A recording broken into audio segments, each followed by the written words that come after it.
As he thought about what the protocol might be for changing locations now that his official mission was over, Carl realized that Colonel Valerie was still here somewhere, and he had her number in his phone. He scrolled the handful of numbers in the phone's directory and sent her a simple text message. I have a request from the church to go to the seminary academy. Do I need to do any paperwork to let the school know where I am? His phone dinged a few seconds later with her reply. I will take care of it. Have them arrange for your transit back to the academy when you are finished, or update the mission log if they're sending you out again. That was simpler than he had expected it to be, but then a second message came in. Sergeant Rita will join you for your time at the seminary academy. Are you good to go now? Doug asked as Carl read the second message from Colonel Valerie. It looks like it. They're sending my personal tutor from the academy to join me during my time there, so I think they're expecting me to be gone for a while. Carl agreed. They're sending a tutor. Not a professor? Doug asked. Yeah, I usually train under the guidance of Sergeant Rita, or a pair from the Bureau of Elite Development. All three are around somewhere most days, though the other duo sometimes have work to do. Carl explained. Doug nodded and smiled. It looks like we got to you too late, they've already found you a cute girlfriend who just needs to make the first move. The twins laughed and Carl chuckled. If it's about Sergeant Rita, she's got competition from the first years. Oh. Do tell. Bob asked. Carl realized that they didn't know who he was talking about. I forgot for a moment that she wasn't on the same helicopter on the way in. There is another fast-growing student, a mage named Dana. She's already awakened rank, and has been on all the same missions I have, only we got separated onto different teams this time. Bob smiled. Well, at least you had the good sense to go for someone close to your growth rate instead of befriending the charity case. That always ends up messy when you get too far apart in power and end up on separate details with very different social status. Or worse, they stop giving them details and the company you work for just hires them to be your shadow or bed warmer. More than one of the lowest performing elites was hired as an assistant for a much more powerful friend after they graduated. Carl recalled that Bob had graduated at Awakened and had only made Ascended afterwards, so in his case the experience was likely reversed, where his crush surpassed him, and he was the one left behind by social pressures. He didn't seem like the type to take a demeaning or low-paying job just to be close to someone. It was a difficult thought for Carl. Would he end up forced apart from his friends because of his progress? He had once heard the mine foreman say that it was lonely at the top, regarding being an elite or a company boss, but Carl had always just assumed he thought like that because he was a douchebag and nobody liked him. Doug led them out of the building, and Carl saw a very familiar head of curly hair in the distance, pushing a cart of supplies around. He would know those curly locks anywhere, even if she wasn't wearing an academy uniform with the familiar black Awakened rank badge on the coat. Speak of the devil, that is Dana, the mage I went on the mission with. I'm not sure what she's doing in camp here, but we can go say hello if we have a minute. Carl explained, while waving in her direction. Dana spotted them and ran over with her cart to greet Carl with a big hug, which brought some stifled laughter from the mages and a whispered, "Aren't they adorable?" from Doug, that he probably wasn't meant to hear. Dana, it's good to see you again. When did you get to the base camp? Carl asked. 5 days after we were dropped off. My group was completely useless, and our guardian cleric brought us back to the nearest base, who transferred us here, and put the other 3 on work detail for avoiding their duties. The cleric's report was far from a glowing recommendation of their skills and work ethic, but he put in enough of a good word for me that I didn't get any sort of punishment. They just reassigned me to look for another team. I've been doing day trips with some groups to get the experience, but I haven't found a full-time group yet. It doesn't help that they upgraded the threat level here to Ascended, so there aren't many groups in the area I can even join, since most of them have commander rank leaders. She complained. Carl nodded in understanding. They transferred us here because of that upgrade. The rest of the team here are all Ascended. This is Bob, the lead warrior, brother Doug, of the Green Dragon, and the twin mages Danny and Donnie. Dana did her best to hide her envy at Carl, having gotten a good group right from the start. She had been bouncing between groups for a week without any real hope of getting on full time. The groups were already at full strength, they were just taking on an extra for the day so that she could get the experience. "Where are you off to now? Back into the field after you resupply?" she asked, with a gesture to her cart. "Nope, off to the seminary academy for a bit. They wanted to talk to us about a thing." Carl explained vaguely. "All right. Good luck, I've got to deliver these supplies, and then I'm off in the morning with another fresh team. They've just arrived back, but they're military, so maybe it will be better." She replied, then waved at everyone and made her way toward a group of trucks. Doug chuckled as she left. If she thought that things were going to get better with a military group, she was in for a surprise. But at least it would be somewhat stable, and they probably wouldn't ship her back to town after a single day, like these short mission sorts. Once Dana was gone and social time was over, Doug led them to a convoy of white buses with church logos on the side, which were just discharging their passengers. The young clerics were giving Carl a curious look, and he realized that he actually had met most of these people before. They were students of the seminary academy, being shipped out to supplement the groups here. He leaned over to whisper to Doug. "Should we really be headed back when things are so bad that they're sending bus loads of students out to the front lines?" Doug smiled and patted him on the back. "It's not like that. They will be assigned as the second or third healer for a 10-person military unit to gain work experience.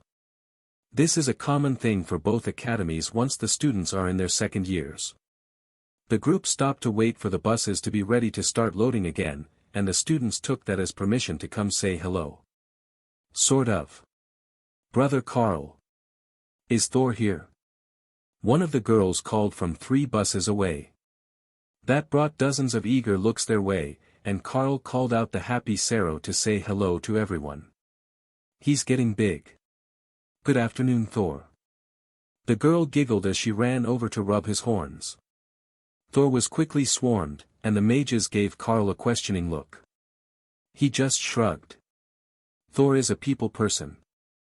He makes friends everywhere that we go. He was making even more friends here, behaving like an attention-starved puppy around impressionable young clerics. At this rate, we're going to have to give them a refresher in the interacting with wild animals course when they get home. Doug chuckled. Thor is thoroughly domesticated. But I wouldn't recommend doing that with a wild lightning Saro.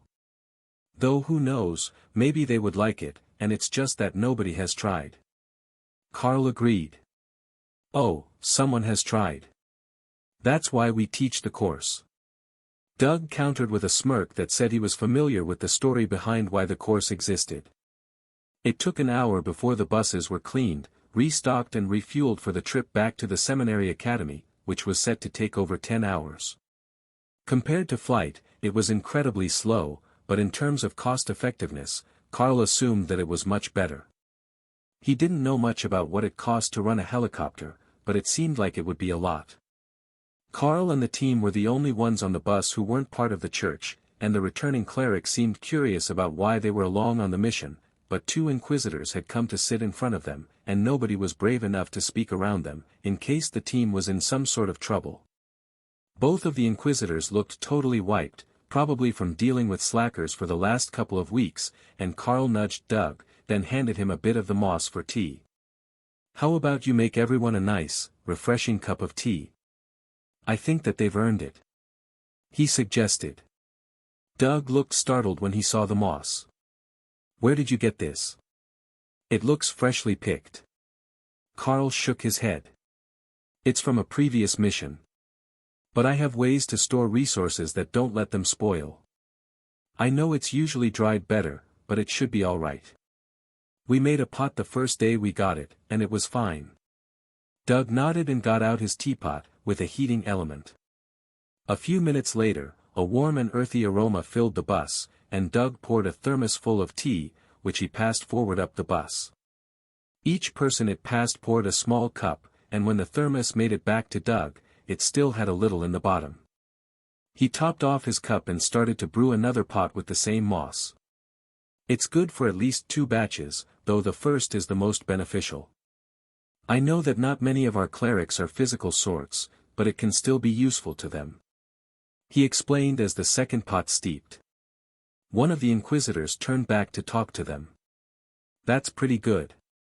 Most of the time the moss is stale from storage, and the flavor is off. It makes better tea when it is freshly dried, but this isn't too bad. Thanks. I think I will put some cinnamon and nutmeg in the next batch, to liven up the flavor a bit. Doug replied, as he added the spices to the pot. I heard that we get to do a bunch of commander rank tests this week. Who thinks they have it? Surely, not Carl. Though I wouldn't be surprised if he went for Ascended already. The Inquisitor asked. Doug gestured around. I think that all the rest of us are close enough to give the test a go. The Bureau is sending an attendant for Carl, so I'm not certain if we will get to test him at all, or if they'll make him wait to do it in private. The Inquisitor laughed softly. It made no difference to him. The Inquisition had immediate access to all the records either way. It was just a matter of who else knew how fast the most talented student of the year was advancing. The Academy might want to hold off until the end of the semester or until next semester's midterm for the official test, to make it look like the rate was slower than it really was. The elite rankings were public information once they were published, so eventually everyone would know, but changing the date of the official recording could give those watching a false impression of how things were going. All the elite agencies had at least a few agents who were waiting on official tests, but had advanced months or even a year earlier. But for most elites, it was a point of pride to show off their advancements, especially to commander rank. For the clerics it was an especially large jump, as the commander rank marked the high priests and priestesses. If Doug could make that, he would get much better assignments at work, and would probably get a few assistants assigned to him to do the annoying parts. For the others, it was mostly semantics, as they already had the power, but it would help them get promotions and better paying jobs. Not that they particularly needed the money, but you could never go wrong with a little better quality of life. The bus rolled through the wilderness, and Carl noticed a group of ogres in the distance. Are there groups in this zone? He asked. The Inquisitor shook his head. No, this zone is already cleared, and there hasn't been anything spawning here. There are ogres over there. They don't look fully grown, so likely low ascended or high awakened. Carl informed him, with a gesture toward the tiny figures in the distance. The Inquisitor took out binoculars to see if he could tell what Carl was talking about. Sure enough, there were ogres, and they were headed away from the patrolled zones. The Inquisitor sent a quick text message inside. Thanks. They will take care of it. If you see any other monsters in the area, please let us know.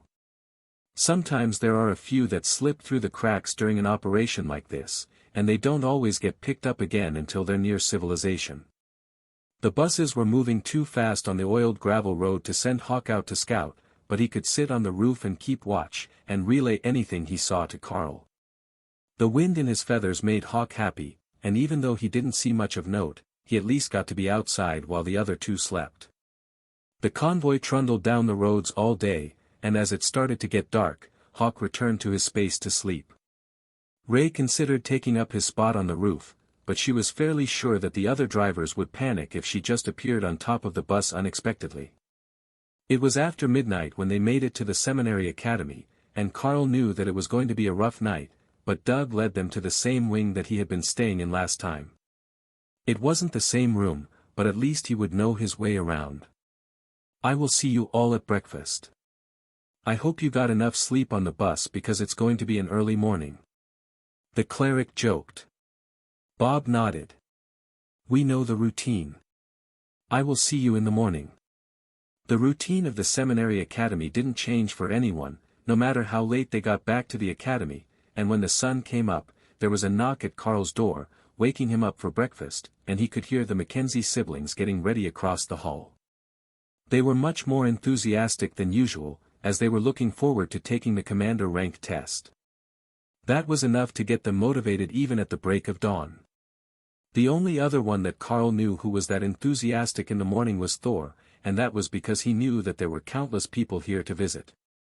The showers in the seminary academy never seemed to run out of hot water, a fact that Carl was immensely thankful for as he scrubbed away the grime of an extended field mission with the coarse pumice soap that they provided.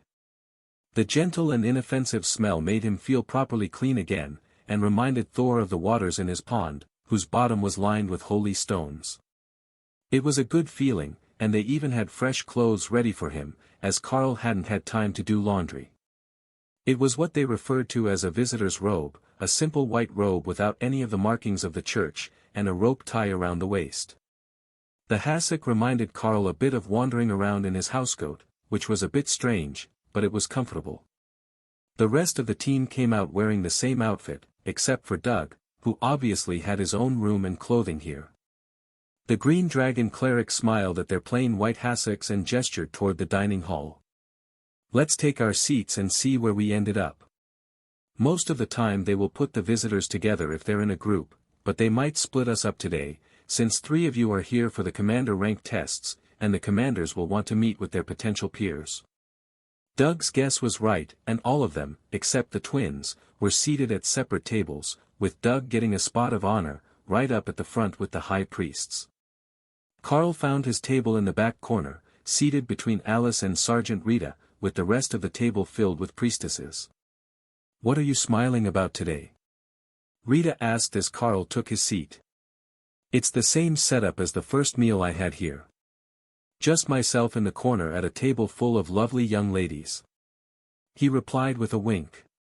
That made Alice laugh and most of the priestesses blush. "He's been taking lessons in charm from Thor, I'm certain of it." The bureau agent laughed as Rita gave Carl a concerned look. The room fell silent as the matron walked in, and the students began to deliver the trays. Everything in their room was delivered smoothly, but Carl heard the crash as someone tripped in the other room, and the apologies as they ran off to get cleaning supplies and another tray. Rita and Alice seemed confused as to what they were waiting for, though they understood the rules. The priestesses just seemed to accept it as part of life here. If she wanted to wait, she waited. Carl heard the last tray being delivered, and looked up to the front, to see the academy's matron smiling back at him. It was obvious that she knew he could hear the commotion in the other room as well, but she didn't say anything, and just silently began her meal once the last tray was delivered. The priestess across from Carl smirked as he moved to pick up his fork just as the matron took her first bite. "You really do know what the timing is. I heard from some of the younger students that you told them how to pass the homework assignment, but I didn't believe it," she whispered. Carl smiled back and whispered, "They were telling the truth. Ask them about it later, and I'm sure they can explain how the system works." Then he gave a meaningful look toward the front of the room, to remind them that she could hear every conversation in the dining hall. "Is it true that you managed to kill a commander rank hill giant?" one of the others asked quietly. "With my group, yes. We got more than one, and quite a few ascended rank giants and ogres as well. It was a very productive trip." Carl agreed. "Wow, then the others on your team really might all make commander rank this time," she replied. Carl nodded. "I am not the best at telling relative power, but in combat, I can say that they should all meet the standard." They finished breakfast, and Carl followed Rita and the clerics from his table out of the room and into a classroom. "We have a few things to go over. The Bureau wants you to stay out and gather experience, but your previous team looks like they're going to be promoted, so they will be getting a new member, as you're still officially awakened. So, we have chosen a selection of potential team members to go with you back into the field. Did you have any particular requirements? Or can we get started with the introductions?" Rita asked. "I think that if you vetted them, then they've likely got all the qualifications that we need. I will admit that being with a green dragon priest who can make all sorts of food did spoil us a little bit, but that's hardly a requirement for a mission." Carl joked. The clerics laughed at that. It was definitely a game changer when you had a nature god's priest or priestess with you on an extended mission. "All right, that is an option. There are trade-offs, as nature priests aren't as good at healing as some of the others, and they don't have the group buff abilities of the war clerics. Some, like the wisdom and education gods, rarely go on missions, so there aren't any in the room with us, but you should be able to find someone you can work with. Rita explained. What is the rest of the group? What sort of other elites do we have with us? Normally, it's one cleric to a group, so the composition matters a lot. Bob, the warrior from the group I was in, specialized in frontline tanking, holding the enemies back while the mages cast their spells. If we don't have that, we will have to adjust expectations. If it's going to be random, then the most versatile of options would be best. Carl suggested, not wanting to single anyone out or cause any hard feelings within the group. They were all likely great options for a mission team, and he wouldn't want to mess up any future encounters. Then we will start with introductions from left to right. We have Jenny, a healing specialist from the God of Life. Tessa, a war cleric of the Red Dragon. Kira, a battle cleric from the Church Guard. Andrea, a holy cleric specialized in group enhancement spells, and finally Lotus, a priestess of the God of Nature. The responses of each cleric were different, but somehow in line with their deity. Jenny gave a polite nod, Tessa went with a smirk that said she was looking forward to seeing combat again, Kira nodded in recognition with her hand on the mace at her side, while Andrea gave Rita and Alice curious looks, as if wondering if they were also group members. Lotus was the outlier, and the tiny cleric poked Carl in the side with a pleading look. Can we see Thor again? She asked. Rita laughed, but motioned for Carl not to do anything. Thor has gotten larger, there isn't enough room for him in here. We can let you two visit later. She reprimanded the cleric, who stuck her tongue out at the warrior in return. Carl turned to Rita. You still didn't answer the question about whom the other group members are. Rita shrugged. That's because we don't know. What they're asking of us right now is to pair you with a cleric and a mage, and we've got our mage right here. Alice will be your group leader for the rest of this assignment, but who the other two members are hasn't been decided. For all I know, they might send me with you if they decide that you're going to officially test for ascended rank right away. Hawk laughed in Carl's mind. He had said on the very first day at the academy that it wouldn't be long until they surpassed the evil woman who worked him without snacks, and now it was coming true. Alice smirked as Carl realized that she would be his team leader for the mission, as she was a commander rank mage, and he was picking from ascended rank clerics. Alright, I am at least vaguely familiar with Alice's abilities. She is good with barriers, but specializes more in attack. We're already well-rounded in attack and defense, with a versatile mage as the leader. Thor also specializes in defense, while Ray is full offense, and Hawk is our scout. His presence made it possible to clear an entire zone by lunch because we didn't have to hunt for the monsters' hiding spots. Carl explained to the clerics. So, mostly you need someone to keep you alive and fed, while making sure that the monsters die in a prompt and efficient manner? Tessa, the war god's cleric, asked. Alice nodded. That is a pretty good way of putting it. We can obviously feed ourselves, and there are ration packs, but nobody says no to a bit more variety in their diet. The clerics all nodded, and then they looked at each other. Lotus smirked at Carl. There really isn't a bad option here, so if you're hoping that someone will eliminate themselves, you're out of luck. That was precisely what he had been hoping, but it seemed obvious now that it wasn't going to happen. Well then, I guess we just need to work on a solid core for the group, no matter who we get for the last pair. Since that's the case, who here is good with both healing and group buffs? We have barriers taken care of thanks to Alice, but combat enhancements are important. Carl asked. All five of them raised their hands, and Carl gave Rita a questioning look. They all have specialties, but I picked 5 that had the best qualifications. She replied. So, this will not be easy. Alright, I am going to have to find some other criteria, or I will have Alice draw names to see who goes. Carl sighed. Lotus cheered. Drawing names is the best way. She agreed. Jenny rolled her eyes. That's only because you have insanely good luck when it comes to trivial things. I'm not sure that it will extend to getting a party member, but if we were drawing straws for first shower, Lotus would win every single time. Luck might not be a quantifiable factor, but it was an incredibly valuable one. While they were considering their next move, one of the high priests came in and silently handed a note to Rita. Carl didn't think much of it, as they were at the seminary academy, but the look on her face said that it was something important. The extra group members have been decided. I will be accompanying you, and they request that we pick 2 clerics to make up the 5-person group. Rita informed them, reading from the note she had been given. Alice looked a bit startled to hear that, and moved the selection forward. Either they're short on elites, or we're going to be doing something unexpectedly annoying. I guess that means we're definitely going to need someone good with combat buffs, and ones who don't mind fighting. Are there any of you who don't get along well? They all shook their heads. There were no deep-seated rivalries between them. In that case, I will pick the ones who like to fight the most. She finished. That would be Tessa and Lotus. Jenny laughed. Not Kira? Alice questioned, as Kira was a cleric of the church guard. Tessa shook her head. She might not look like it, but the tiny one is scrappy.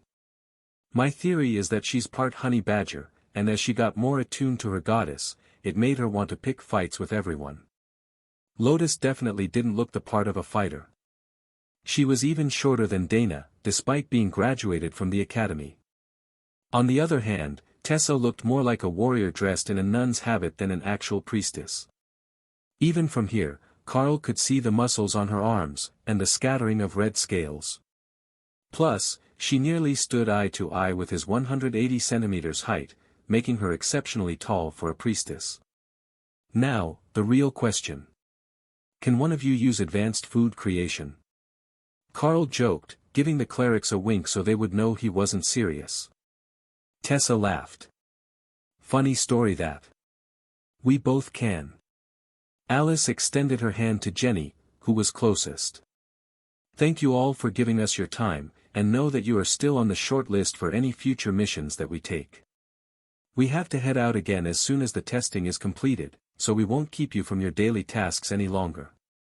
Tessa and Lotus, if you would like to go pack your mission bags, we will meet you at the testing cathedral in an hour. The rejected candidates waved as they left, while Tessa and Lotus gave each other a high five as they went to pack their bags. Well, this could be an interesting mission. Who would have thought that we would be assigned 2 clerics? Carl muttered as they left the room. Alice nodded.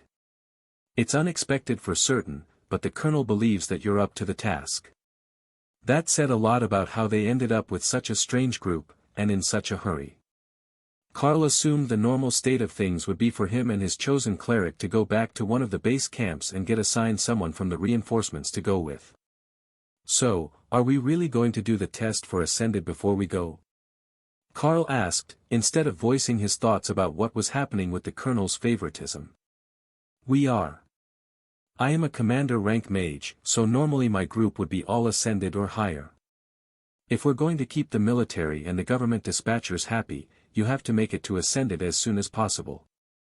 We can write off a few weeks or a month as training, but after that, they will start wondering what is so special that you are out fighting when others are stuck in class. She replied. So, I will be out for some time. Carl asked carefully. Look at Thor and Ray. That sort of growth would never happen in the academy. So, as long as it keeps up, we will keep finding you opportunities to keep them growing. I must say some of it is personal curiosity on the part of Rita and myself, to see how fast you really can grow, but most of it is the practicality of it. The colonel thinks you might be the next powerhouse, and that means doing all we can to make it come true. Alice agreed. But don't worry, we will get you back to your little mage girl before you know it. Rita laughed. Sergeant Rita cleared her throat to get Carl's attention. The test will be administered by a group of high clerics, using a combination of divine magic and technology, to determine if your combat power and maximum energy output meet the standards of an Ascended elite. Your class is a bit of an anomaly, so I am not certain whether they will count your beast's maximum as your own, but it is almost certain that they won't allow you to combine the outputs to get a more impressive number. The look on your face says you never even considered it, but it has come up in the past with druids and rangers who had summons. They count the summon as a separate effect, and while they do allow you to have it active if you gain a buff from it, their attack power is not added to your own. For that reason, the total effective combat ability of mages who can use golems or elementals, as well as classes with various types of summons, can be much higher than a single warrior. She stepped toward the door, and Carl turned to follow, eager to get through the test and find out what the plan was to find another way for the beasts to advance. He had an idea of his own. A simple one, but effective so far. The lizardmen and ogres tended to carry magical gems on them, which could be used in potions to enhance warriors. Those should be effective on the beasts as well, and he even had some coming from his share of the loot from this mission. Most of it was in coins, but they had a rather large pile of magical gems in Doug's bag as well. Will we have time to drop in on the commander rank tests? The team I was with before are all testing for advancement today, and I think they would appreciate the extra bit of moral support. Carl asked. Possibly. Not all of them, as they're running at the same time as your test, but the last few we should be able to go see unless they are faster than expected or close the temple. Alice agreed. She led them to a small temple off to the side of the compound, past the stables, where a small group of older clerics had gathered. An ancient-looking man with golden eyes that were slotted like a goat's turned to look at Carl with a curious expression. This must be elite, Carl. You have a lot of the world dragon's luck about you. Are you confident in your ability to pass the ascended rank trial? He asked, speaking slowly, as if each word was an effort. Yes, High Priest. I am confident that I can pass the trial. Carl replied politely. A younger priest stepped forward. Then we will use the divine trial to test whether you are ascended or not. When you come back out, your mark will be glowing golden if you passed, black if you failed. Alice and Rita both looked shocked at his words, but Carl wasn't sure why. The cleric had just said it was a trial to confirm his status. Obviously, the church would have their own way, and not the power meter thing that the Golden Divine Academy used along with the teacher's judgment. The divine trial has been activated? Alice asked. Is it such a shock? It is active for 24 hours when it is used, and we have a high priest testing later today. The old man slowly answered. Forgive my impertinence, High Priest. I was just shocked that it was active. I didn't know that you were elevating a high priest today. Alice replied. That must mean that they were confident that Doug would pass the trials and become an official commander rank Green Dragon Cleric, which would grant him the role of High Priest by default. There was still some internal ranking among the High Priests, but Carl had no idea how it worked, and he didn't really care, as it was unlikely to ever affect his daily life. The protocol for dealing with them was all the same for those outside the church, and he already remembered the rules of courtesy. Danny and Donnie came over while they were talking, with Bob not far behind them, having an animated conversation with one of the guards. From the hand gestures, it seemed that they were deeply engrossed in the finer points of swordplay, so Carl just waved to them and waited for instructions. The Seminary Academy matron herself stepped out of the building in front of them with a gentle smile on her face. We will be doing the trials today in order of age, as the gods have demanded. Therefore, the first to enter will be the Beast Master, Carl. Followed by Donnie, then Danny, Brother Doug, and finally Robert. You can enter any time that you want after the previous applicant has entered, the trial will separate you, and none will be able to see what happens inside except the trial taker. The results are impossible to fake, even for me, so do your best. The gods can be unforgiving with their standards in a way that a standard test is not. She declared. Carl believed that. The trial instance he was in had very different standards for those taking the tests than anything that Carl was familiar with. So, if the cleric set a certain standard for your test, he knew that the trial wouldn't allow you to fake your way through or cheat in any way. She gestured toward the door, not allowing him any time to doubt his resolve, and Carl stepped through the large bronze doors into the chapel building. Inside it was very unobtrusive, with a simple stone interior, wooden benches, and a collection of magical items along the walls. It felt like the room was judging him, and Carl realized that the door behind him no longer existed. He must be inside the trial, but he wasn't certain what he should be doing. There was an altar at the front of the room, and it had some sort of devices sitting on it. That must be the first test it wanted him to take. Carl walked up, and saw that it even had written instructions, though the script was archaic, and he couldn't read it. But whoever had made this had prepared for that, and there were pictorial instructions as well. Carl walked up, and saw that it even had written instructions, though the script was archaic, and he couldn't read it. But place both hands on the device, and make it glow. Carl put his hands on the round plate, and wondered if he should do something, but then it felt like the energy was being drained from his body, and he quickly brought up refreshing lightning. It was still drawing heavily from him, as if he was using some extreme skill, but the lightning eased the burden a little. Then the standard increased, and Carl's knees nearly buckled.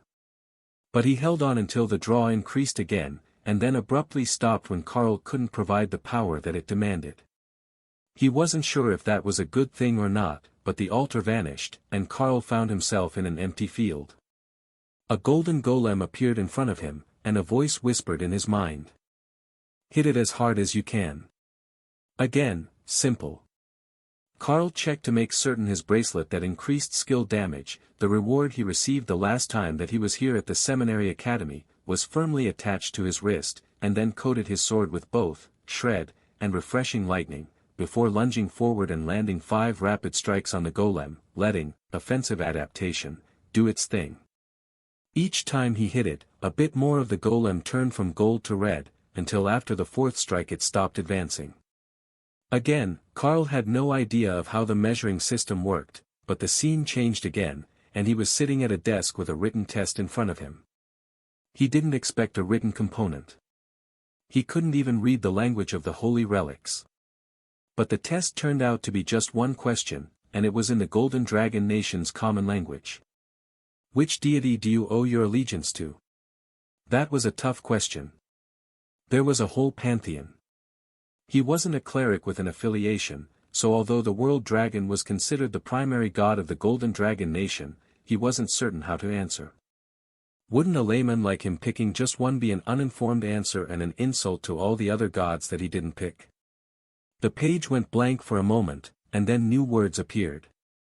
Answer accepted. Carl stared at the words on the sheet. He didn't recall coming up with an actual answer, but he supposed that was an answer on its own.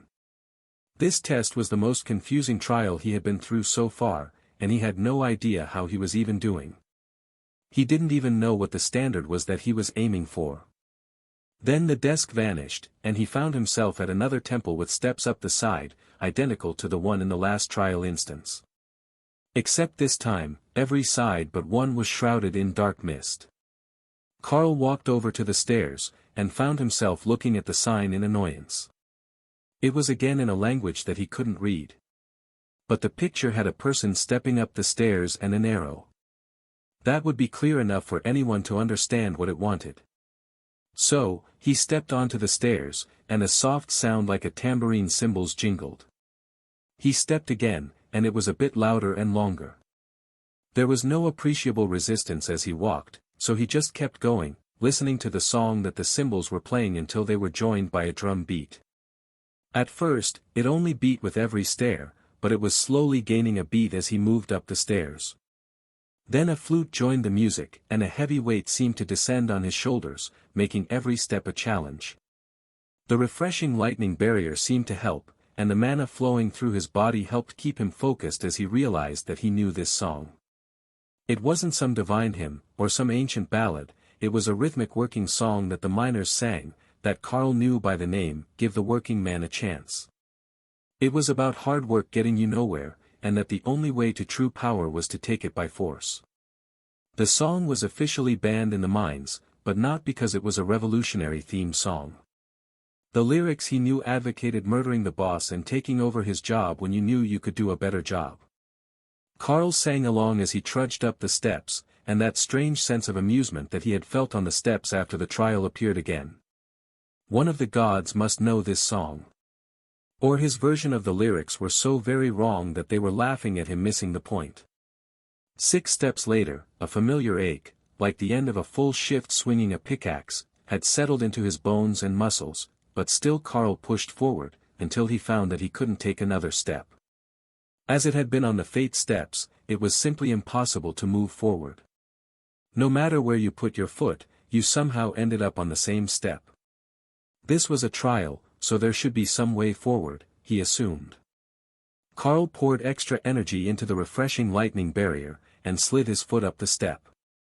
That got it onto the next stair, but when he put weight on it, he found it back on the same step as his other foot.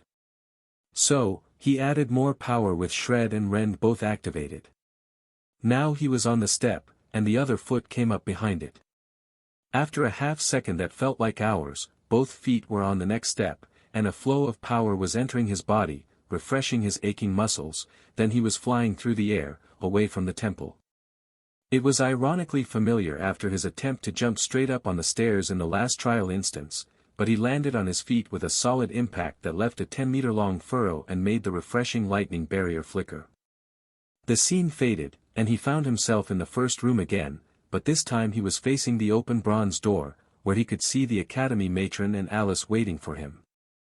The others were out of his line of sight, but the matron was smiling at him. There is no need to discuss the trials you faced. They are different for everyone, and it won't help them to know what you faced. Congratulations, Ascended Elite Carl, you have passed the test.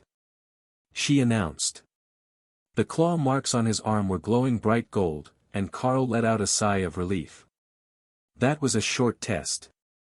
Most of them take over an hour, but you're out again in under 30 minutes. Rita noted as Carl stepped out of the temple. Half an hour? It didn't feel quite that short. Though that last trial messes with your sense of time, so I suppose that could be right. Carl replied. Rita waved off his efforts to explain. You can keep the content of your trial a secret. They often contain some sort of spiritual or personal revelation that will help you in the future. She explained. A revelation that would help him in the future. Unless there were less violent lyrics for that song which had been playing, the trial probably hadn't given him any sort of deep moral lesson. Carl found himself whistling the song that had been playing in the trial, and one of the high priests gave him a strange look. Do you know that hymn? Carl gave him an equally confused look. Hymn?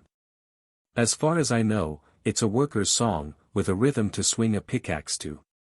It was playing in the trial, and it got stuck in my head. The old man nodded. I heard it once about 50 years ago, in my own trial for high priest. I couldn't find anything about it, though.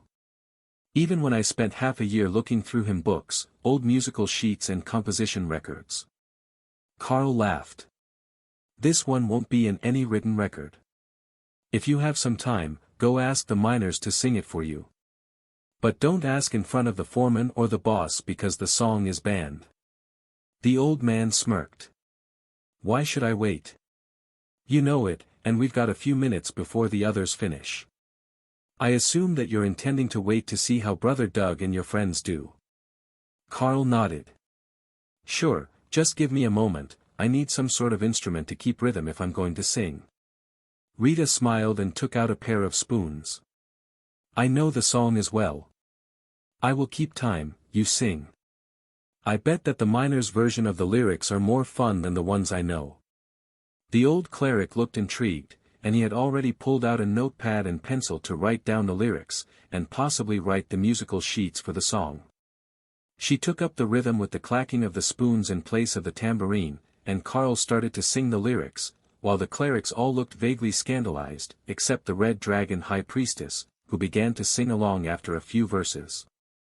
She knew the same lyrics that Carl did, and the old cleric looked annoyed that he had looked for so long, and the answer was right in front of him, but so different from what he had expected that he wasn't asking the right questions. When they got to the end of the song, with the line, "Throw him down the shaft and give the working man a chance," the Red Dragon cleric laughed, and the other high priests and priestesses clapped in appreciation. Rita shook her head and wrote out an alternate version for the cleric. These are the words that I know. I grew up right by the border, so it might be regionally different, but the rhythm is the same. It's not a song you will hear much in public, just when the lowest class are working hard and not particularly happy with their employer. Amazing. Thank you all for your assistance. Now, I must plan a journey to find the original version that all of these derived from. He insisted, then wandered away to do exactly that. The group patiently waited for the others to come out, mostly with a quiet professionalism, but every few minutes the Red Dragon High Priestess would begin to whistle a song, and someone would laugh, annoying the other clerics who were trying to focus on something while they waited.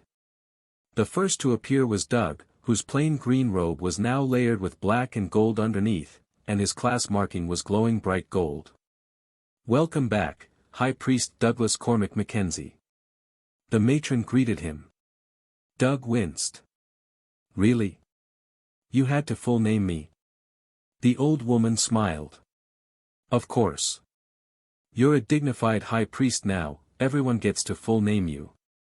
How else will they remain reverent of your power when you're happier playing in the garden and getting the guards high on their days off? Doug whistled and looked away, pretending to be innocent, but not fooling anyone. Well, it is good to be a high priest anyhow. I believe my goddess is happy with my work. Doug replied with a reverent tone when he spoke of the dragon god of nature. The other clerics chuckled at his pronouncement, long since used to the carefree ways of the nature priests. Little things like rules and regulations never bothered them much, unless they interfered with the natural order of things.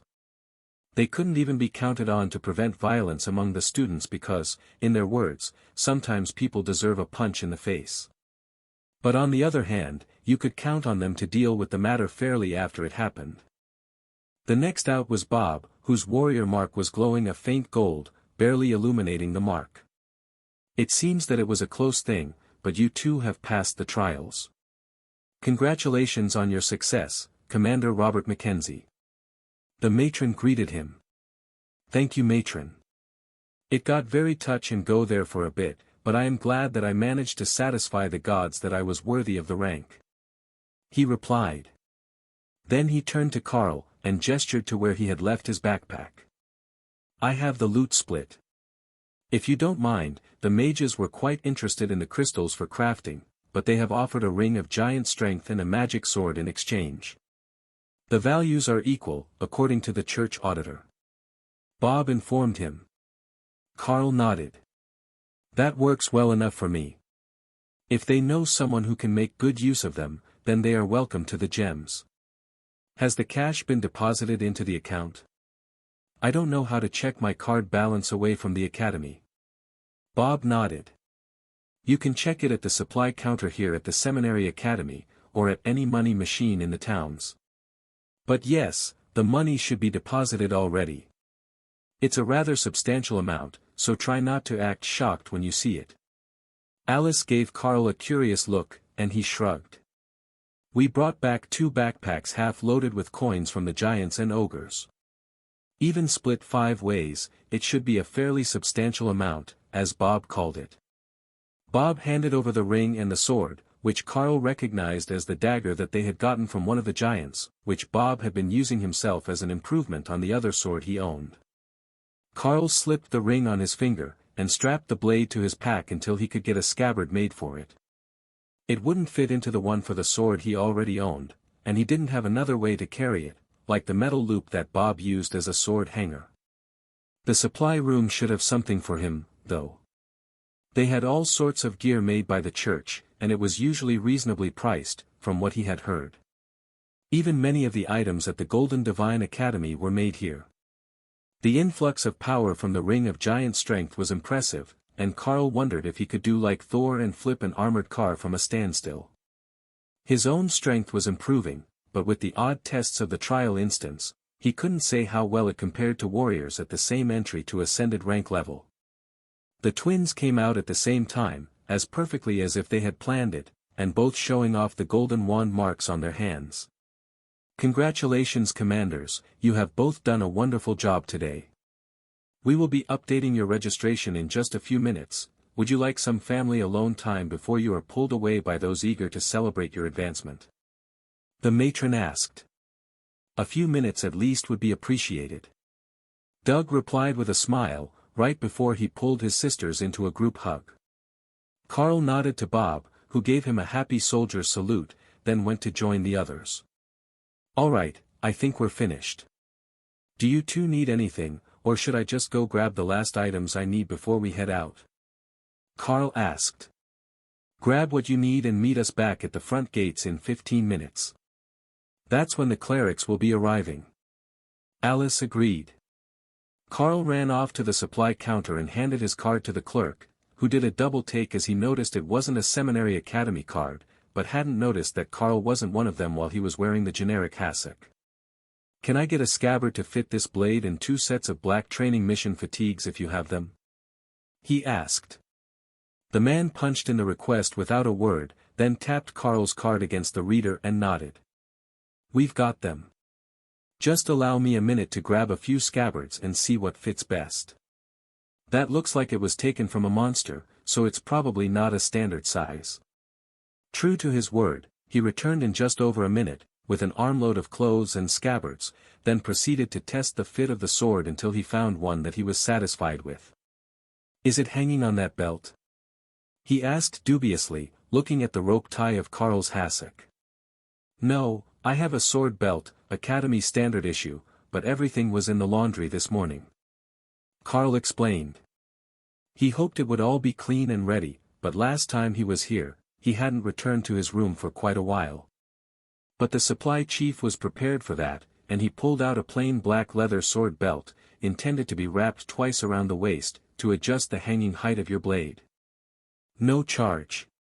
It can replace the standard belts that come with the fatigue sets. Do you need new boots? He asked. Carl shook his head. The plain black ones he had on were already broken in and comfortable, and after a short cleaning, they were good as new. Thanks, I've got to run up and get packed, we're supposed to leave in 15 minutes. Carl informed the supply chief, who smiled and waved for him to get running. When Carl got back to his room, his school mission uniforms were all freshly laundered and waiting for him, along with a set of fresh bronze badges. That had to be from either Alice or Rita, as they were Golden Divine Academy badges, not something that you would expect to see at the Seminary Academy, but Carl appreciated the gesture. If they were here now, then they had been dropped off before his trial was complete, anticipating him succeeding. With well-practiced motions, Carl tucked everything back in his pack the way that he liked the balance best, and then headed back downstairs to inquire about the fact that all the consumables from his last mission were already depleted, and he didn't have an opportunity to restock them. The clerics were just getting down to the courtyard when he arrived, and there were stacks of supplies being loaded into the white bus convoy, in preparation to head back out again. This time it will just be us and the convoy guards with the supplies. The other missions only last for a week before they return to the academy, so the bus team will wait for them there after we deliver the supplies. Sergeant Rita explained. All right. I will need to restock as well, I returned here with nothing but loot in my pack. Carl replied with a laugh. Lotus giggled and wiggled her fingers in the universal children's symbol for casting a magic spell. Don't worry about it. We've got all those sorts of supplies taken care of. Tessa can also use her magic to repair metal, so if you've got damaged gear, we can take care of that as well once we're in the field. The tiny cleric explained. It sounds like we're ready for almost anything then. Alright, I will let Thor out for a few minutes because he might not forgive me if he doesn't get to play with the clerics for a bit, and then we can go. Those were magic words for Lotus, and Carl wasn't sure who was more excited to meet the other for the first time, her or Thor. There was a lot of happy squealing and rough affection from both sides, to the point that the other clerics were hesitant to join in until the two had calmed down a little bit. Tessa smiled at Carl. See what I mean? She's a bit too in tune with her animalistic side. But she's a good cleric, and you can always count on her to have your back. Carl smiled at the war priestess. That's the only part that really matters, isn't it? If you can't count on them to have your back, it doesn't matter what else they can do or how their personality is. Once the buses were loaded, they picked one and loaded themselves in the front, among the limited space that wasn't taken up with stacked supplies. The bus seats didn't fold, but they had done the best that they could to load them with supplies, and the bus was packed from the third row back. That didn't leave much space for the 5-member team and their gear, but fortunately none of them was huge and burly. At least not to the point that they didn't fit in one of the narrow bus seats. Carl took the seat closest to the door, while Hawk took a seat on the roof rack, which was also loaded with boxes of supplies for their journey. There were no off-road or particularly bad stretches between them and the base camp, so they had loaded as much as humanly possible into the vehicles for the trip. That hid Hawk from sight from behind, and while it limited his view a little, he could see enough that he wasn't afraid of missing any threats to the convoy. The only real danger that they would face would be road conditions, as by the time that Hawk relayed them, it would probably be too late to do anything about them. The morning was passing smoothly, with the miles flowing by outside the bus without incident, until Hawk spotted the same situation as on the way back to the seminary academy. There was a small group of monsters who had escaped from the containment area, and they were headed toward the road. They might make it to the road before the bus group gets there. Hawk warned Carl. Incoming monsters ahead. They've left the containment area, and they're headed for the road ahead of us. Carl warned the driver. The driver relayed the message, and the convoy began to slow as the lead driver spotted the same monsters that Hawk had seen 30 seconds earlier. They were right on the road now, according to Hawk, but they were no real threat, as they were all awakened rank. Take care of them quickly, and then someone will drag them out of the road so we can keep going. Carl instructed. That was a pleasure for Hawk. He flew up off his perch and forward to the front of the convoy to get in range, then hit them with a barrage of fireballs. The flames seemed to melt into their bodies, remaining coherent like chunks of magma, and the ogres dropped dead, falling all along the road and in the ditches. Your fireballs are becoming quite impressive. Carl congratulated him. Fire is wonderful. I should have had fire from the start. Hawk agreed. That was a new attitude from Hawk. Carl was actually surprised that he didn't use Rend, but with Fireball being as good as it was now, clearly an ascended rank advanced attack ability, it made sense for him to switch. That Hawk has some serious attack power. The driver commented as he listened to the lead guard group going out to clean up the dead ogres and scavenge any loot that they could get. Hawk didn't sense anything worth keeping, but they might have some money on them, which the church would use to pay for the supplies and bus fuel. They had the road cleared in under a minute, and the convoy was back in motion, with Hawk now sitting on the top of the lead bus, so he could get that extra few hundred meters worth of warning if there was anything headed toward the road. Burning holes in ogres was surprisingly satisfying, and with Carl meditating all the time lately, his space was starting to gain enough power that he could feel a bit of leeway to keep growing his skills. Keeping up with the demands of the 3 growing beasts was more than Carl could easily manage, but now that Hawk had found some advancement room, he was making the best of it to improve his fire abilities. Carl could tell that Ray was working on something as well, but he couldn't tell quite what it was that she was trying to comprehend.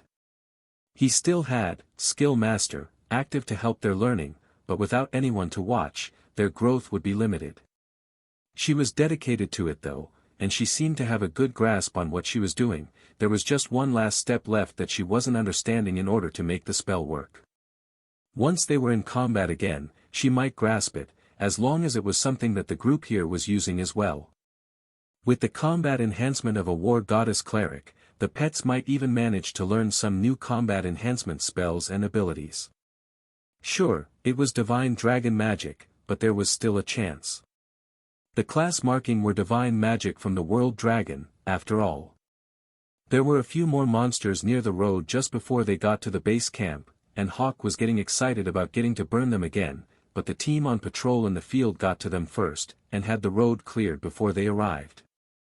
It was their job, but Hawk was still disappointed that he didn't get to show off his new skill. The convoy rolled into the camp, stopping at the edge of the parking lot so that the work teams had more room to unload, since the interiors, roof racks and belly boxes were all loaded with cargo. The guards exited the cabs, to give the work teams room to do their jobs, and Alice led the group toward the base camp office.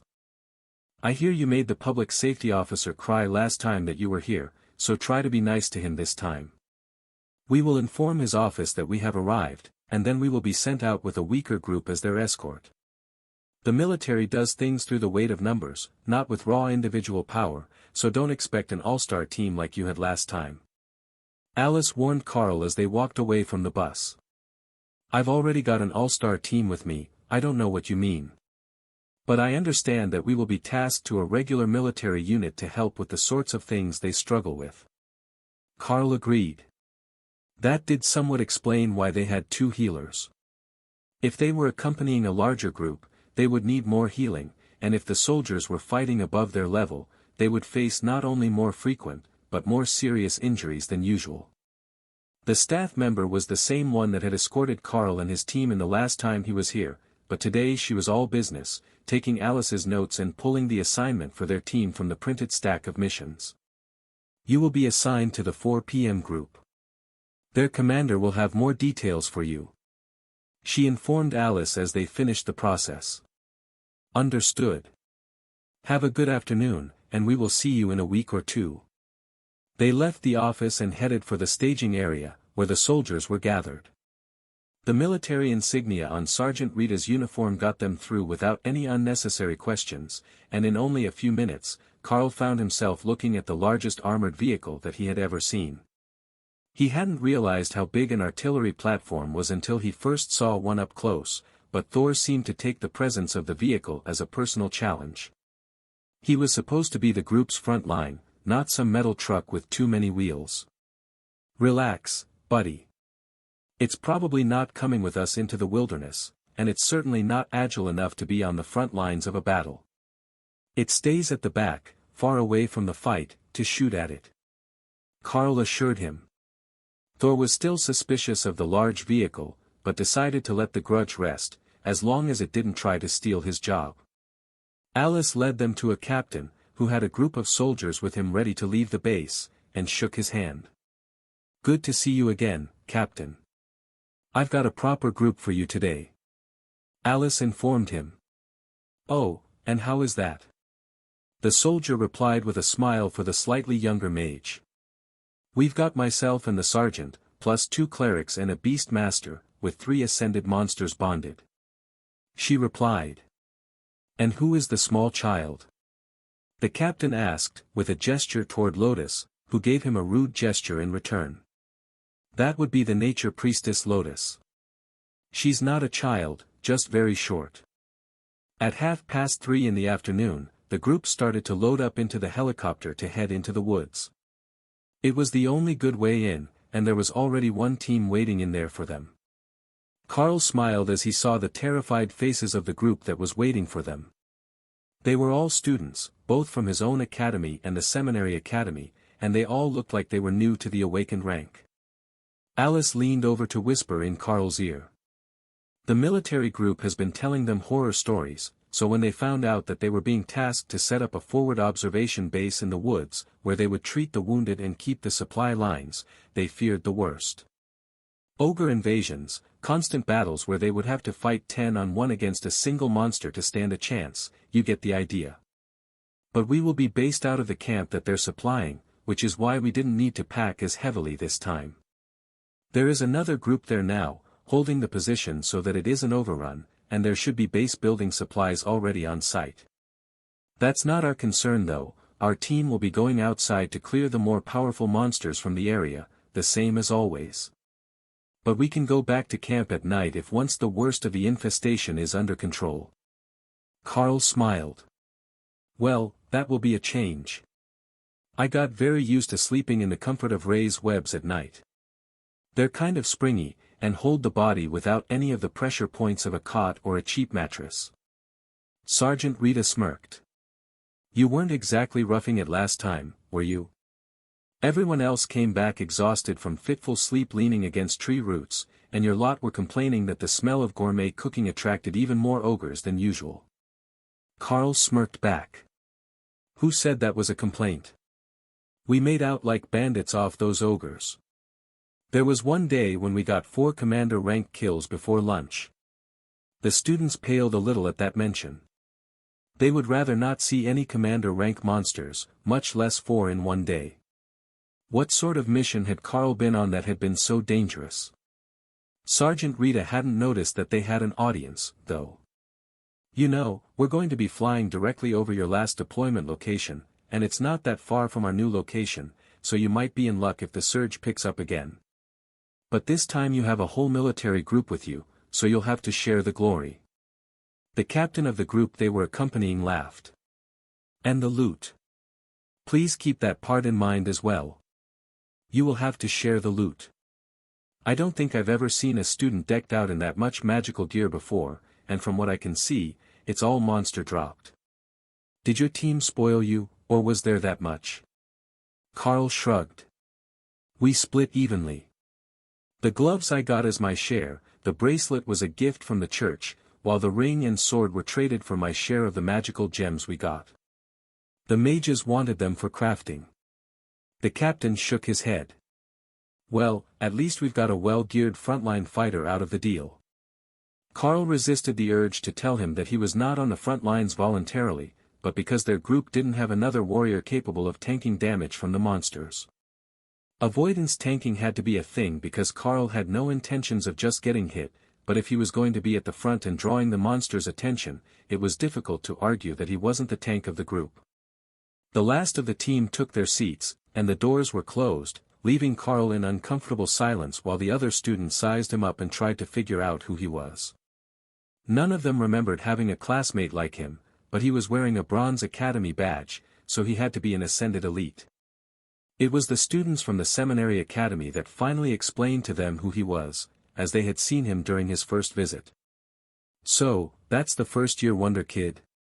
How did he even make it to Ascended already? We're not even done the fall term yet, and he's already ahead of half the school. One of the students complained. Half the school? How many students are even going to graduate at Commander?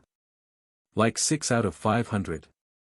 I would say he's already ahead of most of the school, and he's probably going to get some fancy title by the time that he reaches second year.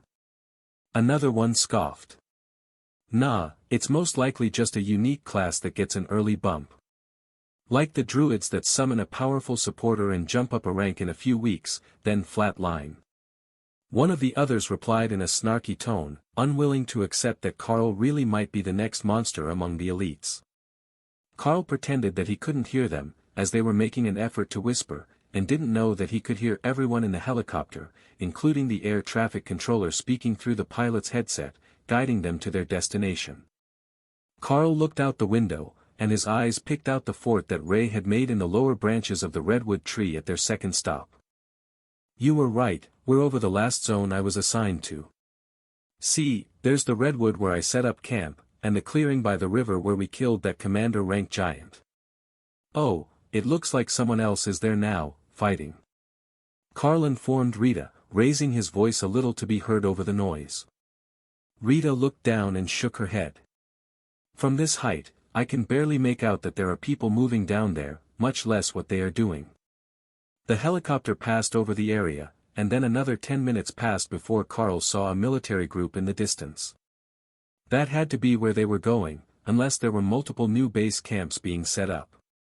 There were piles of supplies, surrounded by a group of people in military uniforms, and a few elites in plain clothes.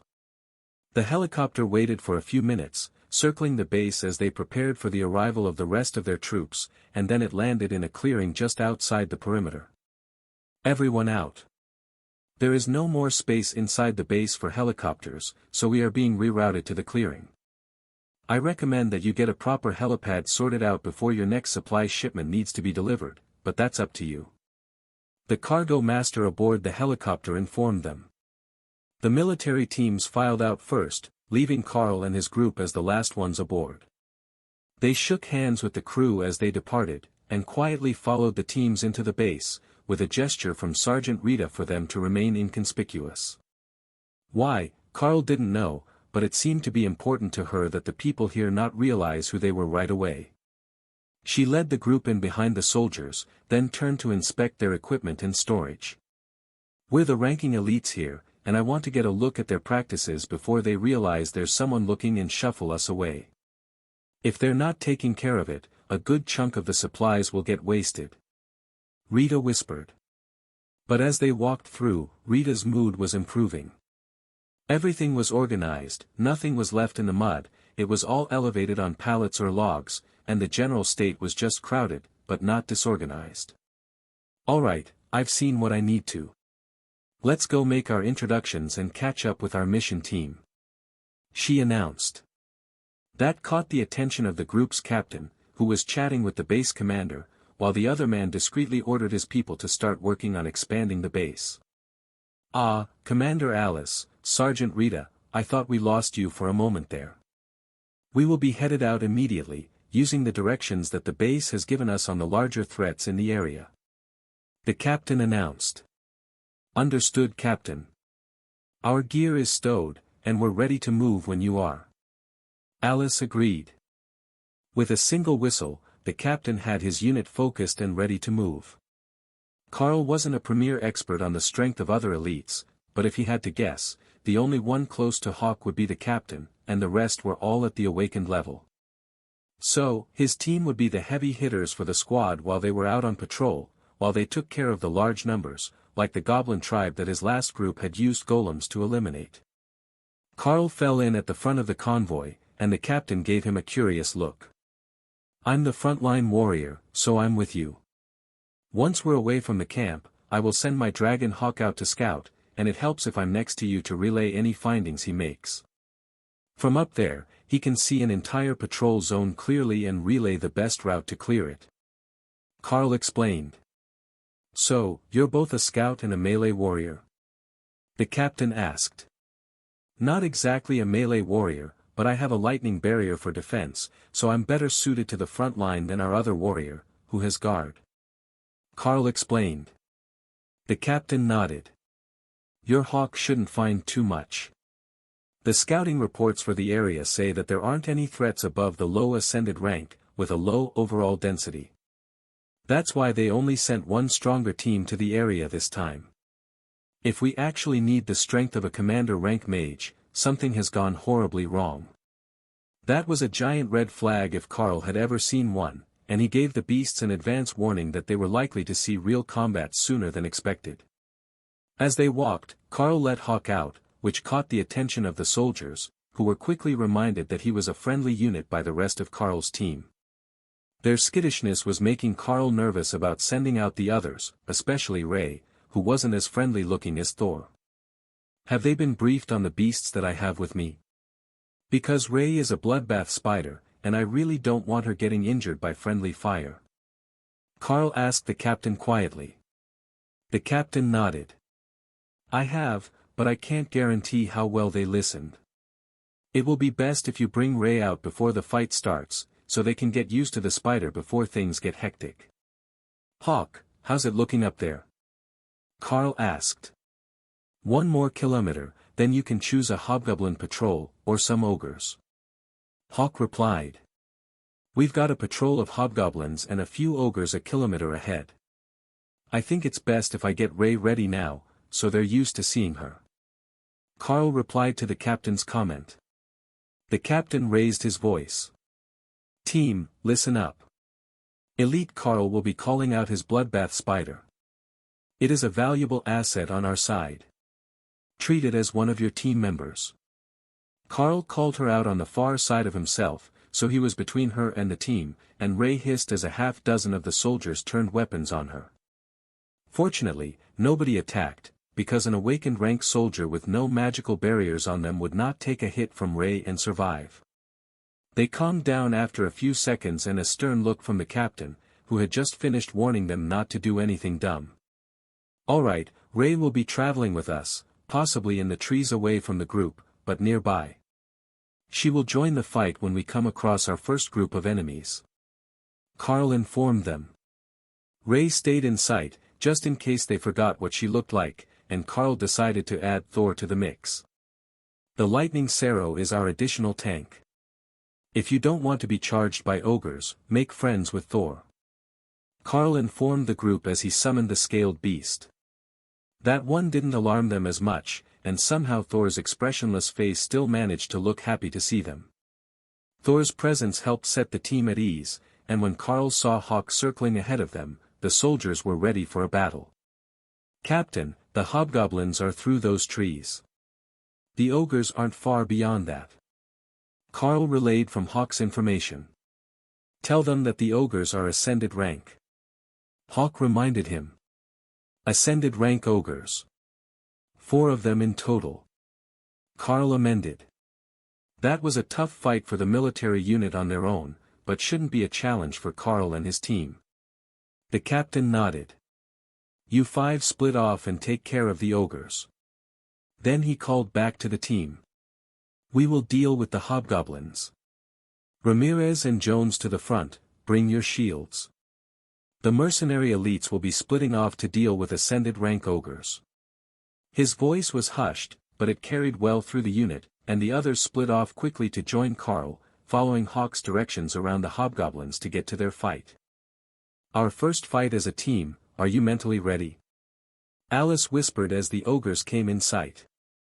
They were looking around, trying to find the sound of the footsteps, as they had heard Thor coming, but he had stopped out of sight, and the ogres hadn't properly located him yet. "I'm ready. It will be a big change standing up at the front with Thor, but we've got this. Trust in the lightning barriers, and we will be fine." Karl agreed. Of course, Alice cast a barrier over them as well, but her specialty was wind magic, so it wasn't quite up to the standard that Donnie's had been, despite the barrier mage having just made it to commander rank. The barrier was still enough to give Thor all the confidence he needed, and the Sarah waited eagerly for Karl to start the charge into combat. With a nod to his partner, Karl silently raced through the trees while Thor crashed through the bushes the last dozen meters to the ogres, distracting them while Karl sliced the throat of the closest ogre with shred, before it could respond. Its hand went to its throat to block the bleeding while it healed, leaving it only one hand to fight, but there were 3 other ogres, and only 2 fighters in the front. Thor had practice with this, and easily rounded up 2 of them, holding them in place while the mages attacked and Rita moved to the side to attack. Alice summoned a golem to help Karl at the front, making it 3 on 4 with one already wounded, and Karl dodged an incoming strike, then moved to prevent the ogres from getting past him to the mage and clerics. A flood of warm magic surged through Karl's body as Tessa cast a buff on him, and his steps became smoother, both faster and less encumbered by the gear he was carrying. He was about to go for the knees of the wounded golem when the strangest sight met Karl's eyes. 2 odd-looking spiders charged the field, looking like tree golems, but shaped like ray. The spider in question was right behind them, and all 3 piled on the wounded ogre, tearing it apart as it screamed in terror. "When did you learn that?" Karl asked. "It's pretty awesome, right? I figured it out when the Alice mage summoned hers. The other golem mage casts it all funny. The spider golems might not have all of Ray's skills, but what they lacked in power, they made up for in pure enthusiasm.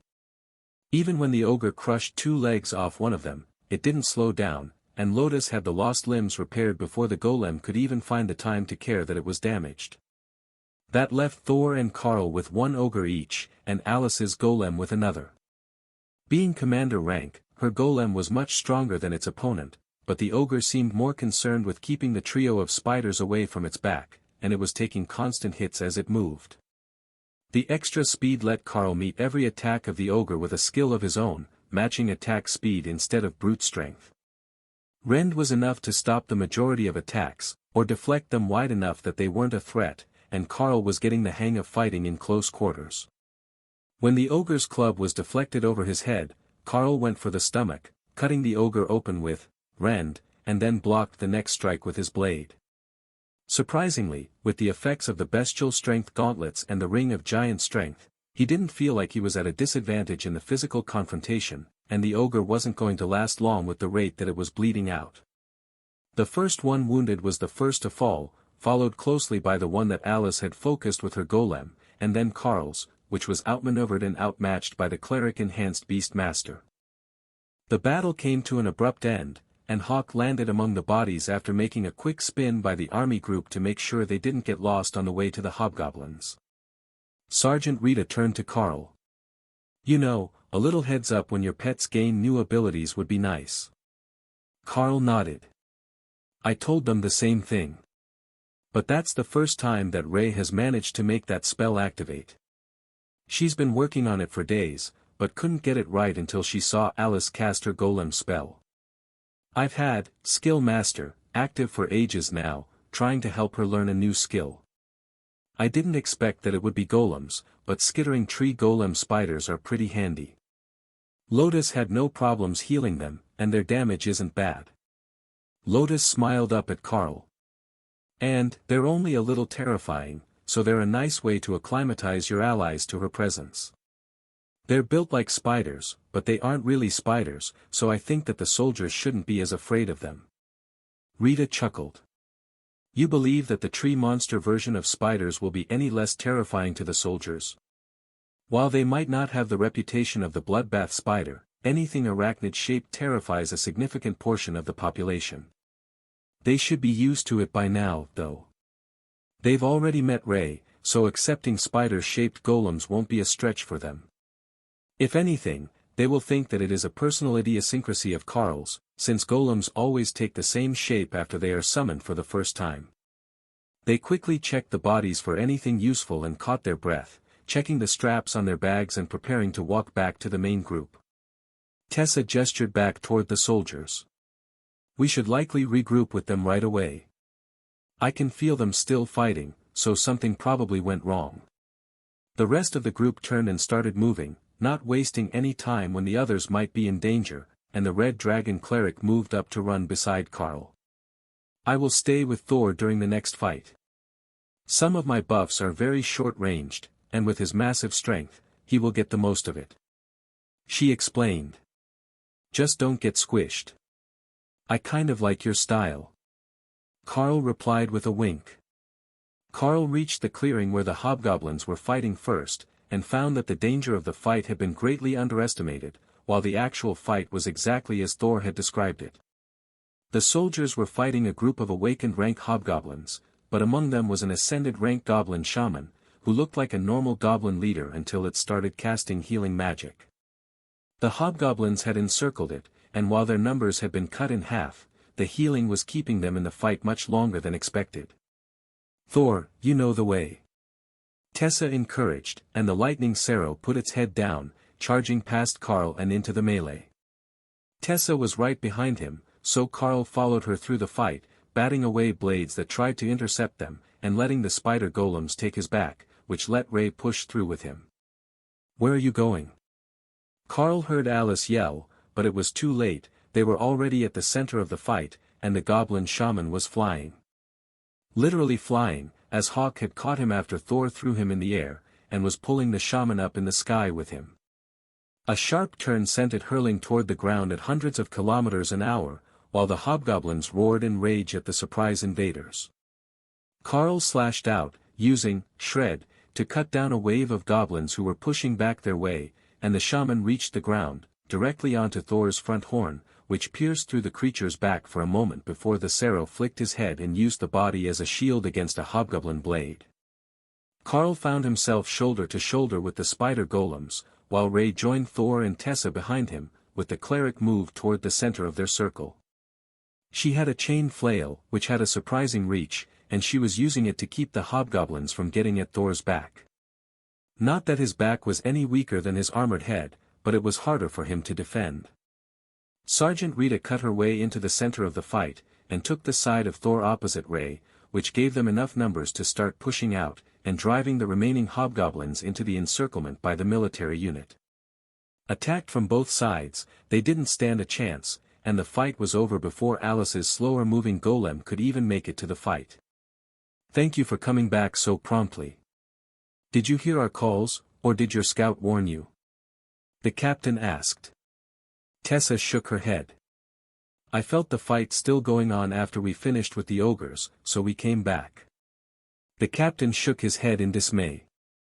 The mercenary team might be more powerful, but they were really showing his unit up today. They even managed to come up with a better tactic in the few seconds after they arrived than he had managed to accomplish for the rest of the fight. Of course, He didn't have a lightning arrow that could just smash through hobgoblins like they were bowling pins, but he should have been able to come up with something to deal with that healer. The captain whistled to address the group. "Check the bodies, we're moving out. This won't be the only group that we come across today, and there are other groups in this region doing the same. You don't want to be the low producers for the day." Sergeant Rita chuckled as she joined Carl, who was cleaning off Thor before he returned to his space. He didn't want to get the mess in his pond, and that meant someone needed to wipe him clean of goblin blood before he returned to his space at the end of the day. It would be easier now than after it dried, and there hadn't been any word of a river or pond nearby to wash in. "I found more people. We should go see them," Hawk suggested. "I think that the other groups have their own things to do," Carl reminded him. "But Ray's human is here, and there is a whole group of ogres to kill near them." Carl had to think about that for a moment. Ray's human? Wasn't he Ray's human? There is another group in that direction, about 1.5 kilometers. There are more ogres near them, and Hawk thinks they might need the help. Carl informed the captain. "If he says they need help, I trust him. This fight was going to be a tough one on our own, so if that one is worse, then reinforcements might save lives." The captain agreed. The soldiers weren't happy about being pushed to start moving again instead of taking a break after a fight, but they were moving, and Carl took the point with the captain, while Ray darted off into the trees, but left her golems to walk alongside the column where everyone could see them. The other group of soldiers didn't even notice they were coming until Carl was almost in the clearing with them. He had seen them through the trees over a minute earlier, but their scouting abilities were severely lacking, and the group looked exhausted. "Ray, keep back, I don't want strangers attacking you. Hawk, you too. Or go scout out the other ogres," Carl warned. "I will go scout the ogres. These humans are weak too." Hawk agreed. Ray wanted to stay, but she knew it was best to stay out of sight, so she moved behind the column to make sure that nothing came up behind them. Carl spotted a familiar curly head of hair, in an academy mission uniform, and began to laugh. "You mean Dana? Dana is Ray's human now?" Carl asked. "She sleeps in Ray's bed, not yours. She's obviously Ray's human." Carl got the feeling that there was some level of slander in there, but he decided to let it slide as he raised his hand and stepped out into plain view of the other unit. There were numerous hobgoblins dead around them, and Carl saw why they were resting.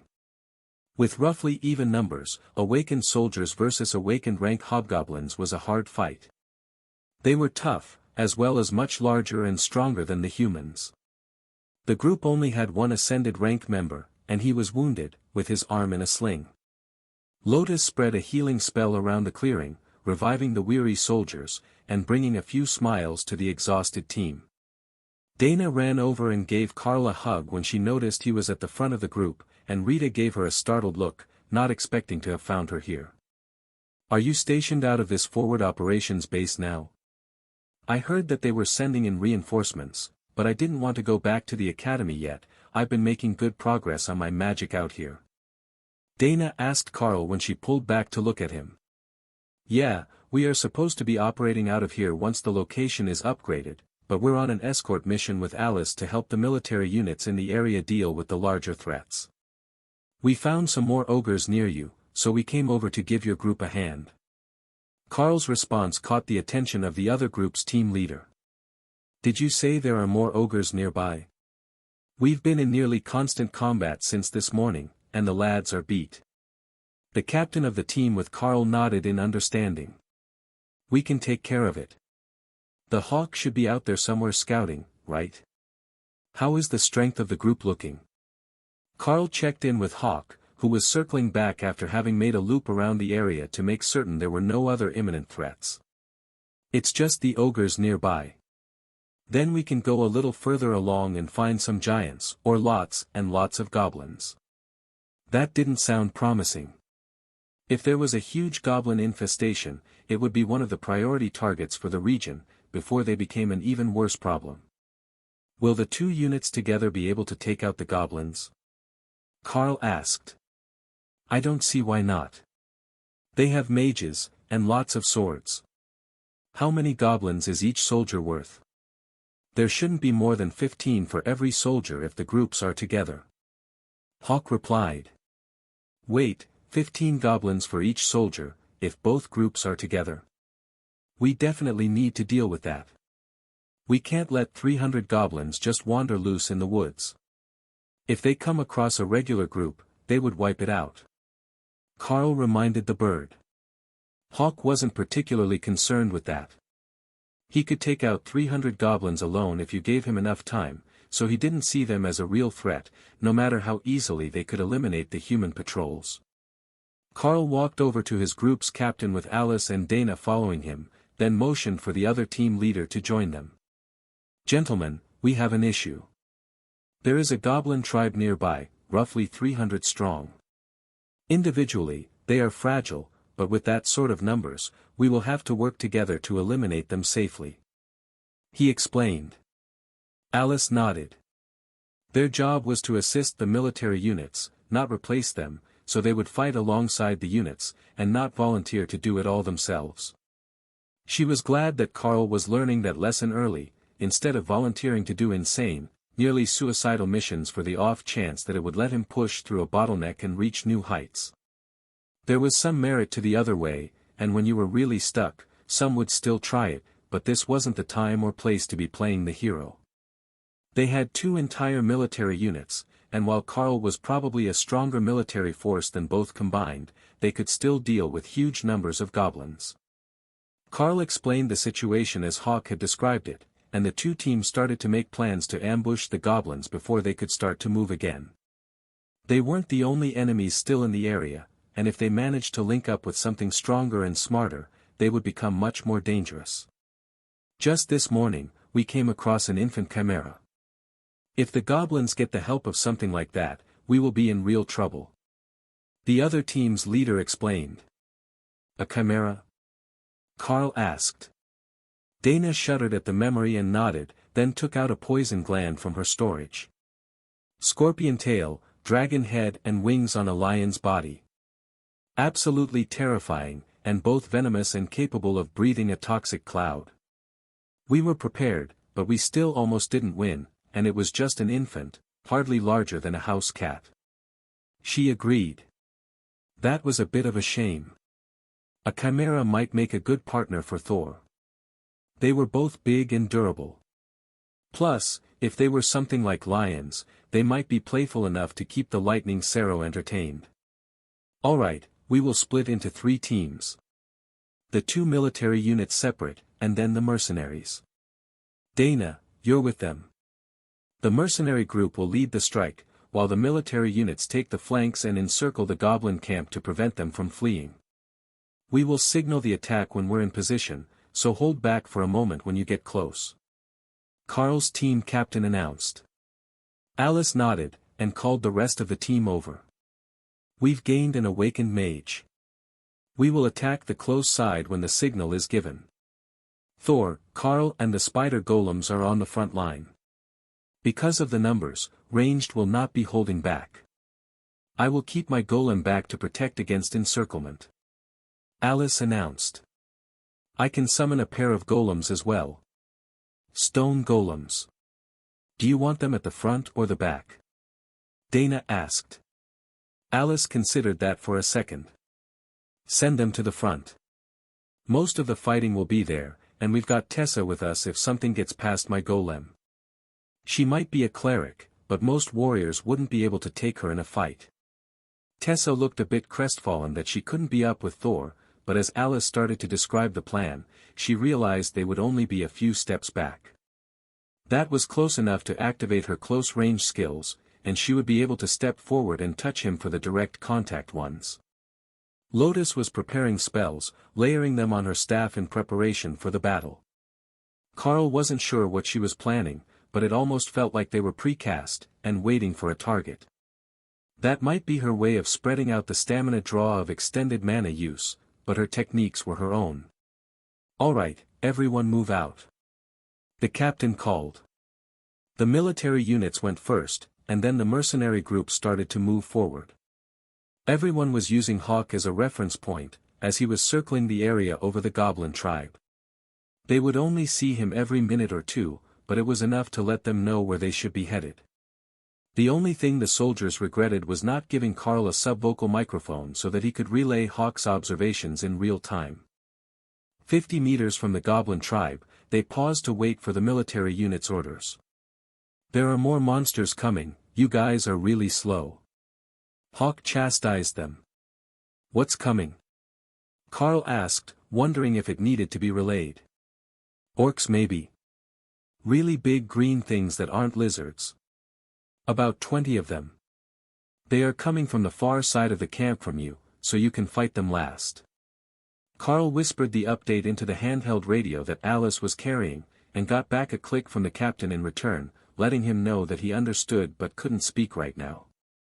Then came the single tone to start the attack, and Carl led the charge into the camp with Thor beside him. "Remember, not too far in. Everyone is following us this time," Carl reminded him.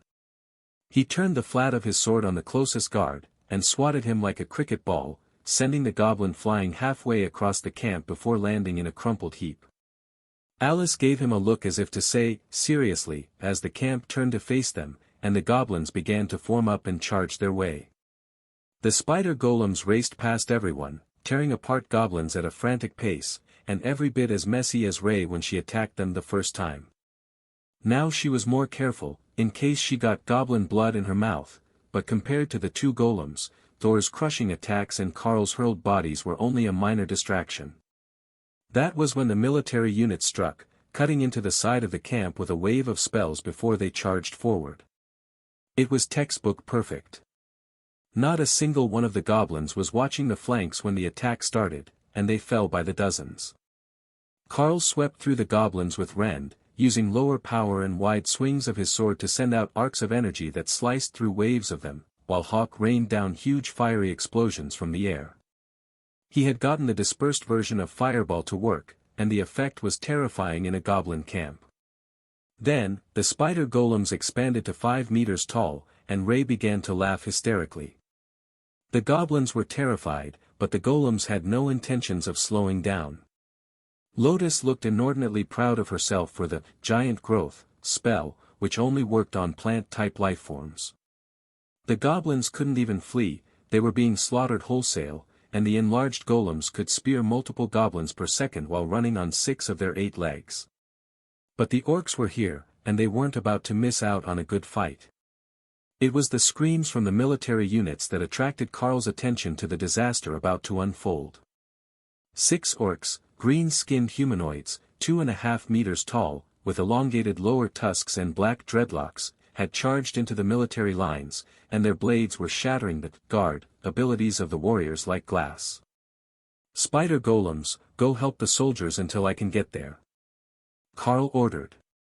They were the only ones that could move across the camp that quickly, but the whole group was moving forward at a steady walk.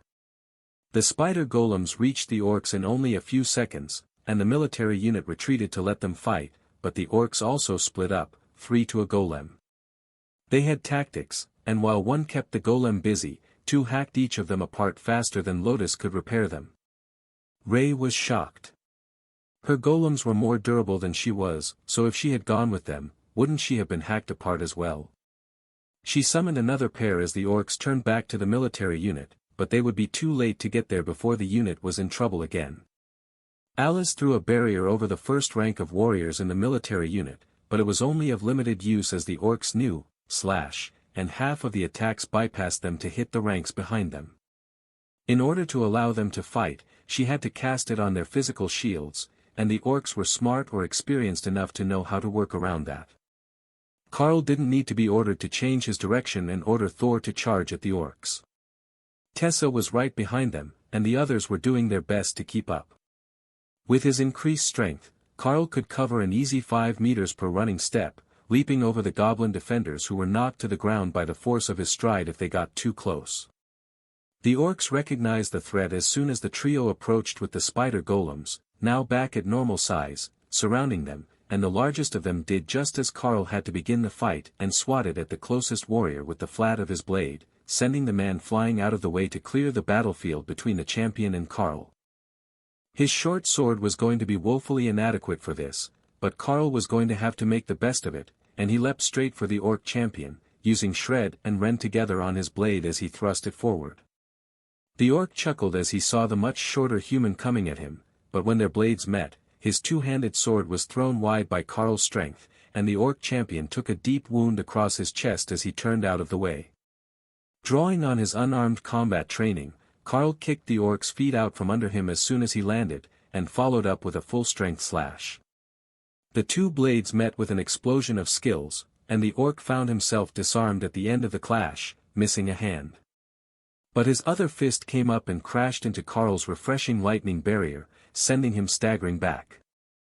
Beside him, Tessa was sitting on Thor's back, using her flail mace to keep two orcs at bay, and constantly refreshing the enhancement spells on her and Thor. She enhanced Karl again as he charged back at the fallen champion, who had grabbed a fallen shield in one oversized hand as he got to his feet. Karl drove his blade forward again, straight through the shield, and into the champion's chest, knocking him back to the ground with the force of their collision. He narrowly avoided having his head taken by the blade of another orc as he rolled over, but it was too late for the orc champion. Karl's blade had driven straight through its heart, with a shield impaled on the blade. Karl reached around for another weapon and found the oversized two-handed blade from the orc champion. It was heavy, but at the moment, that didn't matter at all. Karl surrounded it with the lightning barrier and parried the next attack that came his way. The orc in front of him was moving much slower than expected, restricted by Alice's wind magic, and Shred took its head without difficulty, leaving Karl briefly disengaged from the group. The golems were dealing with two, and Thor had another occupied with Tessa, but the others had already fallen. A volley of condensed fireballs from above hit the orc facing Thor, adding more burns to his already damaged body, and the Cerro's horn speared its chest right before Tessa's chain mace crushed the creature's head.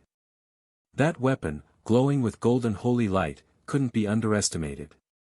Karl gave the orc champion's blade a twirl, getting used to the size and weight, and moved up to engage the other orcs.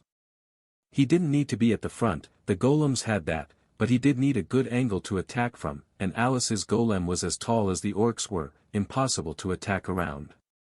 The mages were having the same problem. In a crowded fight, it was challenging to get a direct line to anything that you wanted to attack, especially when you were trying to maintain a safe distance. As much as he didn't want to, Karl found himself only a few meters from the orcs when he threw his next rend attack at them with a downward swing of his newly acquired blade. The attack hit, and the formerly dull blade began to glow with a faint red light. It felt more natural in Karl's hand, as if he had used this weapon for years. The other orc was surrounded, with no easy space for Karl to get an attack in, so he turned to the goblin tribe and sent a wave of rend across the camp, a meter above the ground. The blade glowed brighter as the goblins fell in a wave of destruction, and then Karl shivered as a wave of power flowed through him. He couldn't say for certain, but the blade felt like it was stealing the life force of the goblins and transferring a bit of it to him, which then flowed to his beasts. The battle was over, with the goblin tribe and the invading orcs all dead, but not without a grave cost. Even the healing magic of the 4 clerics present couldn't save 5 of the members of the other group, which had been attacked by the orcs. They had been killed in a single strike, with no time to heal them or save their lives. Head count. The captain of Karl's group asked wearily. 1 down, seriously injured and recuperating. Their cleric replied. 5 dead, including the major, 2 injured. The other cleric replied. The captain sighed and shook his head. That orc attack had been too much. From the moment that they had killed 2 ascended golems in a matter of seconds, he knew that there would be casualties, but losing a major, the other ascended warrior here, had been unexpected. The second group couldn't continue alone without him. It was simply too dangerous out here to allow them to go on without an ascended rank leader, especially with their diminished numbers. While the soldiers mourned the loss of their own, and the clerics did last rites, while finishing the healing of the wounded, Karl searched the bodies. The two-handed blade had bonded with him, and when he thought of dismissing it, it vanished, but remained available as a presence in his mind, similar to the beasts, but just present, and not in a space. There were magical blades on all the orc warriors, which made him wonder where they had come from. Even for an elite group, that was too well armed. They had faced commander-rank ogres before, and they hadn't been anywhere near this level of equipped. But the blades were almost all they had. There were no coins on the bodies, and their decorations were all made of bones and teeth. Even their armor was hardened monster leather, though it was tattered now, and unsalvageable. Alice came over to inspect the bodies, while the clerics came to inspect the weapons Carl had gathered, after stopping to pat and congratulate Thor, who was celebrating the fact that he had been a Sero knight for the battle. These blades are all magical. Most of them are just common grade enhanced blades, but this one is a blade of skill. It will reduce skill cost use. Tessa explained. Carl smiled. It was the second time that he had observed that effect, and the other blade was in the hands of Bob Mackenzie. Did you need it, Elite? The captain asked Carl when he noticed the smile. Carl shook his head. I bonded with the two-handed blade I took off the champion. Tessa made a grabby gesture, and Carl took it out to hand to her. She turned it over in her hands, reading the inscriptions, and becoming increasingly confused. I have no idea what that is supposed to do. It says the effect is called the champion's reaping, but there isn't a description, and the other runes don't make much sense. They're in Orcish, not the common magical language, but I am at least a little familiar with them. She explained. That's all right, I know what it does. It's a form of life drain. Carl explained. Tessa nodded, then handed the blade back. Life drain is good. Is it the healing or the strengthening sort? Strengthening, I think. I wasn't injured to start with, but it didn't feel like healing. Carl replied. That might be even better for you, at least for now. You have a whole team with you, and the refreshing lightning, which slowly heals you on its own. So, having a stacking combat damage effect will make you more effective in a battle. We will have to examine these bodies more closely, as I have reason to think that they might be close to peak ascended orcs, but if command decides that they were low commander rank, there will be extra awards for everyone, including the families of the fallen. Tessa announced. I can store them as well, so we can drop them at the base camp for someone else to decide. Carl suggested. Alice shook her head. Unless one of the beasts wants them, there is no need. They will accept Tessa's judgment on the matter. The outcome of the battle should be enough for them to understand just how dangerous this situation was, especially when they struck in the middle of another battle. The four clerics all examined the bodies, with increasingly grave expressions. We would say that there were 2 commander-rank orcs, and 4 high-ascended ones. This needs to be reported to the base camp. It is way outside the threat assessment for the area. The cleric that had come with their army unit announced. The captain nodded and began to send the message back to command. He nodded along with whatever their response was, and then his face turned severe. They say that there are no other signs of monsters outside the danger rating, so we are to merge units and continue with our mission.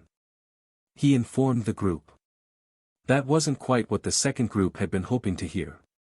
They had just lost half their team, close friends and comrades. Continuing the mission was the last thing they wanted to do today. The first thing that needed to be done was to dig proper graves for the soldiers, and redistribute their supplies. Fortunately, they had a few skilled mages, who could dig proper graves with magic, while Thor used his horns to throw the goblins into a number of huge piles in the middle of the camp. He just used his upper horns like a shovel, as the goblins had died in waves.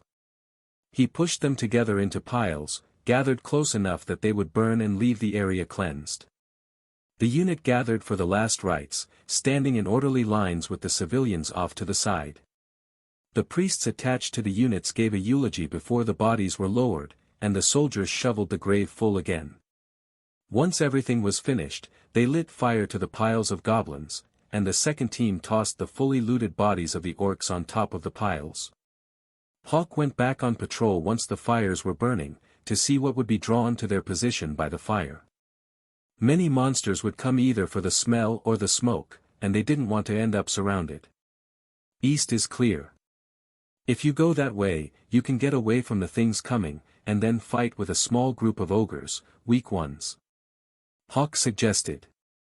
Close enough for me. Carl relayed the messages, and the captain got everyone moving away from the battlefield with the promise of easier fights to come. It wasn't much, but anything had to be better than this battle had been, they assumed. After 15 minutes, they came across the ogres, 3 juvenile awakened rank males, which the enraged and grieving soldiers tore into with everything they had to give. It seemed to work, and once the battle was over they were more focused, and it was time to head back to the base camp for the night. Forward command hadn't prohibited them from returning, and the unit needed the normalcy for the night, so the captain turned back for the camp, intending to be there before dark. Hawk kept scouting as they returned to base, and Carl realized that while they got closer to the base, the monsters became more sparse and weaker.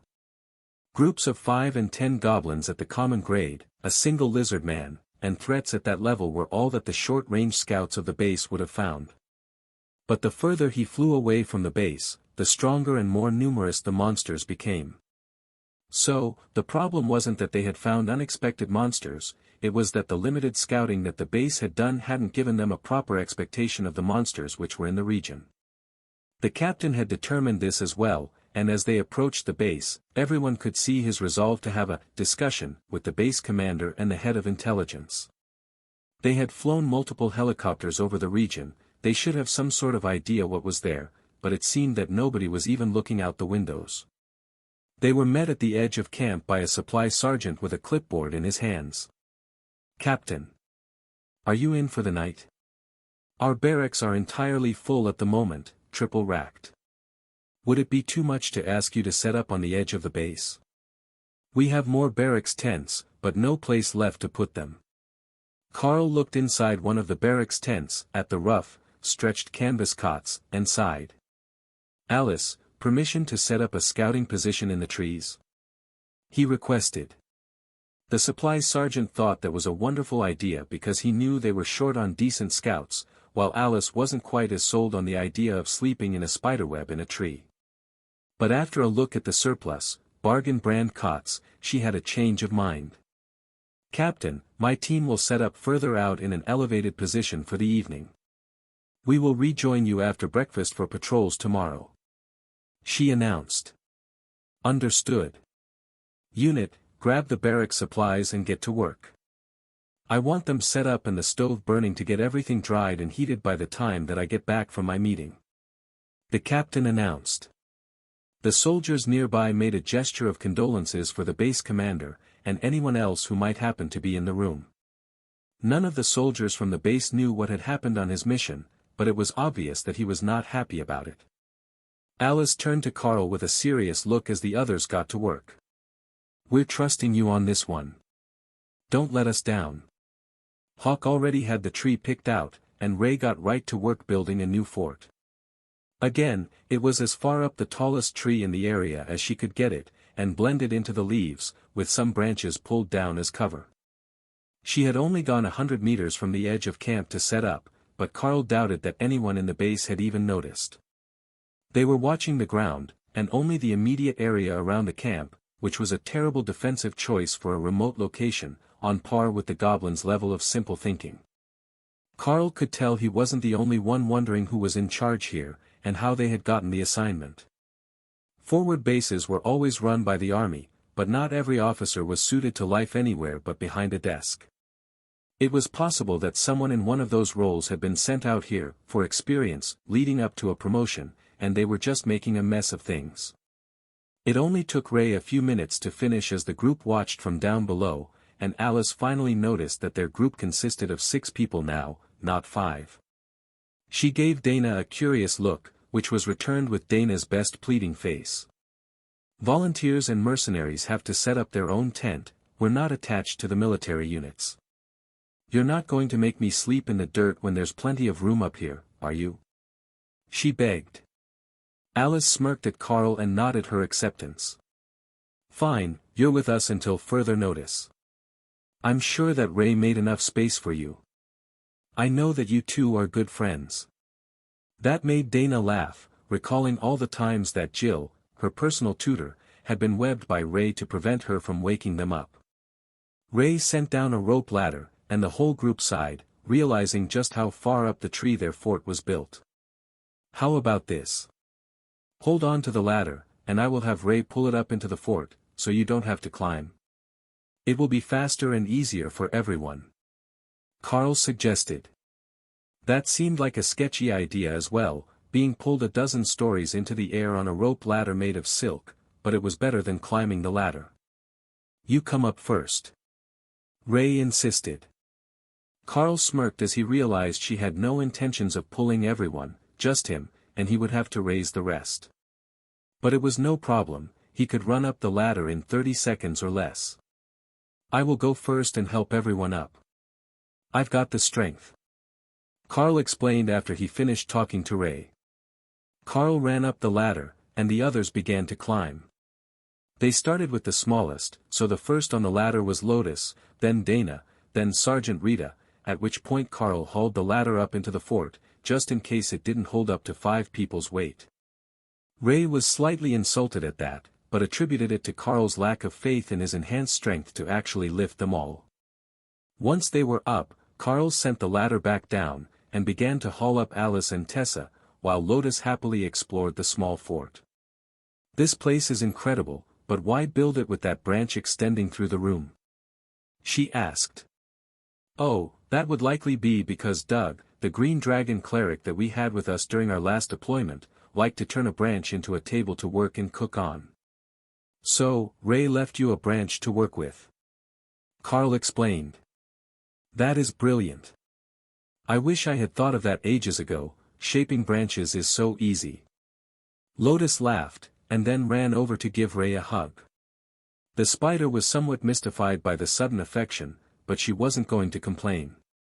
If Thor's presence had taught them anything, it was that there were benefits to everyone liking you. Carl finished bringing the last 2 up, and Alice looked around the fort. "It's waterproof, with a double outer shell to keep the wine down, a cooking table, plenty of springy net for sleeping, and loose woven windows all around, so we can scout from this position. I must say, this is a wonderful base, Ray." Alice congratulated her. The spider gave her a head bump, then vanished back into her space to rest in her own den for the afternoon. It was almost sundown, and she wanted to get some real sleep before she took her turn on watch after full dark. Hawk had a nest built at the very top of the tree, where he could see everything that was going on around them, and keep watch for any stronger monsters that got brave and came near the camp. "All right, here is your watch schedule. We will watch in pairs, since there are 6 of us. I will take early watch with Dana, the second watch will be Rita and Lotus, the third watch will be Carl and Tessa." That made sense. It did the best to give them a warrior and a caster on each watch, so that the skills they had were diversified if there was an attack. Carl nodded in agreement. "Hawk will keep watch until full dark, then Ray will take over, as she doesn't need any light to see. Hawk will return to duty when we head out in the morning, while Ray will sleep again once my watch starts, or once the sun starts to come up, depending on how she feels." Alice smiled at that. In her estimation, Ray was the cat to Thor's dog, much more whimsy-driven and casually violent. If she didn't feel like doing things, you would have to force her, and then she would likely slack. She didn't know for certain, as Carl never seemed to push them to do things they didn't want to, but Alice had her suspicions that Ray had a rebellious streak that would run wild with malicious compliance. That evening, they were treated to the combined efforts of Tessa and Lotus in the kitchen. As they could both use advanced food creation spells, they both worked together to make dinner on the table Lotus had formed, and the results were spectacular. Doug was a good cook, but these two were artists. Then, everyone settled in for the night, exhausted from the day. Carl woke up to the feeling of Rita poking him on the forehead to get him up for his shift, and he realized that he wasn't alone under the blanket. Dana was curled up against him, sound asleep, with her own sleeping bag abandoned half on top of his. She must have rolled over at night, and Carl could see from the smirk on the sergeant's face that Rita was going to hold this one against him in the future. Once he was awake, she made a motion to silence him, and then quickly slid under his blanket as Carl got out, replacing him in Dana's arms, while the mage mumbled happily and held on to the sergeant. Carl joined Tessa on watch, and saw that the cleric's eyes were golden, just like Hawk's. Not glowing with holy magic, but obviously enhanced with some sort of spell so that she could see better in the dark. "How is your night sight?" she whispered as Lotus crawled into bed beside Rita and Dana. "I can see in low light like Hawk, and I can see in zero light using echolocation and thermal imaging like Ray. In the forest like this, with so much ambient noise and movement, I can see pretty well, especially if the target is warm-blooded," Carl explained. Tessa nodded. "I knew I was in luck with you on watch." Lotus can also see in the dark in her own way. She uses the trees to sense movement around them. It's not as precise, but it gives a good idea of how big the creature is.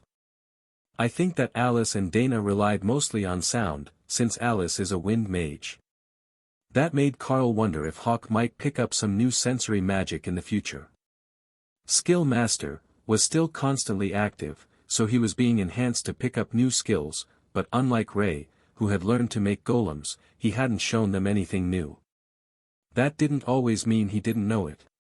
Just that he hadn't shown or mentioned it if he was using it. There was no movement near the camp for the first few hours, but near the end of their shift, Carl noticed something large moving in the distance, as if scouting the perimeter of the camp. "Do you see that?" 3 large figures, ogre-sized, scouting the camp. They're circling around outside the patrol range so that the guards don't detect them. But the ogres are close enough that they would be able to smell the humans when the wind is right. Carl whispered to Tessa, while he pointed out the ogres in the distance. "Oh, those sneaky bastards. I see them now. Should we go take care of them?" Tessa replied. "They're headed this way. I think we should just wait, but warn the camp that they're being scouted, in case there are more groups that we can't see from our position." Tessa smiled and patted Carl on the shoulder. "Good call, very by the book. You've got decent instincts for a first-year student." Carl sighed as he realized that the more experienced cleric was testing him to see what his responses would be, but Carl was getting quite used to how things worked in the wilderness, after having been out here for a few weeks with a group that didn't make their planning some obscure leadership task. After another half hour, they spotted a second group of ogres doing the same thing, and again Tessa messaged the base to let them know the current location of both groups. They hadn't pushed the scouts out, which seemed odd to Carl. But if they couldn't see in the dark, they might just be waiting until it was safer to fight. Tessa started cooking just before dawn, when she knew that the others would need to be up in half an hour. The smell woke them up as intended, and Carl could see that the rest of the unit was just starting to get upwardly mobile, but the kitchens in the camp were already hard at work, getting prepared for the day, with the first batch of breakfast ready. "All team members, be ready to move in 1 hour." The captain of the unit they were attached to announced as Tessa started serving breakfast. She had come up with the same mushroom steaks that Doug had been so fond of, but cut into thin slices like bacon and wrapped around peppers that were stuffed with something like cheese. It wouldn't be actual cheese, given that it was all plant-based, but it was good. She had also come up with an apple jerky for snacks later, and a fruit and nuts trail mix, which most ate on its own, but Lotus poured into a bowl and then added coffee to, like most would add milk to breakfast cereal. Not that she needed the caffeine. The nature cleric was already too energetic in the morning. Lotus smiled at Carl as they finished eating. "We should send Carl down first while we get cleaned up for the day's patrol. One man can only be so lucky, or it will unbalance the world." Carl laughed. "Well, that's one way to say get out of the fort while we shower. Toss me a water bag, so I can wash up while I'm down there, will you?" Alice snapped her fingers to get their attention. "We can just set up a dividing curtain. We've got plenty of those, and we're going to want Carl up here to lower us down, or everyone will have to climb that ladder." 2 ground tarps were quickly erected in the fort, sectioning off a portion of the far side, where Lotus hung one of the gravity-fed black shower bags she had used her magic to fill with water. You just had to open the spigot, and they would sprinkle water like a shower. They were simple, but effective, and if you left them out in the sun all day, the water would be properly hot in the evening. It was warm enough thanks to her magic, and Carl took his time shaking the dirt and dust off his worn outfit before setting it aside and preparing to get cleaned up. He didn't recall how many other shower bags there were in the packs, but the ladies would certainly need some time to get clean and dressed before he came back out. He was about half washed when he heard the curtain move and felt a body against his back. A small finger pressed to his lips to keep him silent, and then two gentle hands began to scrub his back. Once he was clean and rinsed, he was turned around to face the curtain instead of looking out of the window, and he could hear Dana quickly putting her clothes back on before exiting the other side of the section. It had to be her. Nobody else in the group was that size, and she was the only one that used that particular academy shampoo. When he came out, everyone was ready and waiting, and it seemed that there was an agreement not to say anything about the shower. So, Carl pulled the ladder up into the fort until they were only a few meters from the end and looked at the group. Who is going down first? Hawk is already on patrol, and the area is clear. Once everyone was down, Carl slid down the ladder like a rope, and checked his pack to make certain that it was properly secured. We have 20 minutes to get back to the camp, no rush. They will be gathering for formation in 30 minutes. Alice informed them, and started heading back. Carl took his position at the front, using his enhanced eyesight to watch for any threats, but this close to camp, there was nothing to see. Not even the local wildlife dared to venture too close, in case they became a supplementary food product. The team seemed to be in much better spirits today, but Carl noticed that the captain now had red badges on his uniform instead of gold. There were still 2 silver bars for his rank insignia, so he didn't get busted down from captain, but it looked like he was on official punishment for however the meeting went the night before. There is a meeting with the base commander before we head out. The whole base, except scouts, are to be in attendance. The captain greeted them as Carl's group reached the barracks that the others had built last night. Alice nodded. Understood. We have Hawk scouting, so we will know what to expect before we head out today. Give him an hour, and he will cover everywhere that we can reach on foot. The captain nodded, and led their team to the meeting point, where the other units on station seemed to smirk a little as they cleared the way for him to take the place of honor at the front right of the formation. It had been deliberately left open for them, a not-so-subtle nod to the fact that the other units agreed that he had been right, but the real shock was when the base commander and his adjutant came out. The base commander was wearing captain's bars, the same as their unit leader, but his collar was loose, and his jacket unbuttoned. His face was bruised and swollen, and from the looks of his shirt, his ribs were wrapped, which would explain the open coat. The adjutant wasn't in any better shape, and Carl could see that his hands were bandaged, and he was limping. They had healers on base. Lots of them. So if he was still in that bad of shape, the captain either beat him near to death, or the healers refused to work on him, which would be a massive case of insubordination. Attention! The sergeant at the front of the formation called, bringing everyone to order as the commander took the stage. The wounded man cleared his throat and put on a stern face, as if everyone couldn't see that he still had one eye mostly swollen shut. It has been brought to my attention that our limited patrol radius has led to some inadequacies in the way that the threat level of the region has been assessed. He began. That was the understatement of the day. As such, we will be reordering our patrols, beginning today. The new routes and zones are up on the board. I will expect a full report on every zone on my desk by 0400 tomorrow morning. That is all. He stepped down off the crude stage, flinching at the pressure on his ribs, and the sergeant dismissed everyone, sending them off to find their new patrol routes. Just as they were yesterday, Carl's group was assigned to threat mitigation, also known as the roaming groups. They would go wherever there were reports of more dangerous monsters, and deal with them before they became a threat to the base. Yesterday, there weren't any recorded, so they just wandered. But today, Hawk had a rather interesting list ready for them. He had found all sorts of monsters. Big groups, little groups, powerful loners, small groups with a powerful leader. A bit of everything, as should have been expected of a region where only the sector closest to the base had even been patrolled. They exited the base so that their reports didn't scare the awakened and common rank troops that had been stationed here, and then the captain turned to Carl for the scouting details. If we start at the south, we have 2 groups of ascended ogres, both small groups. Then we have a goblin camp, this time with no other large monsters nearby. After that, continuing west around the zone, we have a group of lizard men with an ascended leader, then a group of 4 awakened rank giants. I will update you if that positioning changes. Carl informed him. You heard the man. Let's go clean up this mess before the Inquisitors get here and start to waste our time. The captain announced. For matters between elites of the same rank, the church usually stepped in if they couldn't settle it peacefully. If the Inquisition was coming, either the base commander had filed a complaint about being beaten senseless, or the captain had filed a complaint for negligence and incompetence leading to the death of elites. Possibly both.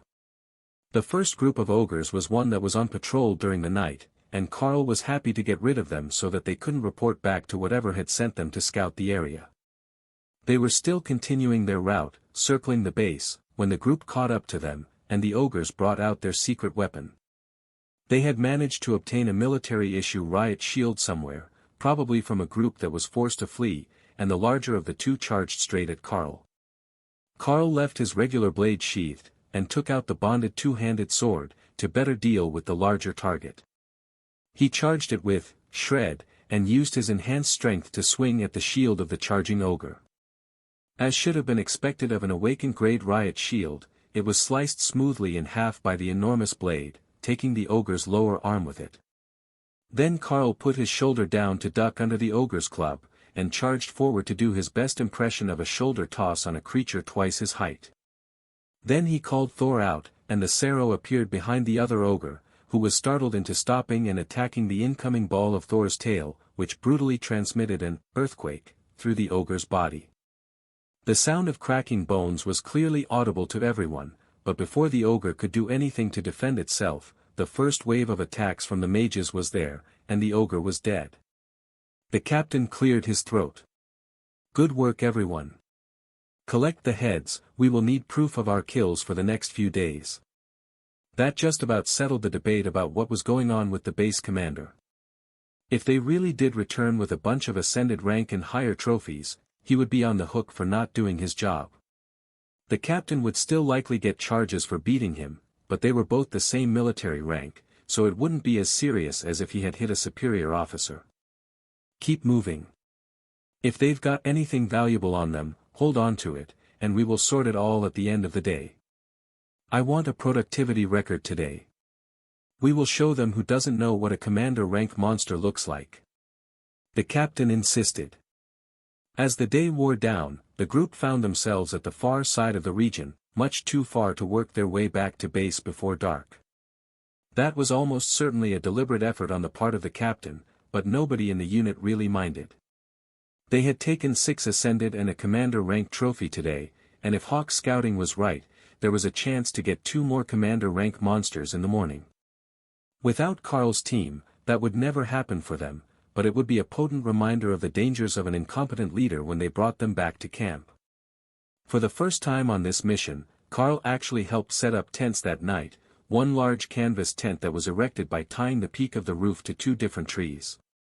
It had been stored in Tessa's bag, and she hadn't brought any poles, as she could just grow them herself, or use spears from the warriors and a length of rope, but the process was still much smoother than Carl expected. Tie the peak, tie the corners out, and then spike the bottom of the walls to the ground. Fortunately, everyone else had a lot of practice with this process. Then, once it was up, Carl realized that this sleeping arrangement was much more crowded than he was used to. They had found a nice level and soft spot to set up, but they would all be packed in shoulder to shoulder inside the tent. That sounded great for the first few minutes, until Carl realized that he was between Lotus, who insisted on being at the door, and Dana, who was possibly the world's most restless sleeper. Tonight, they were on the ground, and the sleeping bags were zipped up and not laid out like blankets, so she wasn't going far, but she was more active at night than she was while awake. Want me to just wrap her up? She sleeps so much better when she's in a hammock. Ray suggested, spending the night in her space, since nobody on their team had guard duty. I'm sure she will be fine. Carl laughed as Dana tossed one last time, then finally fell still.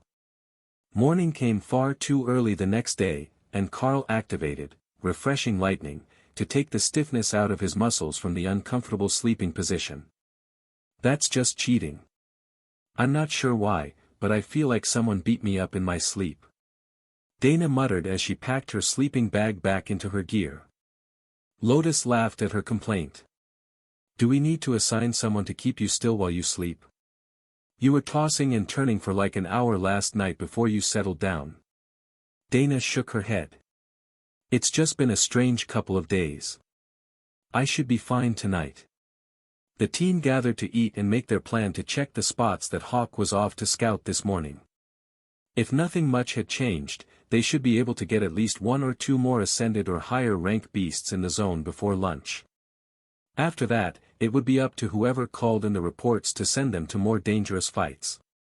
They set out as soon as everything was packed up, and Hawk led them to their prime target of the morning, a commander rank giant, with 6 awakened rank ogres. With Alice along, they shouldn't have too many problems with the giant, and the regular military unit could take on 6 awakened ogres, now that they had reinforcements from the depleted unit. So, spirits were high as they moved toward the target. There are poachers. Kill stealers. Evildoers. Hawk warned. Calm down, what do they look like? Can they even steal a commander rank giant from us? Carl replied. The smashy ones in white. They're stealing our giant. Hawk complained. I think there is a church security team already on site. Hawk just warned me that someone is trying to steal our kill. Carl warned the captain. The older elite's face went grim, and he motioned for the team to increase their speed. If the church had believed the base commander, that team wouldn't be strong enough to deal with the giant, and if they had, it was better that he was right there when it died, just in case the base commander had called in a favor. Thor happily crashed through the undergrowth as he chased Carl and the captain through the woods, so when they arrived at the battle in progress, the church guard split to face them as if they were a threat. The beasts are with me. Carl called as he chased Thor into the crowd of ogres accompanying the giant. The lightning Sero sent one flying into the air, where it was intercepted by Ray's golems, which seemed to appear out of nowhere. The spider had chosen to sit this battle out and remain in her nest, but the golems were dispatched to fight in her place. It was just awakened ogres, if they got into it with the commander, she would get out of bed. As annoyed as he was with her slacking, Carl had to admit that she had a point. This fight was hardly worth getting out of bed for, and if the church guard wasn't in the way, Thor would have charged right through it to the real fight. The golems and the mages were working together to eliminate the ogres, and Carl found himself just leisurely walking through the battlefield up to the high priest, who had turned to greet him. Are you the team leader of this expedition? The old man asked. No, high priest. I am Ascended Elite Carl, the frontline warrior for the group. We have Commander Alice and a military captain with us as the team leaders. The man nodded, and gestured toward the giant. Care to lend a hand? Carl smiled and focused a shred attack to tear apart the armored plating on the giant's back. Then the spider golems moved in with their piercing forelegs and began to repeatedly stab through the hole, while Carl attacked the backs of the giant's knees. The massive warrior couldn't turn around, the church guard had him occupied from the front, so the attack on the legs went completely unnoticed until it was too late, and the beast was falling. With a running leap and a massive overhead chop, Carl removed the head from the severely injured giant's shoulders, sending it rolling across the ground to stop at the high priest's feet. Another wonderful, just as planned, moment that Carl wished he could take credit for. In the distance, Alice clapped as she walked across the battlefield. Unlike Carl, who had superhuman strength, enhanced by not one but 2 ascended rank magical items, she was forced to walk under her own power, which meant Carl and Thor had left her and the back of the column clear out of sight when they charged into battle. She hadn't even known that there were church guards here until she had seen them. She was too far away to hear his warning to the captain. Alice and the captain joined Carl at the fallen giant, where the church guard were giving Carl somewhat reverent looks. "Show off," the captain muttered when he walked up, which made the high priest laugh. "He's an enthusiastic one, for certain. I don't reckon that I've ever seen spiders as golems before, though." "Odd choice," the old man replied. "Strange to see them summoned by a warrior as well," one of the church guards added. That made the old man pause and do a double take at Carl. The guard had a valid point there. Warriors didn't summon golems. "I'm a beast master, not a warrior. The golems are summoned by one of my companions," Carl explained. Thor took that opportunity to come over and get Alice to scratch his head in that good spot just between his eyes. It was his favorite trick to calm tensions, and it had the added benefit of having his head rubbed. A win-win situation, really. "Well, we can say for certain that there are commander-rank threats in the area, and that they were not accounted for in the scouting reports." "How long has your team been in the area?" the high priest asked. The commander frowned. "We just got in yesterday. It was a bit of a disaster. There is an official report filed already." The old man nodded. "Oh, you're that team. Well, this saves us some time. Our guards will be with you for the remainder of the day. See if you can't find more high-level threats, and they will help eliminate them. Hawk, you know what to do. Find us some high-danger threats within the zone. As many in High Ascended and Commander as possible," Carl instructed. 400 meters north. If you start moving now, you will meet with a lone commander-rank troll thing. Maybe it's not a troll. Sure is ugly. The scout says that we've got a large troll 400 meters north. If we move fast, we can intercept it before it gets to a regular patrol group. Carl informed the gathered leadership group. "I didn't hear anything on the radio." The high priest replied, with a gesture to his earbud. "Mental communication between me and my dragon hawk. The troll is moving fast, so I need to go if we're going to intercept it." Carl replied. Tessa threw herself onto Thor's back and grabbed the short spikes on his ridge. "Off we go." And Thor took off in the direction of the threat, with Carl chasing him, and a small group of the church guard in hot pursuit. They had to see this battle, to ensure that nobody was lying or bringing in bodies from other zones. It seemed unlikely that this team would, when they had the power that they did, but anything was possible. Carl overtook Thor as the beast had to slow down to avoid running into trees or throwing Tessa off, and was the first to come across what Hawk had called a troll. That might be what it was, but Carl had never seen anything quite that large and ugly before. It was 6 meters tall, covered in moss, and where there was skin visible, it was pustulent and rotted. It almost looked like it was undead, but Carl could see the wounded areas knitting themselves together even as they rotted and fell apart in other areas. That was definitely not something that he wanted to fight in close combat. "Hawk, light this thing up. I think a little fire will improve the situation," Carl instructed. The barrage of fireballs seemed to sink into the creature and vanish, but they left smoking craters in the skin, which was slowly closing the gaps as Carl watched. "We need more attack power," Carl informed the others. Ray was as reluctant to touch that thing as Carl was, but to her credit, she did come out to fight, and brought the golems with her. They shredded the corpulent flesh from the troll, leaving rancid piles on the ground, and the creature began to gurgle some sort of war cry.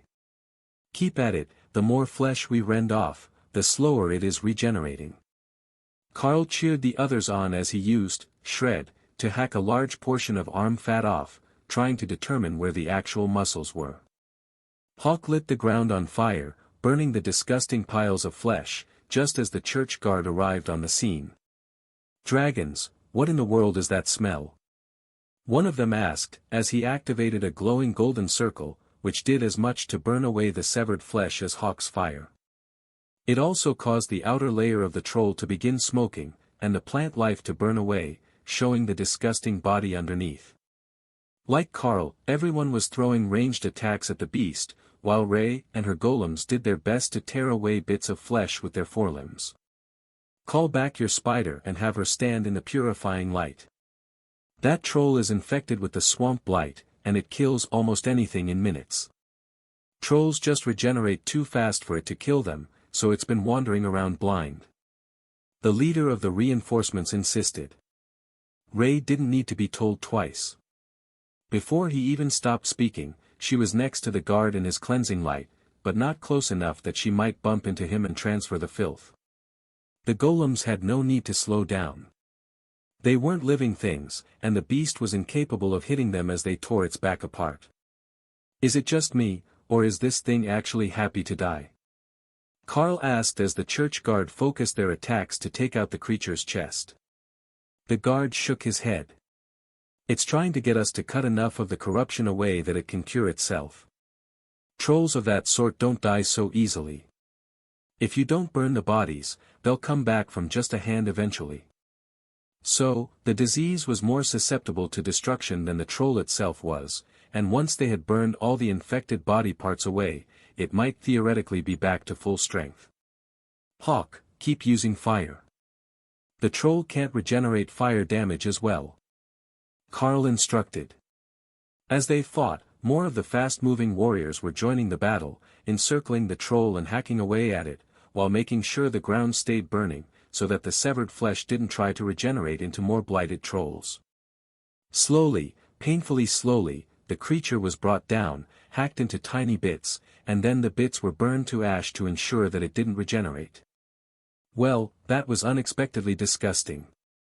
Even after burning and purifying it, the area still smells horrific. Carl noted. It will take a bit more cleansing before any of us can leave the area. Especially for the Cerro and the spider, who actually came into contact with it. Tessa explained. She was still riding Thor, and hadn't gotten down when he had charged into battle. She had decided that it was better to give him combat instructions instead, to avoid having him dig his horns into the beast and end up infected himself.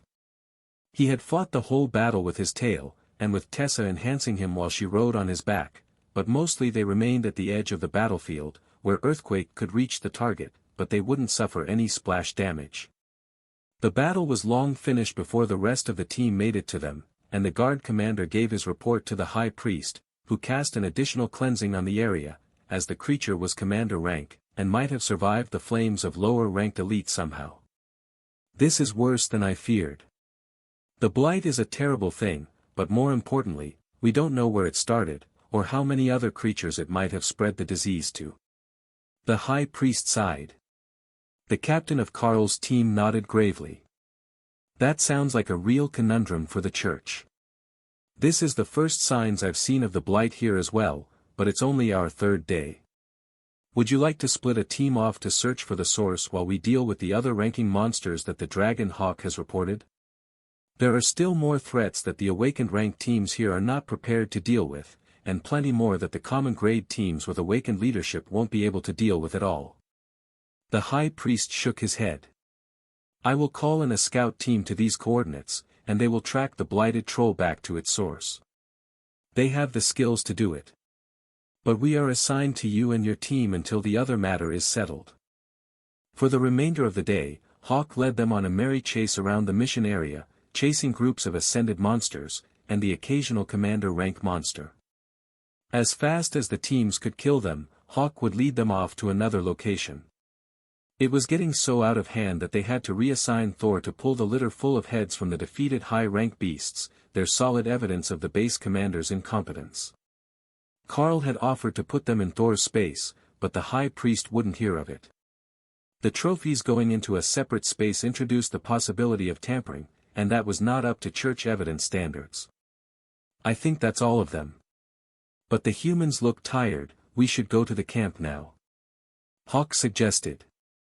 Carl sensed that the desire was not so much because of any empathy for the ones in the group without superhuman strength, but because he could see his nest above the fort from where he was patrolling, and he wanted to go to bed. As the day had progressed, Thor had moved from Cerro Knight, to Beast of Burden, to Noble Pack Steed, and now had not only the litter full of heads pulled behind him, but Lotus on his back, as well as both her and Tessa's pack slung over his back. The extra weight was no burden to the mighty Cerro, but it was funny seeing him all loaded up like a pack mule in the mines, when in reality he could rampage through 3/4 of this military unit without any real resistance. Lotus doesn't count as cargo, she knows all the best spots to scratch my scales. Thor countered Karl's line of thought. The small nature cleric was essentially giving him a free massage as they walked, and earning herself envious looks from the average soldiers, who had been at a jog for most of the day trying to keep up with the number of attackers Hawk was finding. The sight of the camp was a welcome relief to the unit, and as the outer patrols came into sight, Karl could hear the mages and rogues giving sighs of relief. The warriors had better stamina, but they had still been worked hard today, even if they were late to half of the fights because Hawk had been speed running them through the battles so they could eliminate all the major threats in one day while the church guard was with them. Unit, prepare to stand down and set camp for the evening. There will be formal questioning tomorrow, along with possible formal punishment announcements. You will be notified of the schedule as you are required. The high priest announced as they reached the patrols around the camp itself. Alice looked toward the fort, and the guard commander followed her glance. Does your team have a camp built nearby? The sandy-haired guard asked. Up in the tallest tree over there.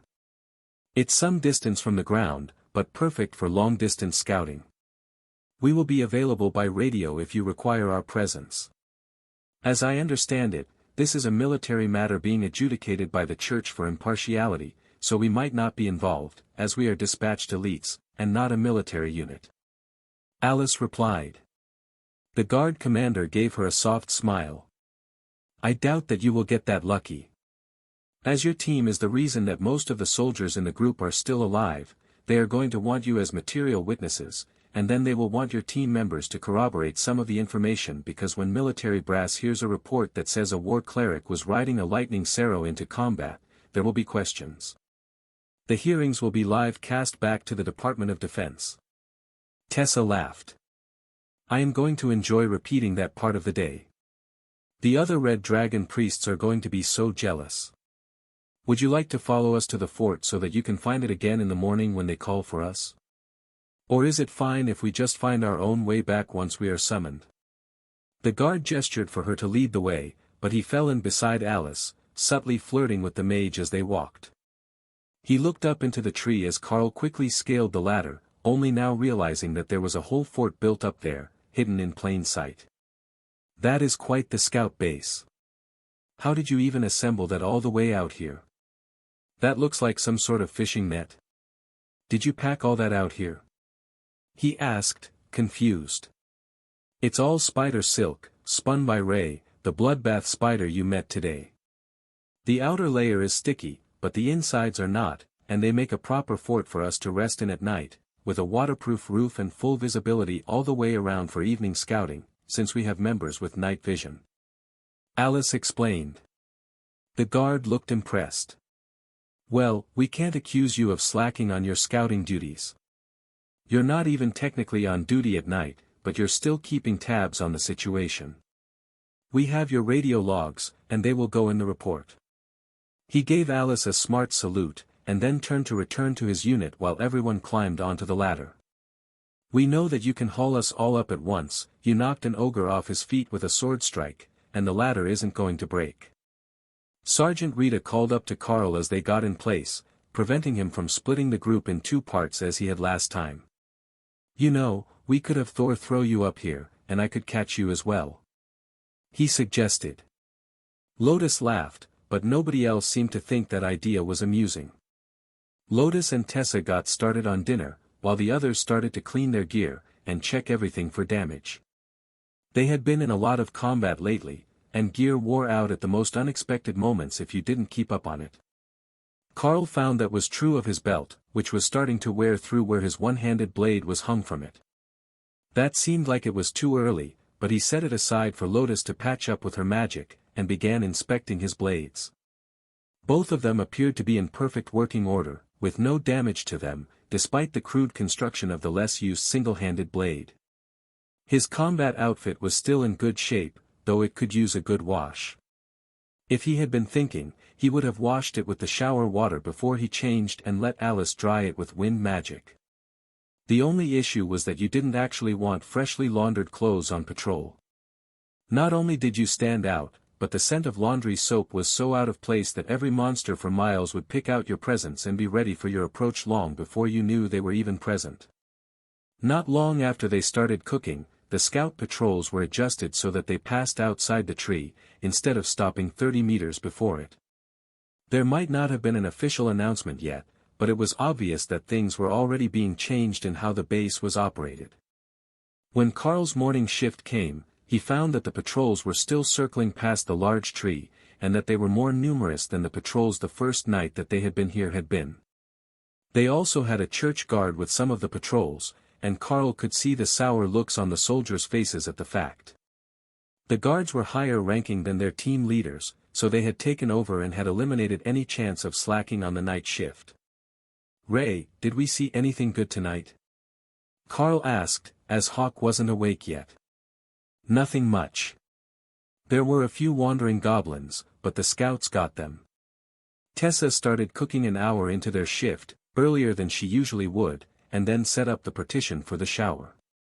"The church hearings always start entirely too early in the morning, so we should be cleaned up and fed before they show up to tell us to head into camp to give our version of events," she explained quietly, not wanting to forcibly wake the others early. There was no shower bag today, just a bowl of water with a washcloth and a bar of unscented soap. It would do the job, but the hot water was always comforting on the muscles. Once he was ready, they switched positions, and Carl stirred the morning stew.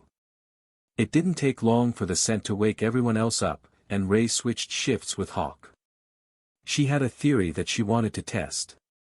Offensive adaptation was a versatile skill, and it even enhanced Carl's rend and shred attacks, so it should start enhancing her golem soon, she assumed. That meant extra stabby tree spiders, but also the chance that she could teach them other skills. She didn't actually know any other skills to teach them. But in her mind, that was a Carl problem. Once she knew that they could learn the basics, she would convince him to teach the golems more skills. That vine whip that the big tree golems knew would be nice. It wasn't part of the basic golem spell, it was an additional spell that Donnie knew, but cast on the golems. The whole point of having a human around was to make them make you stronger, Ray was certain, and that meant she would have to convince him to find more good skills for her. Hawk agreed with Ray on that last point.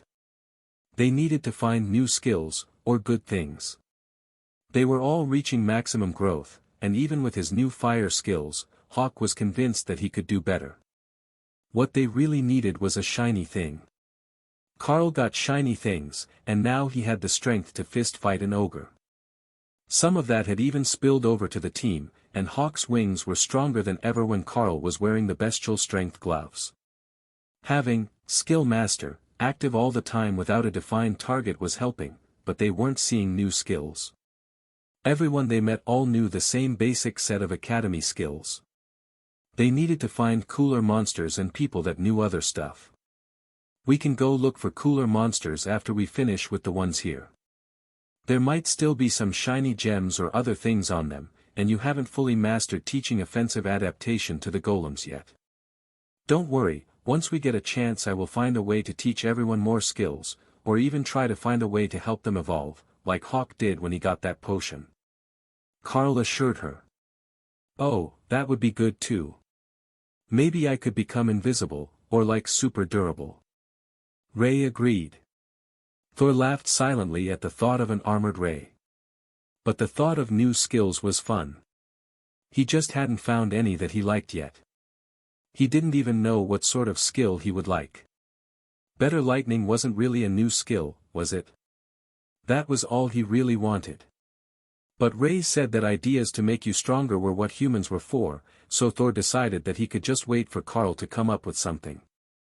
Their discussion of the best ways to get stronger, and how they should just sneak away to go look for really good things, was interrupted by the food being served, and then by the church guard coming to call all of them to make their official report on the conditions in the field.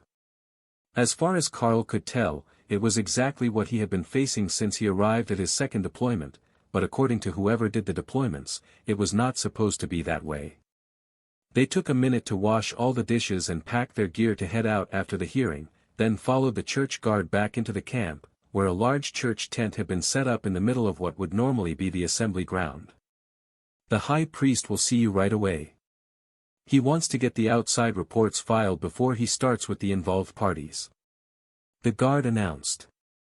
Carl looked around and noticed that there were more command tents here than he remembered. There should have been one for the base commander, and perhaps one for the transient units, but most of those were camped outside the base as it was being renovated and upgraded.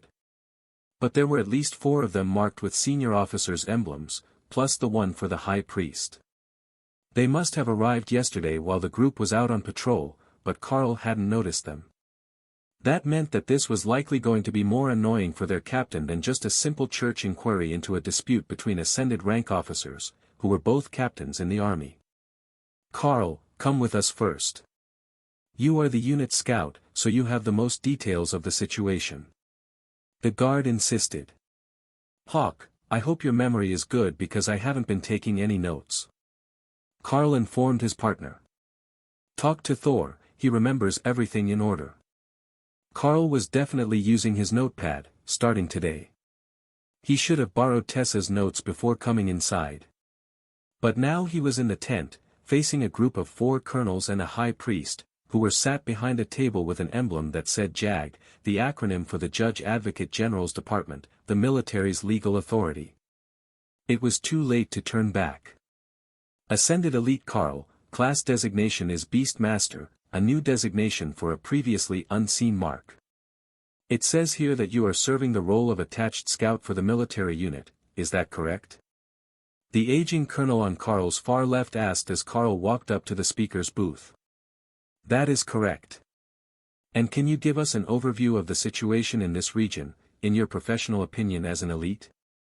The man asked. I would say that the common rank monsters are somewhat less frequent, though we have come across large packs of goblins. More frequent are the awakened rank ogres and hobgoblins, with about a third of our encounters consisting solely of the ascended rank varieties. That is what my team is along with the patrol for, the stronger groups, but we have also come across a total of 12 commander rank monsters in the last 2 days. The heads collected yesterday were brought back to the camp as evidence, at the request of the church.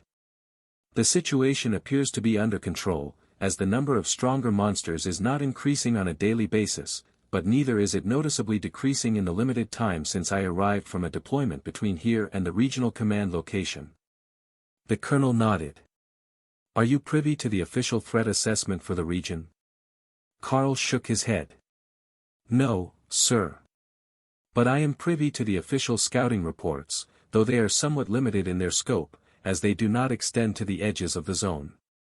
The officers flipped pages, while the high priest made notes, and then the man second from the right pointed at a page and asked Carl a question. It says here in the official report that there are no threats above low awakened rank found by the forward observation post scouts. Would you say that this is accurate? Carl frowned. In a way. That scouting report only covers a 1-kilometer distance from the camp. In that distance, the monster density is indeed made up of only common rank and low awakened rank goblins and hobgoblins. But once you move past the distance that is within the hourly patrol route, the smarter monsters become more common. They all made more notes, and then the high priest asked his question. From your elevated position last night, what did your team identify as potential threats to be dealt with today? There are 2 groups of ascended ogres camped respectively 5 and 7 kilometers from the camp. There are 4 groups of roving hobgoblins of unknown strength, with numbers in the single digits and low teens, and 1 pair of giants, possibly a mated pair. Oh, plus a warbear den, but that isn't on the list to eliminate, as they naturally control monster populations. Carl replied. A clerk brought him a map of the zone and Carl filled in everything that they had located and hadn't had time to eliminate, plus what they had found last night during the daily spawn. With the help of Thor, who really did remember where all of them were seen last, Carl managed to put over 20 spots on the map before turning it back over to the clerk. Thank you, Elite. Your information has been recorded. The high priest announced, dismissing Carl, and sending the clerks to bring in another witness.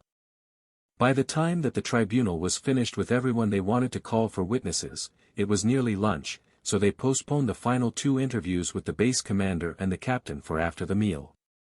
That cut out almost all chance of getting a proper patrol completed on that day, and that meant double the numbers of dangerous monsters the day after, as Carl's team wouldn't be out there to deal with them. But more importantly, with nobody challenging them, there was a chance that the larger monsters would team up and start coming after the base. But very few in the camp were actually concerned about the implications of stopping their clearance duties for a day. They all wanted to know how this drama was going to play out, and if there was going to be a new base commander at the end of the day. If there was, then they would expect a whole new set of orders to be coming, and they couldn't rely on routine to get them through tomorrow. Even if the base commander was just censured by the high priest, the tribunal officers would be breathing down his neck for the foreseeable future, and that meant even more chaos than a new commander. They had all realized yesterday when the pile of monster heads was brought into the base that something was horribly wrong outside their patrol ranges, but most of them didn't know the details. They did, however, know about the altercation between the captain and the base commander.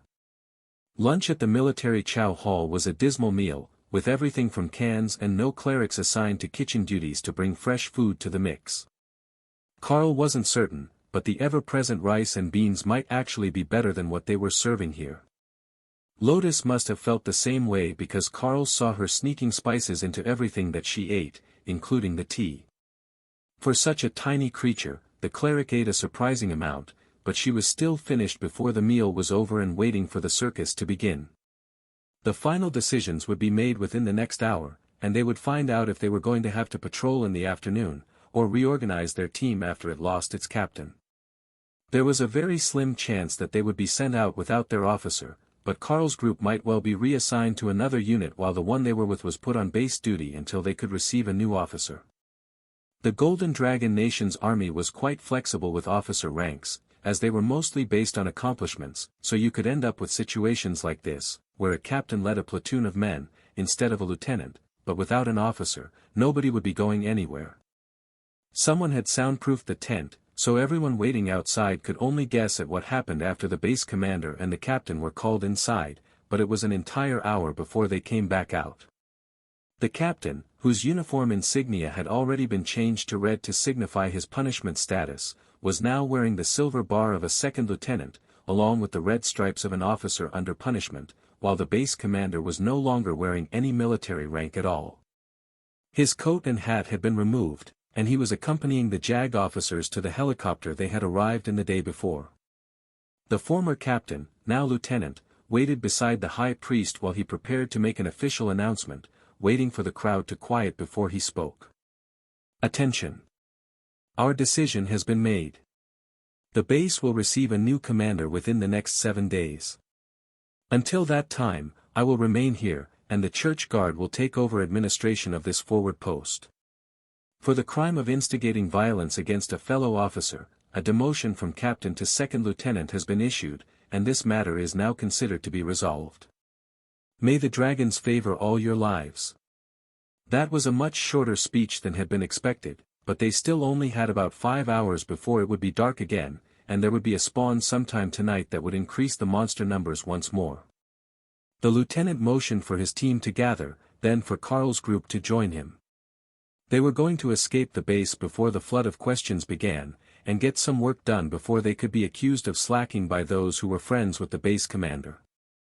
There was no official word on what had happened to him, but leaving without his uniform, there was a good chance that he had either been stripped of his commission, or he was going to jail.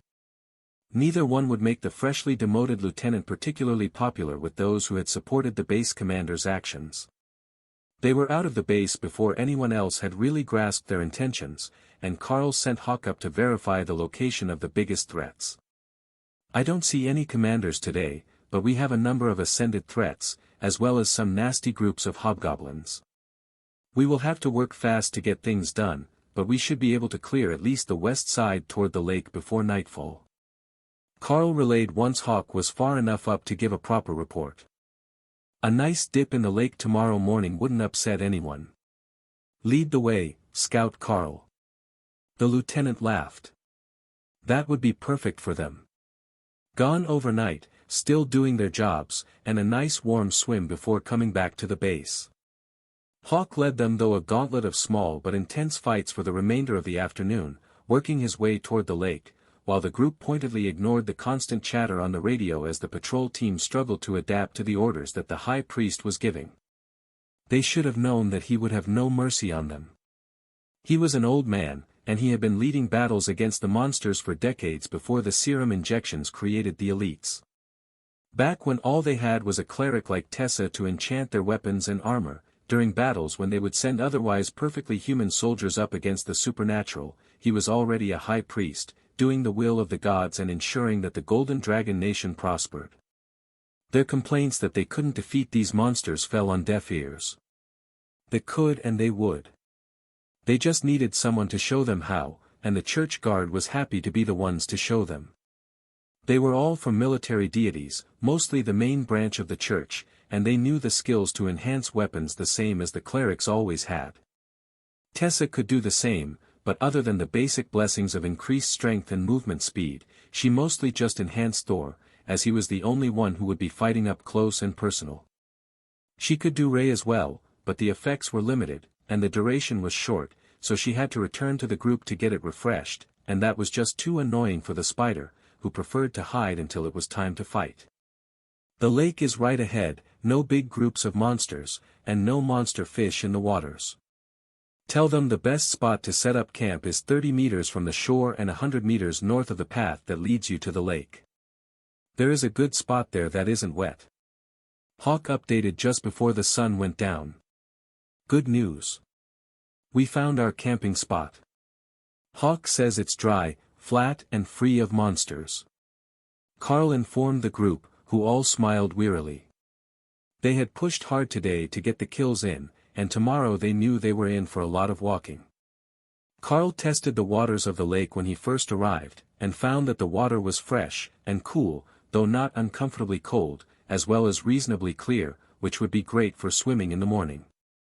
The clearing was a bit cramped, but he wanted to set up along the tree line anyhow so that he could have Ray construct hammocks instead of sleeping on the ground again. Their one big tent wasn't terrible, but given the option, not being on the ground would be better. The next morning, Tessa and Lotus, along with the military team's healer, made a big breakfast for everyone, while the rest of the unit took a swim in the lake. Undershirts and military-issued boxer briefs were the fashion of the day, getting the essentials clean while they frolicked in the water. The mages had promised to use air magic to dry everyone when they got out, so for now, it was just time to relax. Once the cooking was done, the healers traded spots with them, and ate while floating in the water. At first, the unit thought that they'd gotten the better end of that deal, until they realized that it took longer to break camp than it did to cook breakfast. Carl ended up having to use his sword to disassemble their portion of the camp, as Ray had made triple bunk hammocks for them to sleep in, but the web was too strong for a normal knife to cut through. If he pushed that hard, he would cut through the tree instead. You look lost in thought. Sergeant Rita noted as Carl rolled the hammocks around sticks and strapped them to his pack. Lots to think about today. Everyone is about full grown, and it's time to find a new skill or a way for them to break through. The mental spaces for them are close to complete, and that will push Ray well into the ascended rank without too much trouble, but after that, I might flat line unless I pick up another pet, or help these three stooges skip the slow part of their growth. Carl explained. Rita nodded. Yeah, I foresaw that same issue before we came out here, but I didn't expect them to make it quite this far before becoming stuck. What you really need are the accolades right now. All these assists on commander rank kills really add up, and with the accumulated points, we can go to the government university's genetic research lab. They are always working on something, and they might have a clue as to how to help the beasts grow. Other than that, it's pure luck, or in-depth research on your own to try to find something that will work for them. We found a way for Hawk, and that brought him up a full rank, so there is a chance that we can find something for the others as well. Perhaps a lightning-based resource for Thor would help his power grow. As for Ray, I'm not certain now that she's showing signs of becoming a mage-type support fighter. I would have thought that warrior resources to increase her attack power and durability would be best, but the first additional skill she learned was tree golems. That doesn't match with anything that I know about the species, so there is a chance that we don't really understand them at all. Ray rolled her eyes in her resting spot. Of course, she was misunderstood. Who could comprehend the ways of darkness, or the pure beauty that was a bloodbath spider? The humans simply lacked a sufficient sense of majesty to truly appreciate her nature. Carl let her rant about her own majesty for a while as he packed up the camp gear, and then the unit prepared to head out to the first targets that Hawk had spotted that morning. We should go see the other unit first. They will want to fight the ogres with us, Hawk suggested. Carl relayed the information to the lieutenant, and he got the unit moving. The other group had camped in a hollow between two hills, not realizing that there were ogres living in caves in both hills. Neither of the entrances pointed toward the hollow, but it wouldn't take the ogres long to realize that there was someone right next to their den. I don't think that they're going to fight the ogres with us unless we hurry. Hawk updated just after the group started moving. And why is that? Carl asked. The ogres are awake now. That patrol is totally going to get eaten if we're not there in like 5 minutes. We've got about 5 minutes before the ogres find and eat the patrol. Carl updated. That got everyone up to a run, with Tessa and Alice on Thor's back, while Lotus was riding Ray through the trees, using a short length of silk as a harness. The military unit was staying together, and Sergeant Rita had joined Dana in keeping pace with them, but just having the other elites in place for a fight would be enough. The patrol needed at least one of the ascended rank elites with them, and that was Sergeant Rita, while Dana missed her chance to get on Thor before the Cerro took off through the trees. The young maid shook her head in dismay as she jogged along next to the military patrol, and Rita patted her on the shoulder in consolation. You've got to move fast if you want a lift. We were both too far away this time, but there's always next time, she offered. Dana smiled and shook her head. If you can't move fast enough to catch up, I have no chance. Even Alice only got on because they nearly ran over her. The lieutenant chuckled at the two bickering elites. From Carl's description, they had over a kilometer left to go, and the unit shouldn't take too much more than 5 minutes to get there, but if the ogres were about to attack a unit that was still half asleep and slacking on the guard duties, they were likely to still be too late. Carl and the others got to the site just in time, as Hawk began to bombard the ogres with fireballs to wake up the camp and cause enough noise that they would know that they were in trouble. The problem was that this was a group of ascended ogres, and there was only one ascended member in their team. With half the group asleep or drowsy, they weren't putting on much of a showing of proper defensive formation. Their group could, logically, defeat these ogres. But it would require teamwork and strategy.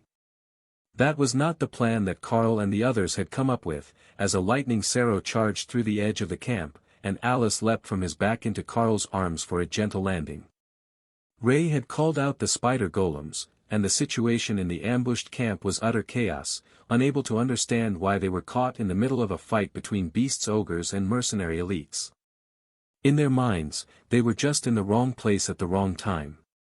But they had been here all night, and with the ogres so close, they were slowly realizing that good timing just saved their day. Alice's voice echoed through the area as her golem stomped into battle. Good morning, ladies and gentlemen. As you can see, your camp was approached to within 30 meters without a single alarm being sounded this morning. In fact, you didn't even notice a rampaging lightning Cerro charging through the forest in your direction. This is not acceptable practice for night watch. If you will kindly bring me your team leader, I would like to have a word with them while my team finishes with the ogre threat. The team leader wiped sleep from his eyes as he tried to get his armor straightened when Alice started yelling. This group was a mess, and they were very nearly literally a mess, if Alice and the others hadn't shown up to block the ogres. But there were more ogres coming now that the first group was down, drawn by the sound of combat, and the smell of blood. The rest of the unit was almost on site already, and the appearance of another military unit had this camp shaping up much more quickly than one irate commander rank elite. Everyone had heard the new orders over the last day, even Carl's group, though they had kept the radios turned low so the news of other troop movements and combat orders didn't distract them. Everyone who had left the base since yesterday had a church guard with them, so this team had been in the field for at least 2 days, which was unusual, as the camp was much more comfortable, and the patrol zone was limited.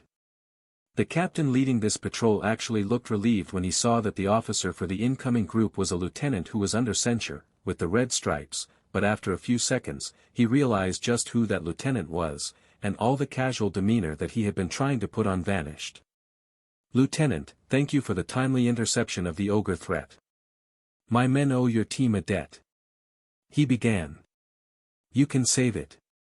My team is still finishing the second group of ogres that yours didn't see coming this morning. I'm not going to yell at you, but I will warn you that there is a church guard either waiting for you to return to camp, or already on his way out to meet you. It would be wise to have all your protocols in order before they arrive because the high priest is an old-school battle priest, and his team doesn't believe in coddling elites." The lieutenant replied. "Surely, they won't usurp leadership from the military officers?"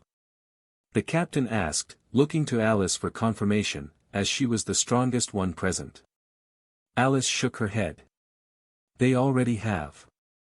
The church has been asked by the Judge Advocate General's office to get this zone back in top form, and the high priest they chose intends to do exactly that." The captain looked devastated at the news. Under the old system, before the elites, soldiers were honored as potential martyrs because the life expectancy was terrible, and over half wouldn't make it back from a 5-year term of service. But now, elites like him had gotten comfortable doing the bare minimum and reaping glory and promotions along the way. Carl finished the second group of ogres, and Tessa pulled a glowing magical gem out from under one of the bodies. "I found something interesting. Give me a moment to translate, it's in that ogre or orc gobbledygook nonsense," she explained. Carl hadn't even realized there was something written on the crystal in her hand, but when she cast a light spell through it, the gem created a set of red letters against the green of Thor's scales, and the cleric slowly began to decipher the writing. "It is a gem of wisdom. It helps mages refresh their mana more quickly, but it's worthless to the ogres. They must have kept it because it's shiny," Tessa explained. That actually made sense for the ogres, but the gem should be good for clerics as well. "You might as well hold on to that. At some point, we're going to need all the buffs and healing that you can give us. But speaking of buffs and healing, where are Ray and Lotus? I know I saw them both fighting earlier, but they're gone again," Carl remarked casually, in case she was just standing in his blind spot. "Who knows? They likely wandered off to find something fun in the forest. I swear that girl is half feral." Tessa sighed. Carl checked on Ray in his mind, and found that she was about 50 meters from the group in a tree, where she and Lotus had found a particularly interesting flower that the cleric didn't find in any of her training materials. As a nature cleric, she knew a lot about botany. More than most doctorate students in the subject. It was a gift from her goddess. But she still couldn't identify this flower, and it was bothering her. So she had brought Ray to go examine it and make notes while the others did people things, as Ray described them. While the group leaders had a tense discussion, and Lotus spent her time engrossed in the details of a flower that Ray had every intention of snatching to put in her space later, the slacker team's worst fears came true. The church guard assigned to them arrived with another group of soldiers on patrol. Not only that, but they had brought along a church guard supervisor for the soldiers accompanying Carl's group as well, which proved to be an amusing sight, as he already knew them all from the walk-in. "Elite Carl, where did you put the nature cleric? The others said that she ran away with your spider," the guardsman asked curiously as he approached. His smile said it wasn't an accusation, and he was an ascended rank cleric as well, so there was a good chance that he knew her personally. "Lotus is checking out flowers they found in the woods. There's something rare about it. They will come back eventually, or I will call them if there is a fight. They're always up for a fight," Carl replied with a smile. As long as you know where they are, and that there is someone covering for them, in case a monster tries to sneak up on them. It's policy not to let the nature clerics roam unattended. He replied. Tessa snickered at the way he phrased it. The guidelines recommended that you did not have any group member alone and out of sight of the group, but the nature clerics had a bad habit of wandering away. Ray, the church guard says to keep the spider golems with you and Lotus, in case anything tries to sneak up on you. Carl informed the wayward spider.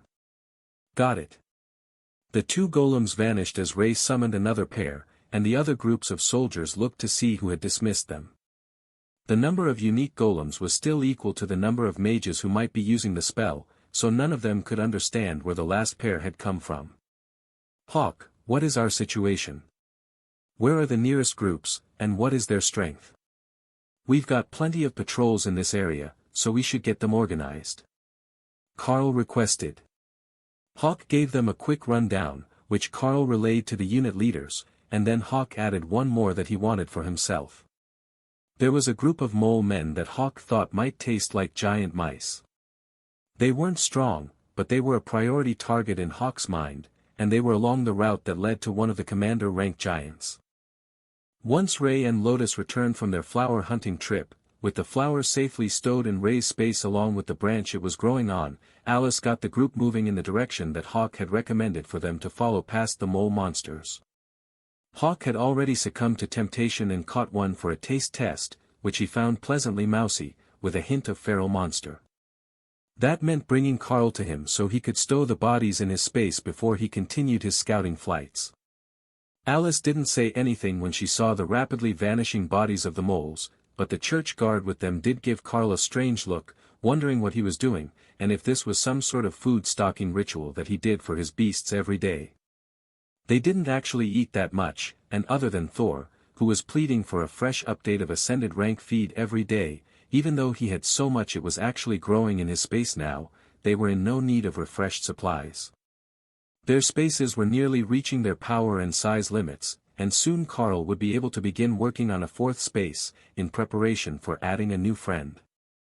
Thor's space looked like an idyllic pasture, filled with the best feeds, a few trees and smashing posts, while Hawk's was neatly organized piles of meat, cut and stripped to unrecognizable chunks based on flavor and energy content. Ray's on the other hand, had a very horror graveyard vibe going for it, as she had strung all of her reserves up in her webs, and in the dim light, it almost looked like they were still alive. If you're going to add something, I want a cool friend. Ray commented when she sensed Carl checking on the state of the spaces. Oh. What sort of cool friend? Carl asked. Maybe like a shadow demon, or a leaper.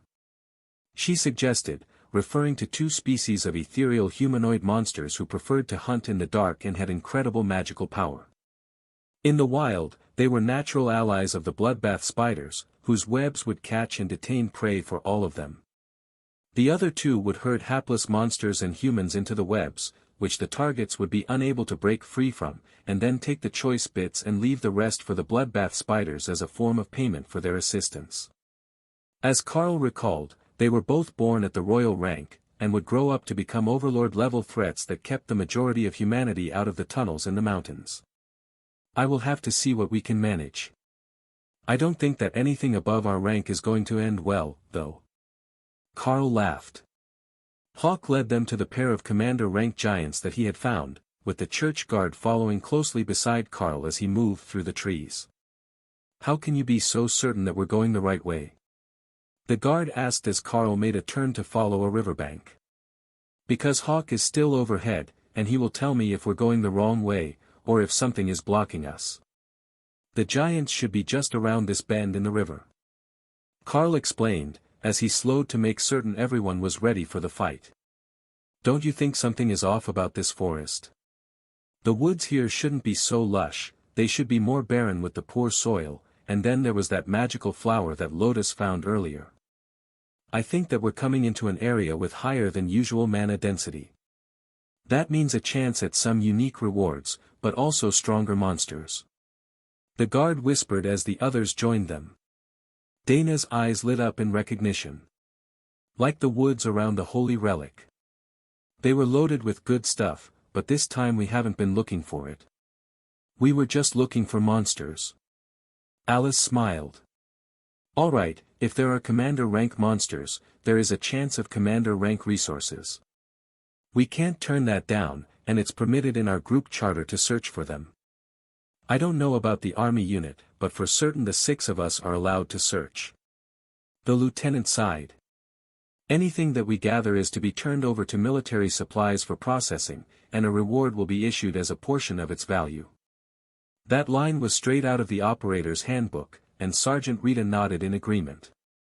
I will look for magical plants for Ray and the tiny human to collect. Hawk agreed. The last time they went for magical plants worked out very well for him. If they could find another good thing, he might really become a commander rank Hawk. He was so excited about searching for magical resources that he almost forgot to join the fight when everyone moved to surround the giants. Everyone move up to surround them, but leave a way out. We don't need them smashing through the ranks if they try to run. The lieutenant quietly ordered his troops. They were going to try to help, but they all knew that at 2 ranks higher, the giants could easily kill them with a single hit. If they got into the line of fire, it was over for them, and their attacks would do little more than distract the enormous humanoids. When Carl reached the spot where the giants were waiting, he saw that there was a good reason they hadn't moved, even though they had to have heard the soldiers approaching. There was an intensely magical cluster of grass between them, and the giants had taken defensive positions around it. Do we know what that is? Carl whispered to Lotus as she moved forward in preparation for the charge. No idea. I haven't seen it before either.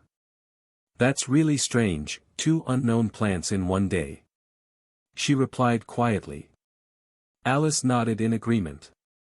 Then make certain that we do not destroy it during the battle. It must not be ready yet, or they would have picked it. The giants held their position as Carl and Thor stepped out into the open, with Alice, Rita and the church guard behind them. The lieutenant had gone to the left, while Ray went to the right, so they could attack from the sides, while the rest of the unit got in position. The giants made a motion to shoo Carl and the others away, which Carl returned by pointing at the plant, as if they would let the giants leave if they gave up the treasure. The one closest to him roared in anger at Carl's arrogance, daring to demand the precious resource from literally between his feet. The giant charged at the arrogant young human, and Carl produced the large vampiric sword from its ready state. If he was going to get gains for his team, this was the perfect opportunity for it. There were plant resources right there, and the blade would suck some of the life force from the giants when they died, giving them all an extra bump of growth. Carl stepped forward, using Rend to reduce the power of the giant's attack so he could block, while Alice's golem charged at the other giant before it could get in position to assist. The giant facing Carl lifted its blade to hack down at Carl just as Thor charged into the battle, crashing into the side of its knee, while Carl attacked its forearms with Rend, toppling the creature over backward. That was Ray's cue to get in on the action, and the spider golems were on the giant instantly, attacking the arms so it couldn't pick up its weapon, while Hawk dropped fireballs into the middle of its exposed stomach. Ray herself was hanging back from the battle and waiting for an opening to attack the other giant. The rest of the force were all focusing on it now, as Thor and the golems blocked their line of sight to the fallen monster. But then Ray had a brilliant idea. They didn't have to wait for the end of the battle to get the loot. She just had to dart over to the plant and use her forelegs to scoop it out of the ground and into her space for later. Nobody even noticed when the plants disappeared. The closest to knowing what happened was the standing giant, who only noticed Ray's approach after the plants were gone, when she went for the vulnerable spot between the shoulders, where the giants weren't flexible enough to reach her. That only lasted a few seconds, until the giant managed to take a swing with its sword, sweeping over its back, and the bloodbath spider was forced to retreat while the golem and the 2 ascended warriors attacked from the front. Once the resources were safely stowed away, there was no more need to hold back on the combat, and Carl pushed as much energy as he could into the oversized blade, allowing it to slice deeply into the wounded giant. It wasn't going to be that easy to take it out, and despite the heavy bleeding and awkward angle from a prone position, the giant still managed to punch Thor so hard that both barriers on the Cerro shattered, and he was sent staggering back. The giant began to get up as its wounds healed at an incredibly accelerated rate, already knitting back together. It reached for the plants, but found them gone, and began frantically searching for them or whoever might have them.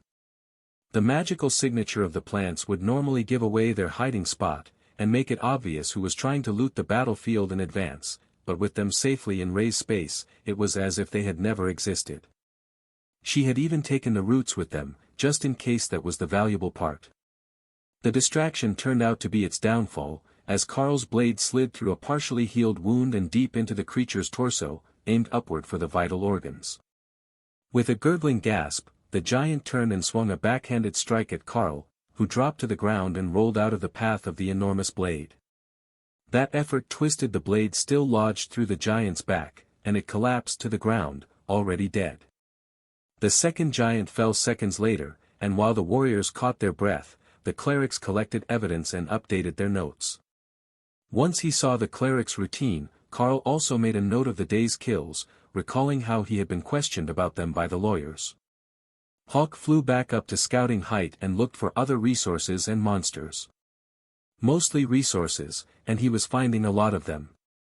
Carl took notes as Hawk updated the map with resource points, including their likely strength, and the monsters that had been drawn to them. In Hawk's mind, that was likely the important part. He might not know what the plants did, but if they attracted monsters that were similar to him, Thor or Ray, then they were likely going to be useful. Most monsters worked on instinct and confirmation bias. If others like you thought it was true, it probably was. Sometimes it was genetic memory, sometimes just a guess, but everyone would fight over the resources all the same. Carl dismissed his blade, which was trapped under the giant's body, and the church guard came over with a leather pouch from the hip of the other giant. It's a healing salve of some sort. It looks like it works fairly well, going by the magic in it. He explained. The giants were regenerating abnormally rapidly as well. I've never seen a shred wound heal that fast before. Normally, the jagged edges make it nearly impossible for monsters to deal with, but these ones were even able to stop the blood flow from lacerate without applying the ointment. Carl agreed. The church guard took a portion of the ointment into a trio of jars, and then passed the leather bag to the cleric attached to the military unit. You can turn that in at the end of the mission if you like, but you might need it. The experienced guard cautioned him. The extra jars were passed to the other clerics, who would be doing the group's healing duties, and Thor began to eye the plants in Ray's space with renewed interest. If they could make him regenerate that fast, wouldn't he be nearly immortal? He was already tougher than some silly giant, who had barely cracked his scales, and they were mostly healed on their own. Of course, Thor was overlooking the fact that the giant did that with a single solid hit through 2 layers of barriers, and if he had been hit any more, he would have taken serious injuries. That sort of thing didn't matter to the Sero. There was strength in numbers, and if he got hit, someone else could go forward until he healed. It only took a few minutes. Tessa gave Thor a pat on the side, and healed the last of his damaged scales, along with the slight bruising underneath, which left him in an even better mood while the Red Dragon cleric went to check on the second giant's body. There are some good things here, and more of the same ointment that we found on the other giant. We've got an assortment of dried magical herbs in the bag, and there are magical bracers, which will have to be altered, but are potent enough to survive a reforging. She explained. That was the sort of thing that Carl's group had always left behind before.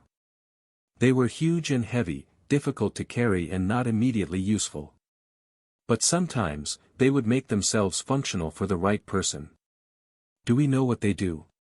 High Priest Doug taught me a trick, and sometimes you can get them to activate and adjust themselves to you. Carl suggested. The church guard did a double take. Did you say High Priest Doug, as in Doug Mackenzie? Carl nodded. He took and passed the test to the commander rank at the same time that I made it to ascended rank. The guard shook his head. We will never hear the end of it. Doug Mackenzie made it to commander rank before I did. Carl smiled. The clergy is a lot like a small town, isn't it? Everyone knows each other. The guard shrugged. It is at the higher levels, but there are hundreds of thousands of staff, lay priests who aren't blessed with magic, and devoted nuns cloistered around the nation whose names most of us will never even hear, much less learn. But at the same rank and close to the same age, it's hard not to know each other even if we're in different branches, and on different details. Tessa laughed. Plus, everyone knows Doug. He's the only nature cleric I know that's less reliable outside of combat than Lotus. Speaking of which, where did she go this time? Can you send Ray to go find her and bring her back? Ray. Can you take your golems and make sure we don't lose our tiny cleric? Give me updates if she finds good things. Carl instructed. Already on it. She found tasty mushrooms. They eat blood from dead monsters. Ray replied. They were only a few meters into the trees, and if they weren't crouched down looking for mushrooms, everyone would be able to see them. Once he knew where they were, Carl found them with thermal imaging. She's right over there. They haven't gone far this time. Carl explained. Lotus' voice carried through the clearing. Hey! Everyone, come this way. There is a whole bunch of good stuff in the woods. The soldiers spread out, only vaguely aware of what they were looking for, but everyone could at least pick out some of the major magical plants, and things that didn't look like they belonged in a normal forest. Sister Lotus, I think I found something. One of the soldiers called, holding up a bright red mushroom with black spots that looked oddly like skulls. Carl looked at Tessa. That's poison, isn't it? She smirked and nodded. Yup. But it's a paralytic, not a lethal toxin. He's going to collapse in. Oh, there he goes. Lotus pranced over and tucked the mushroom in a specimen jar that she threw to Ray before she cast a cleansing spell on the warrior and helped him to his feet. What is the first rule of unknown magical plants? She asked him. Sister, you see. He began. What is the first rule of unknown magical plants? She repeated, with her hands on her hips, looking fierce, despite her diminutive size. Look with your eyes, not your hands. The young man replied sheepishly. Exactly.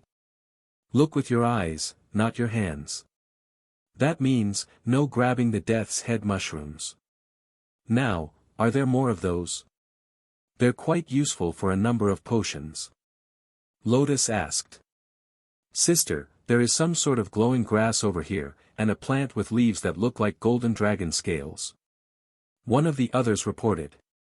That drew the church guard over to assist, and the unit went into full gathering mode, hunting in the area for more magical resources, the original target plant long forgotten.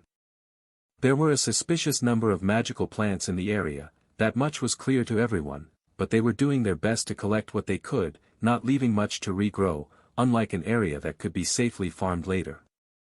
The magical plants would attract more powerful monsters, and that was the last thing that the region needed when it was already short on elites who were over the awakened rank.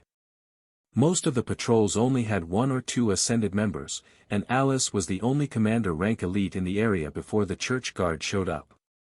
Carl wasn't certain of the strength that they brought with them, but there were at least a few commander-ranked guard captains in the mix, if he had checked the uniforms right.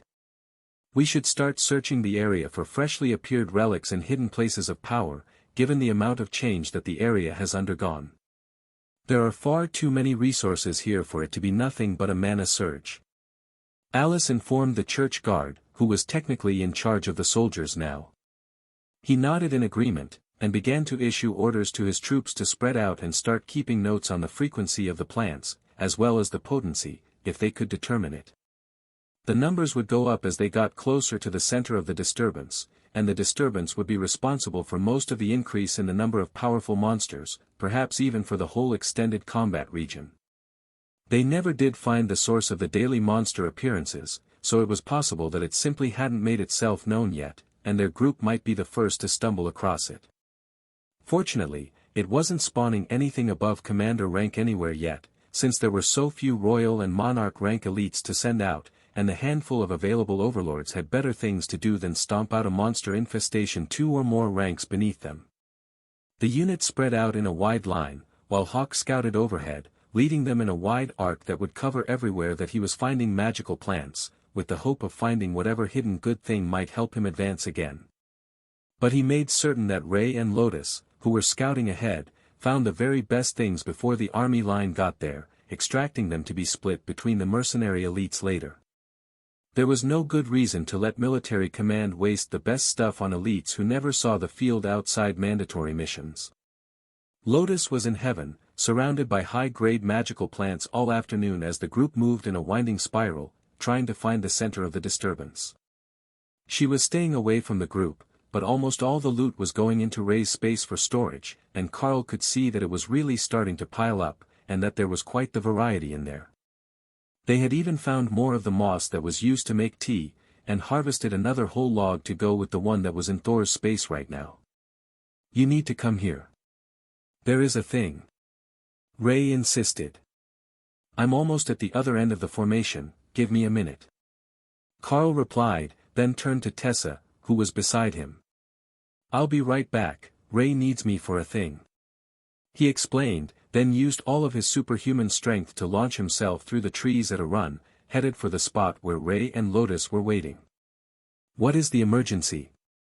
Carl asked as he caught a tree not far from where Lotus was crouched on the ground, using the solid trunk to slow his momentum and drop gently to the ground. Lotus looked up with a smile and pointed at a golden disc, formerly buried under the ground, and now exposed thanks to her efforts. "What is it?" Carl whispered, confused, but feeling a familiar feeling of power. "We're standing in the ruins of a city. That, right there, is a system stone." Lotus whispered. "You have to be shitting me." The system stones were the holy relic whose magic was used to develop the divine serum. They were the source of the entire nation's hopes and power. As far as anyone knew, there weren't any more of them. The original relic should have been unique and lost to history. But this one, other than the fact that it was covered in dirt, looked like it had been made only days before. "Are there more?" Carl added. Lotus shrugged. "There should be. I saw the diagram of the original formation as it was when it was first discovered. If we don't move anything, and it is intact, the shape indicates that there should be another one right here." She began to dig again, and another golden stone appeared from the ground, an arch brick, curved on the inner and outer edges, with tapered sides indicating that it was part of a circular formation. So Carl moved to where he thought that the center should be, based on where the other stones had been found. The moment that he reached the point, golden light erupted from the ground in 100 points all around him, and dirt was thrown away from the formation. Words appeared in front of Carl's eyes as the formation activated. "Would you like to select randomly?" "Randomly select what?" If there was an option to randomize, there should be an option to select deliberately. No, he thought, wondering if that would be enough for the magic. Gender, species and class remain unchanged. Generating class reward. That was too close, far too close. He had to warn Lotus. Don't select the random option. Whatever you do, do not select the random option. Carl warned her. Lotus pouted, but she didn't change, and Carl's attention was pulled away by the magic of the system stones. Class skills unlocked. Skill book, allows the Beast Master to record skills and teach them to others. Identification, allows the Beast Master to discern the effects that magical materials will have on his partners. Mental fortitude, you know you need it. Carl blinked slowly. Were the system stones throwing shade at him? That last ability's description was almost certainly an open insult. But what Carl hated the most was that it wasn't wrong. He did need mental fortitude because he needed to improve the spaces enough to allow the beasts to advance to commander rank. Carl returned to the present as the magic faded, and found Lotus pouting in front of him. What if I could have been a dragon, or a griffin, or like an angel or something? She complained. What if you turned into a fat male half-orc? Carl countered. Lotus considered that for a second. With a big dick or a little one? I always kind of wanted to know what it was like to have a penis. Carl flicked the little nature priest on the forehead. It might have even changed your class from nature priest to something entirely different. For all you know, you could have had to start all over from nothing. The lights had drawn the rest of the unit to them, starting with the rest of their team, as the lieutenant and the church guard were keeping the soldiers on task until they reached their destination. Everyone stared at the system stones, now clearly visible on a stone platform in the forest, untouched by time and intact. "Are they functional?" Alice asked. Lotus nodded. "Yes. They activated for both of us. But not for Ray. Carl says, don't pick the random option, but if you're lucky, it might turn you into a dragon." "And if I'm unlucky?" Alice replied. "Who knows? Should we ask someone to try?" Lotus seemed far too eager to see what happened when you randomized, but Alice was with Carl in her thinking. Magic this powerful could cause completely unexpected results if you allowed it to run amok. Lotus dragged Dana, the only one in the party she could physically drag, to the center of the platform, and the stone glowed again, while Dana stared at something only she could see. Then she slowly began to smile. "I learned a new class skill. Destruction. It increases the damage of all my spells." Tessa picked the mage up to give her a spinning hug, then conveniently placed her down away from the center of the formation and took her place. The golden light flared and seconds later the red dragon priestess erupted with fire, which coalesced into battle armor, with a shield and spiked flail. The weapon looked vicious, with 5 small spiked balls on chains, all engulfed in flames, but the armor was gorgeous. It was a skin-tight bodysuit made of red leather and dragon scales, showing off every toned muscle of the dragon priestess as she flexed, even though it covered her entire body, even encasing her head behind a dragon mask. Alice was the next one in, and after she stepped away, she activated a bit of magic and a tornado began to whip through the area for a moment before being dismissed. "I think that it is giving us all class skills. Perhaps our classes aren't fully active. Or maybe we were intended to return to the system stones on a regular schedule to learn new skills as we got more powerful. Has anyone stood on the central stone twice?" Alice asked. Lotus nodded. "I did. I left after I chose, and then walked back to yell at Carl once I realized I could have been a dragon. Possibly, with an unknown but tiny chance, been a dragon." Carl corrected. Sergeant Rita stepped onto the platform with more hesitancy, and Carl saw Lotus crossing her fingers, hoping that she might pick the random choice. It didn't look like she did, as only a few seconds later, the light had flared, and she stepped away still looking like herself. "It gave me warrior's tenacity, an increase to my constitution," Rita explained as she checked the group to see who hadn't gone yet. She was the last of the 6, so the next ones up would be the lieutenant and the church guard. They all gathered around the platform in reverent silence, awed by the aura of holy magic that the area was giving off. "All right, guard. You're up next. Pick random," Lotus encouraged. "It will randomize your species, gender and class." Carl warned him. "You're no fun, you know that. He's already ugly, how could it be worse?" The nature priestess complained. The guard laughed and ruffled her hair as he made his way to the top of the platform. He glowed with golden light for a moment, and then smiled as he stepped off the platform. "It gave me the sacred zone spell. It slows hostile targets that enter the area, and weakens them. It's an excellent large battle defensive spell, suitable for buffing an entire battle," he explained. Then he seemed distracted and nodded his head. Golden light enveloped all the soldiers at once, presumably as a result of the magic recognizing them as his subordinates who he could activate the system stones for. For most of them, it was a short and blissful blessing, which granted them a new skill, but one soldier apparently hadn't been paying attention to Carl's warning, and where a young woman in a military uniform once stood, now stood a female wargen in battle armor, a combination of leather and steel that left the midriff and lower legs exposed. A very furry midriff and lower legs with an extra joint, which flexed opposite the existing knee.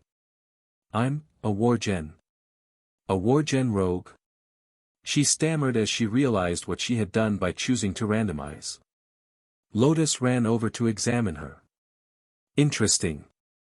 She didn't have to start over, she's still awakened rank. What skills did you get? The tiny cleric demanded.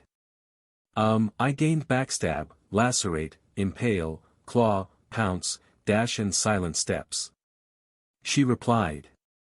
The warriors next to her looked impressed.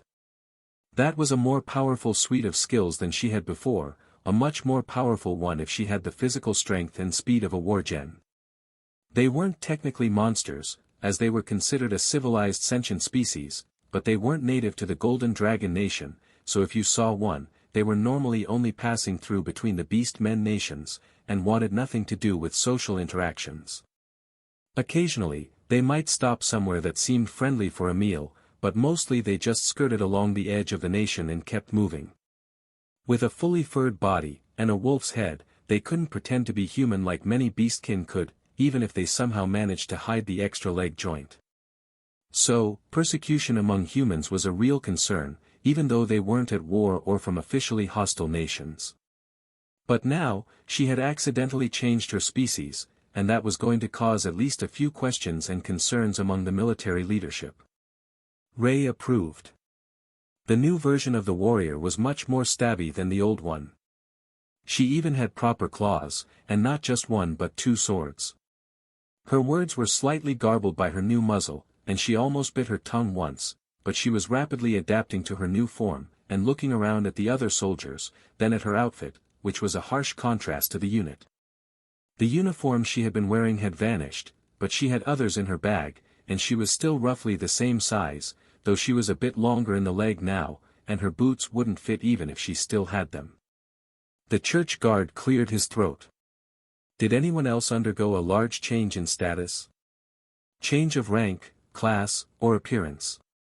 One more hand went up, and the unit realized that there was a child in their midst, even shorter than Lotus. Crap. Did it revert you to childhood? He asked. I think so, sir. I also randomized, and now I'm tiny. I'm still a warrior class, but my sword changed appearance, and my skills changed a little. I gained bow mastery, target lock, enhanced vision, night vision and forest sense. The child replied. Tessa looked at them for a few seconds and then went to pat him on the head. I have good news and bad news. It didn't change your age, you're still roughly 20. But you're an elf. A 20-year-old elf is still literally a child, and they won't hit puberty for like 5 more years, after which they will be full-grown in 2 to 3 years. Your new skills are all elven racial skills, so you're now an elven warrior, not a ranger or any specialty class, unless the system stones told you otherwise. He shook his head. No, it specifically said that my class was warrior. Tessa nodded. Then on to the good news. Elves live for about 500 years, so you have a really long time to get used to being short. The others laughed at his pain, but elves were incredible warriors, or so they had heard. They were supposed to be superhumanly agile, with incredible aim. Which meant that they needed to get their newly adjusted warrior a bow. Alice grimaced at the church guard. Do you think that we can bury this and pretend that we didn't know about it until after the paperwork is done? The guard smirked back. I have a better plan. I'm going to blame Carl and Lotus. Lotus gave Carl a pitiful look, as if he should take the entire fall for this discovery. Not that it was going to be a negative mark on their record, very much the opposite, actually. But the discovery of a holy relic of any caliber came with an intensive interrogation, dozens of reports to be filed, hours of descriptions, and much more. Carl had been spared much of that last time thanks to Colonel Valerie's interference, but this time it was system stones. Actual, functional, system stones. If they brought compatible candidates directly here, they could test them without the dangers of the serum. At least in theory. For all Carl knew, it only worked if you already had the system activated to some degree. Alice sighed and took out her phone, then smirked and handed it to Carl. If we're going to do this, we will do it all the way. She decided. Carl smiled and shook his head, declining the phone, then took out his own emergency phone and dialed the fateful numbers. Number 777. On the first ring, the same receptionist as last time answered. Speak. Ascended Elite Carl. 95,988. Please wait. Then an older woman came on the phone. Elite, what is your report? I have found a functional and complete set of system stones on patrol. I can confirm they are active. He replied, then waited for the woman to gather her wits enough to answer. 7 minutes. Do not move. Then the line went dead, but Carl could see that there was a blinking light on it, and a status update that said, tracking. He tucked the phone in the pocket of his jacket and coaxed Thor to lay down, so he could use him as a backrest. You might as well get comfortable, everyone. We have 7 minutes until reinforcements arrive. Carl explained. Are we not on guard against monsters? The now WarGen rogue team member asked. We are, but Hawk is up in the sky for that, and he says nothing dares to come close to this place. Carl explained. While he waited, Carl began to focus on the items that were stored in the spaces. There should be a new ability to identify what was useful, and Lotus had dumped a huge number of resources into Ray's space. The Death's Head mushroom was listed as a common grade resource, toxic, useful for enhancing paralysis skills used by the Warlock class. It didn't say how, but that was still more information than Carl had to start with. After a few herbs and flowers that all had basic enhancing abilities, Carl came to the strange mushroom that Ray said drank monster blood. Usable by partner, Ray, combine with blood lotus, shadow grass and commander rank or higher vital fluids to create a sympathetic reaction. That was somewhat less detailed than he had hoped, but after a short search, he found both the blood lotus and the shadow grass. Both were awakened grade ingredients, and both were in Thor's food piles. Carl put the 3 plants together, and mentally created a bowl to mix the blood in with them. Then he paused. He didn't actually know any alchemy, and there might be more to this than creating a stew. Ray didn't think so, and once she saw what Carl had assembled, she dipped into her space and quickly munched her way through the mixed group of ingredients. What, there's more, if it doesn't work. Eating is the best way to mix magical plants. She informed him as a powerful surge of energy began to brew in her stomach.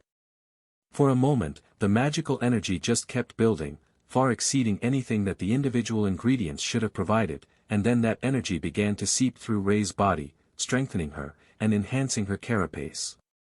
She was still a bloodbath spider, but an incredibly impressive one, and offensive adaptation felt like it was learning a new trick. Carl could feel the skill changing in his mind, where he shared it with her, but he couldn't quite tell what it was trying to learn from the combination of toxic plants and giant blood. The sound of approaching helicopters, 3 of them according to Hawk, distracted Carl from contemplating what sort of changes the plants had allowed offensive adaptation to master, and he began to mentally prepare himself for what came next. The helicopters didn't land, they just hovered and the Inquisition team slid down ropes to get to them, before carefully lowering down what looked like a throne in a box. Carl had no idea what that might be about. It was a bit ridiculous to be setting up a throne out here in the woods, even if it was the site of a set of system stones. But as it lowered, Carl realized that it wasn't just a throne, there was a whole set of furniture there for interviews and press releases, including the gold-on-blue backdrop that the official government news alerts were broadcast in front of. That likely meant that not all these people on the ground were inquisitors, though most of them were young enough to be among the first batch of elites, and the rest were wearing the robes of high-ranking members of the clergy. Tessa was looking grim as she noticed who all was here, and Carl finally stood up from his resting spot against Thor, before instructing the 3 beasts to return to their spaces to rest until the boring part was over. The disappearing lightning Cerro caught the attention of the clergy, and alerted them to which one was Carl without having to search for the phone that they were still tracking. Ascended Elite Carl. We have come in response to your call. Where are the system stones? An inquisitor in a fancy pointed hat asked. You're standing in between them. In fact, if the man with the knife strapped to his left leg moves another meter backward, he will activate them. Carl replied. The man took a rapid step to the left and turned, really looking at the ground for the first time and seeing the central circle of the system stones, with the World Dragon logo on it, and the surrounding rune-inscribed blocks. "Is this how you found it?" the Inquisitor asked. "No, sir. When we arrived, it was overgrown. Once I stepped on the central location and activated it, the system stones cleared the overgrowth from themselves," Carl explained. The team moved to the side of the stones and started to set up their gear, along with the official broadcast screen, and Carl wondered who might be actually giving the speech. The Inquisition wouldn't give a public announcement, but he didn't recognize anyone in the group as a public figure. Then, once the stage was set up, magic flooded the area, and a portal opened, disgorging a middle-aged mage whose very presence made Carl's instincts recoil at the threat that this person posed. Overlord Drake was dangerous, but somehow, this man felt even more deadly than that. If it was possible, he might have advanced a step beyond the Overlord rank, but there should only be one person in the Golden Dragon Nation that was more powerful than the Overlords. That would be the great leader himself. Technically, it could be the World Dragon's Archbishop, the head of the Golden Dragon Church, but that would be like seeing a mythical creature walk out in front of you and revealing that it was mortal. The World Dragon Archbishop was supposed to be more dragon than human, and though this person radiated power like a mythical creature, he looked quite human. He settled himself into the throne that had been dropped on location for him, and more people began to come through the portal. First, there were scientists and clergy, then a handful of famous reporters, and the government's press secretary. Then the man in the throne turned his gaze toward Carl, and his eyes turned bright gold, with slotted black pupils that seemed to see right through a person. As impossible as it had seemed 2 seconds earlier, it really was the Archbishop. The head of the church was here in person to secure the system stones. "We should have left and called in the location from a distance," Ray suggested helpfully. "It's a bit late for that, but making a run for it does seem like a better idea every minute," Carl agreed. The Inquisitor in the best hat gestured toward Carl and the soldiers. "You all need to gather in front of the backdrop. Stand as still as you can and don't say anything," he instructed. Everyone did as they were told, and after a minute or so of waiting patiently without moving, they were ushered off to the side. "Excellent, that is all they need you for here. The footage of your interviews will be filmed at a later date. Now, come with us, we have questions for you all and the helicopters are waiting," the Inquisitor instructed. The whole group was whisked away from the dignitaries now that they had the footage of them in the background that they would need to dub into the official press releases, and everyone began to relax as they got further away from the site of the system stones. It was some distance until we could get clearance to land.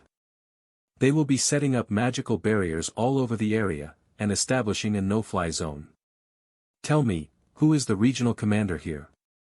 "They will likely be getting a commendation," the Chief Inquisitor asked Carl directly. "This area is under the supervision of a high priest on orders of the Judge Advocate General's office, after the base commander was found negligent in his duties." "My apologies, but I do not recall his name at the moment," Carl replied. The Inquisitor nodded. "That is fine, I will look it up once we are at the cathedral. You are in for a treat. Have you ever been to the capital before?" Carl chuckled and shook his head. "I was born in Lithium Mine City. I've only ever been there, the academies, or on missions." Dana looked like she was in the same situation, awestruck by the chance to go to the capital, though they likely wouldn't see much of it other than the inside of the cathedral while they answered endless questions about the situation that led to them finding the ruins. Fortunately, there wasn't going to be a lot to tell, and he had some notes to help him along.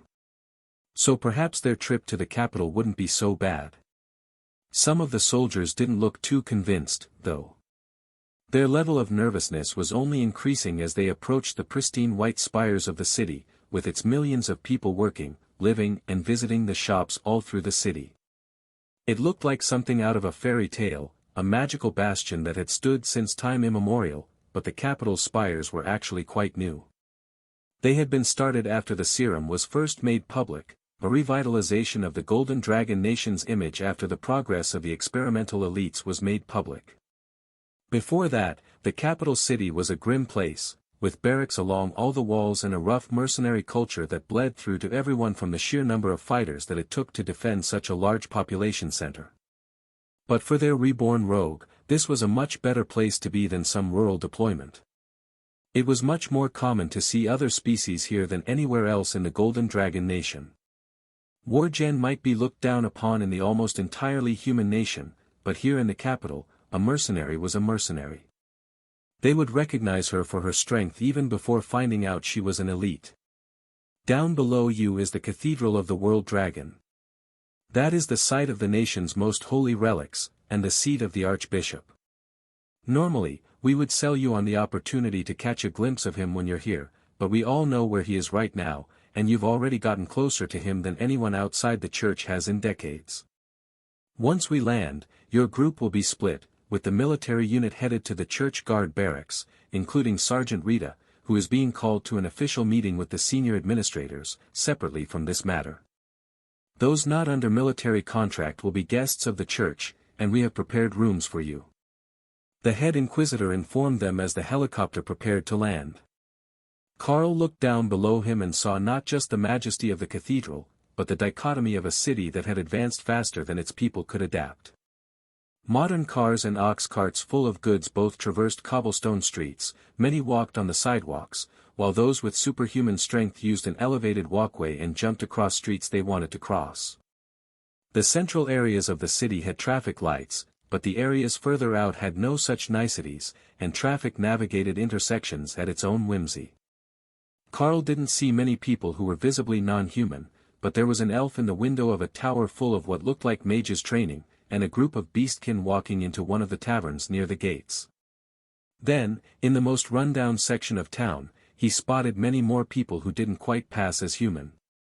Their features were just a bit off, not quite right, or sometimes just openly other, like the beastkin. One of the inquisitors patted Carl on the shoulder when he noticed the direction of his gaze. Many species of monsters can breed with humanity, to varying degrees of success. If they're civilized, we welcome the offspring of such unions into the city, but the lineage comes with a stigma that's far worse than being a foreigner like an elf or a beastkin. Carl nodded. I've never seen anything like it before. Do you know what the schedule is when we get to the cathedral? Nothing too serious today. First up, you all get to do written reports, then an interview after you unwind.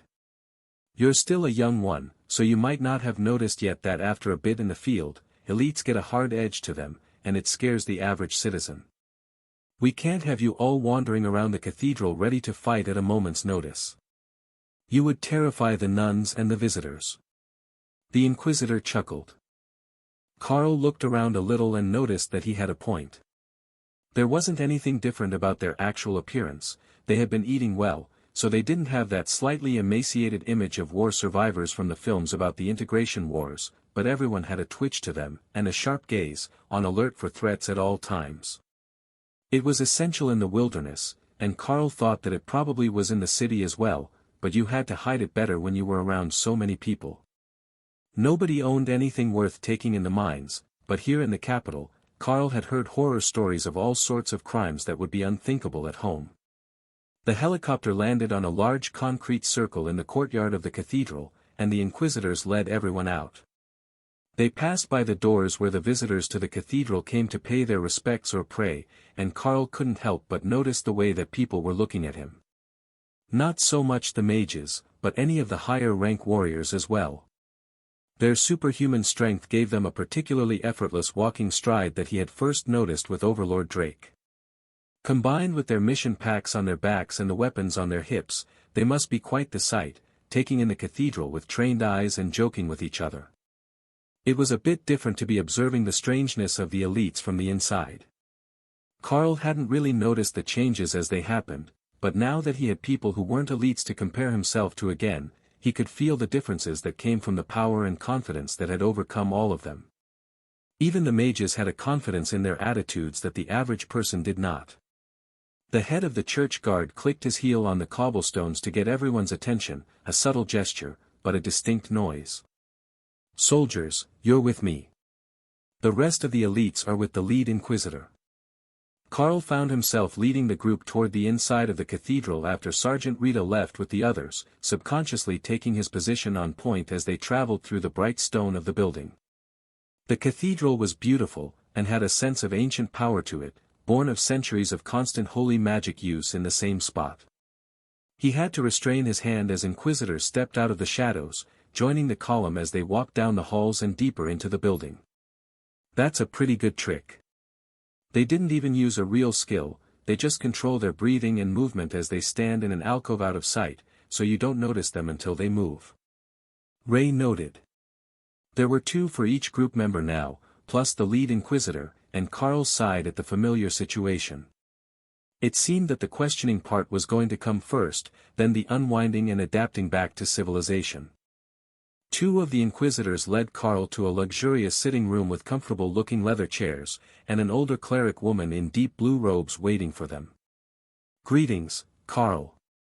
I am Lilith, a high priestess of the Blue Dragon, the dragon god of knowledge. Do you mind if we use a bit of magic during our discussion today? It helps reveal details that you might have forgotten." The gentle-looking woman greeted him, with her eyes glinting in the soft light of the lamps. They were dragon's eyes, not human, but Carl took the seat beside her with a casual grace. The answer to that question didn't matter, the outcome had already been decided, and if he was right, the spell was already in effect. "Of course. I only just started taking notes, so there might be many things I have forgotten." Carl agreed. Before he could say anything else, the world seemed to fade, and his mind was racing through everything that had happened to him since he had received the serum injection. The only stutter in the smooth progression was when they got to the trial instances, both in the woods and the one for the ascended rank, where he could feel something take notice of them, and the spell seemed to falter for a moment before continuing. The spell raced through his memories, right up to the present moment, and then abruptly ended as the 2 timelines converged, leaving Carl dizzy and disoriented. "What an intriguing time you have had in the few months since you awakened. The last reports were correct, you do have the world dragon's own luck, always finding yourself in the right place at the right time," the old woman announced as Carl tried to get his bearings. Carl chuckled. "I suspect that the world dragon didn't find himself seated in rooms full of holy inquisitors quite so frequently as I have." The high priestess laughed at his assessment and shook her head. "Oh, dear. You have misunderstood. I am not part of the Inquisition, I am the head of the historians here within the Church. But now that I have recorded your personal history for our archives, there are a few things that I would like to request, as I don't have a clear understanding from your memories. When you stepped onto the system stones, it granted you more of your class skills. One of them is identification, but limited to what helps your beasts. One is mental fortitude, of which you didn't seem to be lacking to begin with. But the third is known as skill book, and if my guess is right, it is every bit as good as what the inscriptionists can use." The 2 inquisitors were immediately on guard, not against Carl, but double-checking the room to make certain that nothing else was here or eavesdropping on them. One would almost think that the high priestess had announced that they were under attack from the way that they responded, but her demeanor never changed, still intently focused on Carl. "Sure. I don't actually know how it works, I have never tried it. Give me a moment and I will let you know what I need for the process." Carl spent a moment deciding what skill would be best to try with first. Probably not rend or shred, as those were already common enough skill books. The historian would be looking for new knowledge to add to her collection, or more correctly, the Church's collection, and if he wanted to get on her good side, that meant showing her something good right from the start. Refreshing lightning seemed like a good start. When Carl focused on it, a list of items appeared in his mind. "I will need a lightning element gem, powdered and immersed in commander rank blood to use as ink, and then 15 pages of paper, ash from an awakened rank or higher beast vaporized by lightning and a pen made of stone, with a golden tip." Carl recited. "What sort of requirements are those?" the inquisitor behind Carl asked, confused. "They're what the skill needs to create the book I wanted to make her." "Do we have those things? Or can we get them?" Carl informed him. If they couldn't get them, his day would become immeasurably easier. Having to write a 15-page book did not sound like fun, and his handwriting was atrocious. However, the man nodded, and sent a text message. They only had to wait a minute before a scribe came tapping at the door with an armload of goods. There was far more than Carl had requested, as if they had expected him to fail multiple times before he got it right, as would be quite normal for a beginner scribe. It was possible that was true, but Carl got the feeling that the challenge was not in making the book, but in using it. Refreshing lightning wasn't a human skill, but the innate skill of the lightning Sero. "Thank you." Carl greeted them as the child set his burden down on the table, then bowed and ran back out of the room. The blue dragon high priestess just stared at Carl, waiting for the magic to begin. Literally. The moment that he arranged the ingredients and filled the pen, then dusted the paper with the ash as the spell instructed and shifted his pen to the writing position and activated the skill, everything seemed to happen at once. The ink flowed from the pen to the sheets without him moving his hand, the pages arranged themselves, and then a green scaled binding that looked exactly like Thor's back, but with much smaller scales, formed over it and a buckled latch shut the book tight. On the cover was a simple description. "Refreshing lightning." Well, it looks like it worked. The dragon priestess noted, then gestured for the inquisitor to pick it up. "Can you make another?" she asked. Carl focused, and there didn't seem to be a cooldown, and there were still some supplies left. "I should have the supplies for at least one more, and I don't see a cooldown on the skill." He agreed. The high priestess gestured for the inquisitor to use the book, and he struggled with the clasp, unable to open it at all. Then he shrugged and passed it to the other inquisitor. He also couldn't work the buckle, so they called in a mage. She didn't have any more luck than the others, the book was firmly locked, unusable by any of them. "Well, I guess it's one of those picky skills." The high priestess sighed as she took the book back and gently rubbed the scales in appreciation. The latch popped open, and the book vanished, making Carl laugh. Of course, the skill book made from Thor's skill wouldn't open unless you petted it gently. Or perhaps it opened because she was a blue dragon priestess, and she would have some affinity for scales and lightning. But there was no denying that she knew the skill when a barrier of lightning formed around her body a few seconds later. "It's a cleric class skill?" the inquisitor asked, clearly confused. "Or it just wanted you to pet it gently before it would open?" Carl suggested, making the inquisitors smile. "If you would kindly make us another, we will test that theory." The historian agreed. Again Carl activated the skill, creating a second book, but giving himself a blinding headache that made the dim lamp feel like spears of holy light digging into his brain. "Here, drink this. That feeling is mana exhaustion. Give it a moment and the feeling will pass after you finish the potion. It looks like one is the limit, though the second one did successfully form." The high priestess noted. The mage picked up the book, eager to see what that barrier was like for herself. But nothing happened, though she seemed enthralled with petting the scales.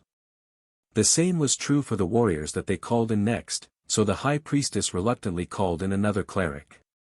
A young cleric with a snobbish look on his face walked in and turned to the high priestess. "This had better be good, I am on my day off." The cleric complained. "Don't take that tone with me, young man. Try to use this book. Just do what feels right," she instructed. The new cleric gently picked up the book, and then took a cloth from his pocket to clean the fingerprints off before sniffing at it and then tapping the latch, causing it to fall open. He flipped the cover open and read the first pages. What an intriguing tome. A lightning barrier skill. Is this new for the archives? He asked with real excitement in his tone. So it's not all clerics. Yes, that is a skill tome of refreshing lightning. I had thought that it was a cleric class skill that the beast master had gained from his pet, but it appears that it is not. Thor was laughing in Carl's mind that they thought just any human cleric would be compatible with his skill. Blue dragons had lightning breath, of course their high priestess would be compatible with refreshing lightning. Nature priests might as well, since they were more attuned to animals than humans. But the average, run-of-the-mill cleric, guard or any other class. Highly unlikely. Maybe a druid might be able to use it, but Thor didn't know any druids, he had only heard of them and seen a few. You seem to know something that the rest of us don't. The high priestess informed Carl with a serious look. Blue dragons have lightning breath. Carl replied simply. The high priestess face-bombed, and then sighed.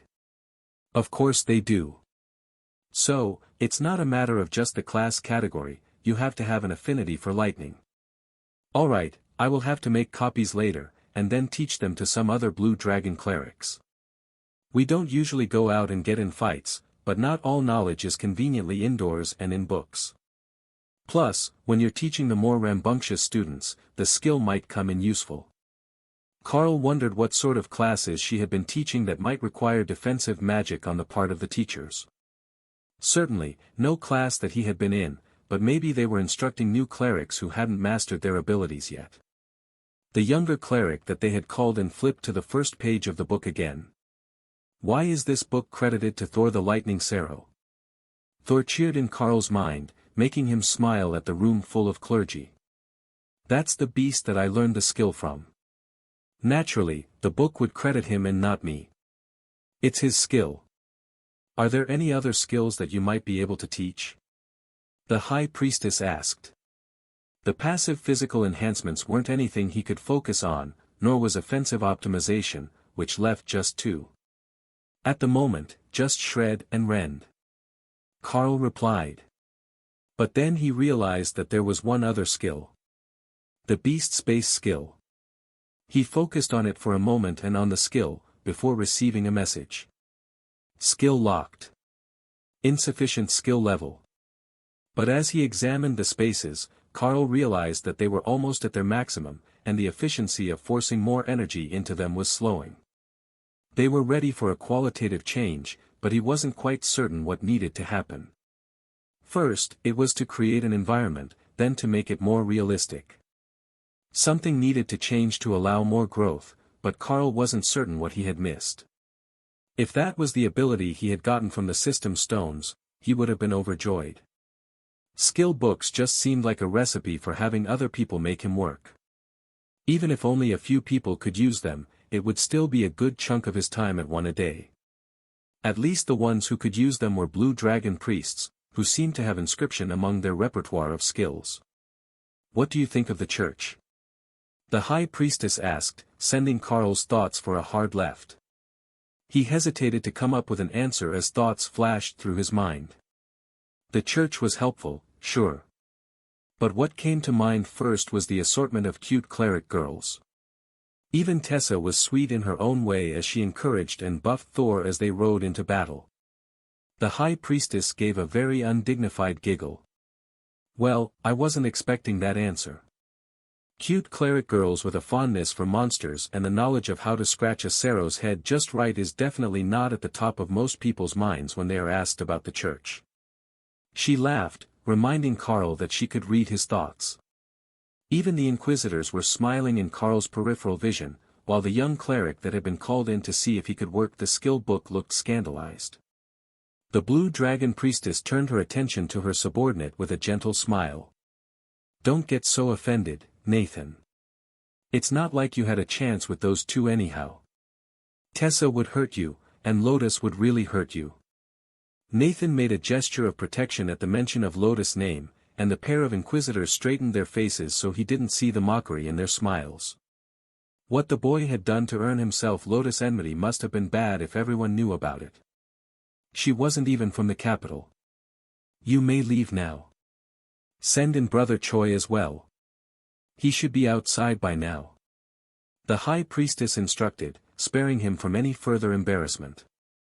Then she turned to Carl with a smile that said that she was definitely breaking some sort of rule he didn't understand. You see, everyone wants to get their hands on the best talents, and you, young elite, are the best talents. So, we have arranged a little extra help for you, in hopes that you will become more amenable to working with our forces in the future. The inquisitors pretended that they didn't hear the high priestess saying the inside part out loud as Nathan darted out the door like he was late to the toilet, and a second later, a muscular church guard in polished steel armor stepped inside. "What did you do to the boy this time? He's never going to heal from the trauma if everyone keeps making fun of him," he announced. Brother Carl came in with sisters Tessa and Lotus. The Inquisitor whispered, too low for most to hear, but clear to Carl's ears. Choi laughed and shook his head. Poor bugger. Just when he thought that he escaped. Carl gave him an intrigued look, and the guard known as Brother Choi smiled. Nathan grew up with Tessa, and he had an extreme crush on Lotus at the seminary academy. He even went as far as proposing marriage and begging her to join him in renouncing their vows so they could get married and run away with each other. Of course, nobody told Lotus that he was in love with her, and she beat him nearly to death for playing pranks on her. He's suffered from gynophobia ever since. Carl could see that. Lotus was tiny, and in his experience, anyone who was too far from average in any aspect tended to be sensitive to mockery after a lifetime of overexposure. Plus, she was far too close to being on Ray's wavelength for anyone's safety. Then Brother Choi turned to the High Priestess, who nodded at Carl. "This one needs mental ability training. Something about the nature of mental spaces or the void or something. You're a monk, you should know some things about that," she explained. Brother Choi looked over Carl's toned physique, still lithe and muscular without being too bulky for martial arts, with approval and nodded. "I suppose I could teach him a thing or two about a monk's mental discipline. How might it help him, though? Impulse control issues or pure curiosity?" Carl shook his head. "I have 3 beasts bonded to me for my primary class skill. They live in a mental space that helps feed their growth, but I'm reaching a plateau in the development of the space. I don't know how to change and improve it next, and if I can't, it will limit their growth." Brother Choi smiled. "So it is a matter similar to the void of the monk classes. Alright, we can work on that. Just let me set up the training dates after you finish with whatever you're doing, and we will be all good." The High Priestess shook her head. "No, you will start now and continue until he breaks through. It has been ordained by our superiors. They wish to see the youngest commander in history." Carl raised his hand. "I would like to point out that I just made it to ascended rank." The priestess shrugged. "Not my concern. They want what they want, and Brother Choi is going to help you with your mental state. Oh, that gives me an idea. He can accompany your group when you leave." The Inquisitor cleared his throat. "High Priestess, there are already 2 clerics in that group. A third would be against regulation unless we added more members of other specializations." The old woman tapped her fingers on the arm of her chair, and Carl realized that she had just embarked on a self-appointed mission. She wanted to know the answer to how long it would take him to make commander, and she just needed to find a way to make it happen. Most likely, her goddess demanded it. It was new knowledge that nobody else had recorded before. "I will have the group enhanced before they are sent out again." "What else did we need them here for?" she asked. They discovered the new set of system stones. "They are here for publicity and for safekeeping until we are certain that these system stones really do belong to the World Dragon," the Inquisitor reminded her. "Who else would they belong to?" Carl asked. "There was another system recorded in the Dragon God's holy books, from a time before the World Dragon was born, run by a chaos god who cared for nothing as much as his personal amusement. Because these system stones suddenly appeared in the monster zone, there is a suspicion that they might have come from the same place as the monsters, so they might not belong to this world," the Inquisitor informed him. Carl honestly hadn't expected to get an answer to that question, and now that he had, he was beginning to wish that he hadn't asked. Brother Choi led Carl out of the questioning room and out toward the central courtyard of the cathedral complex. The rooms for guests faced the central courtyard, where all the tourists visit. It's become our way of keeping everyone in easy sight, and keeping them from getting lost. As an ascended elite, you will be on the 4th floor, with a courtyard view, instead of an interior room with no windows on the lower floors that we use for the general population.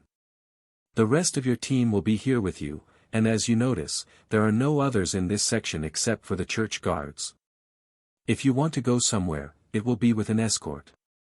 Your movement within the church isn't limited, at least not beyond what the other secular elites are limited to, but they don't want anyone running off or getting lost if they should need them for an interview or want questions answered. Carl chuckled at the cleric's honesty, and sighed as he saw the simple stone room that he had been assigned. It was just like the ones at the seminary school, and though the bedding was high quality, it was the same simple one bed and a desk setup with the showers and toilets down the hall.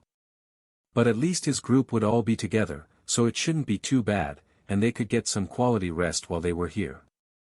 Carl dropped his bag at the foot of the bed, as he didn't want to put a dirty backpack onto the furniture, then realized he didn't have anything proper to change into.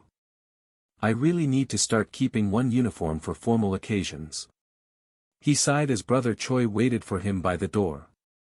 I'm sure you look fine in the visitor's hassock. Everyone wears them here anyhow, we don't let the tourists into anything but the public areas without changing. This is the Capital Grand Cathedral, after all. Carl realized that there was a robe and fresh slippers waiting for him on the back of the door, along with a clean towel. I will give you time to get washed and ready, then we can work on your advancement technique. I might not seem like the best option, but I probably am. The monk class is trained at the Golden Divine Academy, but most of us end up at the church after, for the meditation and mental conditioning that is needed to build our focus. Once you understand a bit better, it will make perfect sense. Brother Choi explained. Carl grabbed the fresh clothes and headed for the showers. So, what god do you follow, as a monk of the church and not a cleric class whose goddess is decided for them? He asked as he turned the water on. The human god of battle and wisdom. Also known as the human god of magic.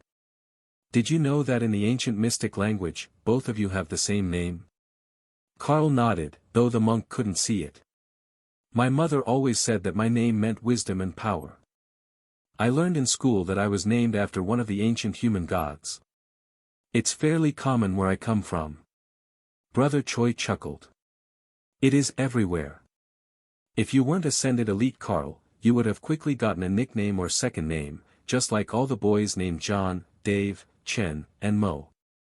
In a small town, you might be the only Carl in your generation, but in the big city you need another name. Same in the church, we're one big family of sorts, and we can't all share a name, it would be a mess. Carl laughed as he finished washing up and got into the hassock and slippers. I don't know. An army of Dave could be fun. He joked. Carl came out into the changing room and found that Brother Choi had removed his armor for comfort, tucking it into a basket with his name on it.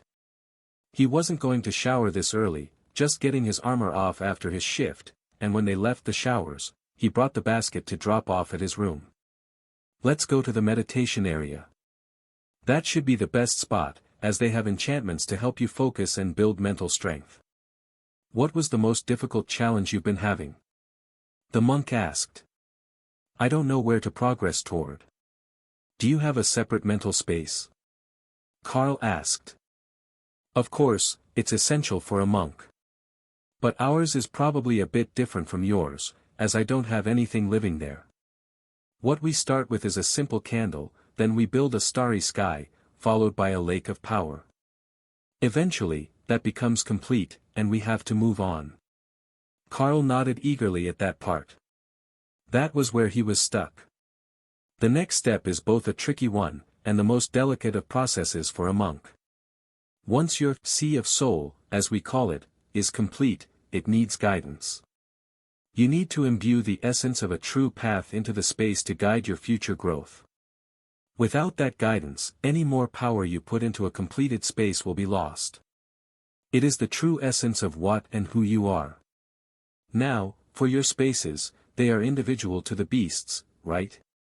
It might be that you need to fully understand your partners, and what they are trying to become in order to grow their space.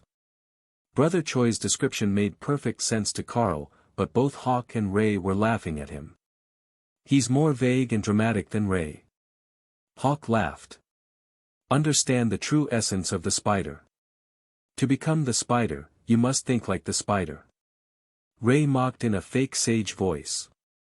Carl tried not to let the amusement show on his face. Still, I think that he has a point. What is the difference between an ascended and a commander rank beast? That might be what we need to change, some intangible bit of the energy flow or makeup of the space. Carl replied seriously. All three beasts began to think of what it might be that they needed to improve their space. They instinctively knew the difference between ascended and commander, but they didn't know how to make that part of their space, or even how to explain it properly to Carl. Frognall.com. Which was, of course, why they were all stuck. One of them had to understand how to change the space from an ascended space to a commander rank or higher space, and then explain to the others. You know what this spot needs? Nice warm sunshine. Thor noted as he soaked in his pond full of holy stones. That gave Carl an idea. If it worked, it would be brilliant. If it didn't, then Thor would get his warm sunlight anyhow. What they needed was a change in the essence of the power. The same way that the monks started with a candle to create a core of higher grade power that would seep into their space. But instead of a candle, Carl thought that a sun, or in Ray's case, a moon, would be perfect for that focus. Alright, we can start here. Find a comfortable spot and clear your mind. I'm sure you know at least the basics already. Brother Choi announced as they reached a small soundproof room. Carl settled onto a cushion, and began to focus as he imagined the sun in Thor's space, with everything that came with it. The energy, the warmth, the light. Brother Choi's voice floated into his consciousness as Carl focused. Yes, that's the way, now condense the energy. Don't let it leak and spread, keep it contained to one brilliant point of light. That is the secret to growing the flame. Carl wasn't making a flame but a sun. The idea should be the same in practice, though. He just had to keep the energy stored in the ball of light until the quality made a breakthrough and exceeded the natural state of the space. Then he should be able to use that to spread energy to the rest of the space and the beasts in it. Only time would tell if it was the right way, but it felt like it was working, and Thor could feel the warm sun on his scales, which was all that he was after to begin with. Carl lost track of time as he meditated, but it didn't seem like anyone was going to bother them until the dinner meal, and the room was perfectly silent, other than the sound of their breathing, with a relaxing scent in the air from an incense cone burning somewhere. After a few seconds, Carl found that it was easier to have the new feature form in all three spaces evenly, as an imbalance in them was going to cause him to have to alternate. That proved to Carl that this was definitely something different than he had done before, as the other additions to the spaces he had been able to add freely to each of them independently, they were just decorations. It was only after the basics of the new power cores in the spaces were in balance and properly formed that the energy increases started to spread between them, keeping the three focal points in balance naturally. Hopefully, doing things this way wouldn't preclude him from forming another space, as Carl got the feeling that he should be able to add another one when he reached commander rank. The natural progression seemed to be one per rank, but he had rushed things when he bonded both Thor and Ray at the same time, so he was going to have to advance through Ascended just trying to recover from the damage he did to his progression. If there was another Beast Master in the future, he would be certain to warn them not to try that, and to take things in the proper order, but until then, he was going to have to use himself and his partners as guinea pigs to see what worked and what didn't. Hawk was quite certain that wasn't a good thing. Guinea pigs were a species of mouse, as far as he was concerned, and you never wanted to be the mouse. But if it was going to make him a commander, then he would submit to some experiments. Thor thought that trying new things was pretty good. The sun was warm on his scales, and it was very comfortable to lay in his pond full of shiny rocks. Those shiny rocks were having a rather profound effect on his pond now that Carl was adding the new sun to the area as well. They glowed in the light, making the pond shimmer, and Carl could feel the energy emanating from them to be soaked up by the lounging Sero. At this rate, they weren't even wrong to call him Brother Carl because he was going to end up with a holy beast in his menagerie. Now, exactly which god or goddess would find the Sero to be sacred was a question, but going by the responses he had gotten so far, it could be any of them. Even the war priestesses thought that he made a mighty steed.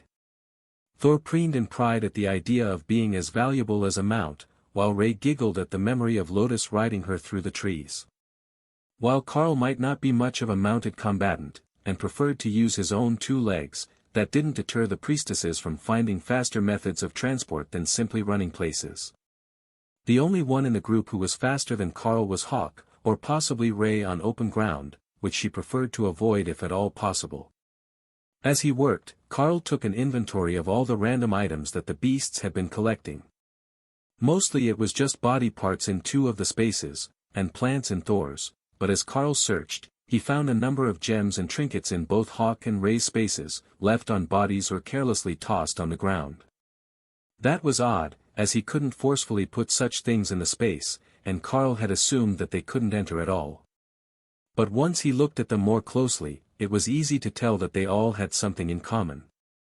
Flame Ruby, usable by Hawk, combines with Zombie Ash and Phoenix Down to trigger a constitution improvement. Well, they definitely didn't have any down feathers from a phoenix, so that one would have to wait. Damaged, Ring of Giant Strength, usable by Thor, should be crushed to powder and combined with red-veined alum fern and ground drake scales for an improvement in physical power. That one might actually be plausible. The inspection of the damaged ring, which was cracked open by an attack, highlighted the other 2 ingredients in Carl's vision, and he mentally pulled them over as he worked on the energy focus in the 3 spaces.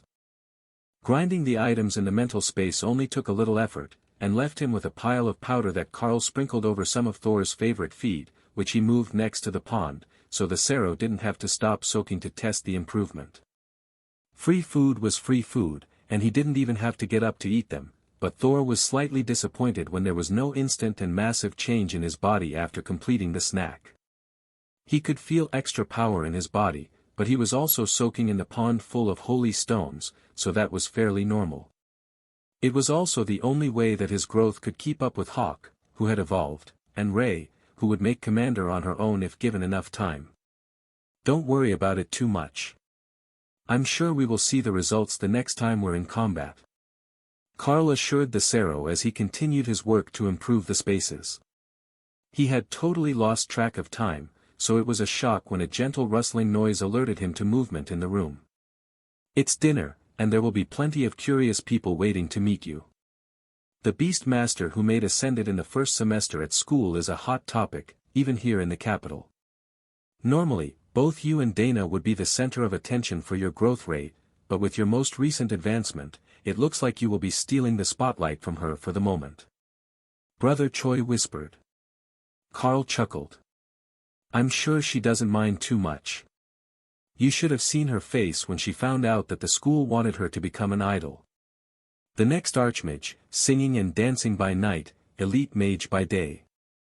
They even had a career path planned for her by the end of the day after she made awakened. The monk smiled back.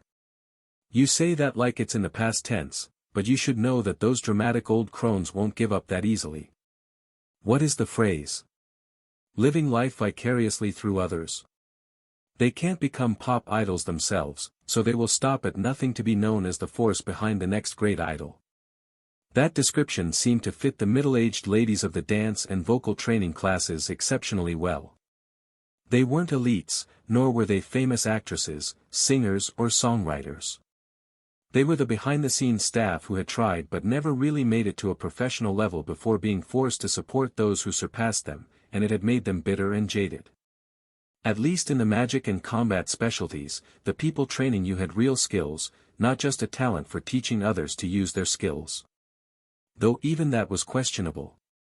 The classes who had an aptitude for singing, like the bards, would get magical enhancements to their voices, rhythm and even their looks, so the value of the teachers in that department really was suspect. Carl's mind was still on Dana's unfortunate life plan when he saw her coming out of the showers in the same hassock he was wearing, with her deep chocolate curls still wet and bouncing all around her face. He couldn't blame the teachers for wanting to make her an idol. Not when she was standing right in front of him, looking like a wingless angel. Sister Lotus, Sister Tessa, it's good to see you again. I met with an old friend of yours not long ago. Choi greeted the 2 clerics as they came out behind Dana. So I heard. Nathan ran past us like someone had lit him on fire, and apparently made quite the spectacle of himself. Someone really should convince him to go to the therapist more frequently. He's never going to get better if just the memory of being turned down by Lotus is enough to make him like that, even after all this time. Tessa agreed. While she had a point, everyone else was more interested in what Tessa had done to him over the years that her name also elicited a trauma response. The whole group, minus Sergeant Rita, was seated at the same table, with Brother Choi and 2 church guards, who Carl hadn't seen before. I take it that you two are the evening shift. My apologies for the trouble. Carl greeted them. The guards smiled and nodded, but didn't say anything as they waited for the meal to begin. The process here was a bit different from the seminary academy, as everyone here was already graduated and working, so they only waited for the staff to bring the meal, and then someone rang a bell and everyone began to eat. Carl realized quickly that the guards on duty were not supposed to speak, as they simply gestured to be passed items from the table, instead of asking. If they had been able to speak to anyone, it would have made sense to just ask Brother Choi for what was closest to him, but it all worked smoothly enough, as the other clerics knew the routine already. There was no ritual packing of the rice balls at the end of the meal.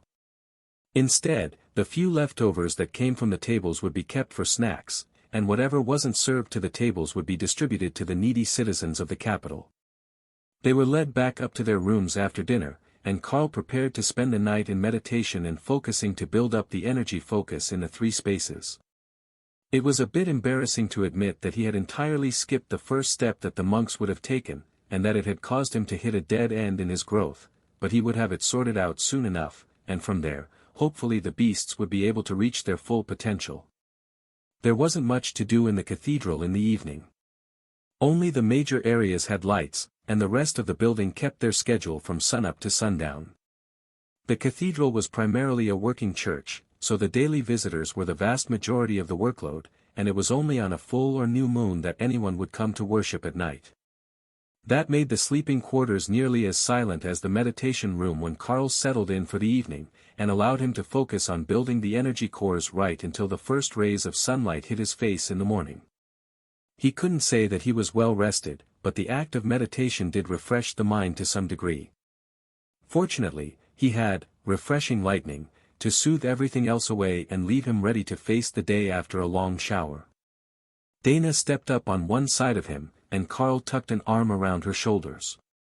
Lotus did the same thing on the other side, and giggled as Carl did the same, while she was silently mouthing the word spider over and over until Carl relented and called out Ray to play with her friend. The 2 of them took off out a window, leaving the guards staring at them in shock, but they didn't go far. They were just in the trees outside, still clearly visible from the hallway, playing in the branches. Brother Choi walked over to see what the commotion was about. Nature priests, you never really get used to them. Where did she find a bloodbath spider? He wondered. Ray is one of mine. They became good friends while we were hunting. Carl explained. The monk nodded. That makes sense. Beast Master and Nature Priest are even more of a natural choice than Druid and Nature Priest. Those 2 are too similar, their little differences always seem to cause friction. Carl shifted to hold Dana's hand as they made their way to breakfast, and Ray returned to her space after returning Lotus to the hallway a few seconds later. He suspected that they had been yelled at by the guards, but Lotus didn't seem like the sort that took it too personally if she got in a little trouble for reinterpreting rules. They were met at the table by 2 high priests today, an older man and a younger, who took the seats of the relieved-looking church guards, who went to eat with their comrades. Good morning, elites. After the meal, myself and Brother John have a few questions for you all together, and I do hope that you can answer some of them. We will explain everything once we are in a less public venue, but there have been some questions about the recent discovery that you made. It appears to be authentic, but that has only increased the number of questions that the high clergy have about the situation. The old man explained. The food was served and the high priests remained silent while everyone ate, then led the group out of the dining hall and into a larger meeting room, with a round table in the center, and a number of clerks already waiting along the wall to take notes on what was said. The brown-haired high priest known as Brother John spoke as they were seated. Now, if everyone is ready, our questions are probably not what you might be expecting. We have read your reports, and they are quite comprehensive, so we're not going to go over the basics again.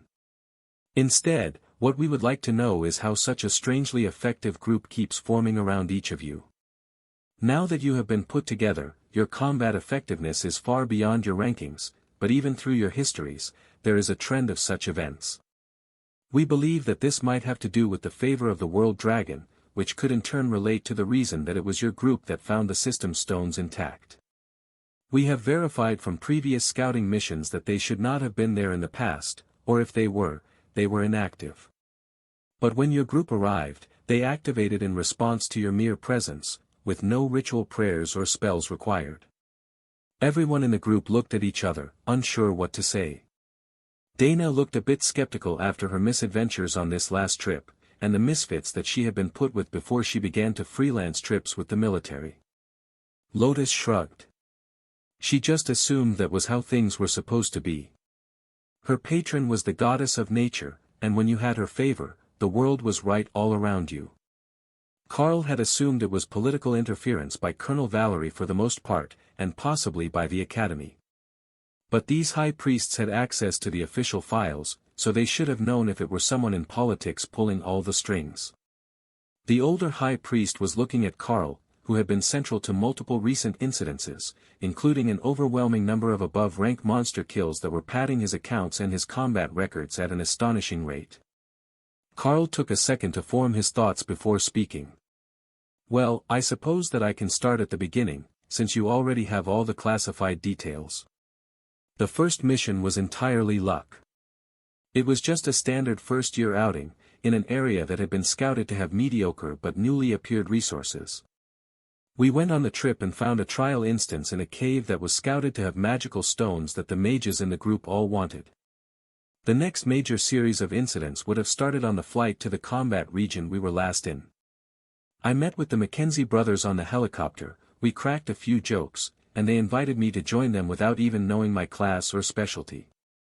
Their sisters picked them because they saw the names on the incoming members chart when the threat was upgraded due to the presence of the Eton mage. Then it was Central Command that had us move to the higher threat area, despite being underleveled, and after that, most of the decisions were made by the Bureau of Elite Development, helping me out to find group members and sending me back to the battle lines to gain experience, as that's how my beasts grow the most efficiently. They listened intently to Carl's description of events, which seemed like perfectly reasonable situations, given his circumstances. But the results didn't match the situations he was in. Alright, Sister Lotus, how is it that every time you go out, something strange happens? Last time you found a rare earth mineral vein that has turned into a large-scale mining project, and this time, you were spotted riding a bloodbath spider into combat, when their species is supposed to be extinct. The high priest asked. I blame Carl for the last part. The spider's name is Ray, and she's his partner. Lotus announced with a cheeky smirk. The high priest stared evenly at the tiny nature cleric. So are you denying that you were riding a bloodbath spider through the woods, or that you were operating as a team in combat? Lotus shook her head. I do not. I just wanted to clarify that the situation did not involve a wild bloodbath spider. She belongs to Carl, and she's bonded to him with his class skills.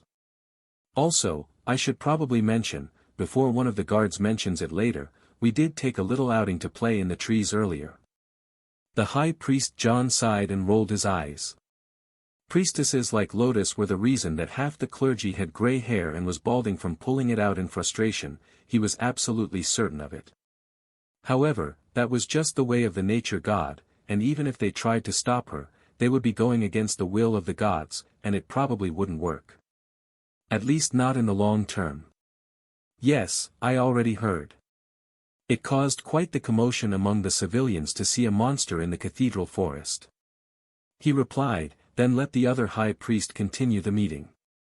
While we can dismiss the experiences of Sister Lotus as a case of curiosity meeting the nature goddess favor, that doesn't actually explain much about your group's most recent outing.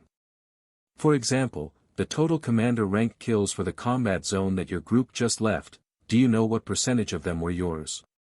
He asked. Everyone shook their heads. 100%. There were 4 other sightings, but in all cases, the groups were forced to flee. Every commander rank kill in the area is credited to yourselves and your attached military unit. Alice nodded in understanding. There was no way that wouldn't look suspicious on the official records. The logs of the disciplinary matter would be filed separately, so they might not have put together the fact that there was only one group in the area that was capable of efficiently dealing with commander rank monsters, with the numbers that they were seeing in front of them. Did you know that there were 14 other groups assigned to patrol duty that had 3 or more ascended rank fighters in them, none of which managed to score a single commander rank kill until after the church guard took over command of the operation? He asked. That implied that there had been at least one since then, and that couldn't have been an easy feat, even with the help of a church guard. The patrol groups there were definitely not the most combat-minded of units, they were mostly only there due to minimum combat duration rules within the army.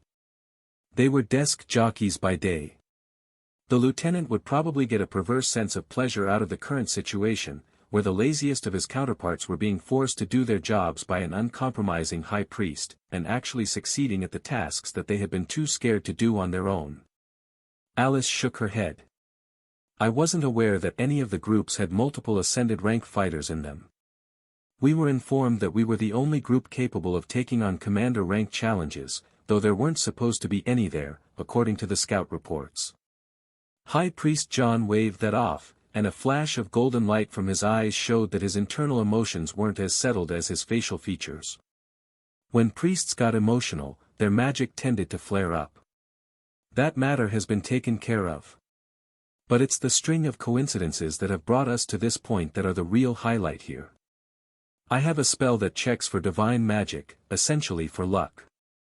What we plan to do is check your group, and see what sort of bonds that magic might have formed, and if sending you all together in the future is likely to have similarly positive results.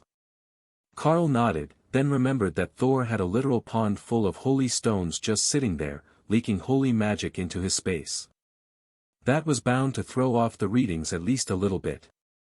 But it was too late to say anything, and the room had already begun to glow with golden holy light, creating strings of magic that reminded Carl of Ray's webs.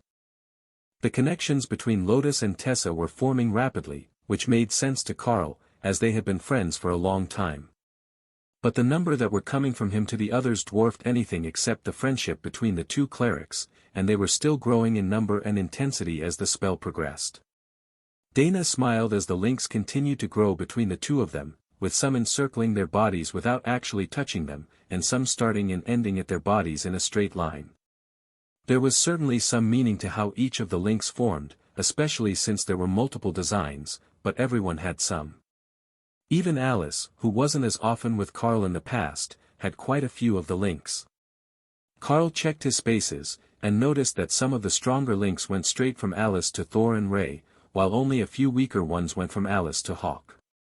The links between Tessa and Thor, and Ray and Lotus were also both numerous and strong, indicating their friendship and frequent interaction.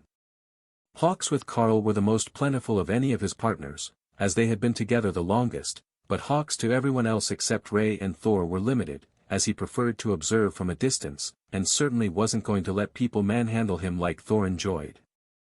That is astonishing. Look at the density. One of the clerks along the wall gasped, breaking everyone from their observation of the links. The elderly high priest nodded and spoke in a raspy, even tone. I would only expect a number of fate links this high among an old married couple, not among a group of young adventurers who have just met. Other than Lotus and Tessa, who we already knew were fated to be lifelong friends, the rest of you can't have met more than a year ago, and yet already the bonds are so strong. But more importantly, we have a central focus for these events. Almost all the fated bond links involve Carl in some way. There are a number which involve the whole group, others that involve only part of the group, but almost always Carl and someone else. Perhaps we should bring in someone skilled in divination. The other high priest shook his head. I doubt that is necessary. They won't be able to see past the interference of the divine to see what is going to happen, at least not the important parts, and these youngsters won't want their futures spoiled for them with foreknowledge. It took a moment to realize the true horror of having your future told to you by an oracle. Once you had been told, how could you trust that any choice you made was your own? Would you deliberately sabotage the good things that might happen to you while attempting to change the choices that might lead to the undesirable options that you had been informed of? Worse, would you lose all sense of direction once you felt that your fate had been settled, just going through the motions of life? Alright, I think that we have seen what we need to. There are more people involved in this tangle of fate. I could feel the tendrils reaching outside the range of the spell. I suspect that the sergeant who arrived with you is one of them, though she will be occupied for some time, and there will surely be other elites entangled in a fateful event this large, but we have enough now to know that it is best to keep you all together, the closer, the better. The high priest paused and then continued. Do not take the direction to stay close as permission to sleep with a bloodbath spider in the cathedral park either, Sister Lotus. I know how you think. Lotus smirked, while everyone else in the room tried to stifle their laughter. Even without implied permission, she had probably already been considering it.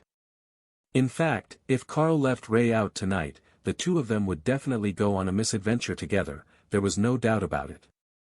High Priest John looked at Carl and Dana. This is the second holy relic that the two of you have been involved in discovering in the past few months. I know the circumstances behind that, but I must say that the coincidence level after putting all of that and your combat records together is extraordinary. freeabnovel.com. With Dana still being at the awakened rank, though attached to a unit with a commander rank leader, on paper it truly does seem outlandish that you have been involved in so many noteworthy incidents. Then the older high priest took over from him with a stern look on his aged face. What were your plans after leaving the field? Surely, you have put some thought into your progression from this point forward. Carl nodded. I had planned to use the credits that I had earned to ask the university to help me create some resources that would help the three contracted beasts evolve and grow. I have some idea how to do it, thanks to my class, but they are the specialists, and they likely know much more than I do, and have access to resources I haven't even heard of. The high priest nodded. That sounds reasonable. What about you, Miss Dana? Dana brushed her curly locks back out of her face again and sighed. Unless I can find another form of the single-use mana enhancement potions, I'm in a cycle of growth and enhancement. There are too many mages for too few resources, it's a drawback of having such a common class. John smiled gently in understanding. Well, you do have noted access to Ascended and Commander rank resources thanks to your kill record, so you can bypass the most common and highly sought-after resources to go straight for the rare and potent options. Talented mages can grow rather rapidly when given the right combination of resources. It's a wonderful thing to see them shoot right up once they're positioned for success. He wasn't even trying to hide the fact that they had resources that would make mages jump up a rank or more, that were reserved for the truly promising elites who would be thrust into the spotlight, or onto the front lines of the battle against the monsters. They likely also came with a cost. Nothing that powerful was ever without side effects, in Carl's opinion, but it had to be worth it if they were still saving it for the very best. The older high priest looked thoughtful for a moment. You know, a field trip to the university might do us all some good. They have the resources that every member of this group needs, and I haven't been outside the cathedral in some time. Are there side effects to the potent resources for mages? You implied that it's not a big deal to get them to skip ranks, or advance rapidly to high power, so there has to be a drawback, or they would be passing it out like candy with a government subsidy. Carl asked the high priests, too curious not to speak. John shrugged. According to the Mage Council, less than 1 in 100 who get the mage class will ever make it past commander on their own. The concoctions they've prepared will rapidly move a mage past that natural bottleneck, but it sacrifices any natural talent that they had left. So, they will move from commander to royal, monarch or even, in one case, overlord rank, and then that's it. That's where they stay, with their potential exhausted, no matter how hard they work. Carl nodded as he thought about the idol known as the Archmage. She had been extremely promising in school, and graduated as a commander, then gained a mysterious opportunity, and moved to Royal within a few months. There was a chance she was still growing, and it was natural, but it did sound like there was a chance she had hit her limits and tried this method to limit break and see how far she could get. Dana was intrigued by the notion. "So, there is a bottleneck at the peak of commander rank?" she asked. The high priest nodded. "It exists for all magic users. Even priests. We overcome it with faith. The mages have to do something different. The warriors don't suffer from it as much, but they eventually hit the extent of their ability to advance at different points, depending on their skills and training. Eventually, their bodies just decide that they are in peak form and stop upgrading." Carl turned to Alice. "So, you will have to find a way to break the bottleneck as well." Alice laughed and shook her head. "I am from the early years of the elite program, and I was inducted late. I'm already 28 and still on the low side of commander. If I make it to the peak, I will already be a middle-aged woman, and at that point, I'm unlikely to be able to advance anyhow, even if I wanted to keep trying and staying in a combat role. As the high priest said, 1 in 100, at best, can do it on their own." Dana nodded. "So, it's a trade-off. If you can't make it past the advancement on your own, it might be worth it, but if you can't get close enough to peak commander, you won't be able to acquire the resources to jump past it anyhow." The elder high priest nodded. "And it's potential-based, or you could say life force-based, so the younger you are when you take it, the better it works." That was a real conundrum, Carl thought. How young was too young to give up on the dream of ever making it past commander rank naturally, and how old was too old to take the opportunity if you had it? It would never be easy, especially for an elite, to admit that they had peaked, and they would never do any better, but if they held out too long, then it wouldn't matter even if they changed their minds. The old priest continued, gently smoothing his robes out of unconscious habit. "A lot of it has to do with foundation. Too long establishing your foundation and you miss your peak growth ages. But if you use too many resources to increase your growth rate, then you will end up with an unstable foundation for your magic, and it won't be able to support you at higher ranks. That's especially true for warriors. A lot of them will go for things like dragon's blood and stone skin elixirs, which will help their growth, but it damages their body at the same time, and they can't fully recover. That's what happened to Overlord Drake. He found a powerful resource that brought him from royal rank straight past monarch to overlord, but the internal damage it caused has greatly slowed his growth. Now, he's still one of the stronger overlords, and he might not have ever become one without it, but at the same time, it's a shame. That's why the university is working so hard on new products so that they can reduce the side effects of the resources which we can grow ourselves or artificially reproduce. You hear that? Too many resources and you will hurt your foundation." Carl informed his team. "I think that only counts for humans. You're like below common grade to begin with, even goblins can kick the average human's ass. We're proper beasts, just give us the good stuff." Hawk countered. Ray nodded in agreement inside her space. "He has a point. You're trying to go from arguing with earth mice over living space to royal rank. I'm just trying to go from commander as an adult to royal right now. That's one step, like a human going to the awakened rank. I've got some leeway. What do the beasts say?" Alice asked as she noticed that Carl was distracted within his own mind. "They say that it's not a big deal to them, since humans are so much weaker than they are to begin with.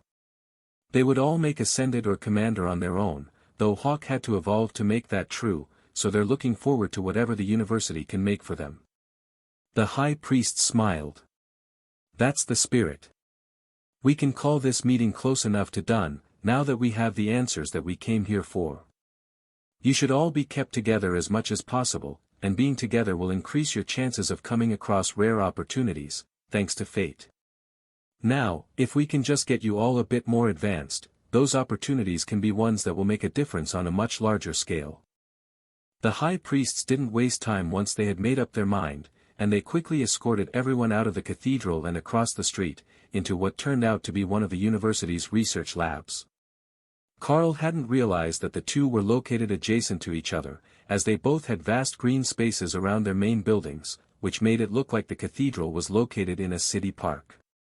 There were armed security at the doors to the university lab, preventing anyone without a pass from entering, but the high priests didn't seem bothered by the fact, and they simply waited for the supervisors to come down and let the group in after announcing their intentions to the guards. The arrival of this group seemed to have caused an extreme level of excitement within the university labs, and Carl could hear and see people running around frantically, preparing various projects, or gathering notes and waiting by the doors of their workspaces in preparation to receive visitors. That seemed like a good sign, like they might really get access to good things, the way that Hawk was hoping. But they also had something to offer. If they offered up one of the spears of the commander rank grass, from the fight with the commander rank giants, these researchers might be able to make something that would benefit all the beasts. His identification skill said that the grass would help Thor, but Carl didn't recognize any of the other ingredients, and he couldn't well tell these scientists that he knew what would work but not how or why. Well, he could, but Carl wasn't at all certain that they would take him seriously or believe that it was a class skill. The plants also didn't always have the same names in the listing that they did in common use, so they might not even understand what he was talking about and assume he was making it up to sound impressive. Welcome, elites, to the Capital University's Advancement Research Division. Here we have all the Golden Dragon Nation's finest minds, working on ways to combat the threats facing our nation through the rapid evolution and advancement of the elites.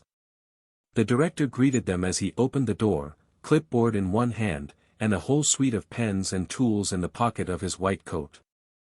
Now, I see that we have 2 mages and a beast master here today, as well as our fellows from the church. Can you tell me, are the beasts actual beasts, or are they summoned each time they are needed? The director asked, unclear about the nature of Carl's abilities. They're actual beasts, currently living in a separate space. Carl explained. So, they require resources to help them grow. We have a division for that. They have been working on ways to tame more tigers as guard animals. Carl gave the man a confused look. A moor tiger was roughly the size of a bus. Compared to a full-grown lightning sparrow, it was 3 times the size, and it was a royal rank beast when fully grown. What could you even offer it that might make it loyal to humans? That is further down the building, so perhaps we could start with the mages, and see what we can offer them. One of the 2 mages looks like she is still a student, so she should currently be in her prime growth state. The director suggested. How long does the prime growth state last? Dana asked, unclear as to the definition. It's generally considered to be 2 to 3 years after the serum injection, which is why the academy runs for 4 years in total. By then, they already know how most of the elites are going to shape up. There are some exceptions who grow faster after they leave, but that is a rarity. He explained. Dana smiled. If it lasted 2 to 3 years, she had plenty of time left to try to catch up to Carl. He was already pulling ahead of her, and if he continued to outpace her like that, the government would consider her too far beneath his rank to keep going on missions with him. Now, did you have any resources that you might have brought with you? I know many working elites do, as it offsets the cost of treatments from the university labs. The director asked, with a gesture toward a cart with dozens of sealed and sterilized empty sample jars on it. Everyone turned to Carl, who nodded. I have a few things here. I have this fungus, which reads as an ascended rank plant by energy, though I haven't personally identified it.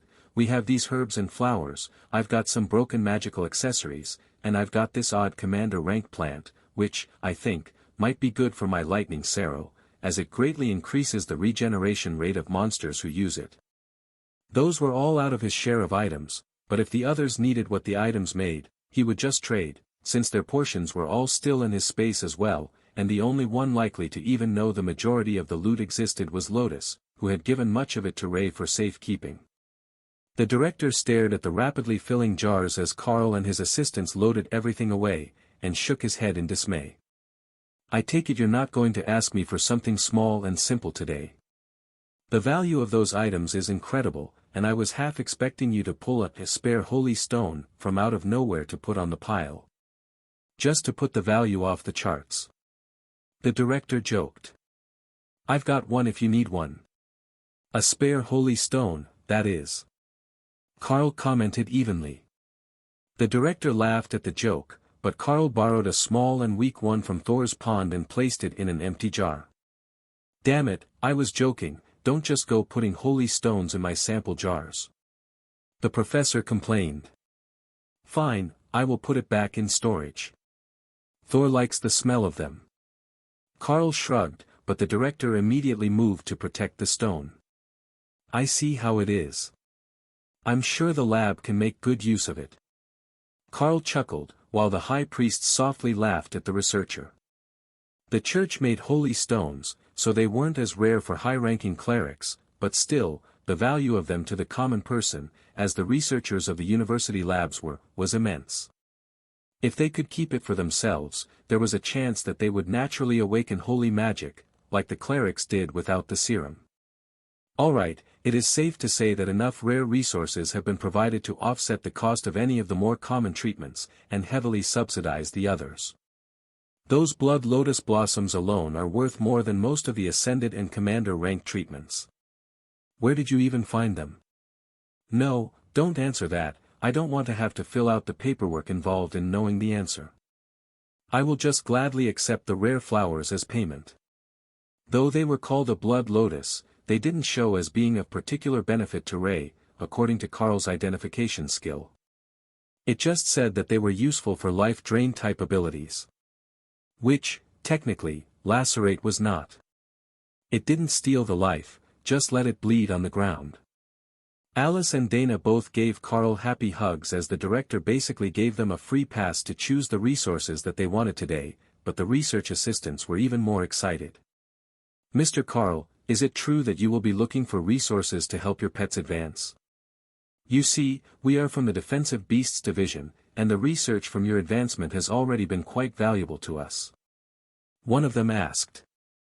Oh, you got the notes from the treatments that the Bureau oversaw? Carl asked, and the researchers nodded happily. We got notes from the Bureau about your time in the field as well. The possibilities are incredible. If only we could bond them the way that you do. The researcher sighed. Carl shrugged. Give it time and I might learn the method to teach that to others as well. It would be quite the trick, having regular citizens become beast masters if they couldn't become elites. The research assistants looked dreamy at the notion of being able to bond a monster to call upon in their time of need, like a guardian spirit that would make them the equivalent to an elite, blessed by the gods through the divine injection. But it was time for them to focus, as the newest items for the mages were on display in the first area, and there were 2 mages interested in testing their work. The researchers got recognition within the department when the elites chose their new products over an existing and proven formula or device, so this was showtime for the research lab. Alright, as we have you recorded as a wind and a golem mage, respectively, we will bring forward the projects that are most likely to be of interest to you. We have a number of formulations that should be of great benefit to you both, so let's get started. First up, we have the Summoning Stone, as it has been dubbed by its developer, the Grand Mage Sandra. An old woman in a lab coat waved happily as her invention was sent forward by her assistants, who would be the ones to introduce it to the elites. We have completed initial testing on the stone with extremely promising results. When ingested, the magic successfully bonds with the user with a 100% success rate, increasing their mana strength, and has a 34% chance of causing the activation of a secondary skill informally known as indestructible constructs. There have been no noted side effects. We have not yet tested on a live subject, but the data from the research mimic should be accurate, and the resources used are all awakened grade or lower, with an ascended rank outcome. One assistant announced, while the other held up pages with graphs and data charts on them that should show the results of their tests. What is a test mimic? Dana asked. Oh, it's a wonderful thing. The Grand Mage learned a spell that creates a clone body, accurate to the real one in every way except that it lacks a consciousness. Many of the research teams use them for testing, as the mimic will respond to potions and show signs of gaining skills, as well as the duration of potions. It cannot tell us what the skill is, obviously, but we can extrapolate the data from our predictions, and the Grand Mage's observations of her mimic. So, the product hadn't actually gone through human testing yet, but they were somewhat confident that it would work. That would explain why the director was so eager to get volunteers, and why he said that it wouldn't be a hassle to purchase nearly anything they were making. They were here to get stronger, but they were also the guinea pigs testing new resource combinations. Dana nodded. That sounds perfect for my skill direction. I have learned from my group members that having golems to block for you while you cast your offensive magics is by far the superior way to fight. Even better if you can enhance the golems with offensive magic. Alice nodded in agreement. She used both barriers and a spell known as Tearing Wind on her golem whenever it was in combat. Hawk hadn't gotten the hang of it, which was a bit surprising, but the change to Dragon Hawk seemed to have changed his elemental affinity from wind to fire. The assistant brought the container with the stone over, and everyone gathered with their notepads to record the event. There is a security camera overseeing the area, please feel free to proceed when you are ready. The director informed her with a happy smile. The first item they had brought up, and already they had a volunteer to try it. That was a much better than average acceptance rate, though the sample size was limited. Dana cautiously took the stone-shaped pill out of the jar, and set it on her tongue, then swallowed. The effects weren't immediate, but after a few seconds, there was a slow buildup of power, and then Dana began to smile. The official name for the skill is Durable Constructs, according to the system, so you were close. She informed the researchers. Can you summon your golem and explain any changes it has undergone? We should have had you summon them before, so we could get proper before and after data. The assistant realized. The Grand Mage chuckled at their oversight. She would get many more opportunities to test now that the product had proven effective without immediate side effects, so she wasn't concerned, but they were students at the university, and missing steps in the process affected their grades. Dana called out her golems, and everyone nodded in satisfaction at the changes. The golems were formerly classically nude and muscular marble statues, but now they were wearing bronze armor, which included a form of segmented armor skirt that somewhat hid their assets from view. They looked like they did before, except that they were nearly nude. Now they're wearing armor. It looks functional, so I would say that the golems have definitely gained an advantage from the new passive skill. Dana explained. The director sent the team back and called up another set of presenters. It looked like he was willing to let them try anything that they were willing to, and he was just calling everyone whose work was relevant today. The next one up was a wind element resource that sounded good to Carl, but Alice shook her head, declining it. They returned, not dissuaded by the rejection, and another pair stepped forward. Oh, get me the good thing. I want it. Hawk demanded. This might not be quite what you're looking for, but we have developed what we call the Burning Soul Pill, a combination of fire resources that increases elemental affinity with fire. It has been tested by 4 elites before, one of which managed to acquire a new fire spell, and none of whom had any noted side effects during or after the process. The presenter began. Carl called Hawk out to stand on his outstretched arm, and the scientists turned to look at him. Hawk wants to try it. Carl explained. The scientist looked startled, but they nodded in acceptance, and everyone got out their notepads. Should we? One of the assistants began. No testing fire skills indoors. The director reminded them, making both Hawk and Carl laugh. We have been told the same thing in the past. We're not laughing at you. Carl assured the research assistants. The assistant noticed the look in the bird's eyes and quickly opened the jar before Hawk could smash it, allowing him access to the pill. As it had last time he advanced, flames rose from his body as he absorbed the fire resources, and his feathers turned a bit more bright red before settling down. Shared skill gained, Flaming Body. Flaming Body, surrounds the body in damaging flames. Hawk gained a new fire skill.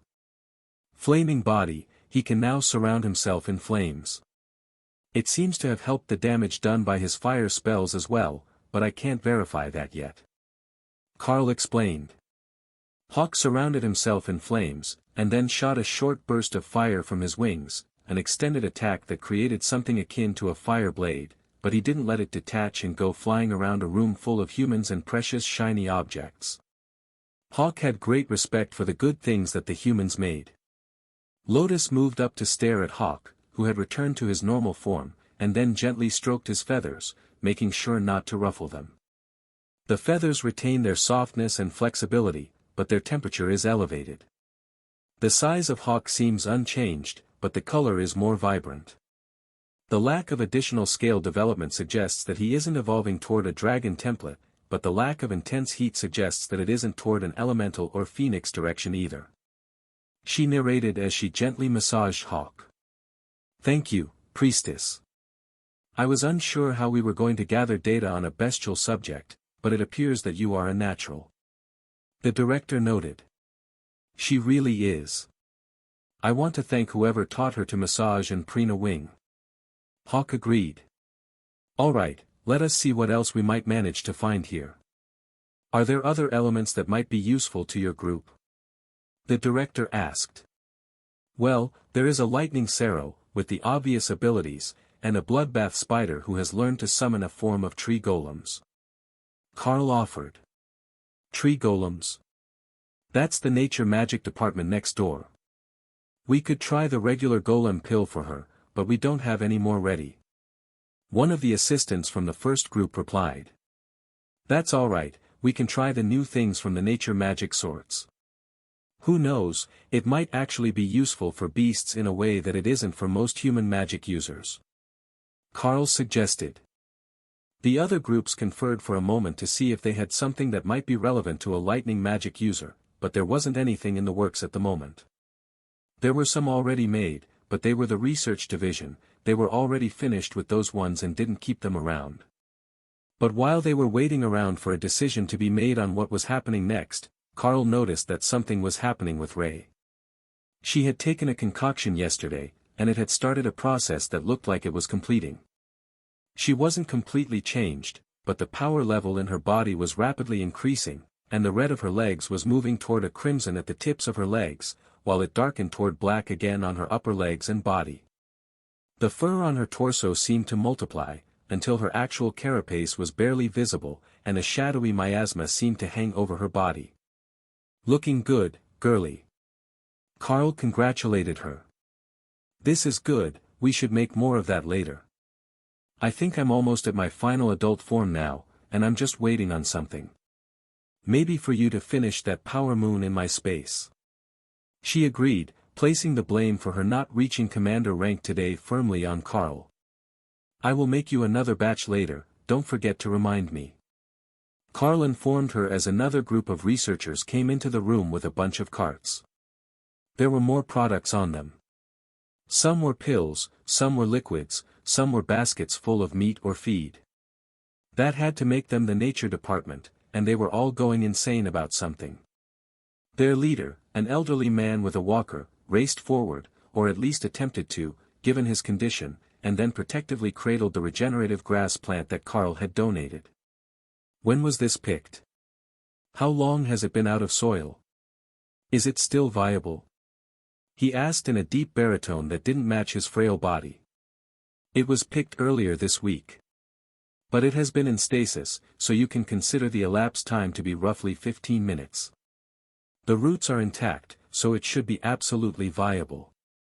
We even left native soil around them to ensure that it didn't suffer from an extreme transplant shock." Alice explained carefully before Carl could think of where to start. An assistant went running out of the room and returned seconds later with a large pot half full of some sort of blue gel, into which the plant was carefully lowered before the old man breathed a sigh of relief. freewebnovel.com. Do you have any idea how valuable that plant is to be just leaving it out like that with its roots exposed? Idiots, all of you. It's good that I managed to save it, the regenerating properties are most potent while the plant is still alive. He ranted. Alice chuckled, and took a small empty vial from one of the carts. She filled it with the regenerative paste that they had gotten from the giants and handed it to the old man. That is how the commander-rank giants were using it. Now, Are you ready to calm down, or should I get you somewhere to sit and catch your breath? She asked. The man flipped a panel on his walker, which latched in place to form a platform, and then he took a seat on it, alternating between glaring at Alice and lovingly staring at the paste. Go ahead and use some. You've got a whole plant to replace it from. She encouraged him. The old man mixed some of the salve into a cup of tea that his students presented him, and then rubbed a bit of the salve on his throat. Carl was curious about what the tea would taste like, as the plant smelled somewhat like aloe, but it seemed to help whatever was wrong with the old man. The assistants all got increasingly excited as the man's health visibly improved over the next few minutes, and then he got up out of the walker and stood smiling at the elites and the other researchers. Well, this has been an unexpectedly profitable day. Now, what did you need my help with? Anything that my department can provide is yours for the asking. The other elites smirked at Carl, who called out Thor and Ray to join Hawk. I am looking for a way to get these three to commander rank. They're bonded to me by my class, and their growth directly affects my growth. Carl explained. The old man stared at them and nodded solemnly. So, we've got a mutated dragon hawk, a lightning sarrow, who radiates holy power, and an adult bloodbath spider who hasn't reached her advancement yet. We can work with that as long as they're not hostile. He agreed. They're not, but I don't recommend ruffling Hawk's feathers, or touching Ray, she can be particular. Thor, the lightning sarrow, on the other hand, is very affectionate. Carl explained. What additional skills have they learned so far? The professor asked, gaining vitality by the second as the bomb worked its way through his body. Hawk knows fireballs, wind shield, rend, shred, and flaming body. Thor knows refreshing lightning and earthquake. Ray knows offensive optimization and wood golem. Carl explained. What is offensive optimization? One of the assistants asked. It's the bloodbath spider's innate passive skill. It's how they can tear through everything so effectively if you give them a few minutes to practice. The assistant looked clueless, but the old professor looked grim. You might not know, as they are supposed to be extinct, but a full-grown bloodbath spider is a commander-rank beast that can tear through the hull of an armored transport in a matter of seconds. When it comes to combat power, they are among the finest in their rank, and if they were given any defensive abilities, or ranged attacks, they would almost certainly be ranked as a royal rank threat. He explained. The students looked shocked as they looked at Ray, who was standing a bit more proudly at the kind reference to the powers of her species. However, in the eyes of the others, that only made her look more intimidating until Lotus came up to rest against her side and whisper something to the spider. Not even Carl's sensitive hearing could pick it out, but Ray's amusement was clear in his mind. The group from the nature department discussed the matter very seriously, then came forward with 2 large vials of glowing liquid, and an intricately carved glowing rock. The high priests looked at the glowing rock in shock. You can't be serious. The high priest scoffed. I am quite serious. I believe that it will work. The old man replied with great dignity. Carl had no idea what the object was, but one of the assistants brought it forward for Thor. He just needs to eat this, and then it should take effect right away. I mean, assuming that it works. It looked like the high priest wasn't the only one who wasn't sold on the fact that this resource was right for Thor, but nobody tried to stop them as Thor opened his mouth, and she placed the carved stone on his tongue. Thor chewed and swallowed with a happy grunt. Kind of fizzy, pleasantly bubbly. Warm too. He explained. Then a flood of golden light came from him and created a circle on the floor. Oh, I learned a thing. Circle of protection. Thor says it is a circle of protection. Carl informed the room, while the clergy all stared at him in shock. He learned holy magic. How does that even work? Tessa asked as she stepped into the circle. The high priests both followed her, and their looks turned from doubt to curiosity. It really is a circle of protection. It reduces damage taken in its area of effect, and restores stamina. The senior of the 2 high priests explained. Thor the tank. Tessa agreed as she patted his scales. How much of an effect will the spell have? Carl asked, unfamiliar with the magic. He had seen the golden circle that damaged enemies, and the one that slowed and weakened them, but not the one that reduced damage. Against other ascended and low commander rank enemies, it should reduce his damage taken by about half. That will also be effective for anyone standing near him, so against a large target like a giant or an ogre, it will protect the whole melee group. The high priest explained. That's impressive. With this in place, very few enemies will be able to get past the golems at all. Alice noted. That's a good point. With half as much damage done to the golems, and the recent upgrade that Dana got to her golems, we should be able to hold quite well against stronger threats. Carl agreed. Now that Thor had finished his enhancement, that left the 2 large vials on the cart, waiting for someone to remember about them in all the shock and confusion of a lightning Sero using Circle of Protection. Thor was basking in all the attention that he was getting from the clerics, who were making intensive notes on his abilities, completely forgetting that everyone was here for a reason that wasn't studying Thor. Right, now getting back on track. This particular concoction should be perfect for Commander Alice. It's designed specifically for wind element mages and should strengthen your abilities and future growth rate. I know for commanders that is usually the most important part, as the growth can be painfully slow. The ancient professor announced, looking much more healthy than when he had hobbled into the room. Alice looked more than a little skeptical about drinking a potion that held more than the average coffee mug, especially since they were intended to be ingested in one go, and not sipped over an extended period of time. But it was a commander rank potion, and designed specifically for wind mages, which she was. There was probably no better resource for her, and if they were going to part with it without arguments, she would be an idiot to turn it down. So, she found herself swallowing the entire vial full of the herbal concoction, while energy built all around her and her power level steadily grew. The beasts could feel it, the strengthening of the magical power that Alice could wield, and through them, Carl had a fairly accurate guess of her current growth state, but for the others in the room, it was just a lot of bleeding energy, and then they would have to test afterwards to know how well it worked. My maximum mana control rate is definitely better than it was before, and I can feel the wind magic more clearly. Alice did her best to explain the changes that had happened with the potion. We will run a suite of tests later when we have more time. I need to study the salve that you provided once I return to my labs, and then there are all the other results as well. But there is still one more vial here. What was that one again? The old professor asked his assistants.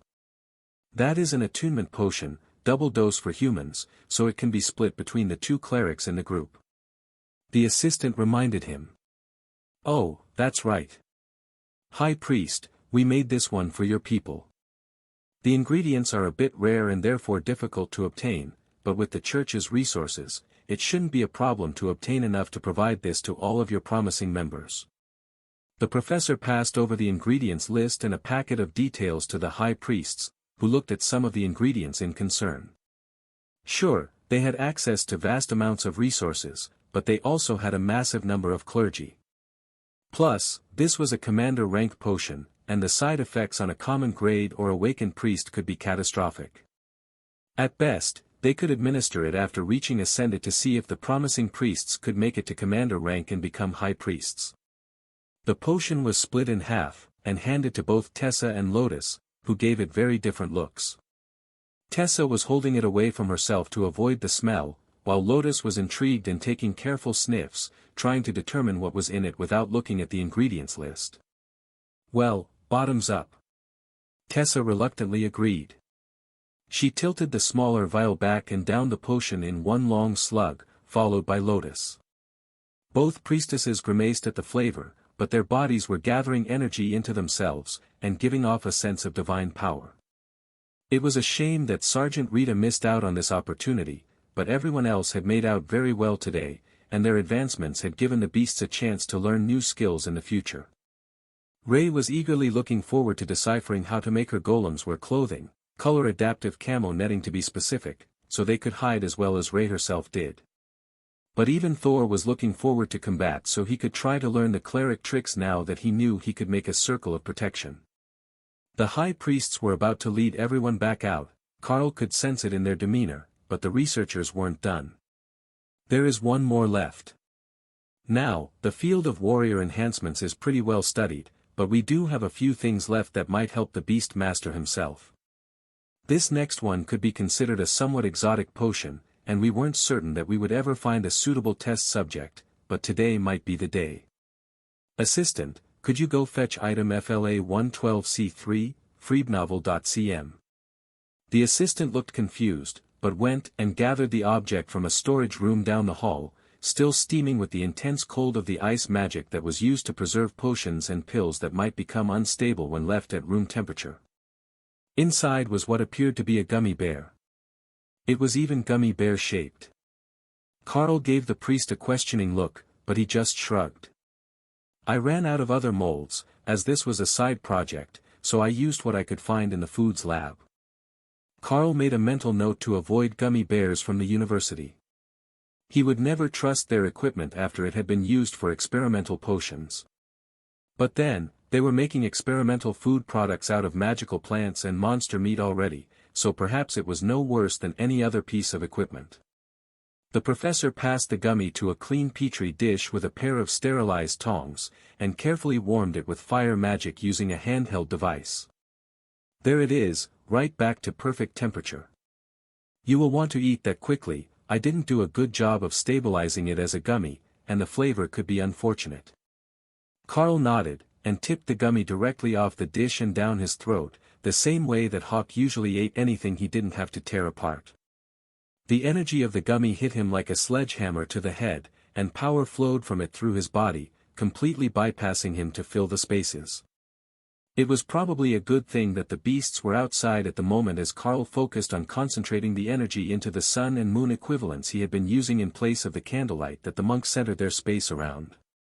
There was a lingering power in the spaces. Carl could feel it, but he couldn't quite grasp what he was supposed to be learning from the pill, or what sort of skill it should be. Then, as the energy settled and his spaces began to change in nature, becoming more alive, as if they were a real place, and not just a bubble of mental energy. That was what they had been missing, Carl realized, the bottleneck that was holding the beasts back from their advancements. It would still be some time before any of them were actually commanders, but they should be able to make it there now. But the energy wasn't done. It was leaking from the spaces to his own consciousness, and to the void he focused on to meditate. A soft golden light filled the space for a moment, then coalesced into what looked like a holy stone, or a golden dragon scale. It wasn't doing anything, but when Carl focused on it, he could feel the improvement in his meditation speed. Everyone was staring at him, waiting for a verdict. It enhanced the spaces for my beasts, and I think that it improved my meditation as well. There is a golden stone in the void where I meditate now, and it gives off an impressive amount of energy. Carl explained. There is something in your void. That is quite interesting, and very close to our expectations for psychic-type mentalist classes if they were given the treatment. The concoction is made with the neural nodes of a mind flayer, drake blood, and an assortment of herbs. It is safe to say that it is unlikely to see another of them made in the near future, but I do have a few others from the same batch. Now that I know they will really work as intended, we might be able to use them to help the accuracy of the oracles and the seers. For some reason, they don't trust my creations. The professor ranted. They could see the future. There was likely an excellent reason they didn't trust his creations. The high priests thanked the researchers, and then one of them handed out slips to the teams whose concoctions had been chosen for testing today, some sort of compensation chit, Carl assumed. We really must be going. I have been receiving messages from the Inquisition that we are needed again, and then there is a meeting with some of the other high priests later this morning. The older of the two high priests with them sighed. Carl sighed. It was going to be a long day if all that was scheduled for before lunch. He did wonder what the Inquisition wanted that they were calling them back so quickly. There couldn't have been that much discovered in the past few hours that the church would be in a panic, so there must be some question about the answers that they got yesterday. The inquisitors were waiting when the group got back on the church grounds, and Carl found himself separated from the others and brought down the stairs towards a proper questioning room, instead of the library, where he had met with the blue dragon priestess who could read minds. If they hadn't gotten enough information out of him by reading his mind, he wasn't certain what they thought that they were going to get today, but they looked quite determined, and they were completely silent as they led him into the depths of the cathedral. Finally, they stopped in front of a blank wall, and the inquisitor to Carl's left pressed his hand to the stone, then tapped 3 times.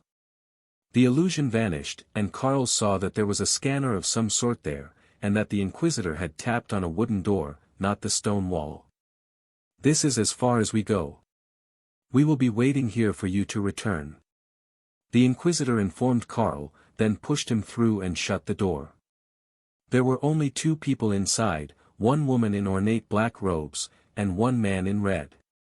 Both were dragonkin, with mostly scaled bodies, as well as wings and tails, and both were immensely powerful, near the peak of the overlord rank by Carl's estimation.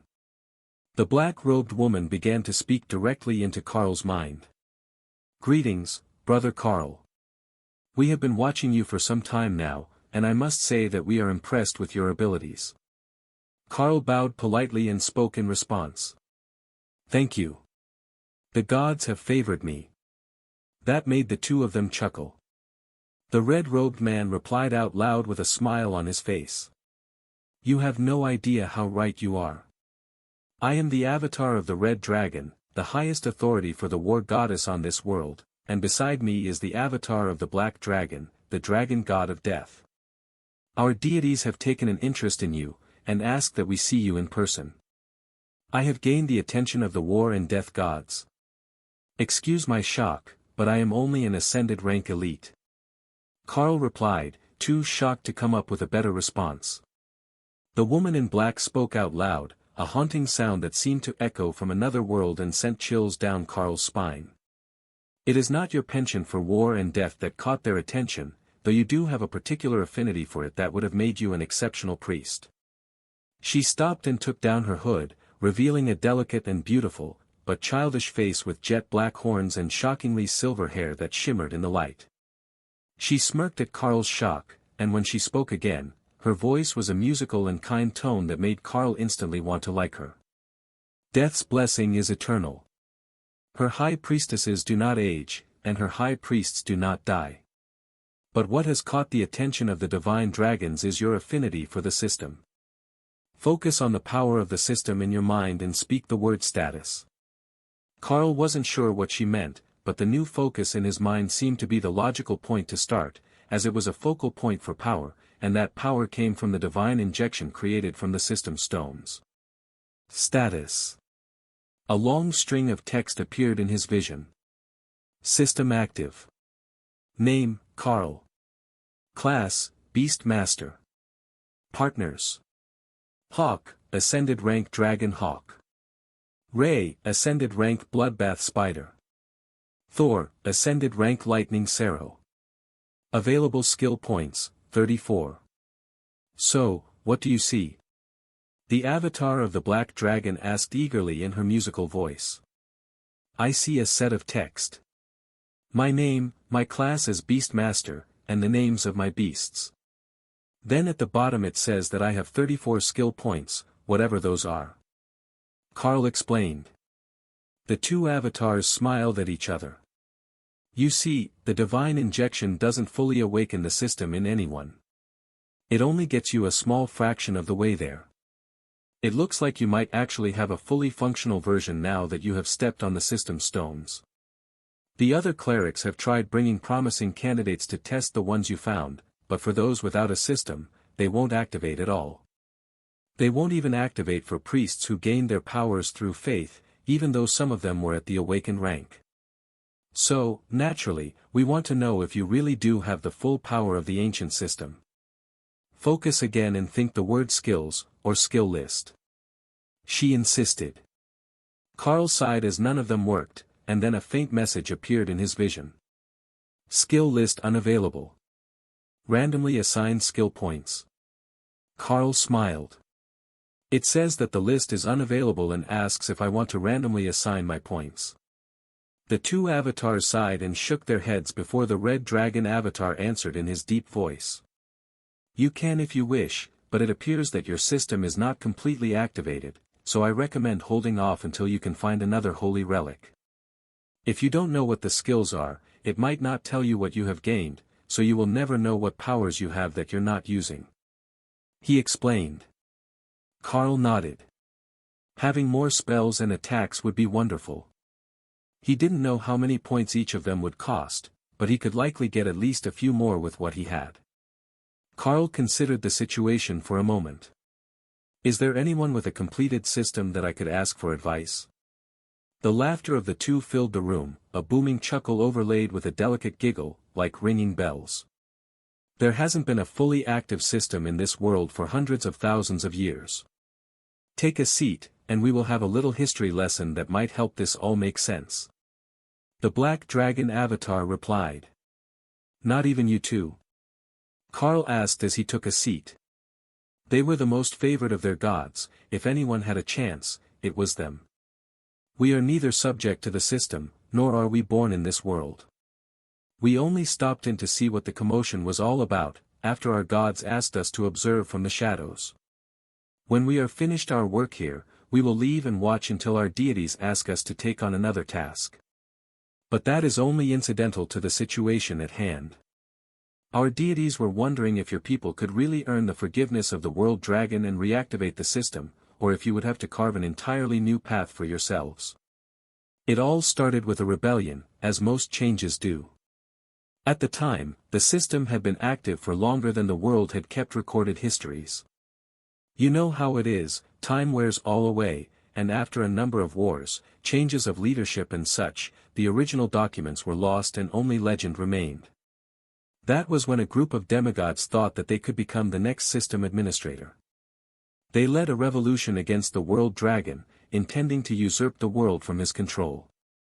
They shattered the world dragon scale that had been placed in this world to maintain his will, but they had gravely misunderstood the power of the world dragon. The backlash alone was enough to obliterate their very essence, but the damage was done. The world was cut off from its primary source of divine power, and without the world dragon scale, there could be no more system activations by the will of the world dragon. For the next few thousand years, the surviving system users kept the system stones powered, and new generations gained power as they should.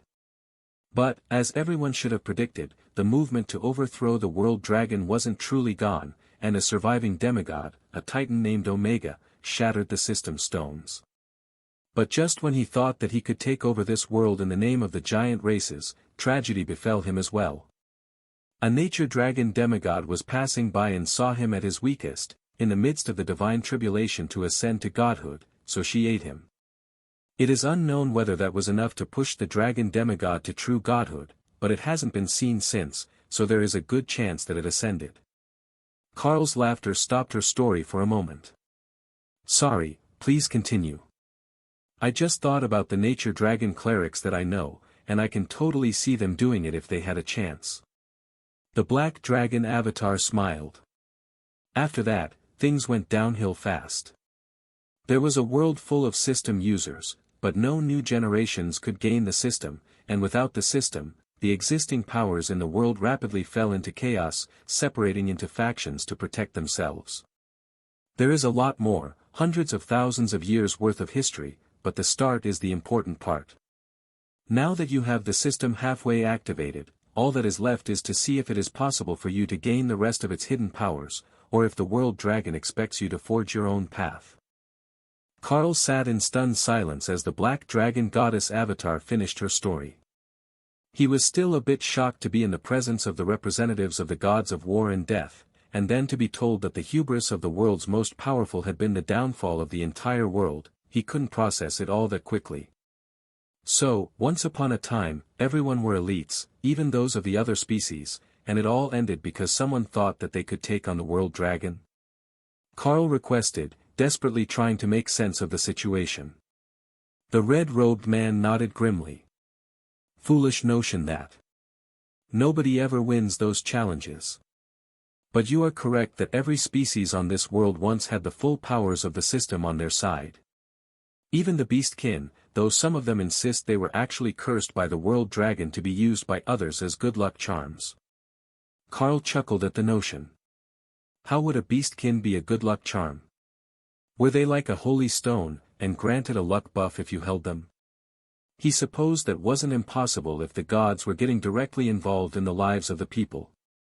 What if I can't activate the ancient system, and I just am what I am, a beast master, with the ability to grow and learn skills like every other elite? Carl asked. The red dragon avatar shrugged. Then I wish you the best of luck becoming the most powerful elite in the world. I have no idea if it's possible, but the path of the divine beasts is a good one. In the ancient legends, there was a hero with the Beast Lord class, though they summoned their beasts instead of bonding living ones. I have never heard of a class like yours, but I would pay particular attention to the children of the Green Dragon. They are the god of beasts who don't have their own deities, so they will eventually take interest in you as well. They? Carl asked. The man frowned. It's a tricky question. Nobody really knows if the green dragon is a female who uses divine power to fertilize her eggs, or a male who uses divine power to create the eggs he fertilizes. What we do know is that there is no other involved in the process of creating green dragon demigods, and if they know, they're not telling. All this talk of gods and ancient treachery was giving Carl a headache. Even if he knew some of the answers now, there was nothing that he could do about it except possibly tell someone who would write it down so it wasn't forgotten again. The black-robed woman opened a portal on the wall behind them, and nodded toward the red dragon avatar. It seems that our time is up, and we must run to another duty. Thank you for your time, and you may return to your day. The avatar of the war god announced as he rose to his feet. That was it, they just walked through the portal, which closed behind them, and then the door behind Carl opened, allowing the Inquisitor's entry. Brother Carl, welcome back. Did you have a productive interview? The Inquisitor asked. Carl opened his mouth to answer, but found that he couldn't speak at all about anything that had happened in the room. He could remember it, but no matter how he tried to phrase it, he was unable to tell them. The best he could give him was a generic confirmation. Productive would be a good word for it, yes. He agreed. The faces of the two avatars were already blurring in his mind, leaving behind a general impression to recognize them by, but not enough to accurately describe them, even if he could speak about the topic. That room is for foreign dignitaries of the church. Anything that happens in there is usually confidential, so we won't ask you for details. There is one thing that you should know, though. 6 minutes ago, just before you entered the room, the system stones that your team discovered disappeared. They were in the middle of a test, and then every single one of the monsters in the region, as well as the system stones, and an entire mountain, vanished. An entire mountain? Now that's a missed opportunity. Carl gasped, shocked that nobody had noticed an entire mountain just appearing in the area. How bad were the maps they were working from? Or did nobody actually read them? The Inquisitor sighed, realizing that Carl hadn't known anything about it, and hadn't been informed of it beforehand. The Inquisitor was hoping that even if he couldn't speak about the topic, there would at least be something in his response that would indicate that whoever he was meeting might have provided him with information about it in advance. They walked back up to the main floor, and Carl realized that the others were taken somewhere else. What were the rest of us called back for?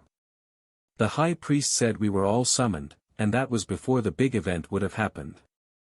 Carl asked as they walked. Ah, right. There was no time to fill you in on all the details. Your group was called back for a formal recognition of your contributions. I'm not certain what will become of that now that the thing happened, but we are taking you to the others. The Inquisitor explained. That was right, they had said that they had a meeting, and then a publicity thing. But if the system stones had vanished, then there would be no grand announcement to the public, unless the Archbishop had managed to salvage their power somehow. Carl was led into a room where the rest of his team, along with dozens of high priests, some from every god that Carl had ever heard of, going by the differences in their robes, had gathered. They were all waiting for something, and the Inquisitors left Carl to do as he pleased, while they went to join the other inquisitors who had gathered by the door. Everyone was waiting for news, and Carl saw Tessa and Lotus's concern as he joined them at their table up front. "Have you heard?" the tiny nature priestess asked. Carl nodded, and the table fell silent again while they waited. A few minutes later, the archbishop himself entered the room, and Carl immediately noticed that his unique layered robes with the gold on the outside were the direct equivalent of the robes that the red and black dragon avatars wore. That would make him the archbishop of the Golden Dragon Church, but the avatar of the World Dragon, or perhaps the Golden Dragons, which were technically a different species entirely and specialized in organization and leadership. He looked weary as he took his seat at the front of the room, on a throne facing the assembled priests. Only Carl's group included anyone who wasn't from the church, which couldn't be coincidental. The people in the room were most likely those who had seen the system stones for themselves, as they would need to know what had happened, and what the official statement would be on the matter. Greetings everyone. As you may know, there was an upheaval today.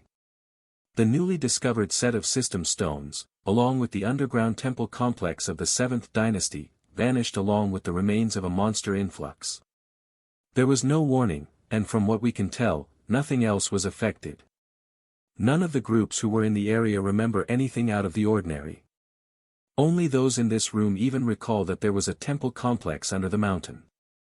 Only those in this room recall that our team arrived in the zone to study the system stones. Even the inquisitors that we assigned to assist the church guard elsewhere in the region have forgotten the circumstances behind their deployment. Fewend.com. Why that is, we do not yet know. What we can say is that while the system stones were active, dozens of clerics and others gained a new system skill from the anomaly. Now that they have vanished, we will be treating this incident as a one-time trial instance, with no way to recreate it. The contents of the trial are to remain confidential, but the gains will be in your official records, along with the achievements that were made during the influx period. That will be all for today's meeting. All other press conferences, meetings and discussion groups are cancelled for the day while the schedule is reworked. Then the weary-looking archbishop got up out of his chair and left the room. The rapid change left everyone a bit confused as to what they should be doing for the day, as their whole schedule had just been cancelled. The members who were on the media team were close to panic, though. They were supposed to start broadcasting in under an hour, and they no longer had a story to report. Just nothing.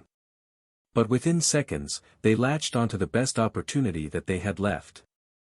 The events in the field weren't classified, only the ones to do with the system stones. Everyone else would remember the timeline mostly as it was, only where it involved the system stones were the memories of those involved blurred. You can be the story.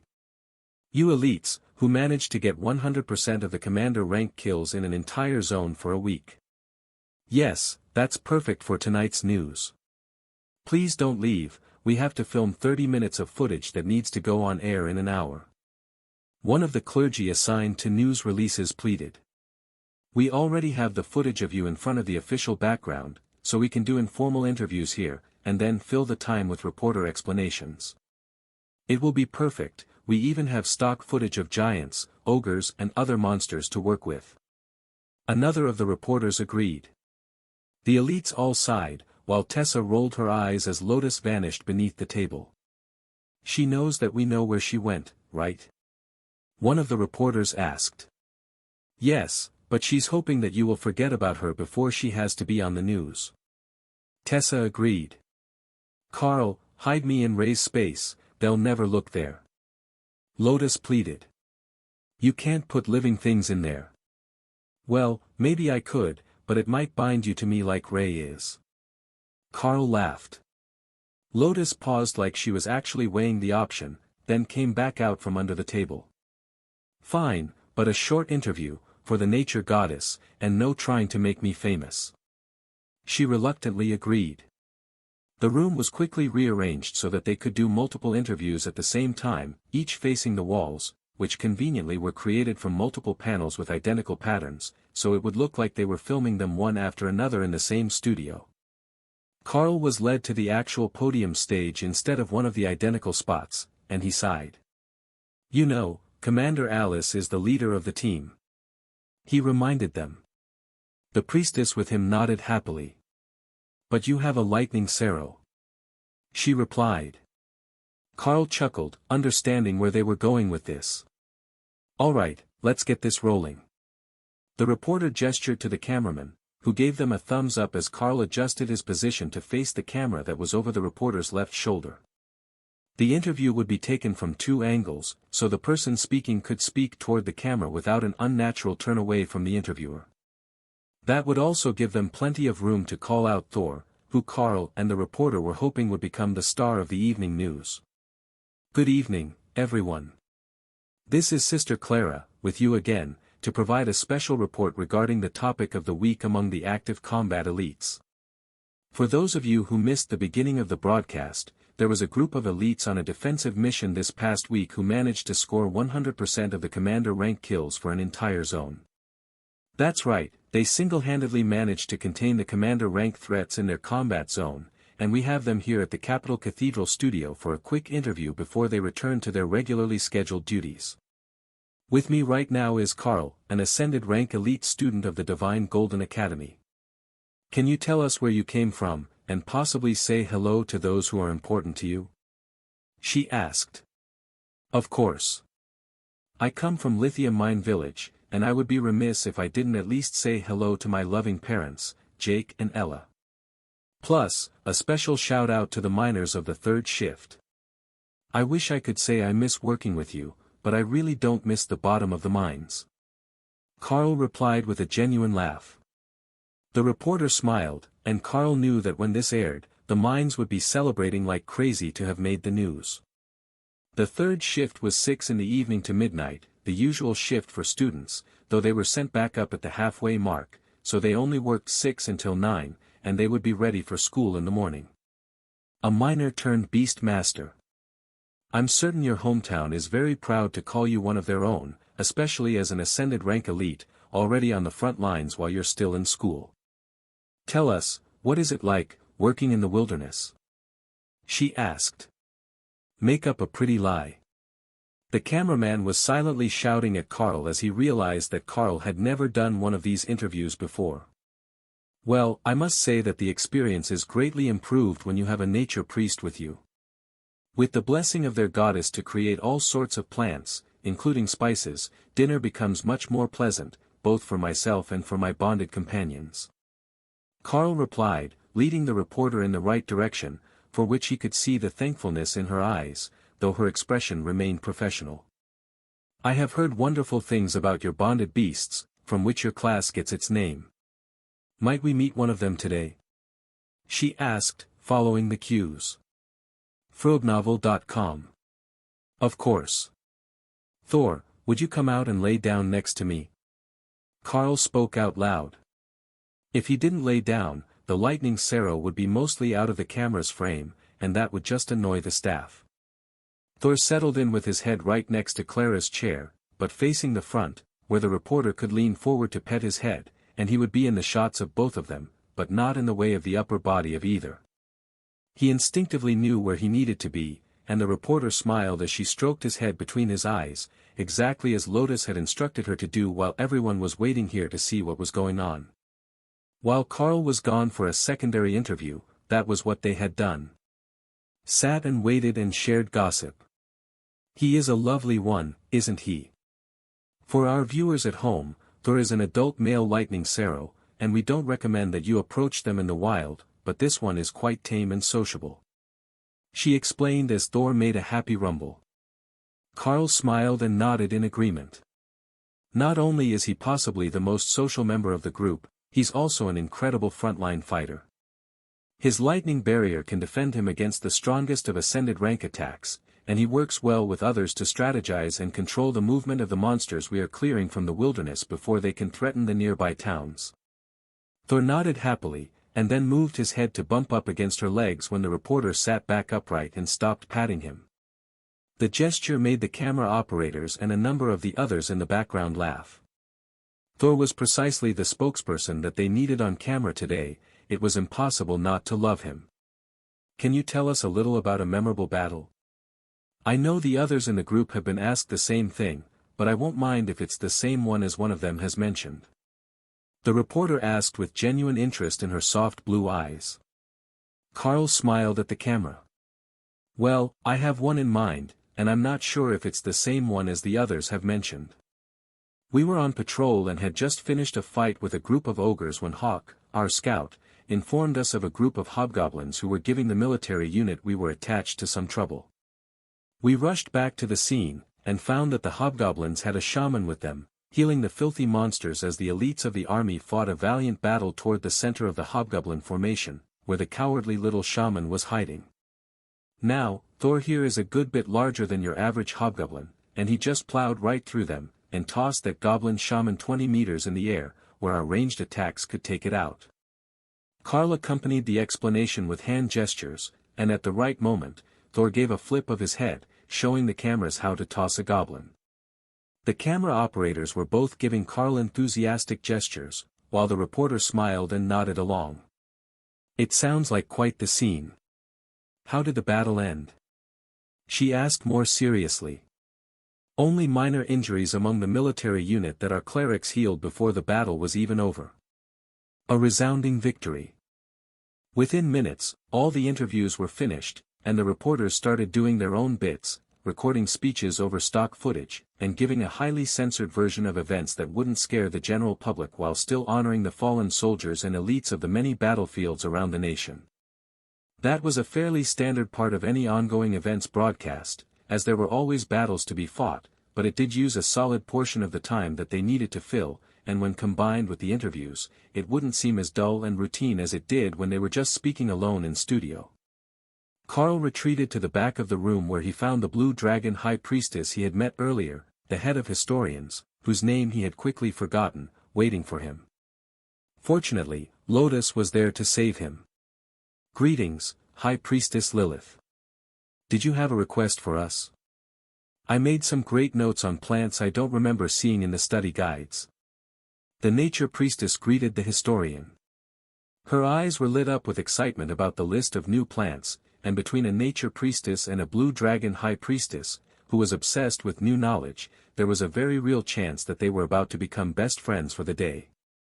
The high priestess looked just as excited as Lotus, and for a second, Carl thought that the two were going to get lost in a conversation about plants, but the older woman turned her attention to Carl. Actually, I have a request for you all. An official one. We would like to ask that your group, with their exceptional affinity for stumbling across valuable new things, takes on a mission to the Boundary Mountains. There is said to be a strange phenomenon there, and the other groups we have sent in lost days of time, with no memories of them, but a feeling that they failed some sort of trial. With the luck that your group has shown, we have some hope that you will be able to bring back some information. That's official, straight from the Church Council. Of course, if the elites choose to turn it down, we won't be sending you and Tessa alone, but we have some hopes that everyone present will agree. Lilith explained. Carl was about to answer when he sensed a familiar presence over his shoulder, and a sense of menace that wasn't directed at him, but past him. Colonel Valerie stepped up beside Carl with a fake smile, wearing a visitor's hassock, as all guests to the cathedral church would. She waited for the high priestess to notice her and put together her unexpected appearance here with who she was and what it likely implied. Lilith smiled at her. Ah, Colonel. What a surprise to see you here. I had thought that you would still be with your tour group. Valerie's resting angry face didn't even budge at the comment. Naturally, I came to check on my elites. It seems someone is quite intent on borrowing them from the Bureau, and I would hate to lose track of their whereabouts. Her tone said that she was not planning to spare the high priestess any of her wrath, which could turn into an epic battle of wills between the representatives of the church and the government. So both Carl and Lotus took a half step back from what was shaping up to be an epic cat fight, but the two leaders preferred to fight with mental jabs and not fists. That would be a shame, would it not? The Bureau for Elite Development, unable to even track the elites that they're supposed to be developing. A tragedy of bureaucracy, really. Lilith agreed with a solemn nod. Indeed. It seems that holy quests are becoming increasingly common these days when it comes to new students. The will of the gods is a strange thing. Colonel Valerie snapped back. That got a rise out of the high priestess, that was quickly stamped down. It wasn't directly doubting the will of the gods, but it was coming perilously close to insulting her deity as well as her personal motivations. Fortunately, they weren't the only people in the room, and after a few seconds some of the inquisitors came over to see what all the glaring was about, just in time to catch the last round of barbs between the two. Colonel Valerie continued. I believe that it is time that the students return to their education. It would be a shame to keep them away from their training for too much of the semester. High Priestess Lilith smiled back, and Carl was certain that her graying hair turned a bit more of a royal blue color as she spoke next. It is the will of the goddess of knowledge that the group takes this trial. It must proceed. She declared in a voice that seemed to echo, as if coming from a massive being, not a rather unremarkable priestess. Then she continued in a more normal tone. But you will be happy to know that one of your own agents has been called upon to join the mission. She must be there, the fates demand it. Two clerics wearing the uniforms of the tour guides burst into the room, looking for their wayward tour group member, and Colonel Valerie sighed. I will have a tracker put on them if this continues to be an issue. Carl, Dana, I will catch up with you when you return. Sister Tessa, Sister Lotus, it was good to see you both again, and I will be waiting for your reports after this holy quest from the church has finished. Then she followed the angry tour operators out of the room, and Carl noticed just how quiet it had gotten as everyone stopped to watch the drama. Lilith turned to the room and made a dismissive gesture. Show's over, everyone. You have your duties, I suggest that you get to them. That made all the news staff scurry back to their work, while the inquisitors pretended that listening in on juicy gossip was beneath them, and the other clerics in the room scattered, leaving to find something to do elsewhere, where they wouldn't get in trouble with the high priestess. Carl considered doing the same, but she was here for him and the group, so trying to run would just make her chase him down again. Should we start packing right away, then? Carl asked, as he still needed to restock and finish cleaning and repairing all his gear. You have the remainder of the day, as the flight will leave in the morning with another round of clergy transfers. The details will be provided to you privately later, but the inquisitors have agreed to help you upgrade your gear for the current situation. She agreed, straightening her deep blue robes. That actually sounded pretty good. With all the trouble they'd seen lately, his various uniforms weren't cutting it anymore, and it was probably time to switch to armor. It would be expensive, and there was a good chance that he would outgrow it, despite the growth spurt that he had already been through. However, if that happened while the armor was still in good shape, he could always resell it to the supply staff. Of course, having Lotus and Tessa with them, who could repair armor, was a huge benefit. It would make their gear last much longer than it could otherwise be expected to, and between them, they could take care of both leather and metal armors. Carl nodded his head at the high priestess before catching the attention of one of the church guards who had been shadowing them since they arrived. Thank you, High Priestess Lilith, I will take my leave to upgrade my equipment now, and I will be ready to leave right after breakfast tomorrow. Carl agreed. Lotus raised her hand. Oh, I will come with you. You look like you have no fashion sense. Carl stared down at the unrepentant little nature priestess, who saw nothing at all wrong with what she had said. Lotus gave him a single raised eyebrow look of challenge. What? Don't tell me you're suddenly fashionable. I bet that if I let you go unattended, you'd do something like trying to outfit match with Thor. Go. Let's go to the armory and find something that won't make you look like a dork. Carl let Lotus drag him to the armory room, following the two church guards who were navigating them through the corridors of the cathedral, avoiding the public areas which were packed with tourists during the middle of the day. With so many different gods, there was a reason for numerous travelers to come to the cathedral every week of the year, but this week was the anniversary of one of the larger subjugation wars, which had freed an eastern region from the control of a giant clan. So, every year, people from that region used their holidays to come here to the capital and celebrate the anniversary with parties and a trip to the cathedral in honor of the priests and priestesses who had come to their rescue, leading armies of church followers. The armory was hidden at the back of the cathedral complex, in a newer building next to the loading docks. If he hadn't known that they were still within the grounds, thanks to the number of ancient stone buildings around them, Carl would have thought that this was part of the commercial district. From the outside, this loading area was hidden by trees and a long driveway, but it was modern enough that they could move all the goods they needed in and out efficiently, and without interfering with the experience of the visitors to the holy buildings. "What can I do for you?" the clerk asked as Lotus waved happily at him. "Carl here needs new battle armor. We get to go fun places." Lotus replied, excited about the day's upcoming events. freewebnovel.com. Ascended rank, and as he doesn't have armor yet, I will say that he's not the team leader, so it will be ascended minimum with a heavy dose of commander rank targets. We can do that. As long as he has the merits and access, that is. The clerk agreed. Carl handed over his card, and the clerk scanned it through the reader. That should do it. Do you need weapons as well, or is what you have good enough? He asked.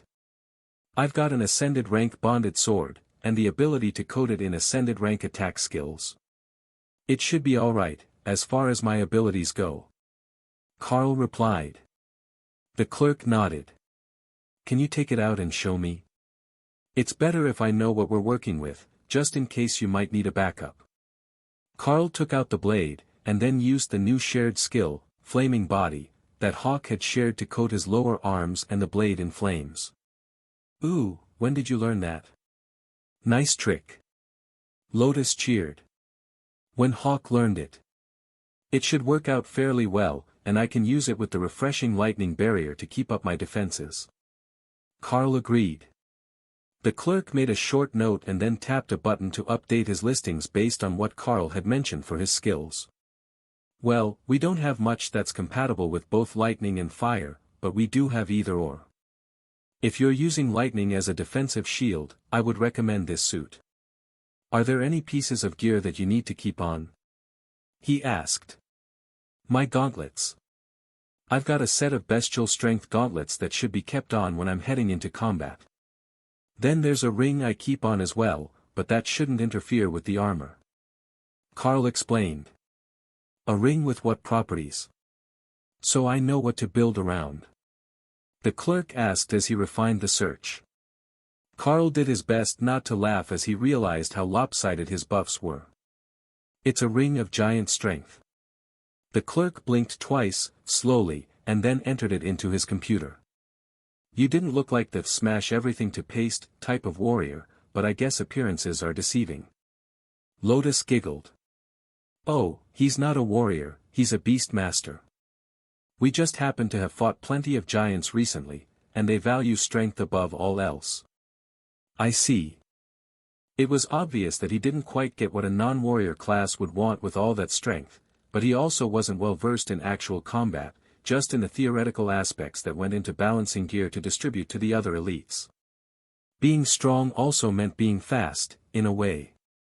It didn't help your reflexes, but Carl's were already excellent, thanks to his class, so he could react smoothly while moving at much higher speeds than his body was normally capable of.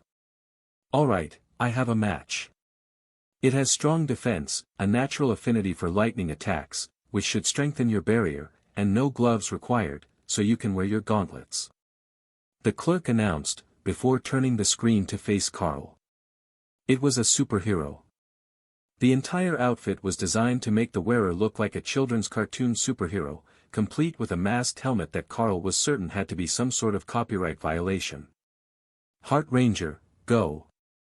Lotus laughed as she saw the outfit.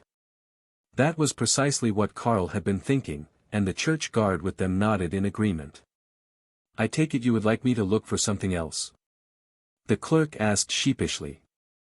Normally, if the armor was the best that you could get, but it was ridiculous looking, or it was mismatched and piecemeal as many elites would wear when they didn't want to spend the money on a crafted set, they would wear it under a combat uniform instead of over. Lotus didn't like the combat uniforms, though, and Carl was trying to get away from destroying them as well. The clerk went through the options that he thought would be suitable, and at least wouldn't interfere with the skills that Carl was using, and came up with 3 options, which he brought up on the screen behind him. Those are your better-looking options. Not cartoonish, or superhero. These ones were designed more for the working mercenaries than the up-and-coming stars who are likely to be recorded and put on the news, but if that's what you prefer, we've got them. The clerk explained. That's very much what I prefer. I spend a lot of time scouting and on point in the wilderness. I would rather not look like a super ranger. Carl laughed. One of the men in the back laughed as he heard the conversation. Tell the kid it's not that bad. We all go into the woods with bright white robes on. That made both Carl and Lotus laugh. The church guard did indeed go to battle in bright white robes, and their defensive magic even ensured that they stayed pure white for as long as possible. Who had decided that was a great tactical decision, Carl had no idea, but it had been a tradition for so long that even suggesting changing it now would be unthinkable to most of the church members. Lotus pointed up at the screen. There, that 1 second from the left. What are its properties? I wouldn't be embarrassed to be seen next to that. She asked. It's lightning neutral, fire element friendly, and has an ascended grade durability. The materials are a mix of monster leather and enchanted metals, with no additional enhancements to benefit the user. That means it is one of the budget options at the ascended rank. However, it is a quality magical product, and will hold up well to long-term use with the leather pants and the ability to be bonded, should the user be sufficiently compatible. Lotus smiled. Oh, bonded is good. What about the one on the far right? Roughly the same, neutral to lightning magic, but more attuned to fire. It also makes fire magic a bit less mana-intensive to use. It can also be bonded by the right user, but it is all leather, no metal. Can you bring them both out? If Carl can bond with one of the two, that would be the preferred option, just for the sake of daily combat use. Lotus suggested. The clerk nodded, and tapped the screen, eliminating the others. A few minutes later, a muscular warrior came out from the back room with 2 boxes of gear, and a smile on his face. Priestess, Elite. I couldn't help but overhear your conversation. I think that too many people overlook the benefits of not looking like an idiot when you're on patrol, especially when you're young. Sure, you might think it's cool, but the team members who have been out in the field longer probably don't appreciate the walking flag in their midst. No, I can say for certain, nobody appreciates that. I might not be one of the elites, but I served over a decade on the front lines with the army before retiring. I doubt that having superpowers instead of a battle cleric will have changed the basics. The clerk gestured to the 2 boxes. You just have to put on one piece of the equipment, and if you are compatible, it will bond with you.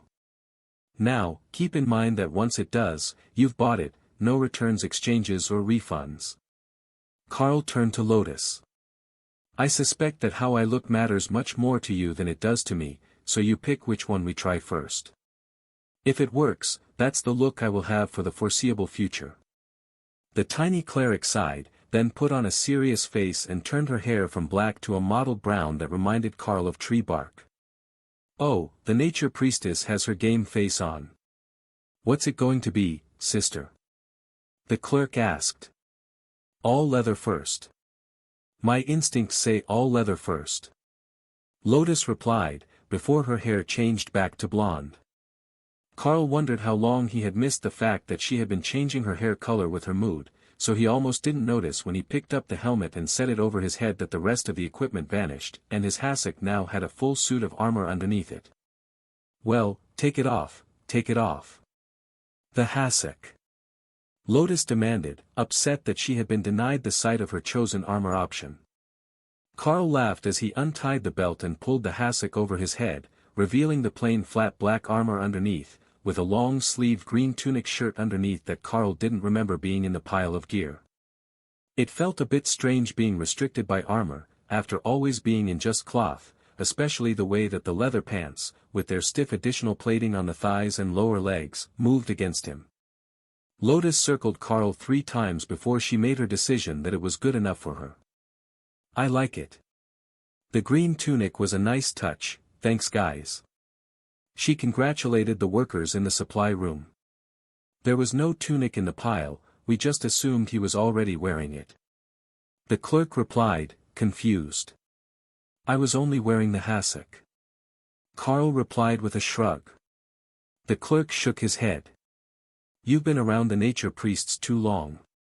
Normally, visitors wear a layer underneath and don't just free-ball it. Carl laughed. Well, I had no clean clothes, and this was what was in the room, so this is what I'm wearing. The clerk shrugged off his concerns, and decided that it was all part of the system's magic that added the shirt to complete the armor set. Not that there were gaps that needed covering, but it looked more natural with the tunic between layers. Well, it looks like I'm good on armor now. I suppose that I should see what they were planning to do to change my supplies. The Academy backpack has been pretty good to me, but it sounds like the High Priestess was planning to make some changes. Carl added as he admired his new armor in the mirror on one wall. Now he had not just a weapon, but a full suit of armor that could be stored in a separate space, and if he was right, the armor, like the weapon, should come out clean again when he put it on. The weapon didn't take any blood or viscera back to the space with it, so the armor should be the same. Put the hassock back on before you leave the room, it's regulation. The clerk reminded him when Carl turned to go show off his new gear to the others. Right, almost forgot about that. He removed the helmet and set it aside, then awkwardly slid the loose-fitting robe back over himself and tied the waist. Then, as a test, he dismissed just the helmet back to the separate space, and sighed with relief when he found that he could go without it and not have to put away the entire set of armor. All that was left that wasn't bonded were the gauntlets, and those were easy enough to transport wherever he went, as they were made of leather with steel plating on the top. Once they had resized to fit him, they could easily enough be tucked in a side pocket of his bag, or a pouch at his waist. He would say tucked in his belt, but it would never do to accidentally lose one while he was running. It's a definite improvement over the silly combat suits that make everyone look like a mall security wannabe. Lotus informed him as they left the supply room. That's one way to look at them. We didn't have a mall in the town I grew up in, so I have only seen them on television. Carl laughed. Lotus giggled. You don't even know what you're missing out on then. You know, you're most likely what one would call rich by now. When you get some time off, you could go out shopping in the capital, take in the sights, learn to live a little. Carl raised an eyebrow at the way she directed it straight at him. Just me. You're not going to come along and show me what I'm missing at the shopping mall. The nature priestess just shook her head. I would personally rather play with Ray in the forest. But I have it on excellent authority that the mall was a highlight of the childhood of those who lived near one. The pair joked as the church guard led them back to the main building, where Brother Choi was waiting for Carl to return, ready to continue their meditation practice, at the instruction of the High Priestess. Don't worry, it's all for your own benefit. If you're going to run away tomorrow before we can finish the process, it would be best if you at least had one more afternoon of practice, so I can provide guidance on any aspects you haven't mastered. The monk greeted them. Lotus waved to Brother Choi as she kept walking. I will make sure that your gear gets properly updated for the mission. Go and learn your focus thing, so Ray can make it to commander rank and take me through the trees even faster. I'm glad you have your priorities in order. I will see you at dinner. Carl called back as she headed into the building, followed by one of the two church guards. The orders to follow the group around so they were available anytime they were needed were never changed, and at this point probably wouldn't be, as they were leaving in the morning, so everyone had an escort, and there was no chance that the inquisitive mind of a nature priest might lead Lotus astray in the nation's largest cathedral. They returned to the same meditation room as the last time, but this time, Brother Choi had more knowledge to impart. Since you're going to be gone when you get to the important part, I will try to explain it now. You will finish the flame, and then you will feel stuck again. But you're actually not. Once the flame is finished, you need to draw the aura of the flame out through the whole space, and then when it feels like it is balancing out again, rebuild the flame to a new, higher standard. It will only go so far beyond the surrounding area before it feels complete and won't advance, so you need to keep layering more and more power through the space from the focus. If you don't bring it from the focus, it won't stay or increase the potency of the space. It's hard to say how many times you will have to do it, but eventually, you will make it to commander rank. While you were busy, I did a bit of research using the reports that the Bureau has made on you, and I think that you don't actually need to push yourself all the way to the commander rank with your mental space.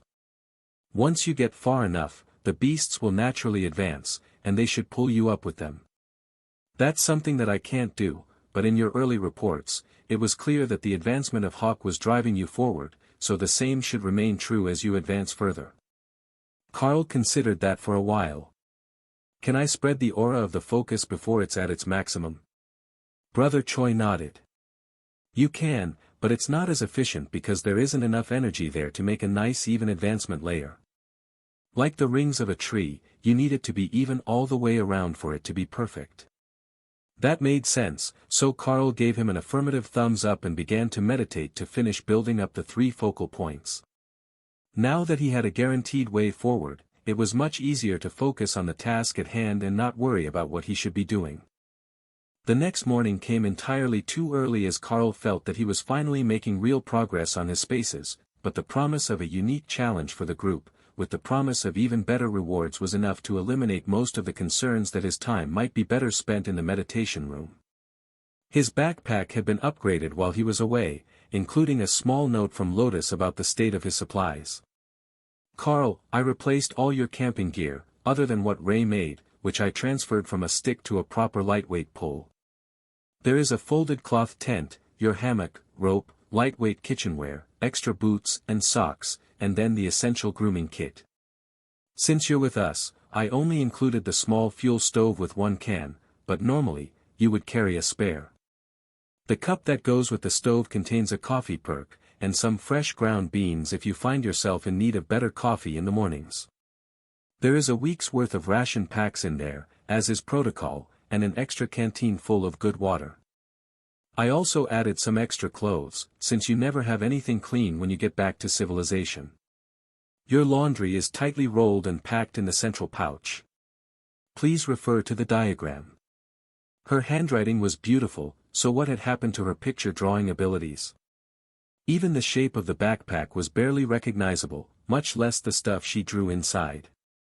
Fortunately, the labels were perfectly clear, and Carl understood without completely unpacking the bag.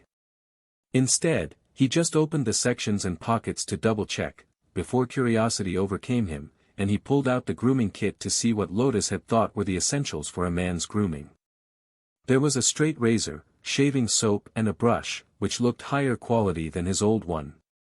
Then there was a comb, scissors, nail clippers, a sewing kit with both fine and leather supplies, instant set glue, leather soap, mink oil for conditioning the leather, and then condoms. So many condoms. Now, Carl wasn't a particularly prudish young man, and he did keep one in his old supply bag, just in case. But there were nearly 30 of them here. Was Lotus trying to tell him something? Or was this an oddity of what she considered essential supplies?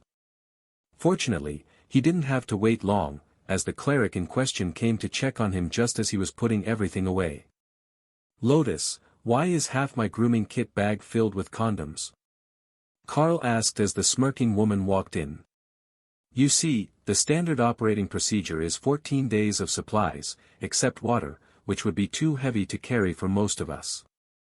So, 14 days, and 2 a day, makes 28. There are precisely 28 condoms in your bag, and if that number changes, we will have some questions for you, young man. Lotus replied in her best motherly voice before devolving into giggles. Well, it's not like they're heavy, but I admire your optimism. I didn't tear the pack apart, but it looks like everything is there. Is it time to leave? Carl replied. Yeah, we head down in 10 minutes, that's what I came over to tell you, just in case you were meditating. They hate waiting for people, especially elites, who should know better. The pilots hate waiting on anything. But I'm all packed up now, should we get going? Carl replied. The others should be waiting. The word waiting turned out to be an understatement. One helicopter was shut down for maintenance, and there were 50 clergy members standing around outside with their gear, as the other pilots wouldn't leave him to fly without his formation if they didn't have to. There weren't many monsters who could take one out when it was loaded with clerics and elites, but if they were taken by surprise, even Hawk could be a deadly threat to the transport vehicle. The mechanisms were complex and fairly delicate, so a single fireball to the rotors would take a helicopter out of the sky. For that reason, the bus was a more popular option, but for wilderness deployments, it simply wasn't an option, as it couldn't get you close enough to the deployment zone, and the Golden Dragon Nation was a large one. As he scanned the group, Carl noticed that there was another team that stood out even more than his did. While half of his team was in armor instead of the robes of the clergy, the final team was in a different style of robes with a light chest plate, and swords on their hips in a delicate style that Carl was certain would shatter the first time they took a hard parry. Obviously, they weren't for fighting head-on, but more of a martial arts style of combat, but they didn't look like monks, unless this was some odd fashion of the capital that he didn't know. Spell blades. Tessa offered a one-word explanation. Oh, Carl had heard of those. They were mages who trained in the ways of the warrior. Not elites, but trained mages. They weren't known to be as quick-growing as the elite mages, but they had a long history, hundreds of thousands of years, and they were the primary fighting force of many of the magical nations. He wondered if they were going to get to see them in action wherever they were going, or if they were on some other mission. That answer was solved easily enough when an aging mage came to join them and quietly informed his group that he had arranged other transportation, and that they were headed to the airport. But before they could leave, the crew announced that the helicopters were ready to go, and they could start loading now. That caused a moment of indecision, but the mage waved the spell's words toward the military helicopters, and made a phone call to cancel the arrangements for the other flight. That was how Carl found himself seated next to a young woman in black robes, who had a large scar on the side of her face and a serious chip on her shoulder. Is this the grade of warrior they're sending into combat these days? Aren't you a bit weak to one of the elite brutes? She asked. The other elites were about to respond, but when they saw that Carl wasn't bothered, they held back, wondering what he would do. For Carl, who had grown up the smallest, being called weak was no real insult anymore. He was too used to it to take offense, but one thing that Ray had noticed right away was that this spell's word was still at the awakened rank. You know, given that there is a whole rank between us, I thought that you could be more polite. Something along the lines of, have you been ill, senior brother? You look far too slender and handsome for a warrior. That would be much more suitable, don't you think? From the look on the woman's face, you would think that Carl had slapped her. Why in the 7 realms would I call you senior brother? You're still an awakened rank spell's word, while it won't be long before I move from ascended to commander rank. Certainly, that deserves some consideration. Her teammates were smirking, but holding back from getting involved. Whether to prevent a fight from breaking out, or because they were looking down on the elites, Carl didn't know. But when it came to a battle of wits, he wasn't completely unarmed.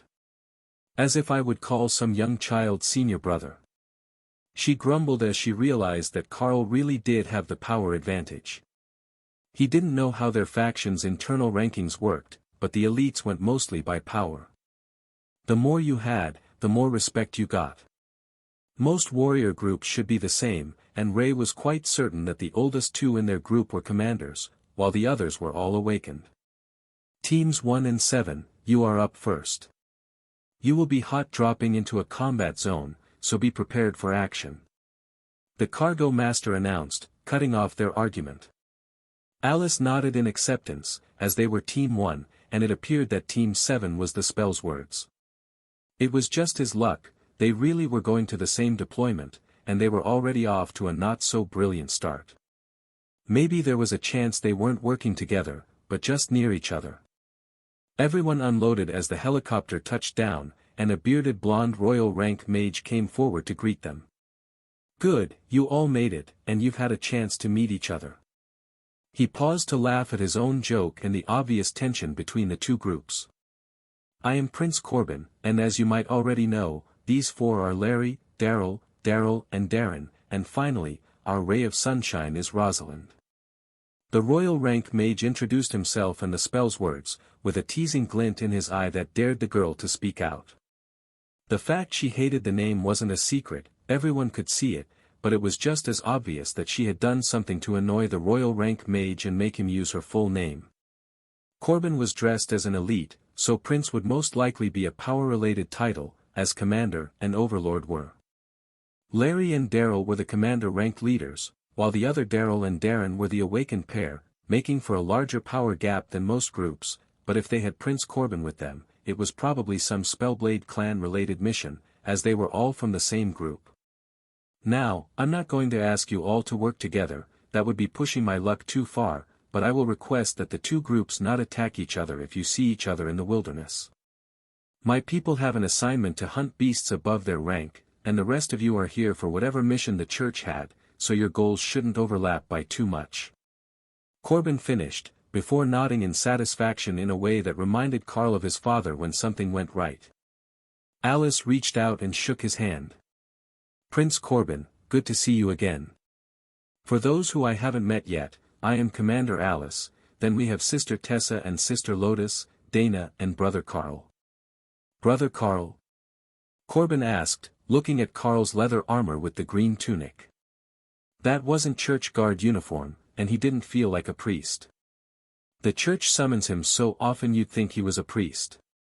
He's actually a beast master class elite, so if you see oddly tame monsters around, they might be his.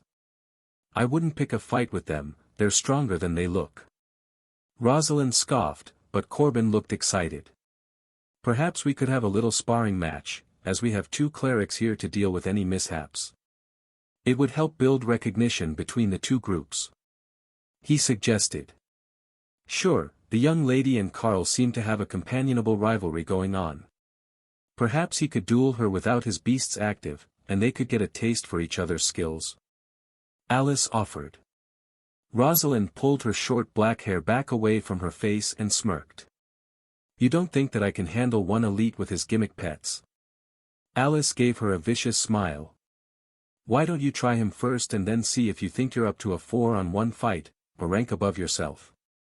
Everyone backed away, all confident in their contestants' chances of winning, despite knowing very little about the opponent. I would like to make one condition if I win. Never call me Rosalind again. The girl demanded of her royal rank mentor. I will consider calling you Muffin again if you win one-on-one against him. If you can take him and his pets, I will call you Rose. Corbin countered. That seemed to be as good as she was going to get, and Rose drew her blade, glaring at Carl, who took the two-handed blade out of stasis. As I thought, a big slow brute. She laughed, then launched herself forward using a skill that nearly caught Carl off guard. But he was both fast and strong, and his eyesight had picked up the faint flare of magic around her as the skill activated. He brought up, refreshing lightning, along with, flaming body, which he focused on his hands and sword as he leapt to the side of the clearing, and then used a tree to launch himself back at the recovering spellsword, who had skidded to a stop after missing her target. She darted out of the way as the massive sword whistled through the spot she had been standing a split second earlier, leaving a trail of flames in its wake. Her taunting look turned serious as Carl spun the blade and reversed its direction without shifting his feet, a maneuver that anyone with normal human strength would never manage with a weapon that large. With the spellsword off balance, he chased her back across the clearing with a flurry of attacks as she studied his fighting style. She activated skill after skill, unable to use her more powerful spells now that they were so closely engaged, but with the melee range activation and her power disadvantage, none of the spells that she managed to activate could overcome the trail of fire left by, flaming body, to actually hit Carl. She was by far the superior swordsman, but with a wall of flames in front of him, a reach advantage of over a meter and supernatural strength, it was not easy for her to get close enough to show it. Rose couldn't parry his strikes, they would knock the blade from her hands, but when Carl missed with a strike, she ducked underneath his blade's flaming path and went for his open body. Only, Carl simply took one hand off the blade and swatted her sword away, letting, refreshing lightning, take the damage as he charged into her with his shoulder, knocking the smaller fighter from her feet. Once she was in the air, didn't let her hit the ground and get away. The unarmed combat class had taught him better. Instead, he dismissed his sword and grabbed her by the robes to reverse her momentum and hurl her across the clearing. Rose made a startled squeak as she found herself truly airborne, headed for the treetops at an alarming velocity. Corbin caught her in a net of water magic and set the spell's word back on the ground. freewebnovel.com. That was dirty fighting. Rose complained. He's as strong as an ascended giant. It's a good thing that I caught you, or you'd be stuck in the treetops right now. I know you can win step to get down, but it is slower than his normal movement speed, thanks to that monstrous strength. That's why beating a solo monster a rank above you is the challenge I have set. They're not as smart as a human, or as agile. Corbin chastised her. I understand, instructor. I have lost. She sighed. See, that's my muffin. You learn so fast. Carl wasn't certain that was actually an improvement, but the way the others smiled made it seem like a term of endearment. Perhaps they were related? That might explain the teasing, but they didn't look alike. I know his tricks now. I will win for certain next time. She agreed. And that will have to wait until after the mission. I don't want any of you challenging each other in the wilderness. Now, I have the maps for all 4 groups, and then we can all get going. The 2 commanders moved to stand next to Daryl and Darren, and Prince Corbin moved to stand next to Rose while he handed Alice the updated map of the area, with monster sightings and harvested resources. Alice looked over the map and nodded. It hadn't changed too much since yesterday when theirs was updated. Good luck, and if you need anything, look for us. We have 2 healers, and both can magically repair gear, so if you damage a blade or your armor in combat, we can get you going again. Alice reminded them.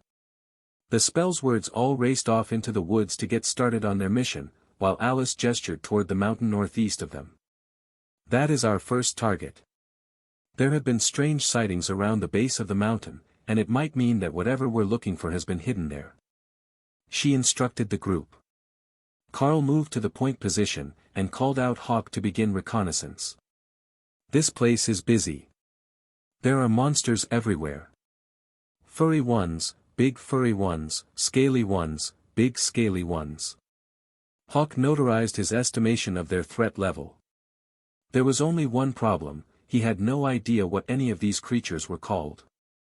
He had never seen them before, and he hadn't seen them in the lesson books that Carl had gone through back at the academy when they were studying monsters to help his growth rate. Well, there are officially monsters everywhere. If I knew what they were, I would tell you, but there are big scaly ones coming this way. Carl informed the group. Alright, let's move toward them. We don't want to lead monsters to the assembly point. Alice ordered. Thor roared in rage as Carl called him out to prepare for the fight. He couldn't see the enemy yet, but he could smell them, and every Sero knew the smell of their natural predators.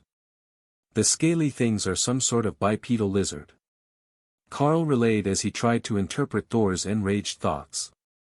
His mind just called them enemies, and the Sero packs didn't have a name for them either, but there was no doubt that they were carnivorous and pack hunters. What he hadn't expected was the size. The first of them came crashing through the trees, standing 3 meters tall, but nearly 7 meters long as it stood on 2 powerful legs with its tail extending behind it, and Carl could hear more of them coming. Thor bugled a challenge at them, and the reptilian beasts turned to charge at their natural prey, forgetting about the small humans in favor of a real meal. This lightning Sero was no pushover like his average pack kin, and Thor whipped his armor-plated tail ball at the first one to charge, sending it careening into a tree, where Carl was able to get a good swing at it. His body surged with power as the 2 clerics both buffed him, and his blade shone with holy light under the fire as it cleaved down into the creature's neck, leaving the awakened rank beast's muscles severed, and the head tilted at an odd angle as it crashed to the ground and bled out on the mossy ground. That curbed the enthusiasm of the other 2 monsters that had been incoming, but they had bigger problems than Carl and his sword. The clerics had also buffed Ray and her spider golems, which had just jumped out of the trees and onto the back of one, while Alice's golem cut off the escape route for another. Dana's golems were already surrounding the beast, and with the additional damage that they had gained when she learned destruction, which added damage to all her spells, the 2 stone golems, who were now armed and armored, were having no problems hacking through the thick hide. It was a huge improvement from before they had found the system stones, and even if the 2 mages hadn't been casting anything else, the 2 awakened rank golems would have easily defeated the beast. The new weapons and armor were a real upgrade for the golem, and the stacked improvements were quickly putting Dana near the top of the awakened rank for combat power. The smaller furry things are coming your way. Maybe dogs? Hawk suggested. The last of the reptiles hadn't even finished twitching yet, and there were already more attackers, but if they were wolves, it wouldn't be so bad. Wolves he could handle. But, of course, that wasn't the case. Hawk knew what wolves were, and these were not it. They had a similar muzzle structure, but they were the size of a bear, and they had wings. Actual, leathery wings. But those were less concerning than the size of the claws on their feet as Carl parried an incoming attack. The claws sparked like steel as they met the fire magic on his blade, but they didn't appear to be damaged. Carl stepped back to put himself into Thor's circle of protection, while remaining between the monsters and the rest of the group. That retreat seemed to be a signal to the beasts, and they teamed up to grab one of the bodies and drag it away. The group decided to just let them go for the moment, until they could figure out what they had just been attacked by. Is anyone familiar with those? Alice asked hopefully, looking at Lotus. I know countless monsters, but not that. I almost thought it was an overgrown hellhound, but there was no fire or brimstone smell. Lotus replied.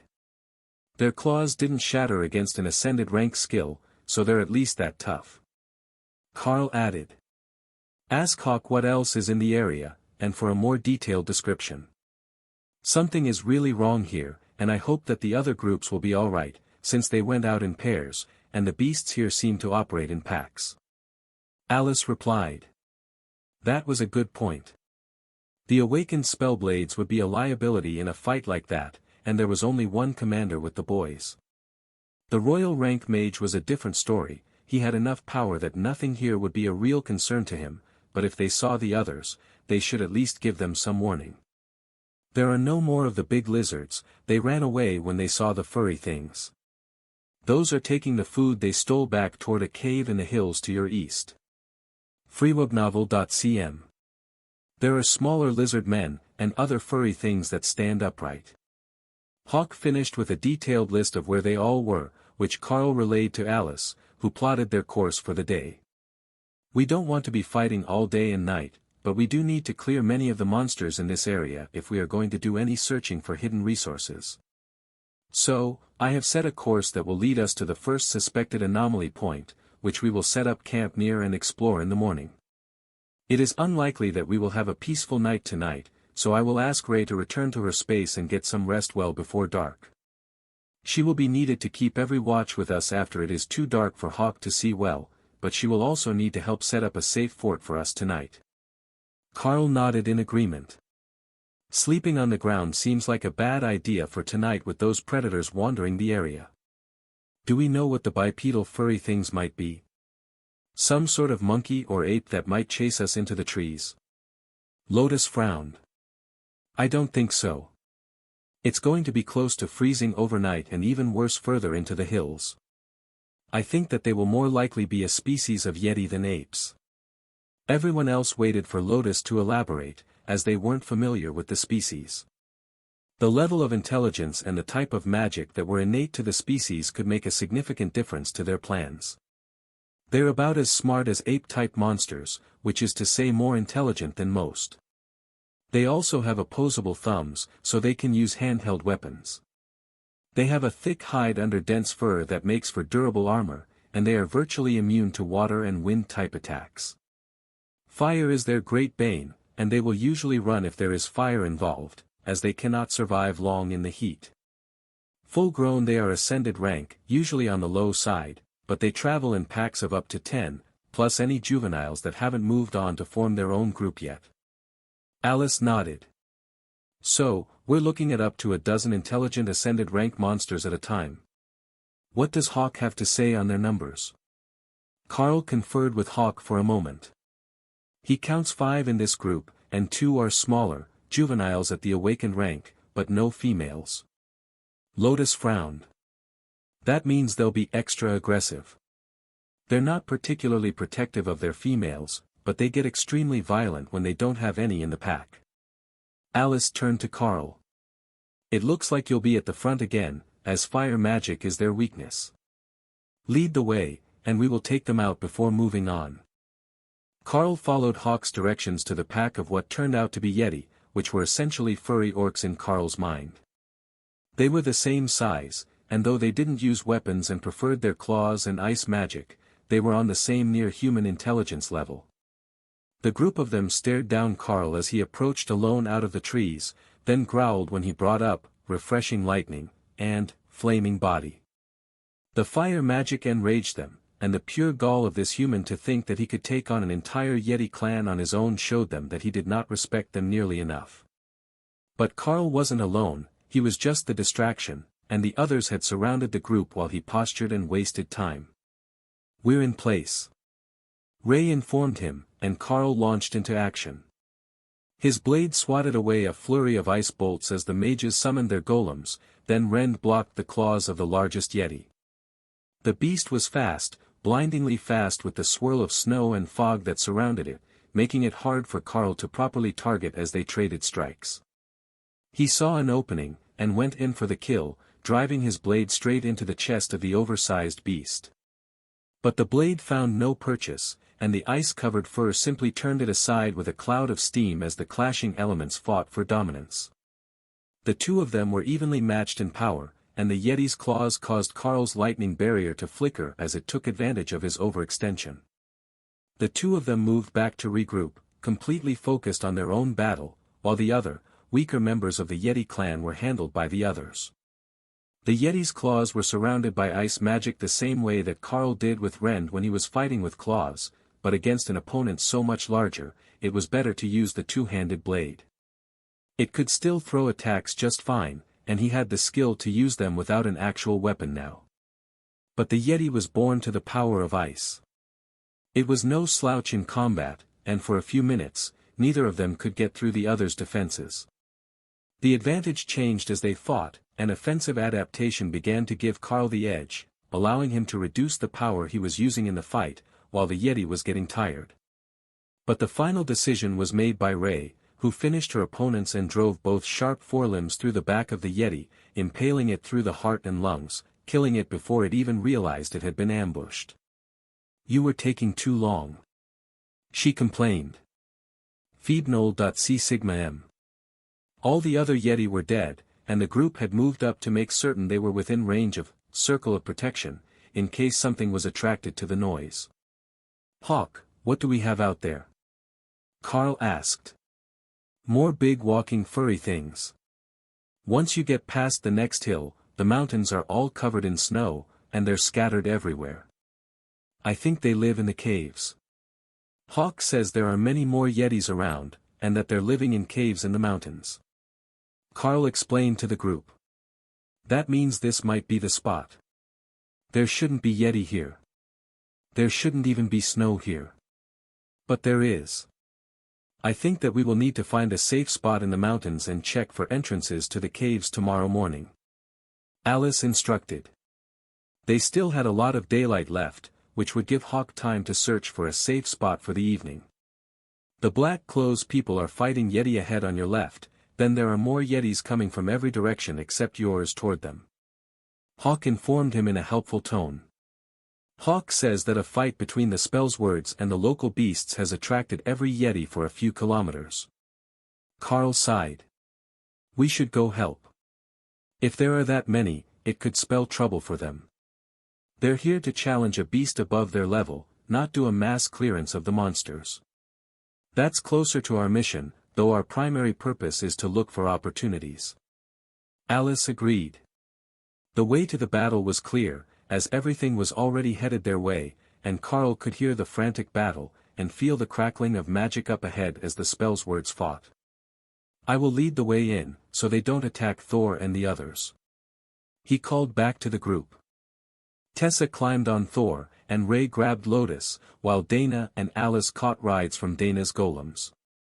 It was the most efficient way to travel for them, and it would get them to the battle much more quickly than walking. When Carl arrived, he found that the commotion was focused around Larry and Daryl. They were similarly built, dark-haired young men, though the commander, Larry, was a solid decade older, and Daryl was still a student close to Carl's age. The pair were engaged in a desperate battle against 5 ascended rank Yeti, similar to the one that Carl had been fighting earlier. The battle was not going well for them, and they were reduced to fighting back to back, despite Larry having a rank advantage on the beasts. The Cerro and Spider are mine. We're here to help.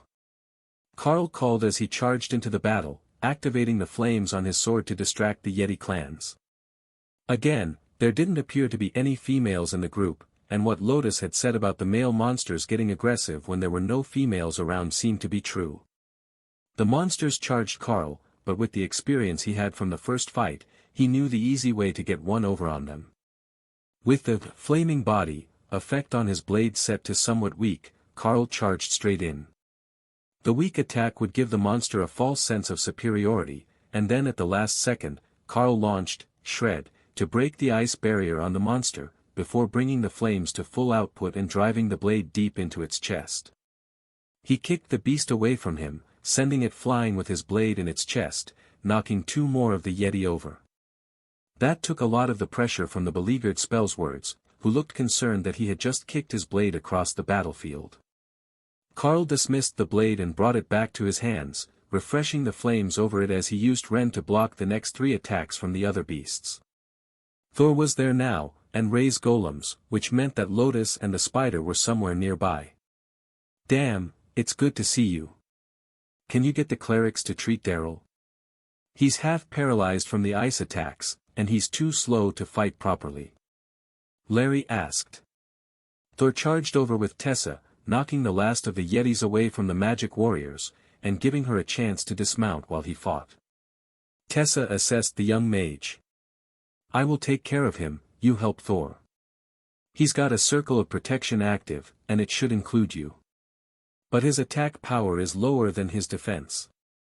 The group moved to the middle of the clearing, while Carl and the spider golems forced the enemies back to give the mages time to recover and prepare for a drawn-out battle.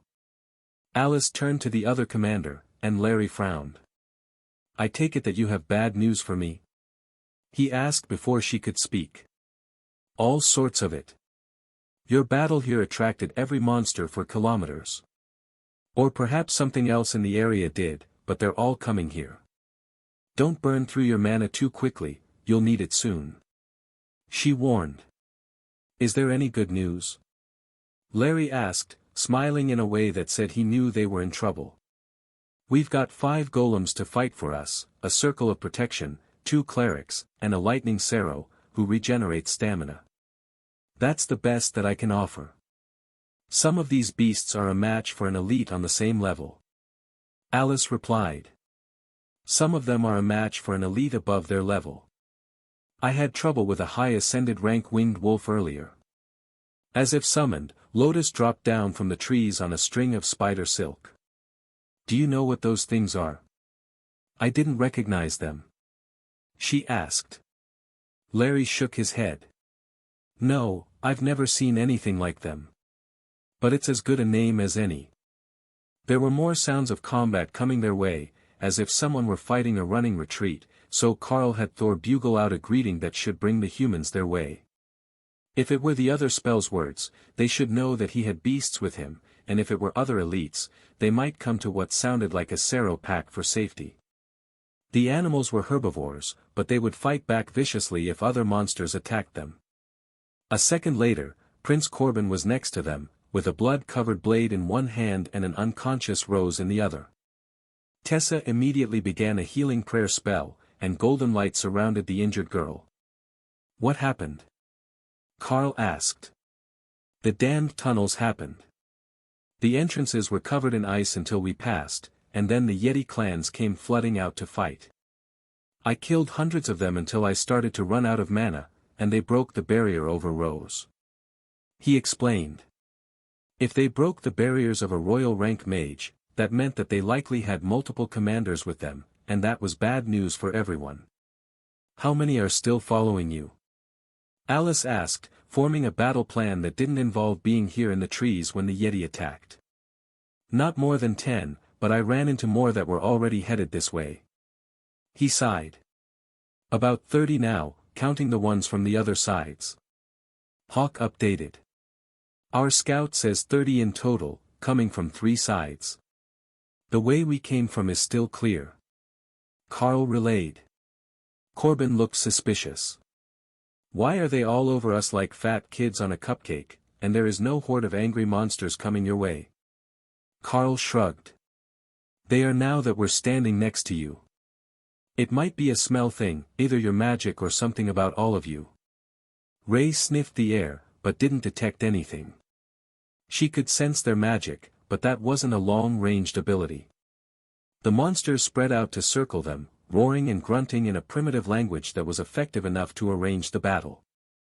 Any words of wisdom? Lotus whispered to Carl as the monsters came into view. Yeah, I don't think they can climb trees, so if things go sideways, get Ray to pull you up out of sight. Carl whispered back. The tiny nature priestess smiled and patted him on the back, and Carl shifted position, so that the golems, plus him and Thor, made up the outer rank of defenders. Prince Corbin needed a moment to catch his breath and recover his mana, while Rose was still recovering under the effects of Tessa's magic, and the other spells words were not tank-type fighters, so they would join after the first charge was blocked. We could use some more room to fight. Prince Corbin sighed as he assessed the dense trees in front of them. Thor gave a whistling snort in response, and when the first of the Yeti began to move forward, he smashed the ground with his tail, dropping a dozen trees with earthquake. Well, that's one way to do it. Alright, once the fight starts, I will clear a few more trees from our path, so we don't have to dodge them as we fight. Ray was not a fan of that plan. She was intending to use the trees as a chance to ambush from above, but even if she had to go a few extra meters, it shouldn't hurt her tactics too much. The attackers paused as they saw the destructive potential of the lightning Sarrow, and the formation of humans arrayed against them. The Yeti clans might not often fight in large groups, but that didn't mean they were incapable of it, and after a few seconds, they began to shift positions, intending to swarm the 2 awakened rank golems, which were the softest target on the outer loop. That was a monumental mistake, as right behind them was Prince Corbin, and no sooner had the Yeti attack reached the golems than they were sliced clean in half by a blade of wind. The ones behind them couldn't understand what went wrong.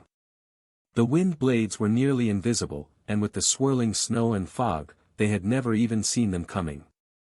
To the others, it looked like the 2 awakened rank golems had taken out the first to attack.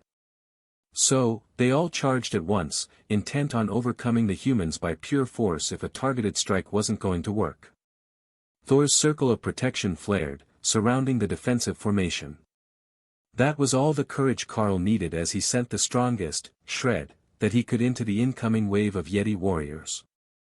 Hey, these other ones have weapons. Hawk warned them just as Carl's, shred, took out a trio of furred monsters.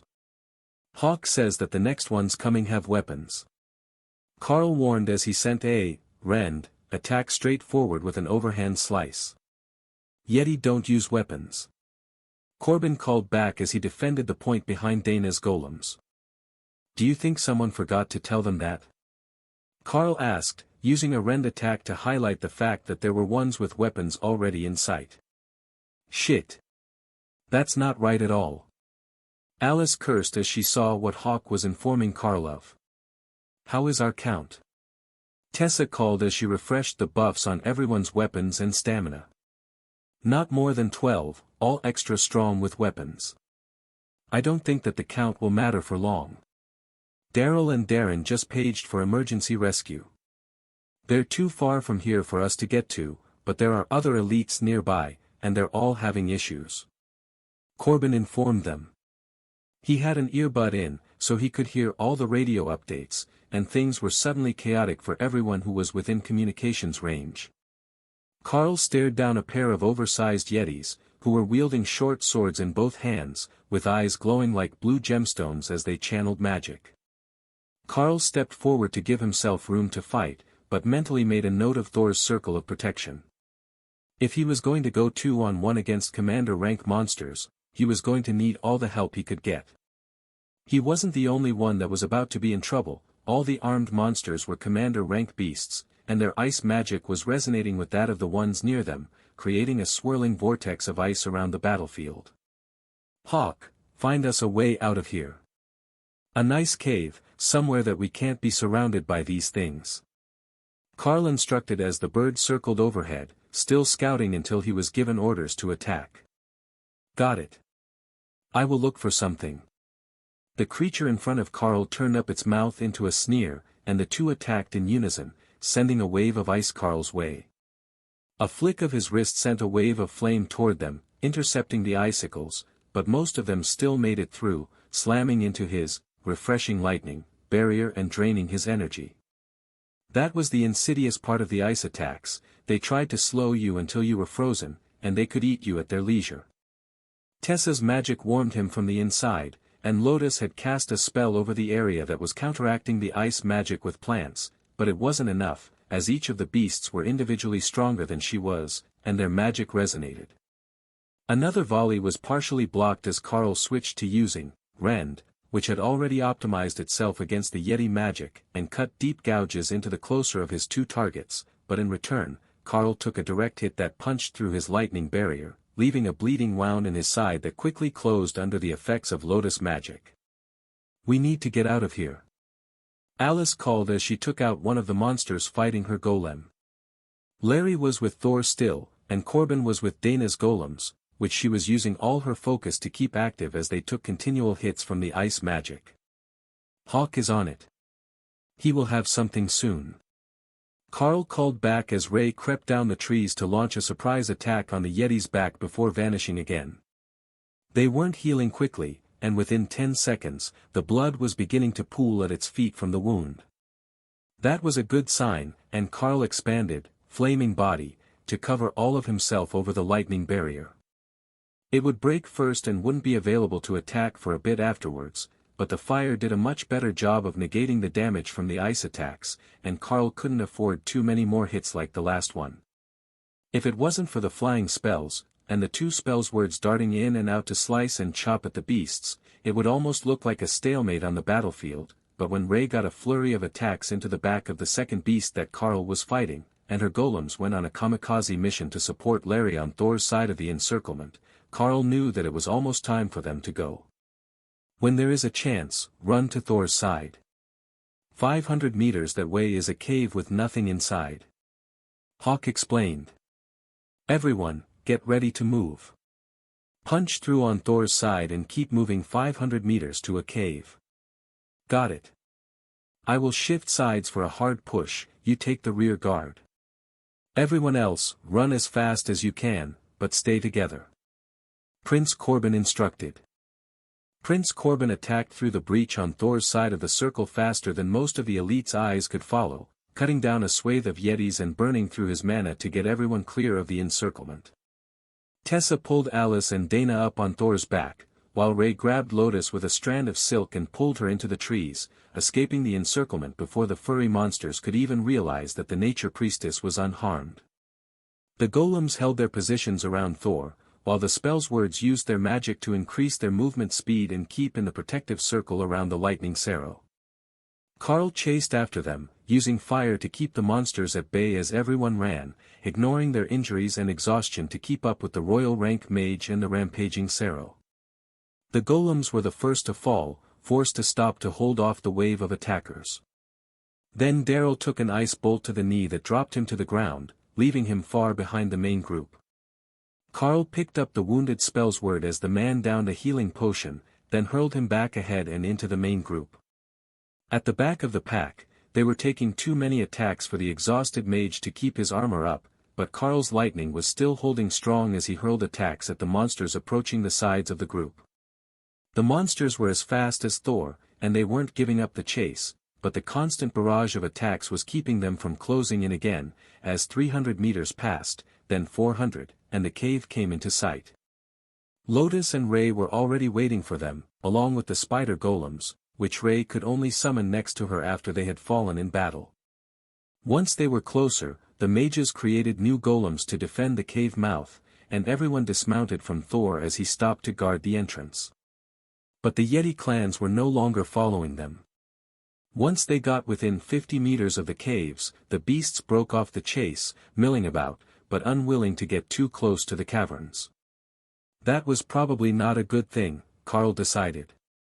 But for the moment it was keeping them from being attacked, and Ray had disappeared inside to scout, but didn't find anything at all other than stone walls and some dripping water from the melting snow above. Once everyone was inside, they dismissed the golems, and Carl called Thor back into his space. The Yeti clan still weren't approaching, so it wasn't the defensive force that was keeping them away, but something about the area around the cave. Hawk, do you see anything threatening above? Something that might actually be a danger to a commander rank Yeti? Carl asked. Nothing. Other than them, there is nothing here. Not even mice. That didn't sound promising, but they would have to work with it. Ray returned empty-handed, but with insight about the caves. They extend another 15 meters, then they stop at a stone wall with water flowing down it. The water runs out somewhere at the bottom, but I'm too big to fit in there. We should be safe in here. She explained. Ray says the caves are empty, but there is a water drain at the back wall, so they're not completely sealed. We should be able to hide and rest here, then continue in the morning. Carl whispered to Alice, so he didn't alert anything outside. Corbin cast a spell over the entrance, creating a false stone wall, and Carl called Hawk back to his space. The three of you, get some sleep. If we're attacked, we will likely need all of you in your best shape again. He instructed. The trio settled into rest, and Carl turned his attention to the conversation between the commanders and Prince Corbin. There shouldn't have been commanders here at all, much less dozens of them with weapons. The anomaly was strong enough when we saw snow start to fall in these mountains, when it has never done that before, but to have sudden appearances of an entire force of commander rank Yeti? That's far too unnatural. Prince Corbin was muttering. For once, I actually envy Daryl and Darren, they managed to get a ride out of here. Larry replied quietly. Corbin shook his head. No, they didn't. The helicopter was attacked and was forced to turn back. They joined up with the other elite units in the zone to gather and retreat on foot. The radio communications say that they're still alive, but they've been attacked multiple times as well. The strength of the attackers is falling as they head out of the hills, so we have to be close to the core of the problem, but I have no idea how we're going to even investigate it. Daryl and Rose are in no shape to be going anywhere, and likely won't be until sometime tomorrow afternoon, and as we learned today, it's not even safe for me to travel alone here. I might be at the royal rank, but 10 or 20 on one, commander rank magic users are still going to overwhelm me. As he watched, Carl noticed that the healing of the group wasn't complete. Both Corbin and Larry were still showing distinct zones of cold, where the damaging ice magic was lingering in their body, weakening them internally. The strongest fighters had been on the front lines, so they had taken the most damage, and while Lotus and Tessa were excellent healers, they weren't strong enough to immediately. The strongest fighters had been on the front lines, so they had taken the most damage, and while Lotus and Tessa were counteract the magic of the Yeti ice. So he made his way over to the whispering group. Pardon my intrusion, but I think it might be best if none of us move too soon. I have thermal vision, and I can literally see the lingering ice magic damage to your bodies. The magic will resonate with the next attack you suffer, freezing you more quickly. Once that starts to happen, we're screwed. Carl whispered. Larry cursed, then softly laughed. You're one to speak. I can still see the ice on your armor. Carl looked down, and realized that he had 10 times as much lingering damage as they had, despite the refreshing lightning, that he still had active working to nullify it. The spell itself had cold spots where it was fighting off the lingering spell effects, and Carl frowned at the pernicious nature of the attacks. It had been hours, and the magic hadn't even made it through his defenses, but it was still lingering, and if he took down the lightning, it would succeed. Instead, he coated himself in flaming body, lighting up the cave like a beacon, and rapidly warming the area as well. That nullified the lingering magic on his body in only a few seconds, leaving a nice even warmth in the cavern. Problem solved. Carl checked on the beasts in their spaces, and found that both Hawk and Ray were predictably fine. They weren't frontline fighters, but Ray looked distracted. She was trying to learn something again, so Carl left her to it. She was the smartest of the three, and if it was possible for her to learn a new skill, she would have it soon. Thor still had cold spots all over his body, but he had increased the temperature of the springs in his space, and the holy stones were dissipating the lingering magic at a visible pace. The others in the group looked alright, though Rose was exhausted from the after effects of all the healing magic that had been used on her, and Daryl was hiding bruises all over his body that Carl could see as slightly flushed areas, where the warmer blood was close to the surface. Lotus still had an area healing spell active, so a few minutes ago, everyone would have been much worse, and Tessa looked like she was already half asleep after the effort of keeping everyone buffed and the healing work she had done during the battle. While it was their most important ability, saving someone of their own rank from a near-death state, or closing multiple critical wounds, was an energy-intensive activity. Doing it every 10 seconds for 4 different people must have stretched her abilities to the limit. As Thor relaxed in his pond, he activated Circle of Protection, which helped restore stamina, as well as reducing damage. That was what everyone needed the most right now, and it was no trouble for him to keep it active while he napped. Who is in shape for first watch? Corbin whispered to the other commanders as the circle of protection settled over them. I am. My skills refresh stamina, so I will keep first watch while my beasts rest. I can also see in absolute darkness, so there is no need to keep a light on for me. Carl replied. Larry chuckled. But it is for the rest of us. This place will be unervingly black without one. Can you keep that flame spell of yours active, or is it draining even when it's not taking damage? Carl smiled and took out his bonded sword, then walked to the wall beside the entrance and stuck it into the stone, with the flame surrounding it. He reduced them to a faint glow and returned to the conversation. That should be a good enough night light for everyone, as well as a decent space heater. It doesn't take any effort to keep active, as it was intended to be a passive skill. Only when using it to attack or taking damage does it take effort. The blade was positively humming with energy today, after all the fighting that it had gotten to do. Carl hadn't noticed with his injuries, but the amount of life that it had stolen was really rather excessive. It was only a small portion of the energy from each kill, but Carl had downed a significant number of monsters alone, including multiple commanders toward the end of the battle. The energy hadn't been fully assimilated by his body yet, but it soon would be, and he was focusing it all into the 3 focal points in the beast spaces.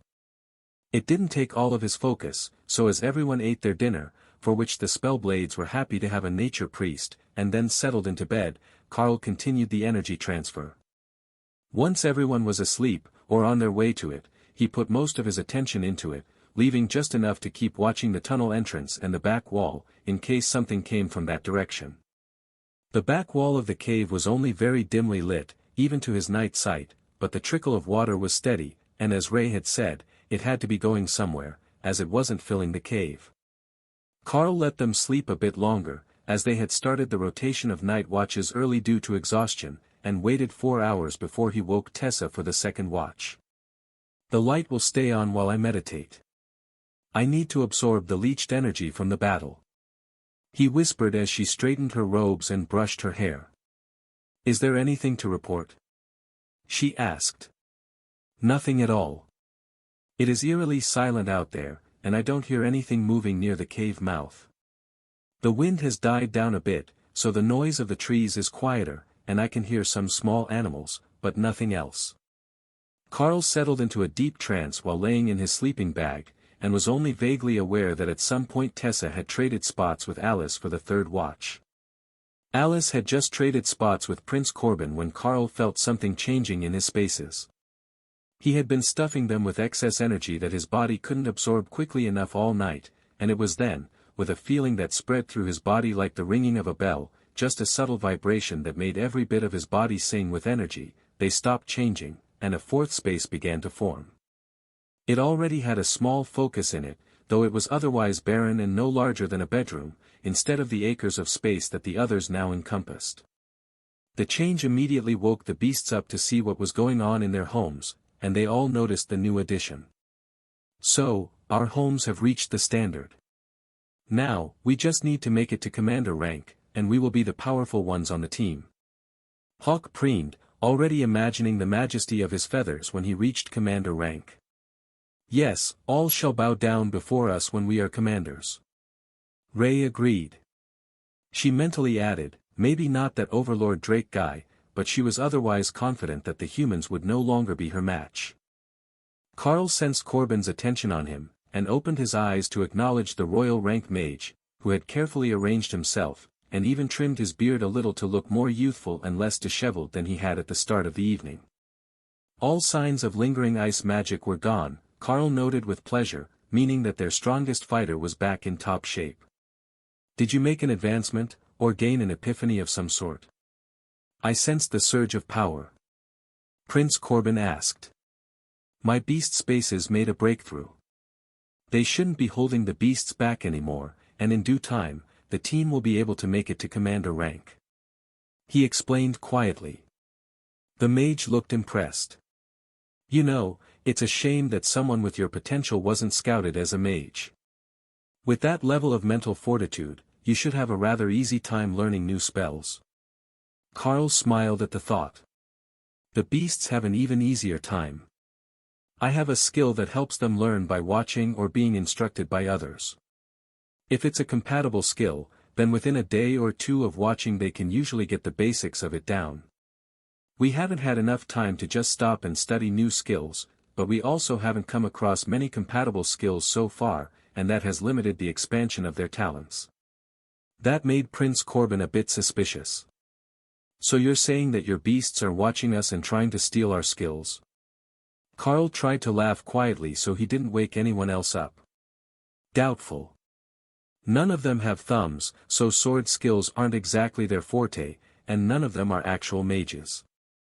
Hawk has an affinity for the fire element, but I didn't see any of you using it during the fight, but he's the only one who uses actual magic other than Ray's ability to summon golems. Corbin smiled at the memory of the wooden golems charging out of the trees to tear apart the Yeti warriors. Those are quite impressive, by the way. If they could use defensive magic or ranged attacks, they would be incredible. Carl nodded. Give us time, and we will find a spell that either I can cast on them, or that Ray can use herself to protect them. When they make it to commander rank, they might pick up a new skill, though. According to the studies I've done, many beasts do. Corbin nodded. It's common for them to get a skill at commander, and almost mandatory that they learn something other than their racial ability to advance to royal rank. Royal rank beasts can all use some sort of advanced magic, though for some it is hidden either as insane defense or some sort of physical change. Like the Yeti that we faced today. There is something called a King of Snow, which is an evolved version of that species. They can control ice and snow in all its many forms, but they can also use powerful wind magic, usually including either tearing winds or tornado. Carl understood the concept, and his pets should all be well on the way to that standard. They had all learned skills that weren't part of their racial abilities, and they just had to make it to that power level, unless there was some barrier to them as well, the way there was for humans. But the immediate concern was getting them to the commander rank standard. They were growing fast with the input of the vampiric sword, but Carl was certain that there was more he could be doing, other than hunting randomly for monsters to kill and random items to feed them. Prince Corbin smiled at him. Relax, you're thinking too hard. Sometimes what you need is not to push forward, but to build your base good and strong. Once you have a better foundation, you will find that it is easier to build the levels that come above it. Think of your potential like a pyramid. It needs to be broadest at the base to grow properly. You can make it look like an obelisk, but they're unstable, and a good hit can knock them over. That's not what you need for steady growth. Everyone else will be up soon, so if you want a bit more meditation time, get it now before they start cooking. Carl focused on his meditation while the last shift of the night ended, and the newly formed fourth space began to rapidly expand in his mind, absorbing everything that it could get, along with the lingering remnants of energy that Carl's blade had provided during the previous day's fight. With the other three spaces waiting for their occupants to advance, and this fourth space being so small, the change was immediately obvious, and the enhancement of the focus was expanding the area much more efficiently than simply pouring energy into the space had. The monks knew what they were doing for certain, and this was so far superior to trial and error that Carl felt silly for not having thought to ask them in the first place. The others began to wake, and Carl could smell food cooking, so he shifted most of his focus to the outside world, and let the new space form naturally. "What sort of new friend are we getting?" Thor asked as he took his cue from everyone else and began to eat breakfast. "I have no idea. What sort of friend would you like?" Carl asked. "More lightning Sero." Thor replied confidently. He really should have seen that one coming. Thor was a pack animal, so of course he would want to be with more of his kind if given the option. Hawk chimed in with his opinion. "All that we're going to find here are snowy things." "Oh, the fluffy snow cats are alright, I think. They never finish their food." Ray wasn't picky. "Just pick someone cool." "Alright, so we're looking for someone cool, maybe a snow cat, and potentially a friend for Thor. But we should cover for holes in our skills. We don't have anyone who enhances the group, except for defense, we don't have a healer, and we only have one long-ranged attacker." Ooh, I can be the healer." "Healer sounds like a fun job." Thor volunteered. "Well, alright, as soon as you learn healing magic, I will let you try out a run as the team's healer, and I will tank with the golems." Carl replied, indulging the Sero's idea. "That shouldn't be hard. I have felt lots of healing already." Thor replied, optimistically. If he really could manage it, the new cleric students at the seminary academy would never live down the shame. Outclassed in their own class by a lightning Sero. Carl was contemplating what would be best for the next addition to their team when breakfast was served, and it was time to start the serious part of their planning for the day. Everyone could use a bit longer to recover after yesterday, at least a late morning start, and the cave had been safe so far.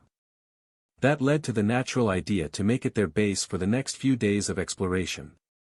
After the fiasco yesterday, they needed to know what was going on here, and if it was going to be an expanding threat to the surrounding areas.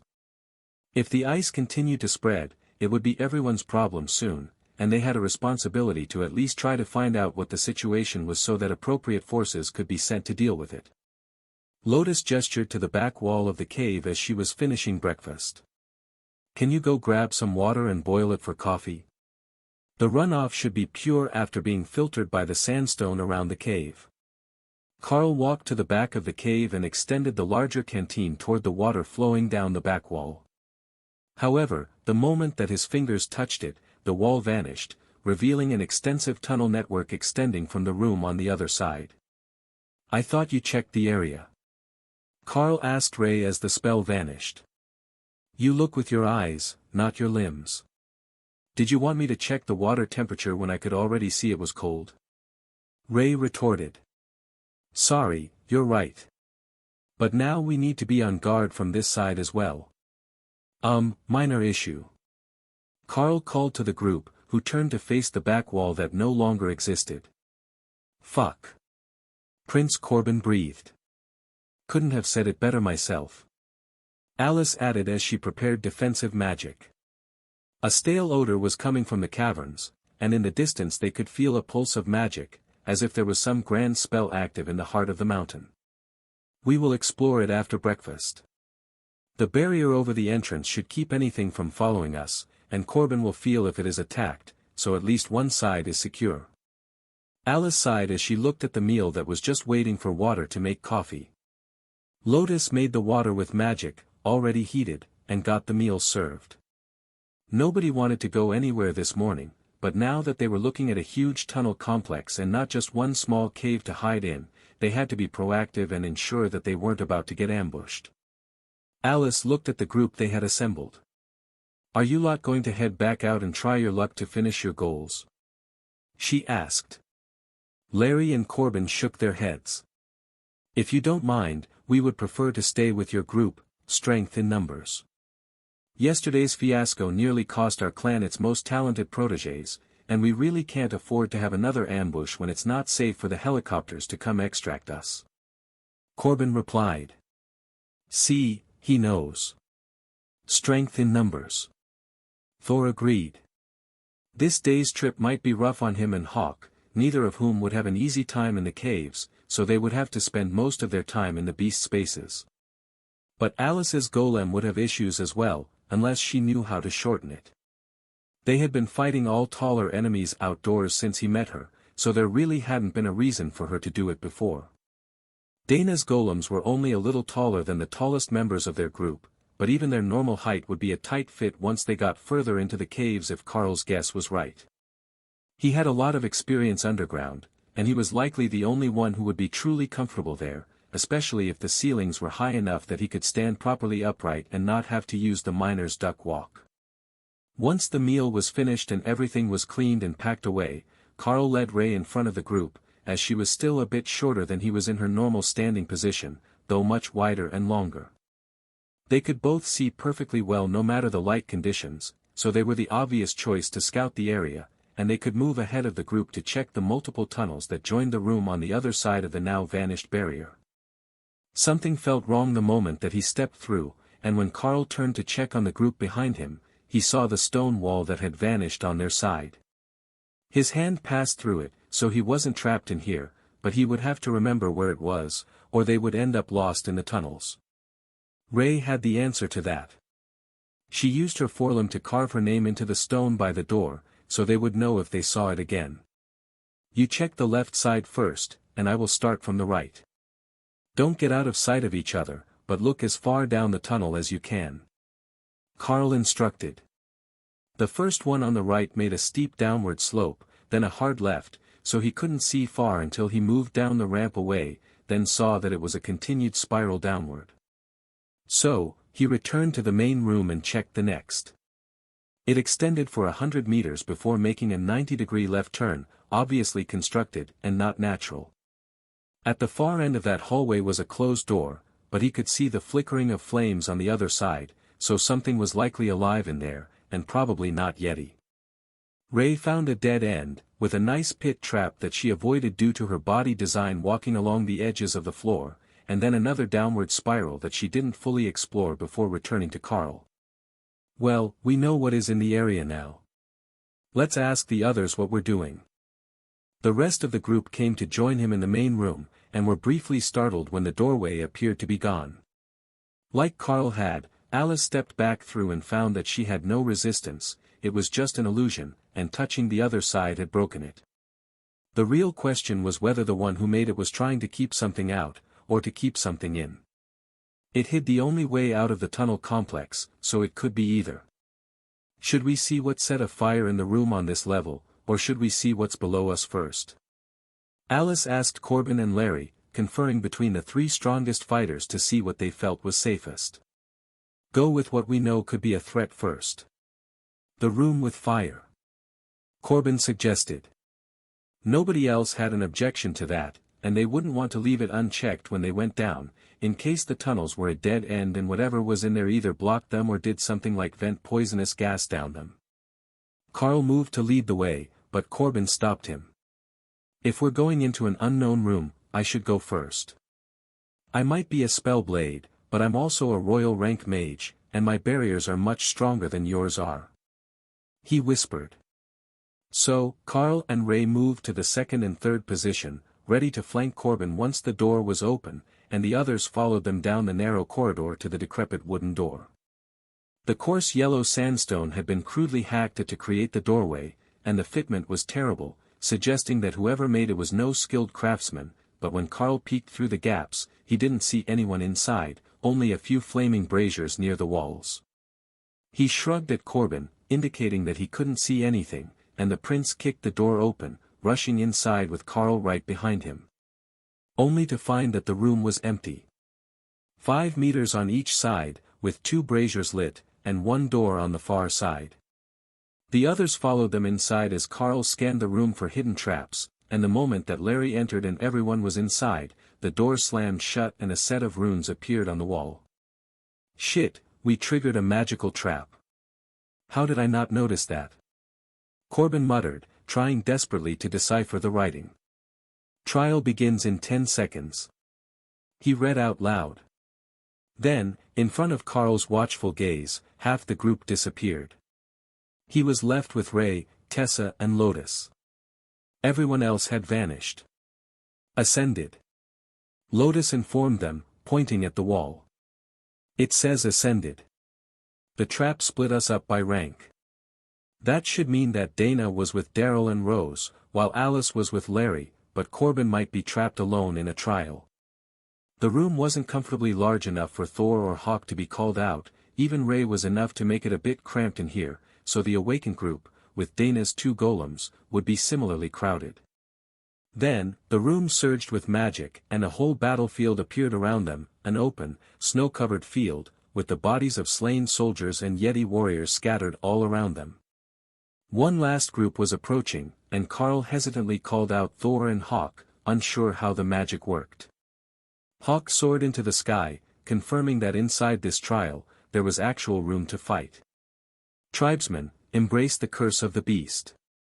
Drive these interlopers from our lands and return the eternal snow. The leader of the group, a massive warrior with a scar that ran from the left side of his chest to his right hip, was shouting. That was new. The Yeti couldn't speak. Once his encouragement was over, the warriors surged with power, and Thor activated, Circle of Protection, as he prepared to meet their charge. Tessa climbed onto his back, while Lotus moved to stand behind Carl and Ray summoned her golems. They still had the numbers advantage, but these warriors were all on the low side of Ascended, other than their leader. Lotus spoke softly to the group. Attack in 3, 2, 1. Vines shot up from the ground, tripping the warriors when they were 10 meters away, close enough for Shred to make it to them in a split second, right before the spider golems were on them and Hawk's fireballs began to bombard the leader of the group. It wasn't enough to kill them, but the beasts were heavily wounded by the time that they fought their way free of the entanglement, and then Thor's charge reached the left side of their lines, impaling 2 and holding them in place for Tessa's chain mace to crush their skulls. Thor kept moving, circling back for another charge as the ice magic began to swirl around the warriors, forming the early stages of a blizzard. Carl drew his sword and charged, hacking deep into the chest of one target, then parrying the blade of another as the blizzard faded before it was even formed. These Yetis were terrible combatants, they lacked fighting instinct and experience. In half a minute, it was all over, and the beasts rejoined Carl and the clerics. Nobody said anything, not wanting to jinx their chances of getting out of here, but it looked like their odds weren't that good to begin with. There was more writing, this time appearing on the snow in front of them. Stage complete, Lotus read. Now what do we do? Carl asked, as Tessa rubbed Thor's scales, getting him psyched up for another fight. The words vanished, and new words replaced them. Rewards earned. Beginning Stage 2. Carl wasn't certain what he got as a reward, but he did know that there were now 2 of those groups, with 5 low ascended and 1 high ascended fighter between them. If the other groups were facing these odds at their own power levels, this might be a nasty fight, and Carl hoped that they were going to get everyone back in one piece. Thor and Ray, take left, I will take right with Hawk. Carl instructed. Their opponents were weak to fire, and they hesitated as they saw Carl's body burst into flames, coating the lightning and melting the surrounding snow. Then the barrage of fireballs came down from the sky, and they charged, knowing that in order to focus on their ranged attacks, they were going to have to deal with Carl first. In the back, the leader was attacking Hawk, but between one spellcaster and a very agile bird, none of the attacks were even getting close to hitting. Tessa was chanting some sort of enhancement spell as they fought, and Lotus had trapped the leader's feet with vines on Carl's side, preventing him from avoiding the barrage of fireballs that Hawk sent his way. Carl hacked into the bodies of the warriors, using his overwhelming strength to overpower the beasts which were at the bottom of Ascended, while he was near the top. It could hardly even be called a fair fight when he had so many magical items on his side, and 2 clerics granting him buffs and restraining the enemies. The fight was quickly ended, and the group gathered to make a plan as for how to deal with the third trial. Tessa considered the likely outcome of a third stage. 3 groups, the same as the first. That's going to be a lot of incoming enemies, and 3 of us isn't enough to cover every side, unless we have Ray and the spider golem split up, which leaves me and Thor short on damage dealers. Bah, send more of them, I'll give them an extra dose of find out. Hawk muttered in Carl's mind, getting annoyed by the constant ice attacks. Ice was just the evil cousin of the water family, and he was about done with their nonsense. This would be more fun if the lights were off. Ray agreed as she waited for the next development to take place. Even if there were more, it wouldn't be difficult to sneak up on them if it wasn't the middle of the day. Though, it was rather pleasant mixing all these whites and grays of armored bodies and snow with the blood red when she adapted her coloration to match the battlefield. As far as settings went, this was about the most pleasant one she had seen that wasn't filled with trees. The words changed again and Lotus frowned. It says rewards granted, basic testing passed. She explained. That sounds a lot like we should be let out, doesn't it? Carl asked. It does, and I'm wondering why we're still here. Lotus agreed. Then the symbols changed again. Beginning advanced testing. Advanced. Was all that Lotus said, as Carl and Tessa sighed. Oh, they want some of this, do they? Yeah, I'll give them some, stupid cold water magic people. Hawk cheered. Ray laughed at his enthusiasm. Of course, he was ready for the fight, he was way up there above it, where he had plenty of time to dodge the attacks. Again a clan of Yeti warriors appeared in front of them, but this time it was only one clan, but 9 warriors and a leader. By Carl's estimation, they were all low commander rank, including the leader, though he might qualify as mid-commander. Oh, this is going to suck. Tessa sighed as she realized what they were up against. It was basically a poorly version of the same force that chased them into the cave yesterday, but only 10 of them instead of 3 dozen or more. Alright, we can do this. Stay close, so we're all in the circle of protection, with Lotus in the middle as our primary healer. Tessa, I'm not sure if you still want to be on Thor, since these ones are a bit taller, but that's your call. Everyone else, you know what to do. Carl insisted. The warriors began to spread out to surround the group, and Carl launched himself forward the moment they reached the edge of Thor's circle of protection. His sudden strike shattered the crude blade of his opponent, and the combination of shred and flaming body let the blade cut deep into the commander-rank hide of the beast, leaving it gushing blood from the wound in its chest.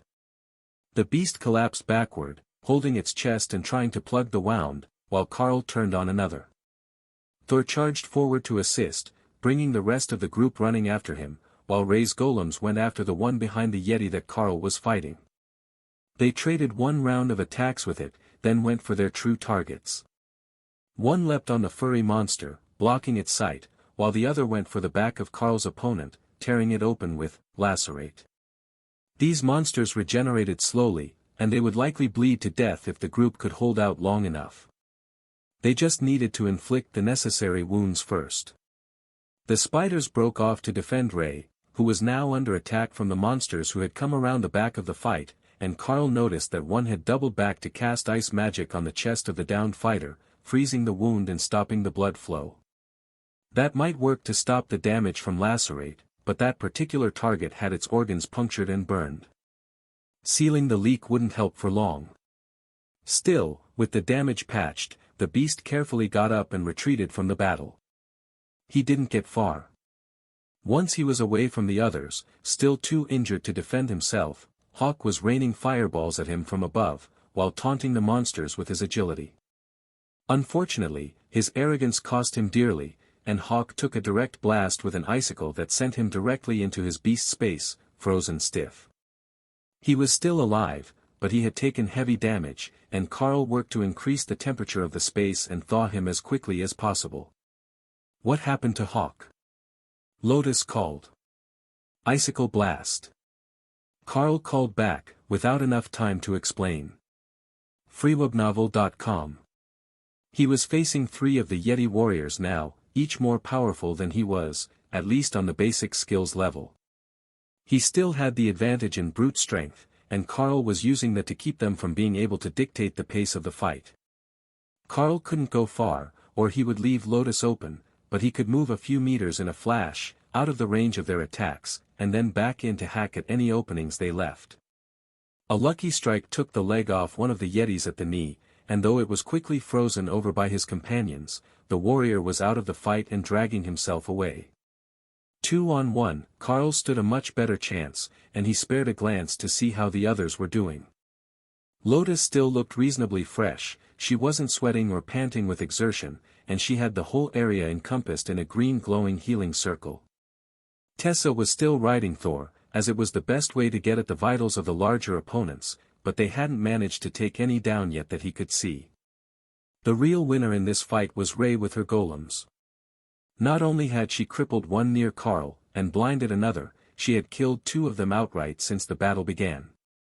There was a copious amount of black blood on the ground that could only have come from her, but the bloodbath spider was still fighting with all her might and relying on Lotus to keep her healed. Unexpectedly, blue light flashed over everyone, including Ray's golems, as Thor's, refreshing lightning, spread from himself to the whole group. I did it.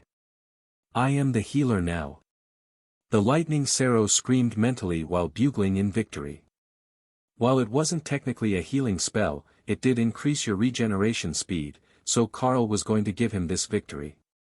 With the extra barrier, Ray no longer had to hold back as much, she could take some extra risks to land blows on the attackers, and one of her spider golems came to assist Carl, going for the back of his opponents after quickly using Lacerate across the throat of the blinded Yeti who had retreated a dozen meters from the battle. Carl searched for the leader of the group, but couldn't see where he had gone. They all looked the same when you were fighting them, but Thor was having problems with his opponent, the only one he had left after everyone else had gone to support the fight against Ray. With a shout, the opponent on Carl's left cast a spell, and an ice spike launched up from the ground, slamming into Lotus and throwing her into the air, which caused her healing circle to fall as the priestess was knocked unconscious. Thor got the barrier back up before she hit the ground, but she would need time to recover, and Carl quickly realized that everyone had been relying on her to keep casting refreshing spells, and they were quickly running out of stamina due to the ice magic trying to freeze them.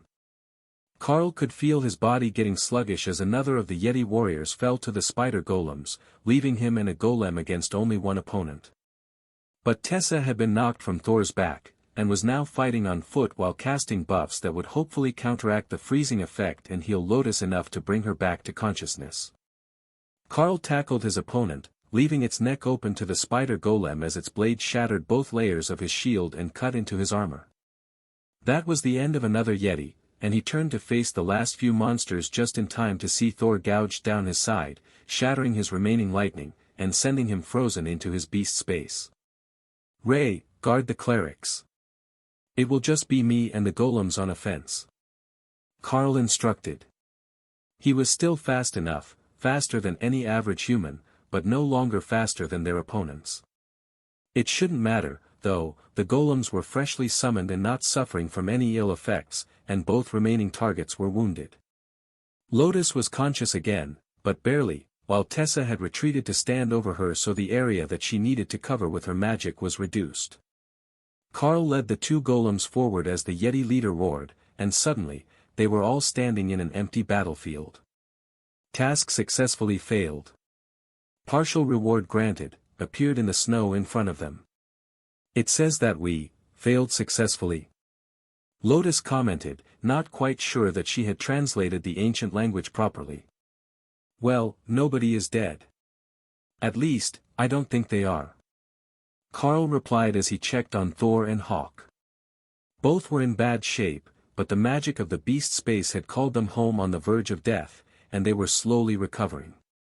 The ice was gone with the end of the trial, and the healing waters of his pond were rapidly bringing some life back to Thor as the hundreds of small wounds that had either cut through or slipped under his scales were closed. His personal lightning was active again, so he should be fine, but Hawk was looking pretty listless, and Carl couldn't call him out of the space for Lotus to heal. Hawk needs time to recover before I can ask him to come out again, but he is better than when he went in. Thor has his lightning barrier active again, so he will be fine soon enough. Carl explained. Ray was exhausted, but still functional, when Carl both felt and heard something snap inside her body, before the rear half of her outer carapace fell away, molted like some insects do, and replaced with an identical-looking body from underneath. Ray worked to pull the old layer off her legs and upper body, then shook the goop from her fur as Tessa cast a healing spell on her to help the new carapace recover and harden. And that's how a bloodbath spider reaches commander rank. She announced. Did she just shed her carapace to take on her adult form? Lotus asked weakly, excited to see Ray's transformation, but too weak to get up and inspect her properly. She did. Ray, come closer, you know Lotus wants a better look. Carl laughed. The bloodbath spider dismissed the golems, and then called them back, revealing drastically changed bodies. For an elite, the progression was a smooth one. The beginning of the commander rank was only a fraction above the top of the ascended rank, but for beasts like Ray, it was an entirely different phase in their life cycle. Her power as an ascended rank juvenile was far below what she could wield as an adult, and the spiders reflected that. They had gone from being made of woven branches to being covered in small leaves, which were quickly shifting from their natural green to white and gray with red spots, to better match the battlefield. Just like Ray, they could adapt themselves to their surroundings now, and the aura that they gave off was much more intimidating. There was no low commander rank for Ray, she had evolved past that, and now that the fight was over, Lotus had plenty of time to get a good look at her. Or, Carl hoped she did, anyhow. They had failed the last trial. Successfully failed, whatever that meant. But it had promised them rewards, so they could be waiting on that to happen. The first trial instance he was in gave them a chest when they returned to the starting position, but this one wasn't returning them at all. I wonder if everyone has to be present to return. Like if we have to call Thor and Hawk back out. Lotus wondered. That could be possible. They hadn't been out when they arrived at the trial, but they were when the first announcement that they got rewards was made. It will still be a while before Hawk is conscious and able to come out, so we might as well rest a bit. Carl decided.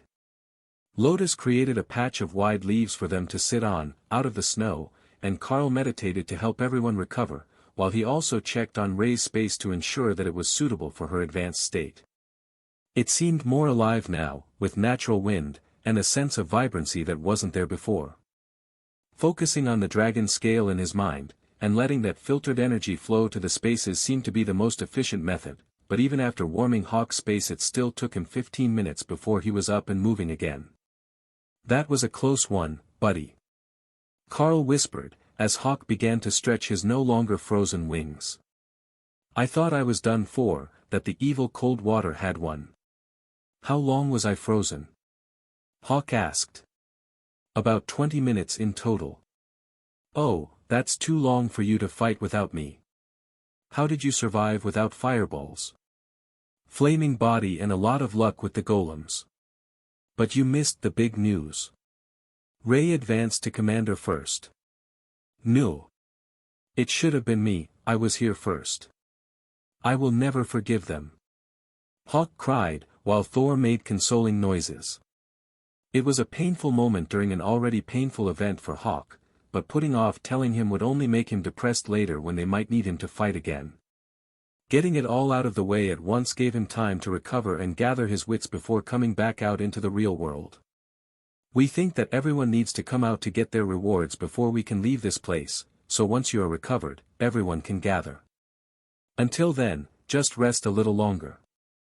Carl suggested. Give me like 5 more minutes until the cold leaves my wings. Then I will come out, and the healers can heal me. If I go too early, I get the feeling that the ice magic will take effect again. Hawk explained. He did still look freezing all over to Carl's mental sight, even in the tropical warmth of his space, which he would normally find stifling. The first 5 minutes of meditation weren't enough, but they did go a long way toward improving the 4 spaces, adjusting them according to the changes that were made when Ray advanced. Now that he had seen it once, it was easy to adjust the other spaces to be more like the proper commander rank space. Hopefully, that would pull the others toward their breakthrough at a faster pace, and help them along their way to the next bottleneck between commander and royal rank. Carl was actually looking forward to seeing Prince Corbin at his full power, and not exhausted and defending weaker party members. He was certain that the royal rank spellsword would be a real marvel to behold in all-out combat. freewebnovel.com. The little that he had a chance to show his skills on the push to the cave was already impressive, clearing a smooth path for the group, but Carl was certain that was only a fraction of his power, as he had already been injured and near exhaustion. The more that he could observe that power, the better his partners would understand it, and the easier it should be for them to understand the changes they needed to push through to the next rank. They should already meet the minimum requirements, but for humans the commander rank was a major bottleneck, so it might be for them as well. Ray didn't think so, as commander rank was her natural state, and Thor would naturally make it to ascended rank. Hawk was a bit of a mystery, as he was evolved from his base state, but it shouldn't be too much harder for him. The first 5 extra minutes weren't enough, so Carl gave Hawk 10 more before checking in on him again, and found the bird gingerly flying around his space, shaking off the aches in his muscles. "Are you ready to go see the healers?" Carl asked. "Let's go. Just tell them to warm the place, I'm still too tired for flames." The trio came out to meet the others, and the scenery around them faded away, replacing the battlefield with a plain black void, with a stone platform that held them all with room to spare. This time the words didn't appear in ancient script on the ground, but in Carl's vision, in the increasing familiar font of the system interface. Ascended Round 1 and 2 trials, complete.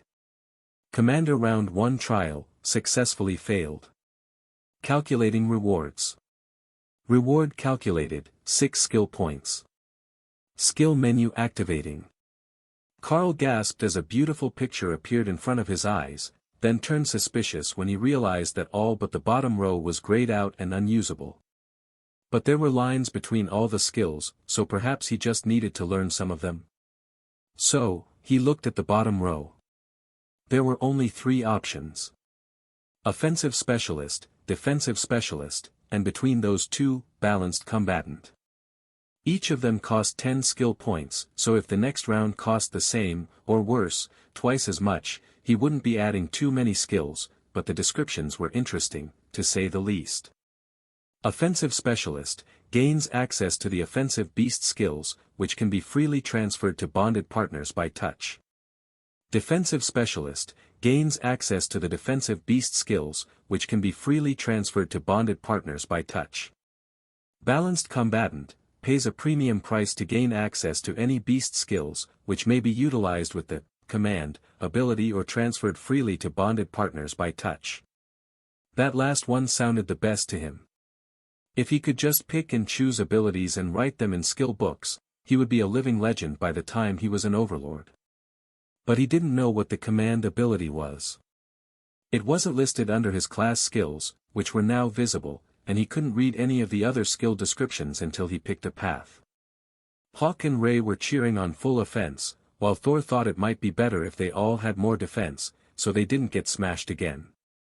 "I will go for Balanced Combatant, so we can all get something we like, even if it costs extra," he informed the team.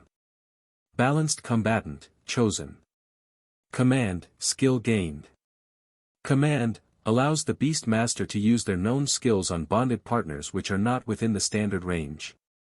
Choosing Balanced Combatant opened up an entire row of pictures representing new skills. 3 from attack, 3 from defense, and 1 more that was the progression skill for the balanced path. That was the one that he checked first. 10 points, Beast Space Upgrade, upgrades the mental spaces to match the needs of the beasts residing within. Carl simply stared in annoyance at the description for a few long minutes. Was that why he got no guidance on how to advance his beast spaces? Because it was a skill that he could just learn? No, there was no skill like that attached to the other 2 trees. They would still have to improve their own, but they would get many more beast skills in exchange. Quite a few more, as he quickly realized. On the defense side, he had the option for Barrier, Bestial Regeneration, and Refresh. All of those were skills to be used by the Beast Master on his team, and all of them were currently being provided, in some basic sense, by Thor's group Refreshing Lightning, so Carl turned to the offensive side. 2 points, 10 points for balance, haste, improves the speed of the target beast by 10% per rank, 30% at ascended.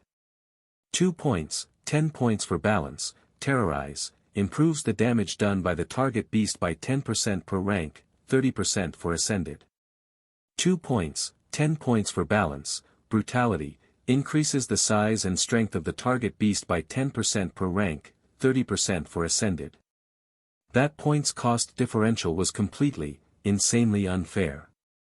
The next rank also looked like it contained all sorts of actual attack abilities that he could grant his pets for a period of time, all of which could come in useful in the future, and Carl was tempted to pick, terrorize, just to get to see the descriptions.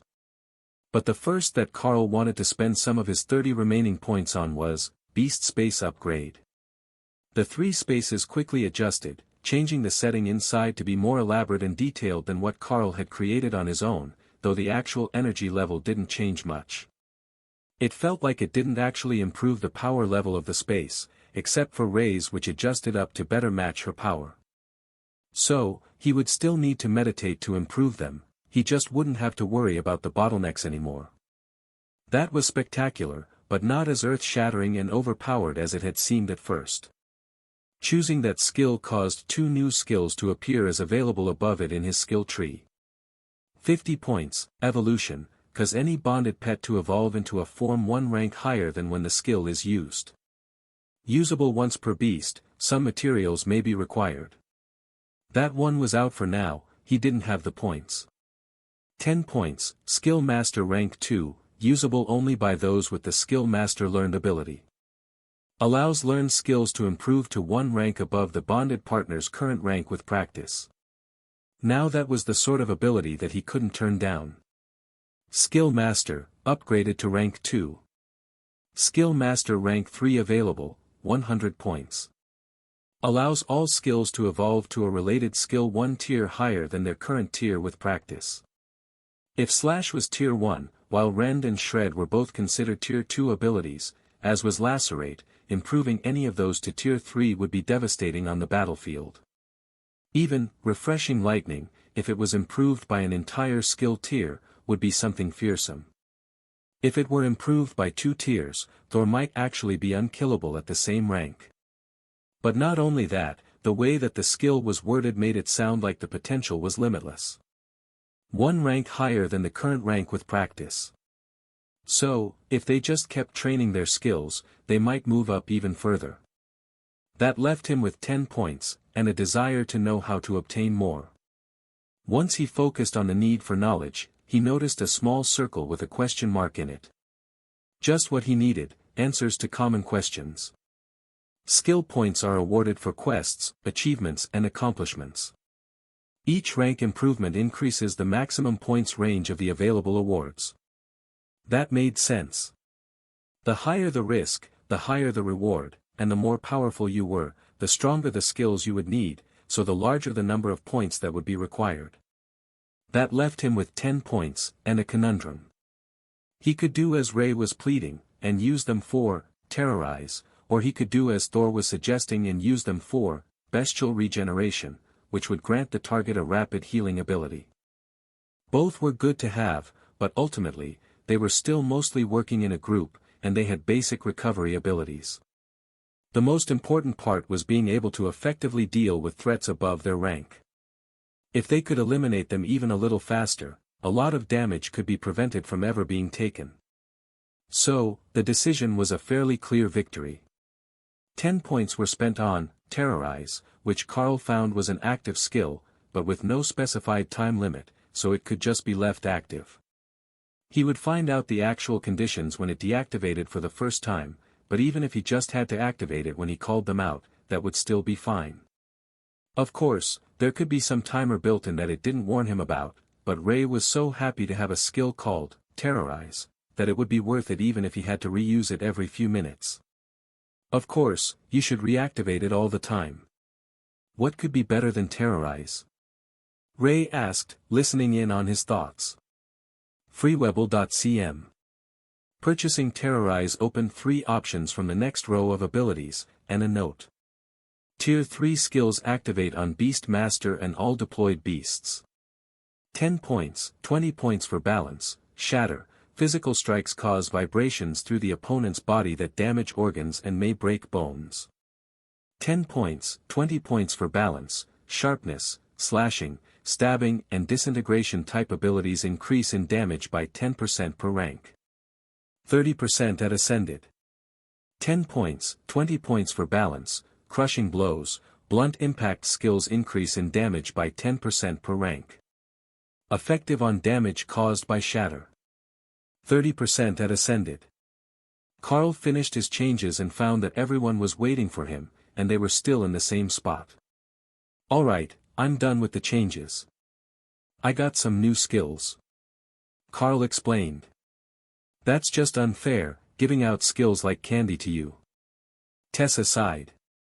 She had the battle armor spell that she had learned not long ago still active, and if Carl was right, it looked much more draconic, and that golden glow around her was also a new skill, but there was an unspoken, don't ask, don't tell, policy in place, and everyone liked to keep something in reserve for emergencies. If they underestimated what you could do, they wouldn't be as likely to put you in a situation that you couldn't survive. Carl stood and stretched tired muscles, while Lotus flopped out on top of Ray for a nap and waved a hand at Tessa. Alright, come up with an idea for how to get out of here. I will be here. Tessa smiled at her. Alright, we're finished. She called out to nobody in particular. The snowy battlefield vanished, and they found themselves back in the room where they started. Dana and the 2 awakened spellswords were already there, heavily wounded, and doing their best to stop the flow of blood with minor healing potions and bandages. Lotus activated her area healing spell, closing their wounds in seconds. The little cleric didn't even look up from her spot on Ray's back as she spoke. I take it things didn't go as well as you had hoped. Dana gave a bitter laugh. The first and second waves went from bad to terrible, but we almost died the moment the third one appeared. We used the golems as shields and ran until it kicked us out. Carl nodded. That's similar to what happened to us, only we could fight the third wave, but it still kicked us out at the end of it. That freezing effect was rough. The spell's words looked at him strangely. Freezing effect? We were in the middle of the desert. Oh, we were on a frozen battlefield, covered in snow and bodies. Carl explained. Prince Corbin was the next one back, and Tessa jumped into action, adjusting his position and checking his body while using her more powerful healing magic and whistling for Lotus to do the same. Between the 2 of them, they barely managed to save the heavily injured royal rank mage, but fortunately, his severed left arm had come back out with him, and Tessa held it in place during the healing, so it reattached without issue. The prince was out cold, but breathing steadily when the last 2 came back, exhausted but uninjured. Well, good news, if you run when things get bad, it will let you out. Alice joked with Larry, then realized that everyone else was already here, and mostly covered in blood. Goddess, what happened to you all? She asked. No, we want to know what happened to you all that wasn't a disaster. Prince Corbin countered, without opening his eyes from where he was laying in the double healing circles. Larry frowned. There was another space that said Commander Rank Trial, and then an endless wave of ogres coming our way. We fought them while retreating, and then we were returned here. From their description, it didn't sound like they had gotten any sort of reward. Carl suspected that the awakened rank group had gotten something, as they had at least finished the first 2 waves, though they nearly died on the third. That was nearly as good as his team had managed, and they got new skills. It was impossible to tell how Prince Corbin had done, as he was in no shape for questions, but the rewards that Carl's group had gotten seemed pretty impressive. What do we do now? We finished the challenge in the room, but do we dare to keep going? Carl asked. Prince Corbin laughed. Finished? Oh no, that wasn't what finished looks like, at least not from my side. I suspect that was intended to be a group battle. Well, technically we lost as well, but it's over now and we're out. 3 people was barely enough to get through, but I think that 5 at the same rank would have been better. Carl agreed. Even with the beasts? Dana asked, leaning against Ray, who still hadn't retreated to her space. At first, it was alright, but as the numbers increased, and then the power, it was rough, even with them. Maybe it keeps going until you lose? Carl suggested. Alice gave him a curious look. Well, let's hope that we don't have to find out. There is a second door to this room, and if we're going to explore the caverns, we will have to move along once we're all healed and rested. If not, we will have to report it and give up any chance at the hidden loot, so they can send in match teams to face this sort of trap. The awakened group and Prince Corbin both sighed, suggesting that they had indeed gotten something out of their time. Corbin got to his feet, signaling for the others to get up now that they were healed. Alright, we should get a move on. We need to search more than one room of the cavern complex per day if we're ever going to get through it. Leave all the doors open after we pass through, and I will mark the walls so that we don't get lost on the way back. When it gets later in the day, we will return to the area near the cave mouth for safety. He explained. How safe that would be was questionable, as they had been chased in here by monsters to begin with, but after the challenge that they found in the first room they entered, there was no guarantee that they wouldn't have a harder time trying to navigate the complex than they had outside. Corbin opened the next door, and Carl took up the back of the column with Ray. She was commander rank now, and while Thor and Hawk had both retreated to their spaces, Thor had kept the refreshing lightning active around her, which he had now spread to the rest of the group. The mages had created a light to float above the group, giving them enough light to see by, and Corbin was moving one along in front of them, which Carl still thought was a terrible idea for the man on point, but only a dozen meters down the hallway, they found doors on both sides again, though without any light behind them. The royal rank spellblade motioned left, and Carl noticed that there was a large chunk of his blonde beard missing where his face had been freshly healed. The cleric magic looked like it had prevented scarring, but it didn't regrow the hair that had been removed by whatever had hit his face. He breached the door with a gust of wind magic, and stormed inside, while Carl waited at the back of the pack to see what happened. Clear. He called out, just loud enough for the group to hear him. Alice breached the one on the right, also finding it empty. It was better than finding out that every room in this place was a trap, but everyone had been hoping for some sort of treasures to be left behind in these caverns. There's something ahead. I can see the temperature change in the next room, it doesn't match this hall. Ray warned, catching on to clues that Carl would have missed. He whispered his warning just loud enough for the group to hear. The next room is a different temperature. It might be warmed by something inside. That put everyone on guard, and they doused the lights to the bare minimum, which revealed the fact that there was glowing plant life in the next room, providing faint illumination, but enough for everyone to see by. It was dim to most of the group, except Carl and the clerics, who had their own ways to enhance their eyesight. But it was enough to see by, and Corbin cast a spell to silence their footsteps. He stopped just short of the entrance to the room, and whispered back to the group. I count 30 red goblins. I've never seen anything like them, but they're strong. If the royal rank mage said that they were strong, then Carl would take his word for it. He obviously didn't mean that they were just stronger than regular goblins, which wasn't a hard standard to meet. Keep the awakened in the middle of the group, I will lead the way in. Corbin instructed, and the group shifted their positions to protect the more vulnerable members. That had to mean that these were on the strong side of Ascended at the least, or the awakened members wouldn't have had to retreat to protected positions. The ceiling was low in the room, low enough that the golems were going to have to be shortened, and Carl couldn't use Thor to fight. His horns would get caught on the roof, and he would barely be able to move. Ray's body shifted colors to have a bit of shimmering soft blue in it, looking like she was covered in the luminescent plant, and she summoned out her golems. They took on the same pattern, and the refreshing lightning spread over them as a soft blue glow, preparing them for battle. Now. Prince Corbin ordered, and Carl surged forward with the group, moving to the right to cover the flank while the golems went left.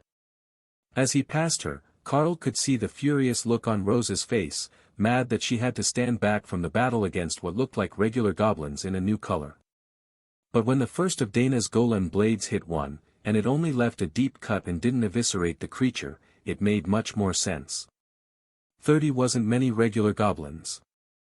30 ascended rank mutant goblins were an actual concern for the group. Frognovel.com. Not so much for Rey and her golems, who had already begun a reign of terror, as she got to test out her combat skills as a commander rank beast and the new, Terrorize, skill that Carl had activated for her. Interestingly, when he cast it on her, the spell spread to her golems as well. The spell must consider them to be part of the same whole, and 40% extra damage for the 3 commander rank beasts, who were nearly invisible in the room, as they looked so much like their surroundings, was more than enough.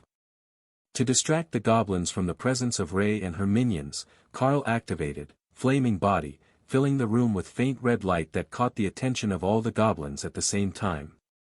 That proved immediately fatal for 5 of the beasts as his teammates took advantage of the lapse, and then Carl was throwing Shred into the deceptively small and weak-looking beasts. 2 of them actually managed to parry it, while one took a deep cut across its face that left it blind in one eye. Larry moved to Carl's side of the fight, as Prince Corbin was holding the center, but there wasn't much immediate threat. The beasts had been stopped by Carl's attack, and the 3 spiders were coming at their backs already. The commander rank Spellblade pushed forward, throwing lightning from his blade into the goblins, so Carl charged with him, squeezing the goblins into a pincer between them and the spider golems. That let them move to encircle the survivors, and within minutes the red goblins were dead. Good work, everyone. Let's see what they had on them. The red goblins were surprisingly well equipped, 4 goblins.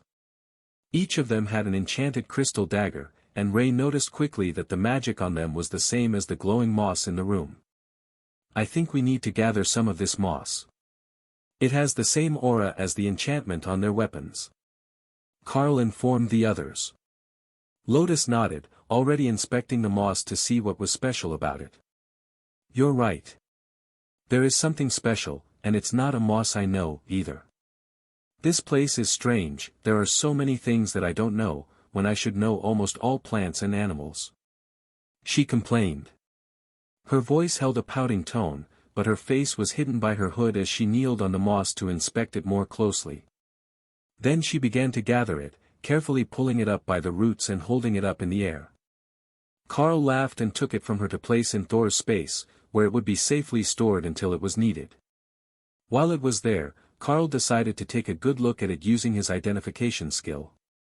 Underworld Moss, usable by Carl, Rey, Hawk. Combines with Underworld Crystals, Commander rank or higher Vital Fluids, Core of Frost, Potion grants a chance at the Paralytic Strike skill. That sounded pretty good if he could gather the rest of the ingredients. The crystals might be nearby, and the Core of Frost sounded like something they could find outside, so there was a good chance.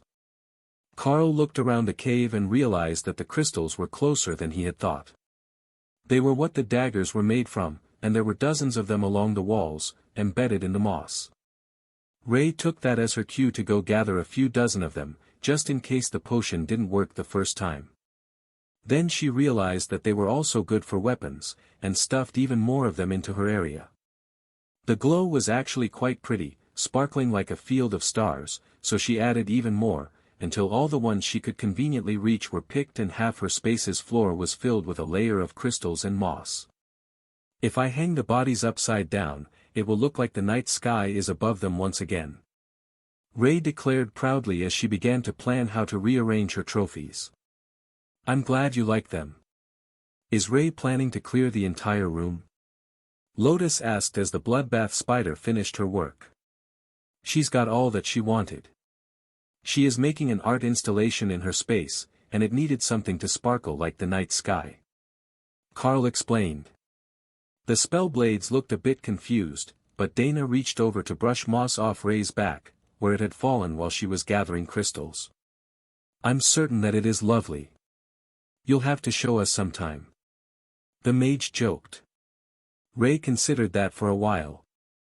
She couldn't bring Dana in, but she could put some in the gazebo roof when they got home, and that would be good too.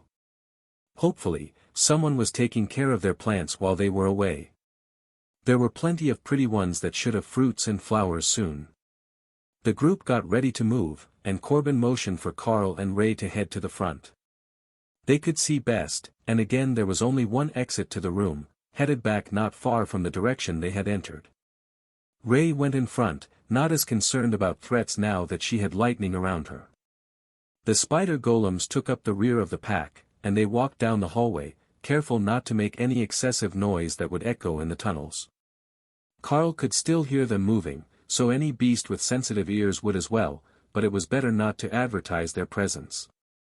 Another room lit with braziers was ahead, and Carl became suspicious. Something was up with this place, and he wasn't certain what it was. "It's the same," Ray noted as she inspected the room. "It is." Carl agreed. Everything was the same. Size, shape, brazier placement. "There's another room," he whispered to the others. "Situation?" Alice asked. "It's identical to the last brazier-lit room." Alice called Corbin up, and the two discussed the plan for a moment. "We want to try something new. Would you be willing to enter with Lotus and Tessa, then close the door behind you?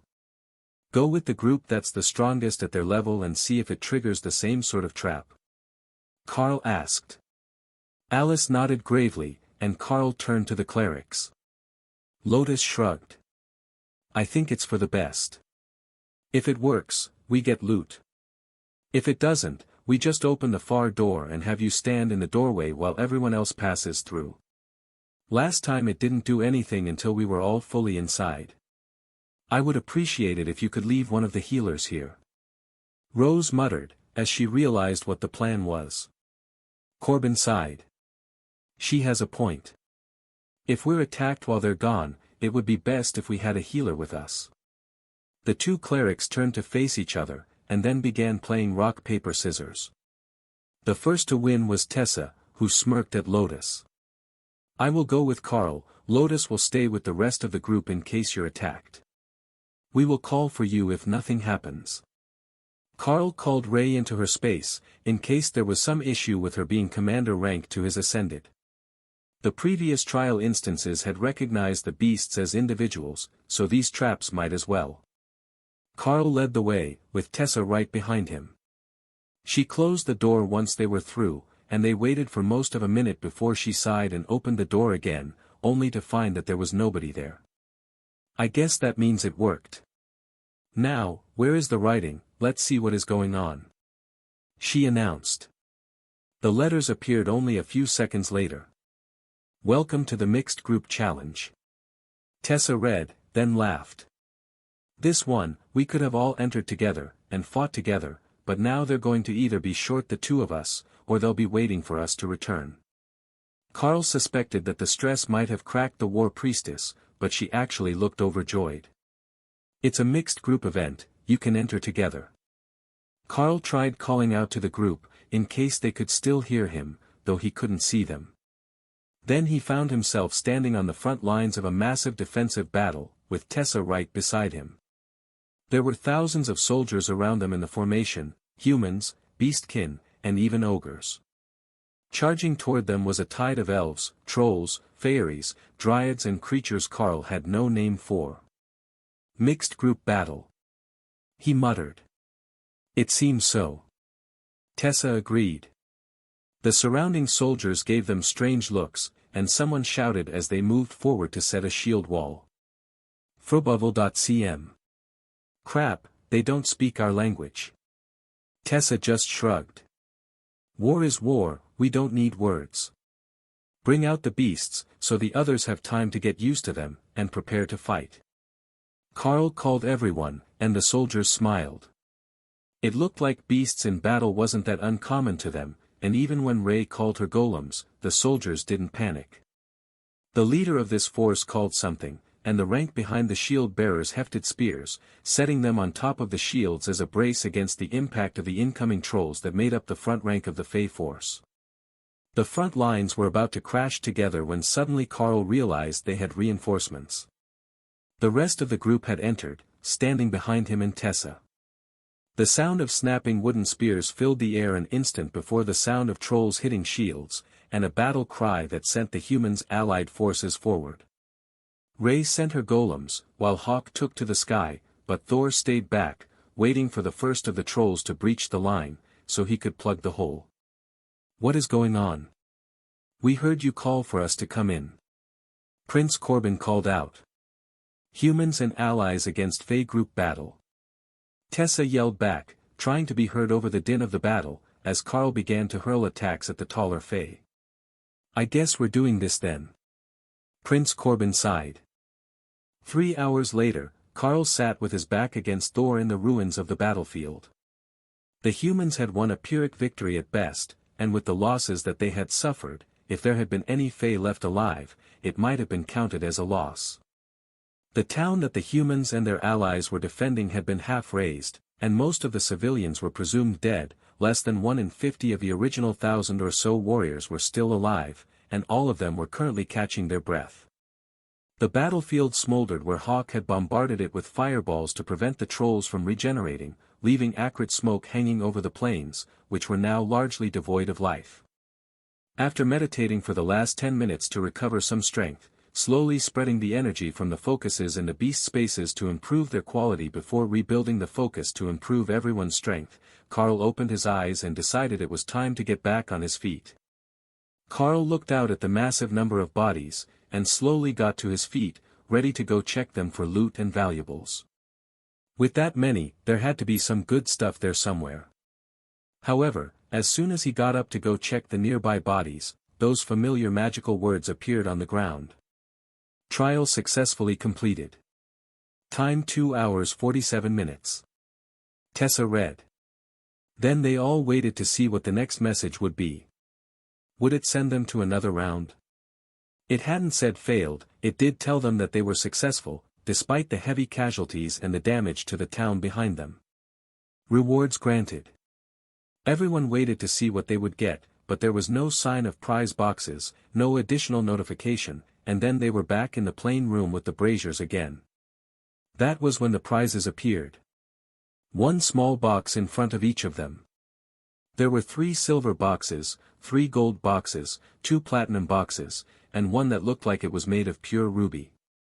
Prince Corbin looked at the boxes. "Well, I think that we can guess how they're supposed to be distributed. Now, you just need to pick one from your group." The 3 awakened rank members all looked wistfully at the boxes with other colors on them. Dana certainly had experience with these reward boxes, and the better your rank, the better the box's contents. However, there wasn't another mage in the ascended group to plead with, and Alice was unlikely to give up her loot for an awakened rank box after spending 3 hours keeping up barriers and eventually being held upright by archers who ran out of arrows so that even when she was too exhausted to stand, she could stay within the protective circle around Thor and regain her stamina. Dana and the 2 awakened spellblades went first, then traded boxes until they got one that they could open. Both spellblades got new swords in a similar style to the ones they were using, while Dana got an ornate wooden wand with golden patterns down it. Not bad, the wand is rechargeable and casts magic missile up to 20 times. Dana informed the group. That wasn't too bad at all. It would save her a bunch of mana during fights that she could consume when they weren't in danger. She already knew magic missile, so her proficiency with the spell would extend to the wand, allowing her to split the magic missile into multiple missiles, though the damage would drop. That would give her an advantage against weaker targets, and help with the rapid clearing abilities of the team. Lotus handed out the next round of boxes, and surprisingly, none of the 3 needed to be exchanged. Carl opened his reward box and found a beautiful crystal bow inside. Strangely, it had no string, but when he held it, he instantly understood the concept. If you made the motion to pull the non-existent string, intending to fire it, the bow would create an arrow and fire. There was no mana cost, and no listed capacity of charges, it was just a magical bow. However, he could attach skills to those magical arrows, and send them to a much more distant target. The range on Shred and Rend wasn't bad, but that was for the average battle. Anything beyond 20 meters, and they began to lose power. But attached to an arrow, they could fly 200 meters, and they would still be fine. It looks like it's weapons day. Lotus laughed, waving a carved wooden staff around. It doesn't have to be a weapon. Tessa disagreed, holding up a red and gold metal shield that matched her robes. Smashing tools are still weapons. Lotus shrugged. Larry laughed and passed a box to Alice, while Corbin moved to the ruby chest. All three took out weapons, a gold wand with clear crystal inlay for Alice, and swords for both of the others. It looks like the reward system is judging us for our low damage output. Carl noted. It definitely is. Dana sighed.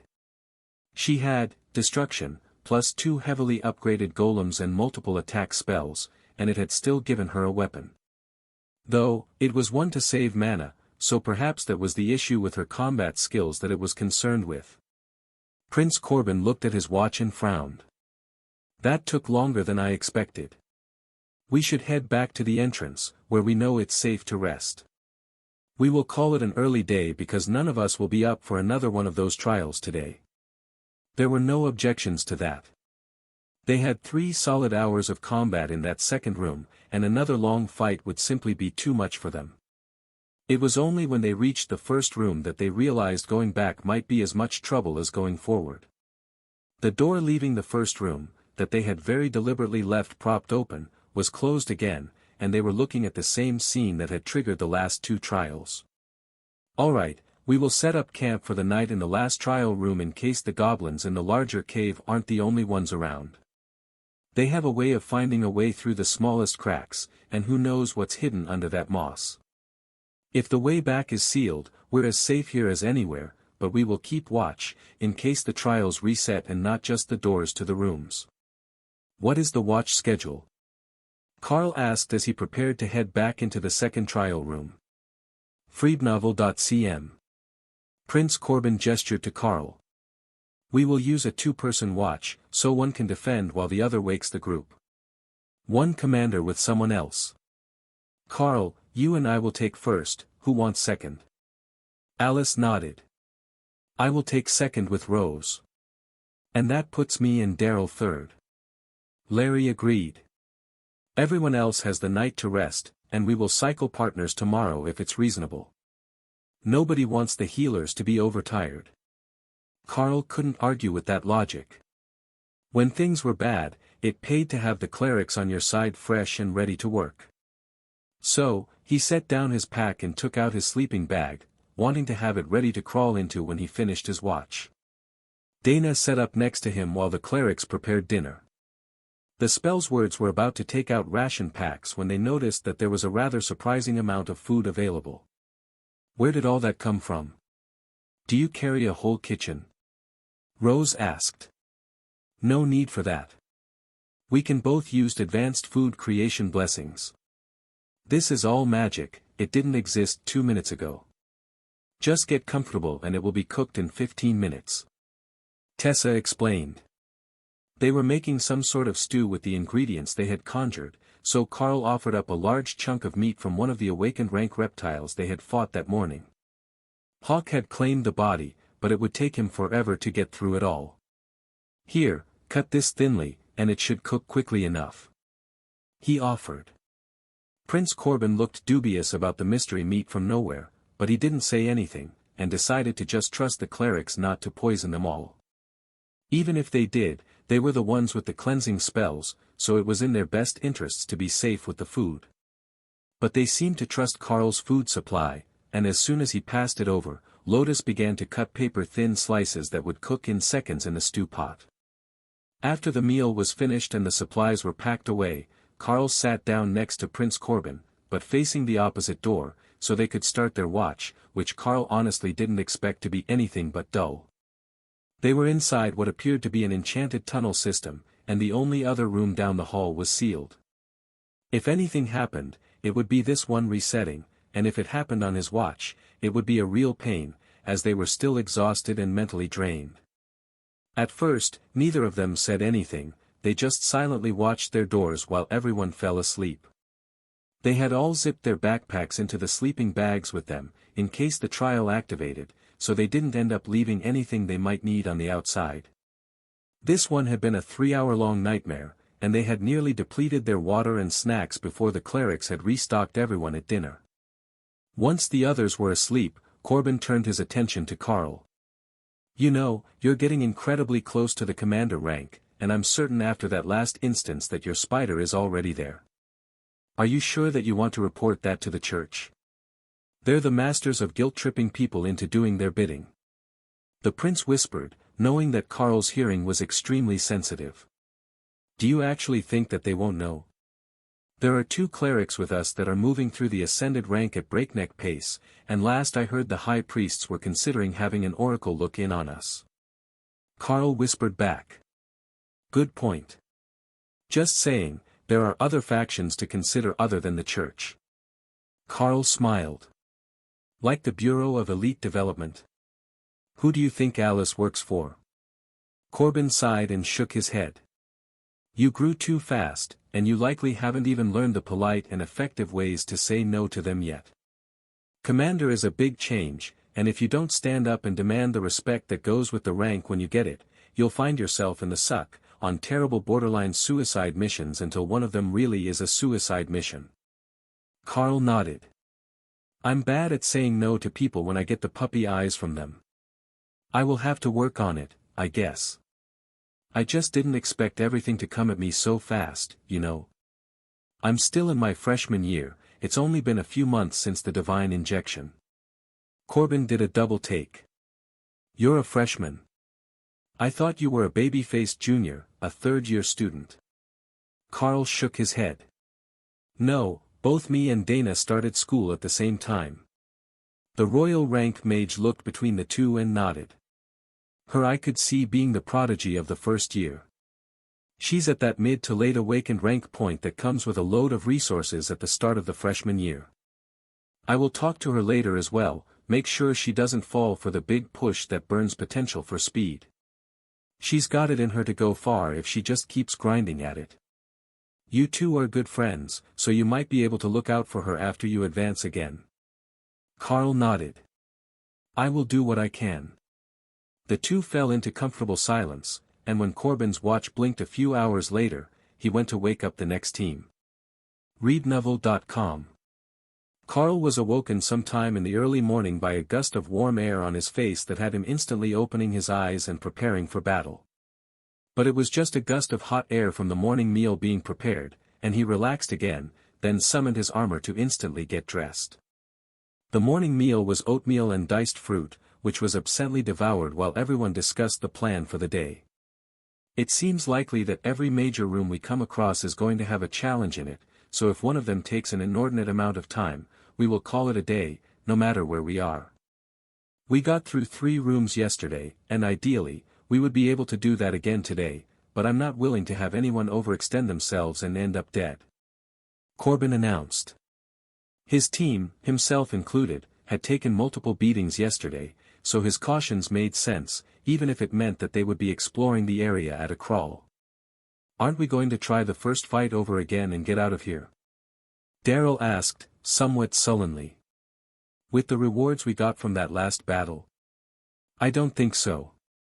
We will search this place, fight as much as we must, and perhaps you can go home ascended. This isn't the sort of resource that comes along often, with multiple challenges all giving rewards. It's somewhat like gaining access to a dozen challenges at the same time, we just have to fight our way through. There is also a major source of magical energy somewhere in this mountain, and after what we have seen, I have reason to think that it might be one of the Lost Divine Dungeons, the original repeatable challenges that the World Dragon set up for the first people to train." Tessa and Lotus looked shocked, while the younger members just looked confused, other than Carl, who knew the history already. "Aren't those a myth?" Rose asked. Corbin shrugged. "Maybe, but I can say for certain that they exist. It's just not clear where they came from. A trial dungeon more intense than what they had found. That last fight yesterday had been intense enough. Or perhaps it just gave better rewards. That would be nice." Carl led the group out of the room this time, and everyone was a bit more relaxed with Thor covering them all in refreshing lightning. Not only for the defensive benefits, but for the fact that it kept their stamina refreshed and their minds relaxed.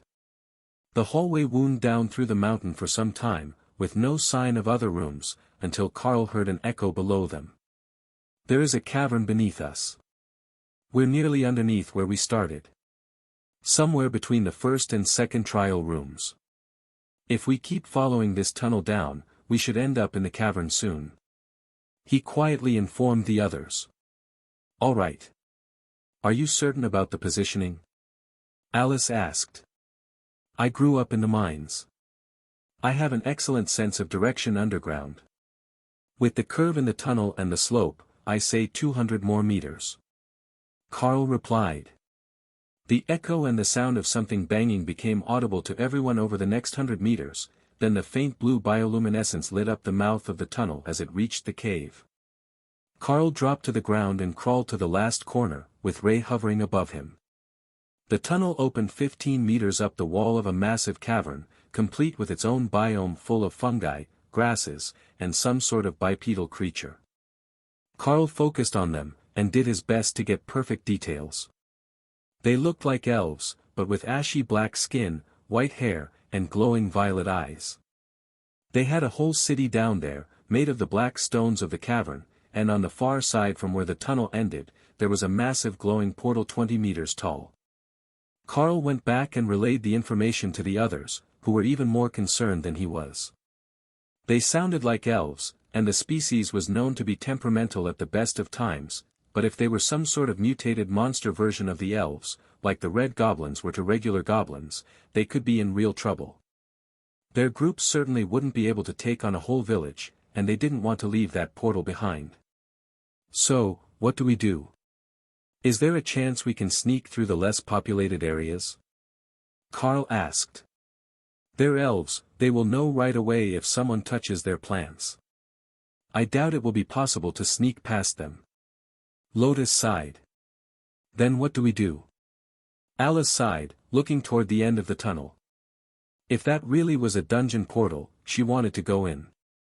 Carl considered the options for a moment. I think that we might have missed a side tunnel.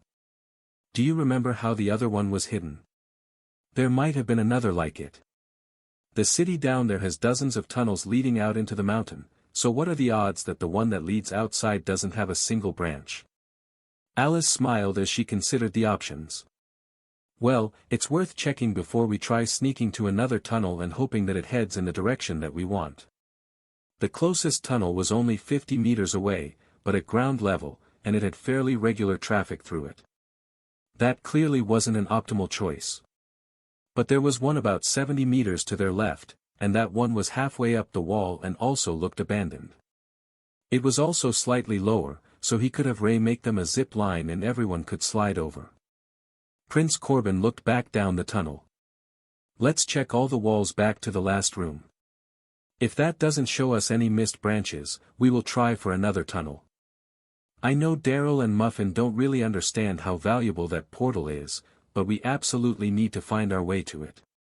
Rose bristled at being called Muffin, but she fell into her position in the middle of the pack as Carl led them back up the tunnel, using his swords to check both walls for anything that wasn't as solid as it looked. But after only a dozen paces, he paused. The tunnel isn't the same. We're headed down again. He informed the others. It took them a moment to realize what was wrong with that statement. They had been on a steep decline all the way to the chamber, so they should be climbing back up the ramp now, but according to Carl, they weren't. Corbin cast some sort of elementary spell, and a handful of marbles appeared in his hand. He scattered them on the floor, some in front, some behind the group, and they all rolled away. Both sides are downhill. We're definitely in an illusion, or the tunnel was changed. He agreed. Carl closed his eyes and whistled softly, letting Ray's echolocation tell him what was around them. This way. Behind us is still the chamber, but the real upward tunnel is on our left. In front of us is solid rock. Everyone hold hands and follow me for a few steps. He instructed. That sounded a bit foolish to the others, but they followed the instruction, and when Carl got 4 steps through what had looked and felt like solid rock, they were in a new tunnel. He took a few more steps, then pulled everyone to them, and called Ray to her space, then brought her back out again. She couldn't close her eyes, so she was unable to get past the illusion on her own, even though she could clearly tell that what she was seeing was not right. Once they were all in the new tunnel, Carl took out a strip of cloth from his bag, intended to be a bandana or dust mask, but it would do as a blindfold. He needed a bit of eyesight to use thermal vision, and the folded-over cloth made a hazy, but not completely impenetrable view, though he couldn't see anything in the dark with normal vision. "Alright, illusion-resistant eyewear engaged. I will lead us forward, just warn me if there is anything strange going on with my actions so that we don't get separated," he informed the group. There was a short pause, and Carl turned back to the group, only to find them staring straight ahead. There wasn't anything there by his vision, though. "Ray, what are they looking at?" he asked. "No clue. They all look pretty freaked out, though. Maybe swat at the air with your sword or something," she suggested. Carl did, and everyone started moving again, looking around as if expecting to be ambushed. "I'm pretty sure we're still in the illusion.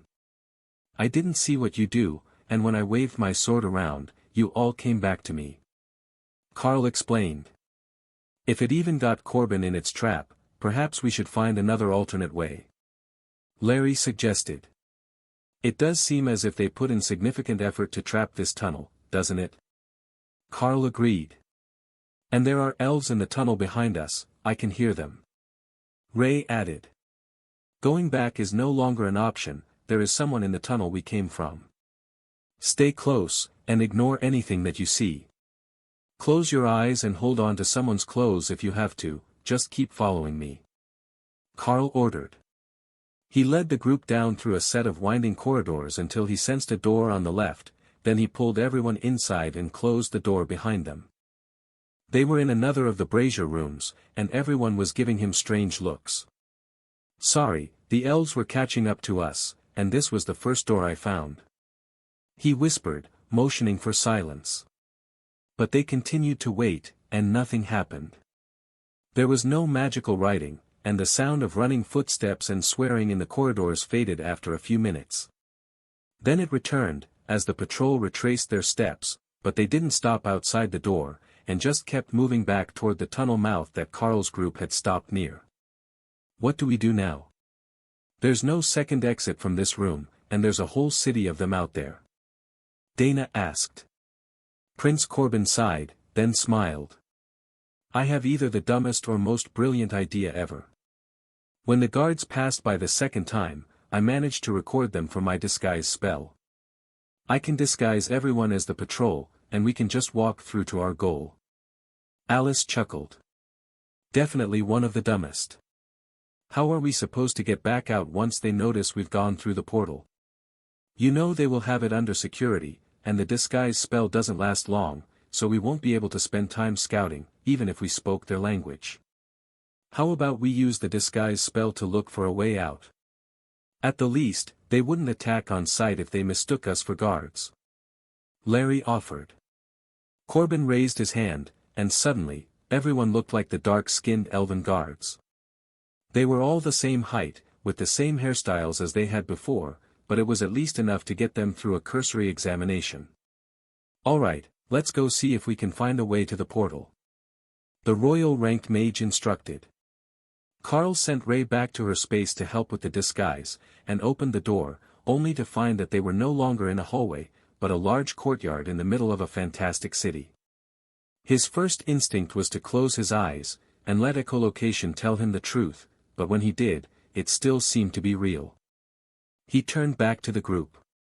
"What do you think the chances are that we stepped into a trial and didn't notice? We didn't get a notification in here, but what if that was because I was leading us blind through the illusions when we entered?" Prince Corbin stepped up beside him and looked out at the city, which was made up of twisted black spires, with a bright blue sky overhead, and alien-looking plants growing everywhere. "Well, we aren't in the underground city, that's for certain. Let me check with a locating spell," he whispered, in case something nearby could hear them. He cast the spell and shook his head. "We're definitely inside a trial. Either that or we're more than 1,000 kilometers from where we were yesterday. I can't locate any of our other clansmen, and there is nothing coming in over the radio. Alice took a device out of her pack and nodded. We're not in contact with any government signals. I would say that we're almost certainly inside a trial of some sort. What does the outside of the building we're in look like? Carl stuck his head out, and found that the door was black oak on the outside, and they were in one of the many black spires. The same as the ones you can see across the road. We're on the main floor of a spire. Carl explained. Alice nodded. Which means if we leave, this entry point will probably vanish, and we will have to complete whatever sort of trial we're in before we can exit. This sort of situation matches with the reports that we got from other elites, but they reported losing huge amounts of time while they were in strange trials, or simply didn't remember anything. Great. So is there any way to see what sort of mission we're on? Larry asked. There was one sure way to tell. Quest status. One ongoing quest, find and enter the dungeon portal. Conditions, survival. Carl looked at the simple listing from the system and frowned. Find and enter the portal without dying. Yeah, that was basically what they were trying to do anyhow. There wasn't much of a reason to issue them a quest for it. Unless they had been in one all along, and misunderstood, thinking that they had exited. If they had entered a trial when they left the last room, or worse, hadn't left the first one that they had entered at all, and were simply moving around areas of it, their entire experience could be an illusion. Carl looked outside, using every form of vision that he could, but found that the only people around were a scattering of the dark-skinned elves. I can still sense the portal, even if the city changed. Ray informed him from her space. Ray says the portal is still nearby. Should we get a move on and see if we can make it there? I don't know what happened to the city, but I believe we're in a trial, and it's still the goal. Carl whispered. There were some shared looks of concern, but after a moment, both Alice and Corbin motioned for him to lead the way out of the room and through the city toward where he thought that the portal should be. Their disguises weren't perfect, but they blended in well with the locals, who had a very eclectic fashion sense, with the only rule seeming to be that it must be black clothing with white hair. They didn't speak as they moved through the city streets, headed for the center of town, where everyone could soon see the glow of the immense portal. There were more people moving their way by the minute, as if there were some type of big event going on, and Lotus was getting excited. I speak Elvish, and while their accent is archaic and harsh, I can hear them saying that the portal is open. That must mean they're going to let people through. She whispered. Alice laughed softly. If we can just walk through the portal, I am throwing a party when we get back. How well do you think you can emulate the accent? Well enough to get us in. Trust me. Lotus replied as she came to walk beside Carl at the front of the group. They just followed the flow of people to the portal, hoping that the disguise spell held and wasn't seen through. Everyone in town was going the same way, toward the man in the black and white patterned robe that was shouting something in ancient Elvish. He says they're an outreach program, and they are looking for volunteers who are willing to risk their lives to prove that they have what it takes to be the champion of the dungeon. I don't know what that means, but I'm going with it. Before anyone could speak, Lotus threw her hands in the air and waved at the man in the black and white robes. He smiled and pointed at her, while the elves all looked stunned that someone was volunteering without asking for any more details. Lotus made a gesture that they were all together in a group, and the man motioned them up onto the platform where the dungeon portal was. Only 9 you. The options are 5 or 10. The man asked Lotus in Elven. This will be good enough for the 10-person challenge. Have faith. She replied. The man in the odd cleric robes, black on the left, white on the right, smiled and patted her on the head, then gestured to the portal for them to enter. The first volunteers for the new dungeon are now entering.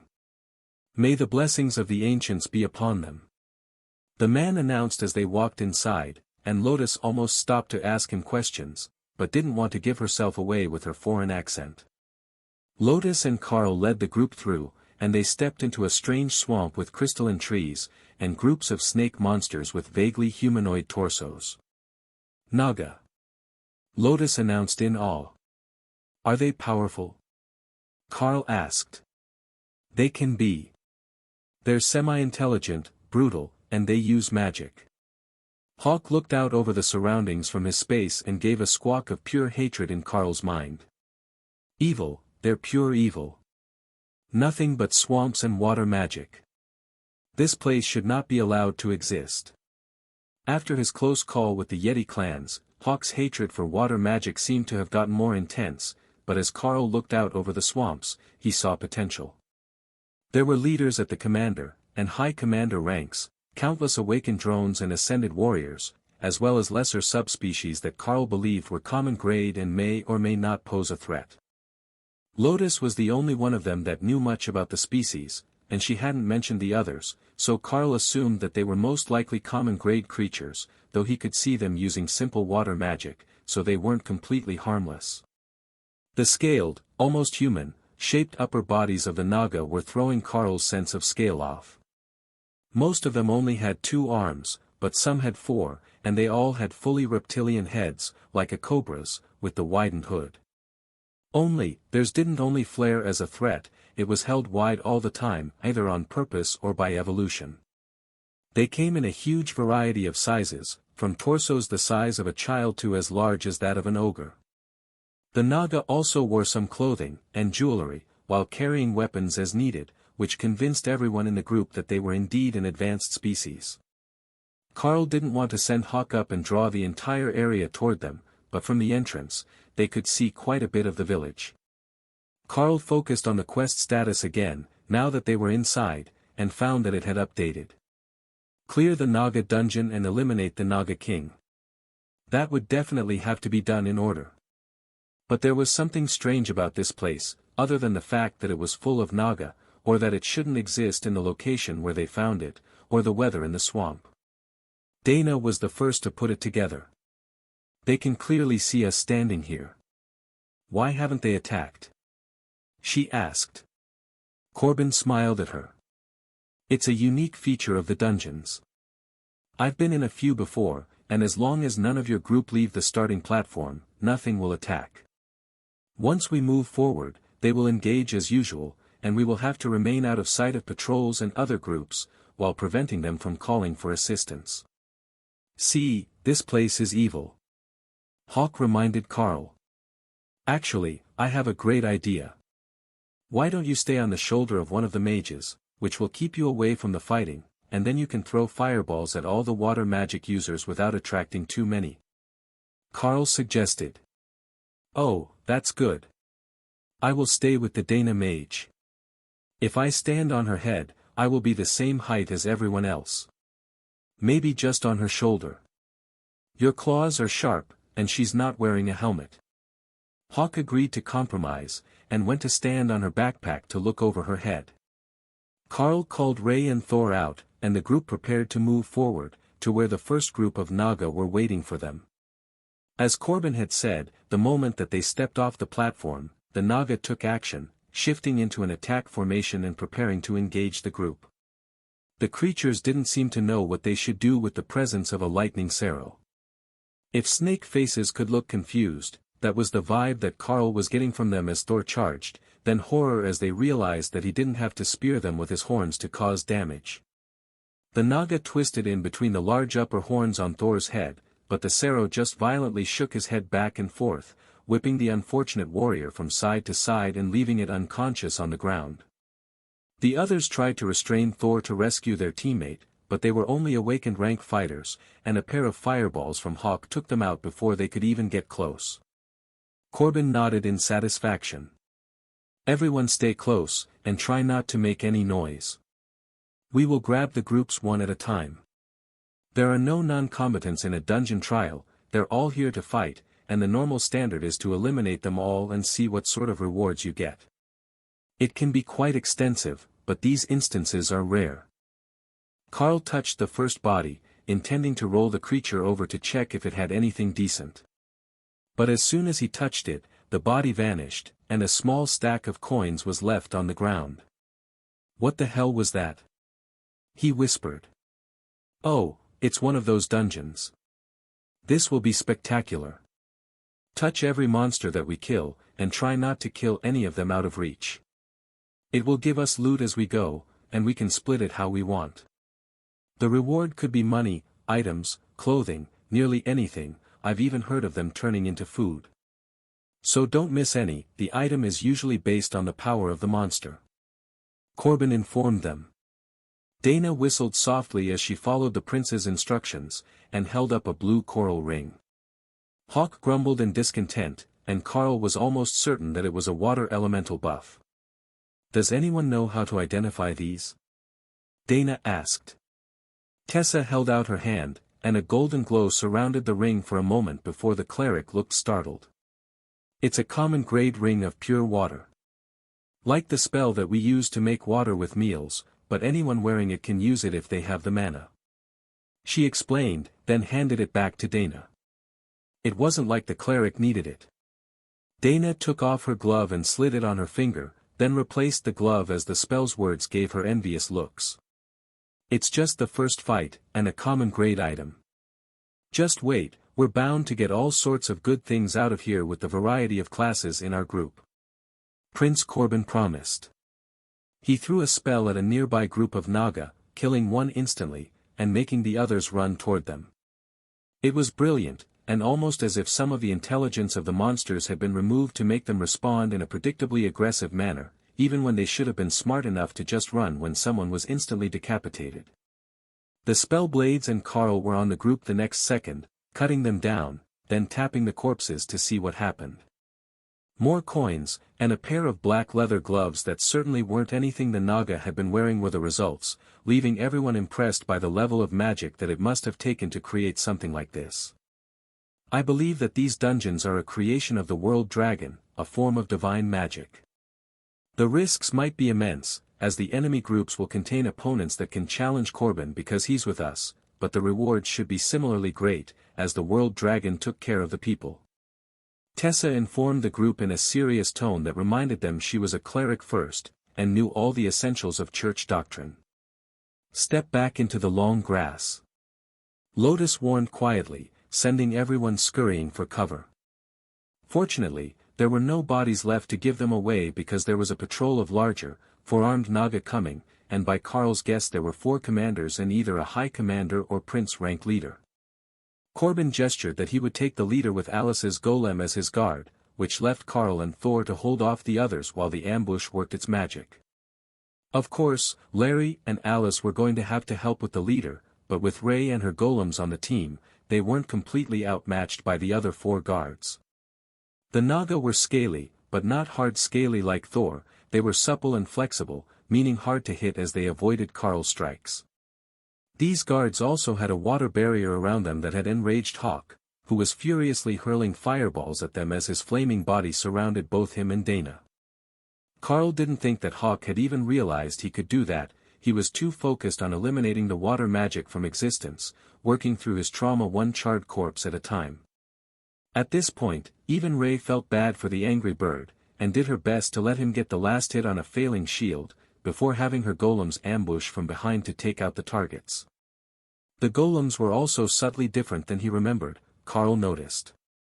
They had plates of black metal armor on their torsos, and encasing their already dangerous forelimbs like blades. That had to be Dana's golem armor type ability.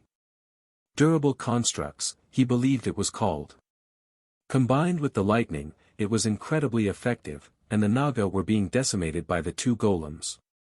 The agile warriors that Carl had such a hard time hitting were no match for the 8-legged golems, and Carl wondered if he should invest in haste when he had enough skill points. For Commander rank Ray, that would be 40% more speed, and that should nearly eliminate the chance that the Naga would be able to dodge them. It might not be the optimal choice, but it probably wouldn't be the wrong choice either. He would get more points as he adventured, and now that he had a taste of it, Carl fully intended to keep going. Bob Mackenzie had the right idea. It was better to be free out here than under someone's supervision. But unlike Bob, Carl was happy to have a reliable group with him.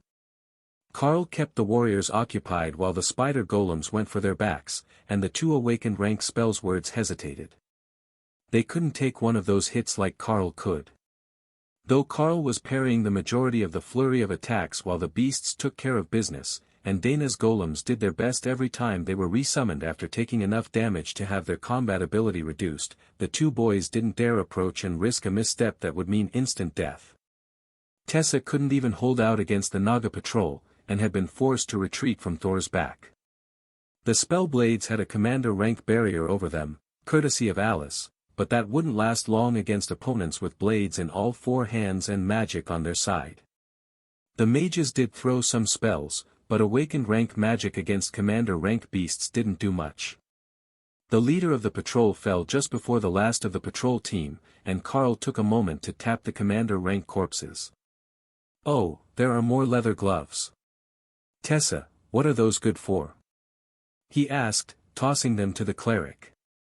"Awakened rank gloves of watery death. Enhanced water magic damage," she replied, then carefully patted Hawk's flaming head as he glared at the item. "They're just gloves, they don't make their own water magic. Relax," she consoled him. Hawk was feeling better after killing a bunch of water magic users, but Tessa was pretty good at preening his head, so he kept up the act just a little longer. Karl suspected that he was learning bad habits from the others. "This is pretty good stuff," Dana noted as they prepared to move forward. Corbin shook his head. "That's the dungeon equivalent of trash. It's 2 full ranks below the monsters that dropped them. When these were originally made, the system users who fought in them would have had full sets of gear at their own rank, and they would be looking for rare items, and specific benefits. Times were different then, and everyone was so much more powerful." After clearing 3 more groups without gaining anything but a water orb, which was a basic magical crafting resource, and some coins, the path led them to a large open area where a massive 4-armed Naga was standing. It was wearing strings of bones and shells, and it carried a staff with a glowing blue crystal in one hand, with trinkets in the others. Some sort of shaman, Karl decided. It was also at the commander rank, and the lower-ranked members of the team side. They would be basically sidelined again, and the best rewards would predictably go to the strongest among them. "Alright, we know how to fight together. Dana, keep your golems back to protect the others, just in case." Prince Corbin announced as he activated a spell that let him leap into battle with a single stride. Karl and the beasts were a step behind him. Hawk had moved to stand on Thor's back so he was closer to the action, and so he didn't draw attention to Dana. Ray was blended into the lichen-covered crystalline plants around the platform, and circling behind the shaman when the first strike landed, and the enormous Naga leader activated a spell that called out a dozen ethereal Naga spirits. Karl swiped at one, and it dissipated when it was cleaved in half. "Dana, you guys are on the spirits, they're awakened rank," he called as he sent it toward the shaman. The Naga shaman was hopelessly outmatched, Karl thought as he moved to surround the creature, letting Corbin take the front, while he and Thor took opposite sides. It was 6 commander rank attackers, including the golems, and 1 royal rank mage against a single commander rank shaman, but the creature didn't seem as concerned as Karl thought it should. Instead, it surrounded itself with a vortex of water, forcing Karl and the beasts back, then created water tornadoes that moved erratically around the platform. Hawk saw that the attacks were only about 6 meters tall, so he took off from Thor's back and began to bombard the shaman inside, while the others hurled spells at its protective barrier while dodging the swirling water attacks. The entire battle was chaos, with everyone running around, attacking the spirits when they got in the way, as the 3 awakened rank members couldn't control them all, and doing their best to land a hit on the shaman. The spell would fluctuate with every attack from Corbin, but it wasn't falling, and Karl was unable to tell how effective Hawk's fireball attacks were. Daryl failed to notice an attack and was hurled most of the way across the platform before catching himself on one of Thor's horns to prevent being thrown down the cliff on the far side. He wasn't seriously injured, but he was now surrounded by a water barrier that was slowing his actions, and threatened to leave him in the path of more vortexes. Then one of Karl's strikes managed to cut a notch in the protective spell, leaving the Naga momentarily visible. The next attacks by Corbin and Alice did the same, and they were back in the fight as the barrier fell. The spider golems were on the back of the shaman the second the barrier fell, and Carl noticed that there was still a faint water barrier over the Naga, which had been whittled away by Hawk's dedicated efforts. Having to go through those two barriers, one after another, would have sucked, and Hawk had saved them a lot of headache, with the shaman now hurling offensive spells at them, both water and ice magic types. It was definitely commander rank in maximum power, but it didn't seem to run out of mana, and it just wouldn't die. Over the course of the next minute, the shaman was hit dozens of times while its barrier was down, and while it was bleeding heavily, it was still fighting. They were doing damage, that was clear, and it wasn't healing unnaturally quickly, but it just wouldn't die. It was beginning to slow down, and the spells were coming more infrequently, but Carl got the feeling that this was not the end, but the build-up to a larger attack. So, when the creature's mana surged, his first instinct was to order everyone back. Big attack coming. He called, unsure what it would look like. The mana build-up turned into a surge of water, first spiking out, then rotating around the room in curved waves. Carl began to move, avoiding the waves, which were pulling away from the Naga shaman as they traveled.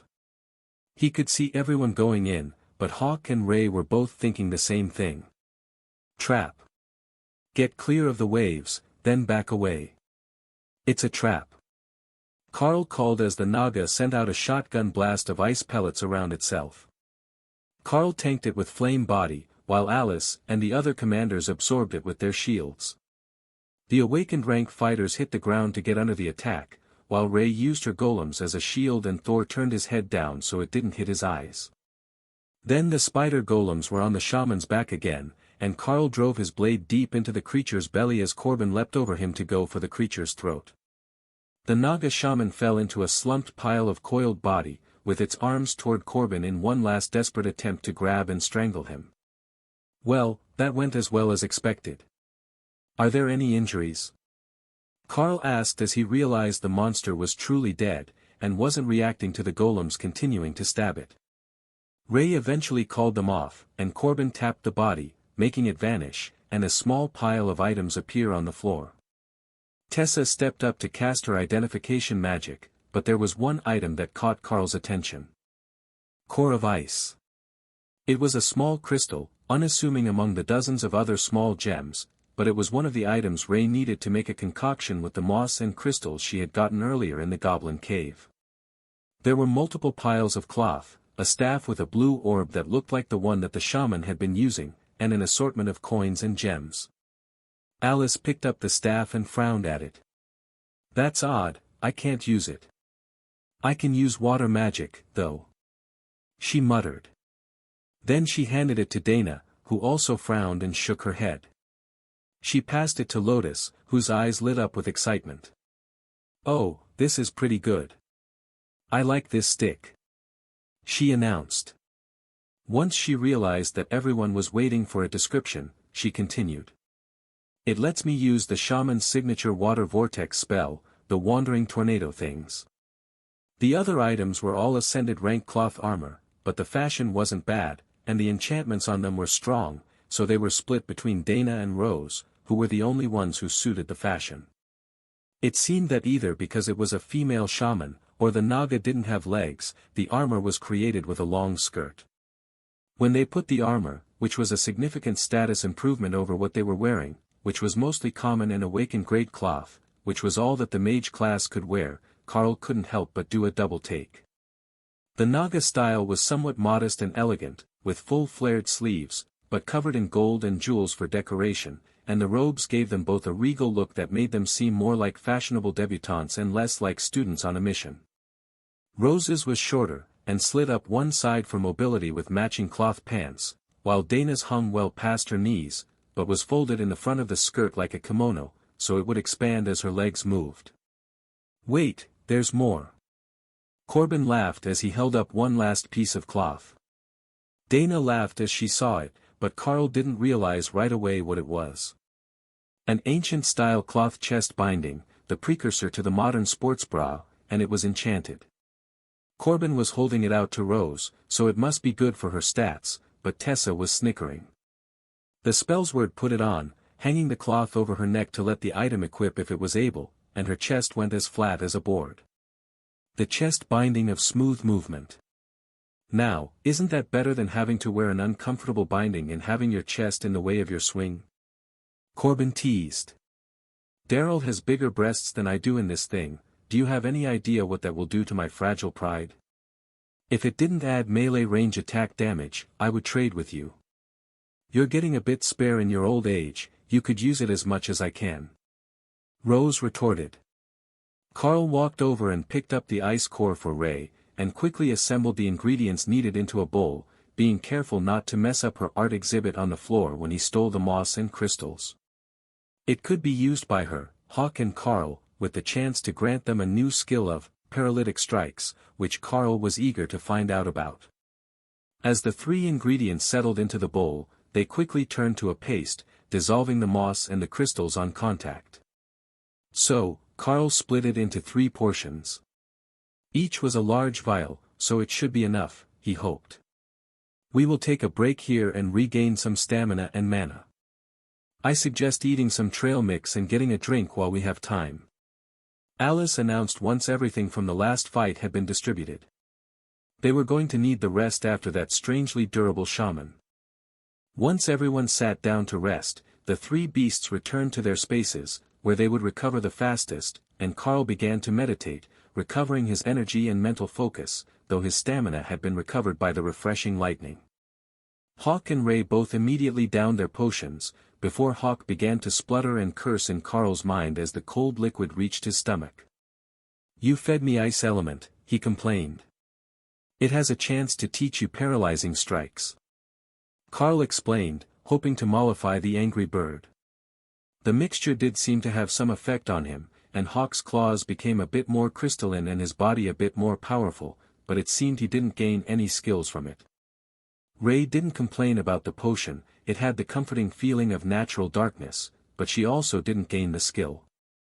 Carl considered giving her the last dose, but it did say that it was good for him as well, and there was a chance they could get more of the ice cores now that they knew what it looked like. They might even get another in this dungeon, as it was an ascended rank ingredient.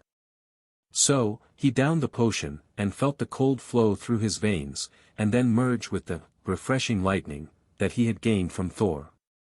New skill gained, stun. That wasn't what the identification skill said, but he would take it.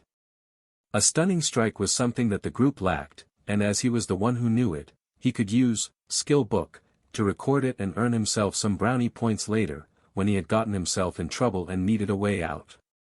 It would also change his combat tactics. Stun was a melee range skill, which wasn't a big deal, but if he led with it, then switched targets, the spider golems could ambush the helpless target. He didn't know how long it would last, or how well creatures would resist it, but even a few seconds under their not-so-gentle ministrations was enough for the spider golems to take out most targets. After a few minutes' rest, Alice and Corbin prepared to move out again. They would be leading the group, to attract the groups of Naga with their longer-ranged attacks, but Alice had an extra instruction this time. Let Thor rest for a bit. We're going to need to sneak through a few areas, and it's not going to be easy for him. It's swampland, and while a lightning Sarrow has no problem moving through that, it's far from a silent process. She explained. All right, he can take an extended rest. I will leave Ray in there as well, but she will call her golems out when we need them. If we're going for stealth, the smaller the group, the better. Carl agreed. After that, all the golems were dismissed until the next fight, and the group began to make their way through the dense foliage of the swamp, following a Naga patrol route, but staying out of sight among the taller plants that grew between the crystalline trees. The next group was standing in a clearing beside the road, and Carl checked in with Ray to be sure that she knew what the plan was. She was safely hid in her space, away from the swamp water, but Hawk came out to use Dana as a mobile fire platform. She would be well away from the actual combat, and her backpack put him at just the right height to see over her head. Corbin nodded, and the fighters spread out to ambush the enemies, one commander rank spellcaster and 4 awakened warriors. On his signal, Karl charged into combat, leaping silently out of the water and hitting the spellcaster with stun before it could even react. There was no visible effect, but it wasn't moving at all, even as Alice's wind blades and Corbin's enchanted sword sliced it apart. The spider golems went straight for the warriors when Ray summoned them out, and the entire group was eliminated without a sound. That was how the next hour worth of fights went. A quick ambush from the swamp, and then loot the bodies and retreat out of sight before the patrols noticed and raised an alarm. Then they found themselves at a crossroads. There were 2 patrols, both coming their way, and another platform with another oversized Naga. "We will split. The patrol on the right is all awakened with an ascended leader, so Daryl, Rose and Dana, you're on that with Thor. The other is a commander with ascended members, so the rest of us will focus on that until Thor returns. Once those are done, we will deal with the oversized Naga. I don't see any other Naga in the area, so this might be the end of the dungeon. Some of the dungeons are massive, others are small like this," Corbin explained. Karl nodded. "Make the call, and I will charge one group with the spider golems while Thor goes for the others. Wait just a little, we want them all to be within range of the clerics. It will be 2 fights, but I don't want to split the group completely," he replied. Prince Corbin was a careful strategist, and Karl could tell that his caution was beginning to annoy Alice at some points, but she agreed on this one. Sending the lower ranks too far away could put them in danger if there was some ambush that they had missed. Corbin counted down from 5 on his fingers, and Karl called Thor out in front of the second group as he launched his attack. The commander and the patrol didn't seem too surprised to see him coming, but when the spider golem suddenly appeared at his shoulders as Ray left her space, it was certainly caught unaware, and reeled back, coiling its long body underneath itself for balance. Not far enough, as Karl didn't care if his first strike was to a vital area. Stun hit the lower body of the commander, and it went lethargic for a moment, just long enough for the spider golems and Ray to swarm it. The commander had 4 arms, but the upper 2 were quickly immobilized as the golems stabbed at them and used their multiple limbs to pull them back at an awkward angle. Ray was more practical, and went for the long tail, slicing it as many times as she could with lacerate, to make the creature bleed profusely. It was still trying to parry Karl's blade with its lower arms, and Karl mentally calculated that stun was only of limited effect on creatures above his rank, slowing them, but not completely immobilizing them unless he got a solid hit. He had expected the other patrol members to be coming for him by now, but they were occupied with Alice's golem and Prince Corbin's blade. Karl briefly wondered where Hawk was in all this, and then recalled that he was perched on Dana's backpack and not given explicit orders, so he was probably still there. That should be more than enough damage to deal with the second patrol. Karl didn't push for more attacks, he only kept the commander busy as Ray and her golems tore it to shreds, letting it collapse into Karl's arms and vanish into a pile of gems and a chainmail armor piece. The awakened team had no problems with their group, and they were only seconds behind on the kills.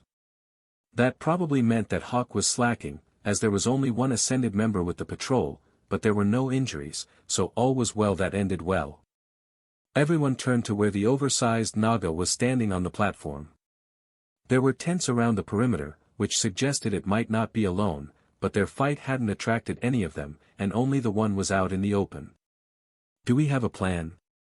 Those tents are making me nervous," Tessa noted as they checked the loot. She had just identified the armor from the commander, and she was looking at the chain mail coat in appreciation. "It reduces casting cost by 15% while wielding a shield, it's perfect," she noted. "Very nice. I don't think that any of us will begrudge you," Karl replied. "Even when it's a commander rank armor piece?" Tessa asked, looking around the group. Freewebble.cm. Prince Corbin chuckled. "You're the only one of us that even owns a shield." She had gotten it yesterday, but he had a point. None of the others had a shield or any intention to use one. "Alright, up-armored cleric it is."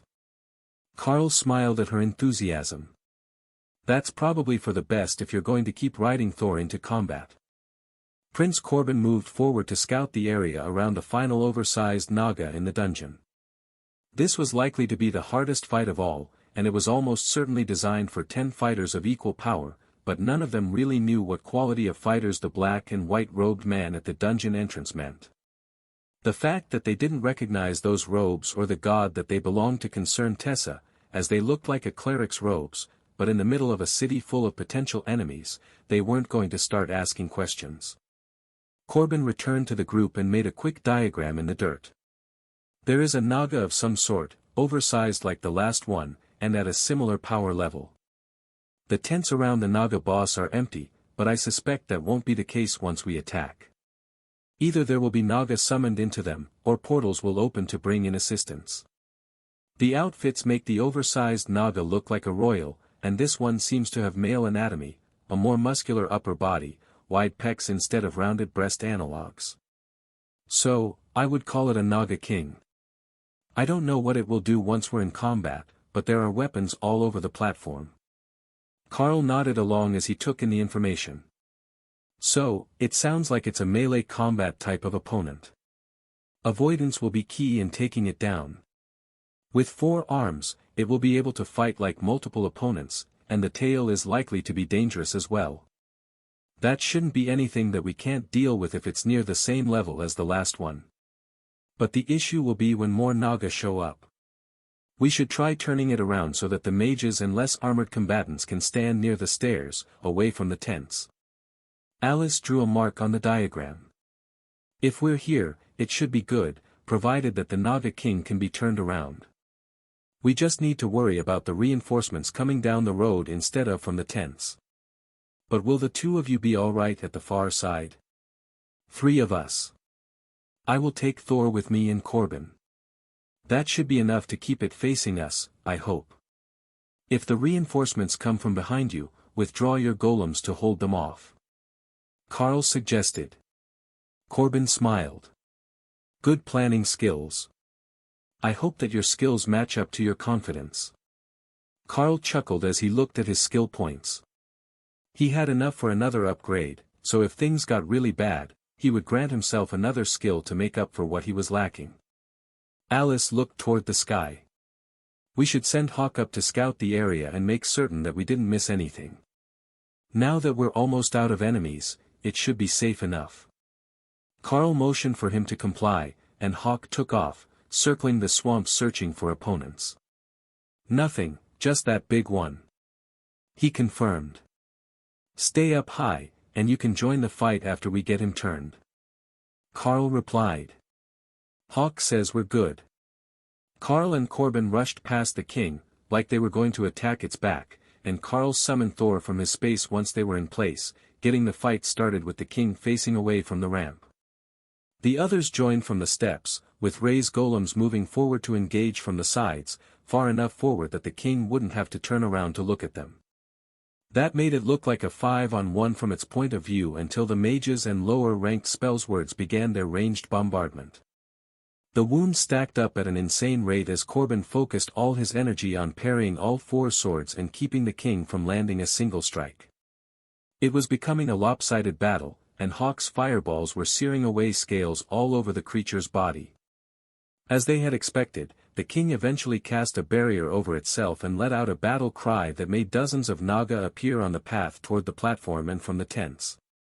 The spider golems turned to face the ones from the nearest tents, while Carl dealt with the few that were behind them. The mages would be engaged for a while, but between Ray and the spider golems, the Naga warriors who were summoned weren't a major threat. It was the steady stream of enemies coming up the ramps that was the real issue. At the moment, Corbin was stuck on defense, so the only ones landing any hits on the boss was Ray, while Thor and Carl dealt with the additional fighters. Lacerate was doing its job, and the floor was covered in Naga blood, but the boss wasn't showing many signs of weakening as it threw down its small swords and grabbed 2 larger ones from the ground, holding each in 2 hands from the same side of its body. Even Corbin couldn't properly parry those with the brute strength of the much larger Naga King, and Carl was forced to roll out of the way of a downward slash. The moment that the last of the warriors from the tents fell, the tents were blown back by a wave of water magic as a spectral version of the shaman boss joined the fight. "Take this, evil water snakes!" Hawk called happily as he bombed the platform. It took Carl a second to realize what he meant. There were what appeared to be Naga eggs in one of the tent sites, and Hawk was going for them. "No!"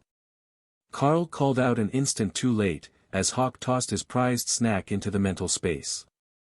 It landed in the fourth beast space, which immediately filled with the strange swamps and long grasses of the dungeon, while the eggs sunk into the mud and waters. "My snack!" Hawk wailed as he realized what had happened. "Get your brain back in the fight. We're not done yet," Carl reminded him. He would remove the egg later, and the space should reset. Or at least he hoped that would work. He managed to take Thor and Ray's eggs back out after putting them in the space. But now the ghostly shaman was building up to their wave attack as the spectral form entwined itself in a defensive formation with the king. Carl launched himself forward, narrowly avoiding an incoming strike from the king, and hit the shaman with a stun attack. The building attack stopped, and the mages unleashed a wave of attacks on it, accompanied by Hawk's frustrated fireballs. With its major attack interrupted, the spectre needed time to recover, and this form was far weaker than its original body had been. It was already beginning to become incorporeal under the weight of attacks that the spider golems were sending its way.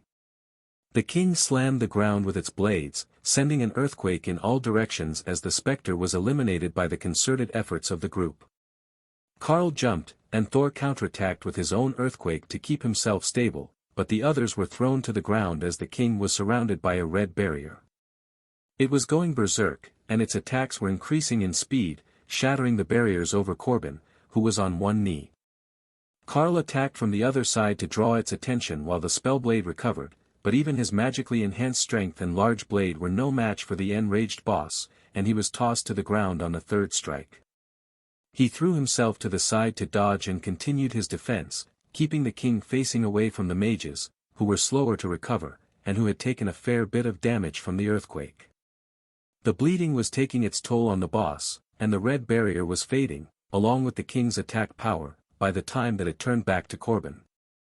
Carl had bought enough time for the spellblade to find an opening, and he drove his blade deep into the creature's chest, where a human's heart would be. Blood flew everywhere, coating Corbin and the platform around him as the boss collapsed, and then the corpse vanished, leaving behind a large golden chest.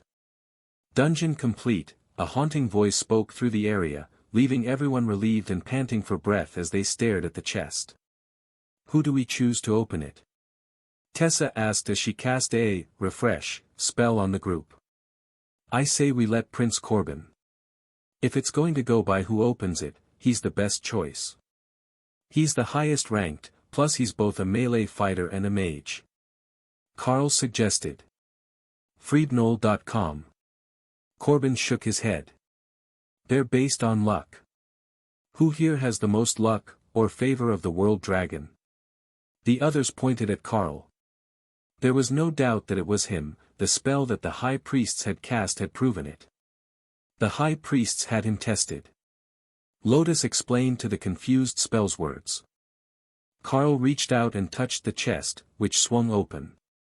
"Rewards are being granted," the same voice announced. "Most damage dealt, Ray. Bonus award granted. Most healing done, Lotus. Bonus award granted. Under level completion, Dana, Daryl, Rose, Remy. Bonus granted." Everyone looked around at each other. "Whose real name is Remy?" Lotus finally asked, confused. Nobody seemed to know, but in Carl's mind, the egg that Hawk had thrown into the fourth space began to tremble and crack.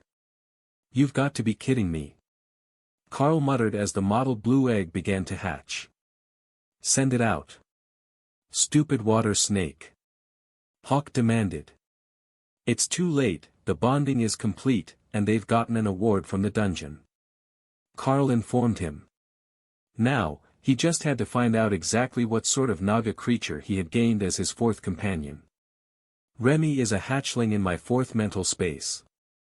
Hawk threw an egg from the boss platform in, intending to eat it. Carl explained.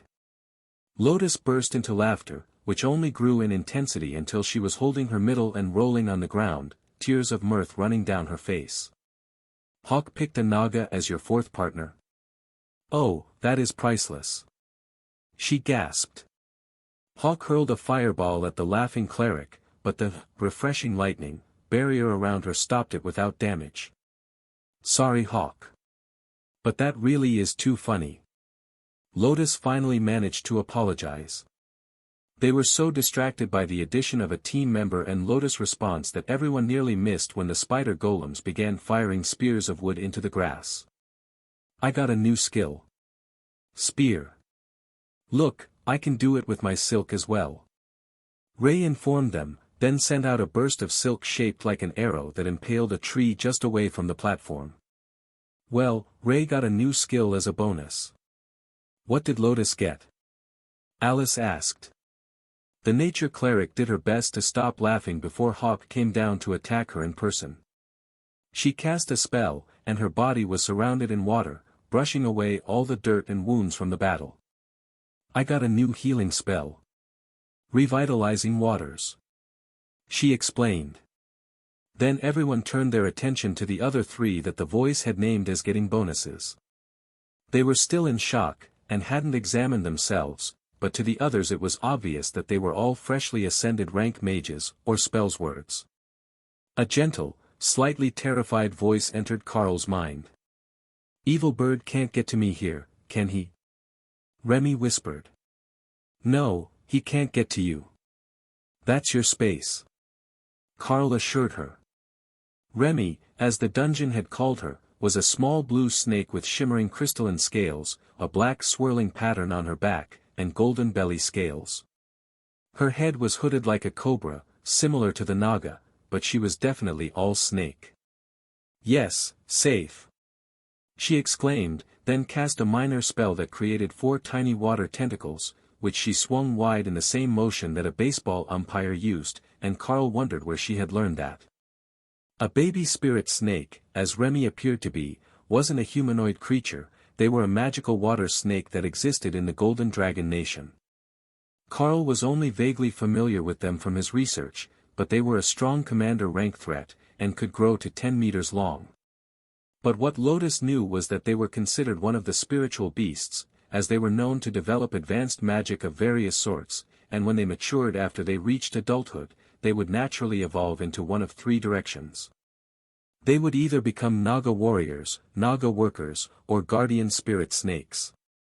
The third sort never gained the humanoid features or extra intelligence, and instead focused on growing its reptilian body. Carl focused on the new addition, doing his best to see what he could tell about the team's newest addition. Pet added, Remy. Shaman princess. Rank, ascended. He hadn't been expecting that. She was tiny, but apparently, she was born as an ascended rank shaman. The inspection didn't tell him what skills she had, but they would logically be water-related, as she was somehow related to the Naga. A tiny blue spirit snake with black patterns on her back, a pale golden underside and a wedge-shaped head. Corbin reached into the golden treasure chest and got a confused look on his face. Member reward granted to Corbin. The voice of the dungeon announced. I guess we can't pick what we want from the box. Well, we could likely trade afterwards, I suppose. He commented as he looked at the golden bracers in his hands. They were intricately carved with images of Naga on them, and looked like they should have some sort of worthwhile magic imbued into them. The most powerful stuff was always the coolest looking, in Carl's experience. Thor stuck his snout in the box, trying to see what was there, and came back with a necklace on. Thor gets bling too. That's wild. Lotus laughed as the voice announced that Thor had received his reward. Hawk took his cue from the lightning Saro, and came back out of the chest with a large red gem in his mouth. A gem which he promptly ate, causing himself to flare with magic. Come on, Commander. You can do it. He cheered himself on as power surged in his body. Just when Carl thought he was going to fail, flaming body, surged with power, and Hawk's eyes flickered to a bright glowing blue that shimmered like a flame. That's a commander rank advancement for Hawk. Carl stated the obvious as the others cheered him on. One after another, the others reached in to grab their rewards and came back out with gear. Ray got a shadowy gem that she also ate, though it didn't propel her through an entire rank. Carl was last up, and Remy appeared on his hand as he reached into the chest. Member reward granted to Carl. Member reward granted to Remy. Hawk screeched in annoyance. She didn't even do anything. She wasn't even born when the fight ended. Carl sighed. Look, you two are going to have to get along. I also know that you ate the other eggs from that nest already, so don't pretend like you lost something precious. He sensed Remy's smug attitude. Hawk had eliminated the competition for her.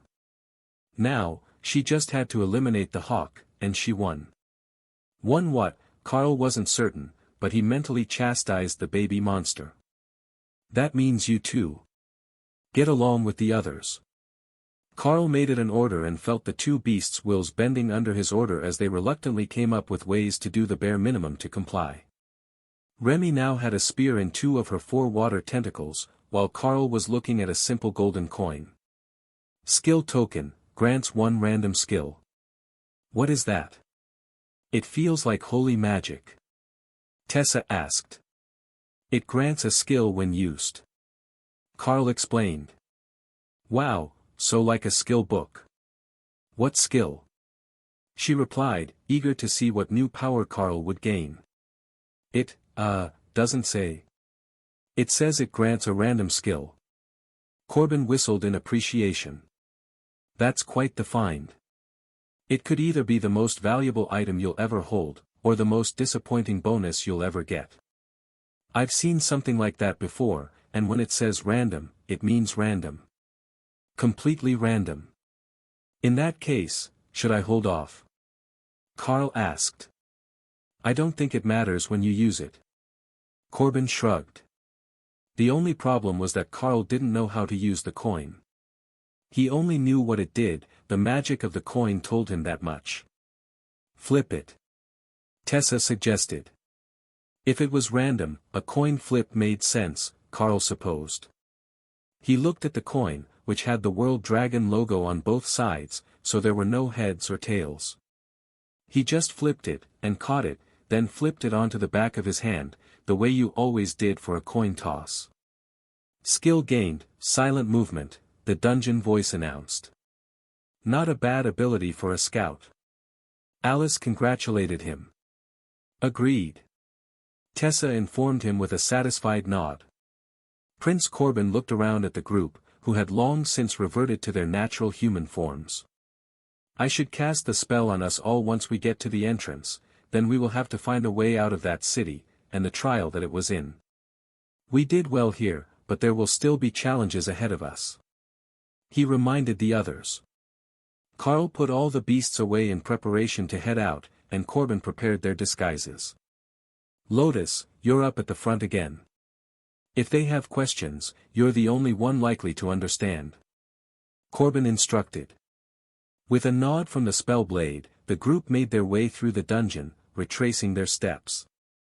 They stopped at the entry platform to check their gear and make certain they hadn't dropped anything, before stepping through the portal in a group, and directly out onto a snow-covered hillside. They were out of the mountains, near the edge of the abnormally cold anomaly zone, nearly 50 kilometers from where they had started. For a moment everyone's expressions went blank, while, refreshing lightning, surged, as if they were under attack, and then they recovered. Alice looked around them. How did we get here? Carl shrugged. When we left the dungeon, this is where it brought us. For a second, the others looked confused, and then realization came to their faces as, refreshing lightning, fought off whatever status effect was placed on them, and their memories returned. Nice save, Thor. Carl congratulated his partner. I told you I was the healer now. Thor declared, which made Remy giggle. Prince Corbin snapped his fingers. I get it now. That's what happened to the others. They entered an instance, and when they finally escaped it, their memory was wiped. But we were all under the same protective spell when we left the dungeon, and we managed to remember. Larry patted him on the back. Good work, boss, we couldn't have done without you being mauled by a Naga King for 10 straight minutes. But we've got more to celebrate. There is a new commander in the group. Corbin turned to Carl. So there is. As they stood in the snow near the foothills of the mountains, Carl checked his body for obvious changes, and immediately noticed the differences. His power had made a notable jump, likely when Hawk advanced, at least 20% from where he was before, and the feeling of his power was slightly different, the same way that Hawk and Ray had changed when they advanced. How can you tell that without a test? Rose asked skeptically. She still viewed Carl with a level of distrust, but it didn't seem personal. She treated all men the same way, just not as obviously as with Carl. He feels like a commander-rank beast. If I wasn't familiar with him, I would think that one of the local monsters had just advanced. Prince Corbin explained. That was what one of the nearby elite groups had thought as well, and they came running into the area, searching for the beast that had just advanced, hoping to catch it while it was still vulnerable during the aftermath, the way that Ray had been when she shed her chitin. Where did you all come from? We were informed that everyone else had evacuated from the mountains. We're just here to prevent the spread of the anomaly monsters. The team leader, a commander-rank warrior, asked.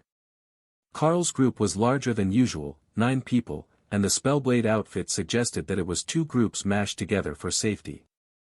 To the patrol, that meant their information that the region was clear of elites was incorrect, and they needed some answers.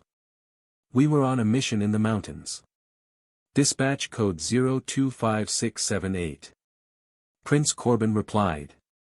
The team leader punched the code into his phone, sending a text message to someone, and promptly got a message back. I see the issue. You've been gone 10 days, and were presumed lost when the monsters surged. It's good to have you back, Prince Corbin. The commander replied. Not it. Carl shouted as the man finished speaking. Not what? He asked confused. I'm not taking the blame or doing the paperwork for this one. It's someone else's turn. Carl laughed. There were definitely going to be questions about what they were doing for 10 days, though it only felt like 2 in the minds of the group. I will call for an extraction team. Where will you all be returning to? The commander asked.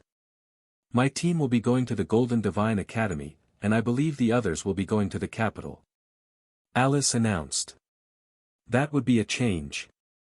Carl hadn't been back to his room in ages, and he could use a nice long rest. They simply waited as the extraction helicopter came to pick them up. Carl knew there would be all sorts of questions when they got back to the academy. Like how he made it to commander, how Dana made ascended so fast, where all this new gear came from, and what they were going to do with him now. That reminded Carl of the warning that Prince Corbin had given him. Once he was back, he would have to learn to stand up for himself. Even if he was still a student, he was also a commander-rank elite, and theoretically on the same social standing as the professors of the academy, or even Alice. He might not have the usual record and accolades to go with it, but he did hold the rank. Their ride was one lone helicopter, a smaller one and not one of the larger cargo helicopters that would transport 50 elites at a time to multiple locations. Everyone piled in, and the co-pilot made a motion for them to buckle up. The large sliding doors on the sides were open, so they could attack out of the vehicle if there were flying threats or ranged attacks, but the pilot was keeping fairly close to the treetops. That wasn't normal, from what Carl knew.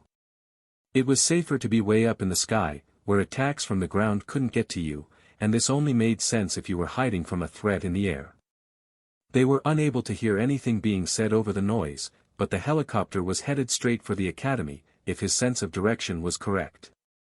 Carl was in the middle seat at the back, so he chose to meditate while they flew, establishing the power level of his newest space, and getting to know Remy. So, you're a shaman. What sort of skills can you use? Carl asked the tiny spirit snake. Her rich blue scales faded to pale gold along her belly, with black swirling patterns on her back, making her look a bit like a python, though the pattern of the black markings wasn't right for a python and the blue of her scales was more like a gemstone than the camouflage of a common snake monster. I know minor water control, and chain lightning, and blizzard, and healing splash.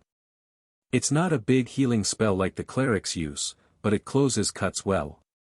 She announced proudly. Hawk was glaring at her from the moment that she said blizzard, but he wasn't trying to break into her space, and he wasn't hurling mental insults at her.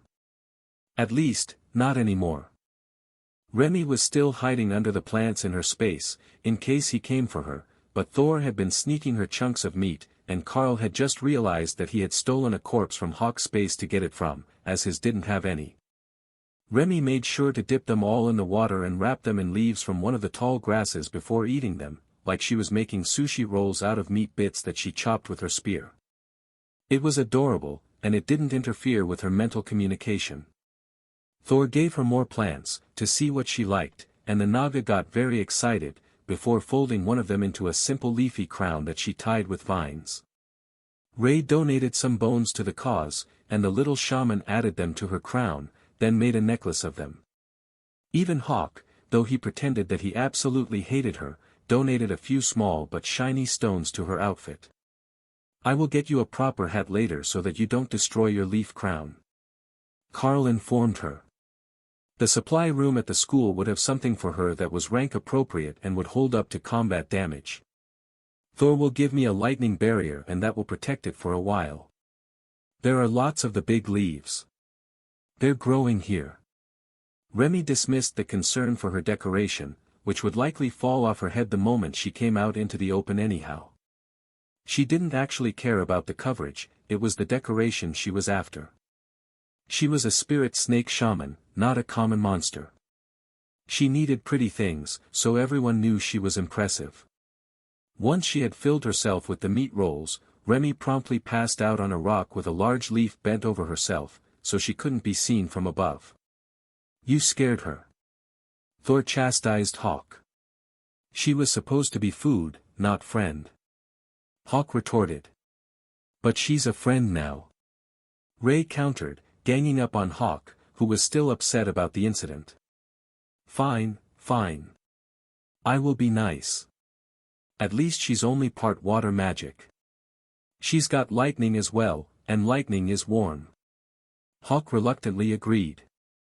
Carl meditated the next 4 hours away, waiting for them to reach their destination as everyone rested. The amount of power flowing both into him and into his spaces was twice what it had been a few days ago, when he last had time to properly meditate. The feedback from the two commander rank beasts had proven to be a real boon to his development. The energy level in both Thor and Remy's spaces was growing at a noticeable rate, as was the newborn snake. She had been absolutely tiny when she hatched, and the influx of food and energy had grown her by about a third, to the point that she would actually fill Carl's palm now. She was still no thicker around than his pinky, except at the base of her head, where the hood flared out like a cobra or a naga. When she was asleep, the hood of scales around her head was gone, tucked flat instead of spread to make her look larger.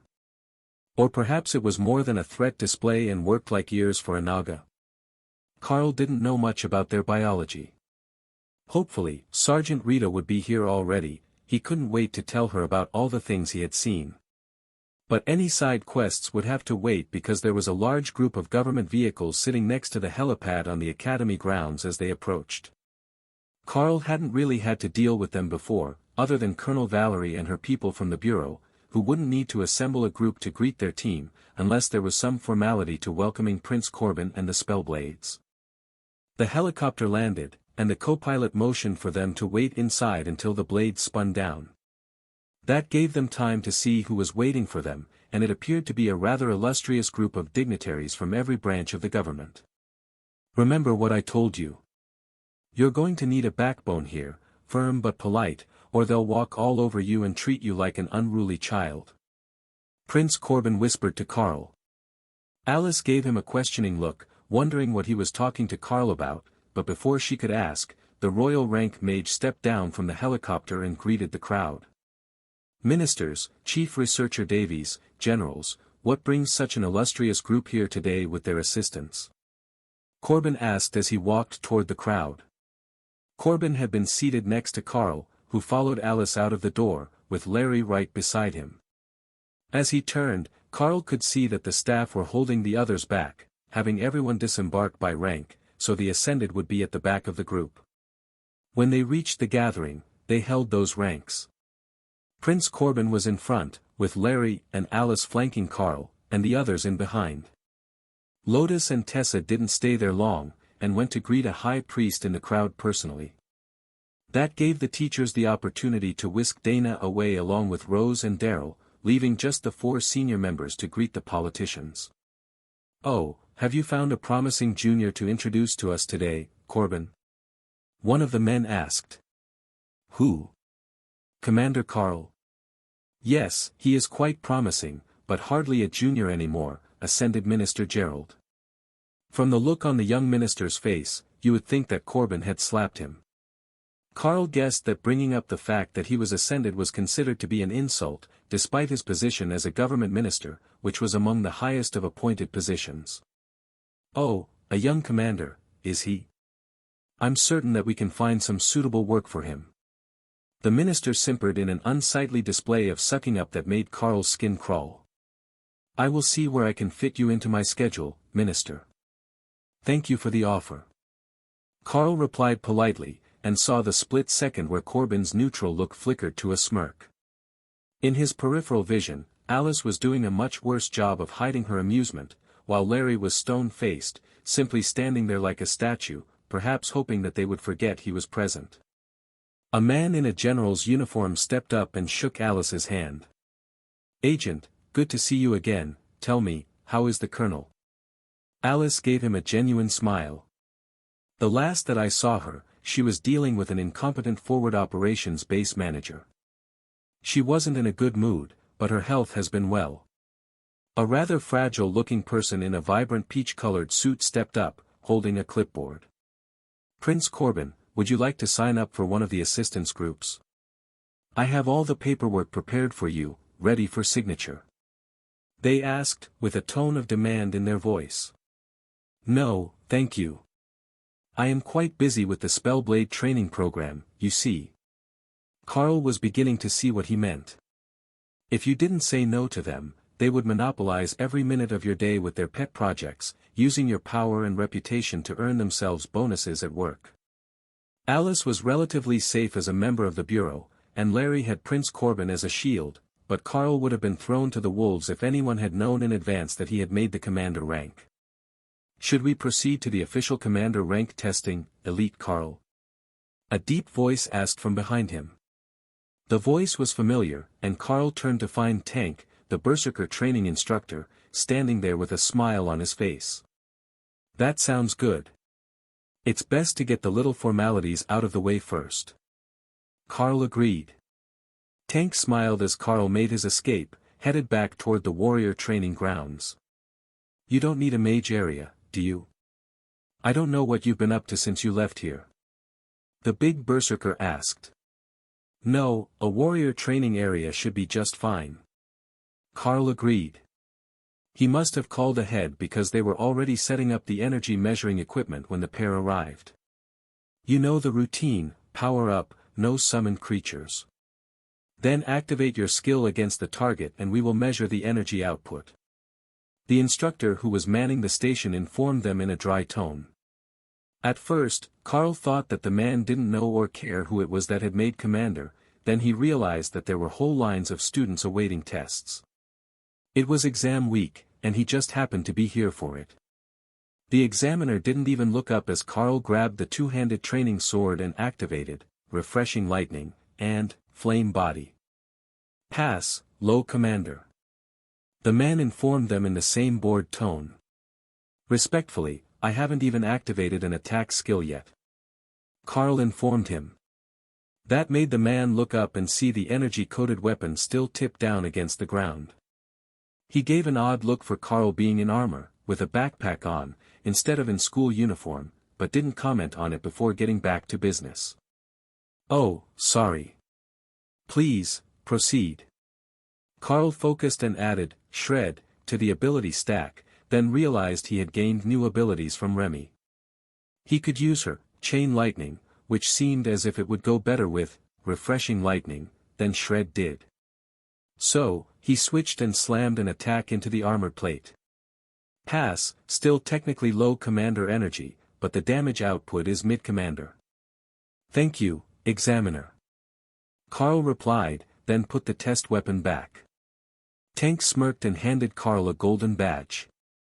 You can put those on your uniform when you change back. You will need a fresh set, by the way, as commander rank students wear the teacher's business suit around the academy, not the plain black school uniform. If you make it to Royal before you graduate, you get a cape. Well, I'll try to escape to my room and get changed. What time of day is it?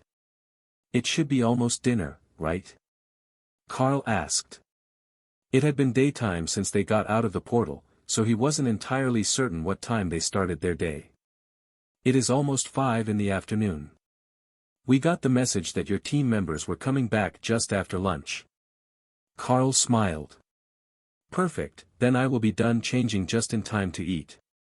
Tank shook his hand and looked toward one of the other testing areas. I will go register your results, you go get changed. Wandering around the school in armor and a backpack attracts attention. Carl made for the supply room, and found the halls of the dorm building curiously busy with gawking students. Sure, class would be out, but nobody hung out in the hallways like this. The rumors didn't take long to reach his ears, that he was the next famous prodigy of the school. Reaching commander in the first year, and that he was the reason all the government people were here for the exams. Of course, that was unlikely to be true. They had gone straight to trying to wrangle Prince Corbin into deals when they arrived, but that didn't change the students' rumor mill. Hi, I'll need a new uniform. Carl greeted the older man at the counter. Wrecked one during exams, did you? No worries, I've got plenty. He replied. Actually, I passed the commander rank test, so I need a change of uniform. Carl replied, holding up the golden school badge. Oh, easy peasy. They might be dusty, as I don't go through many, but they're always in stock. The old man took out 2 bags, then looked over Carl and changed them for 2 others. There you go, a new uniform plus a formal suit. These ones will bond once you wear them, so do take care of them, as they'll cost you to replace. The daily wear uniform is black, and the other one is the formal white for official events. The clerk explained. Thanks. I will see you again soon.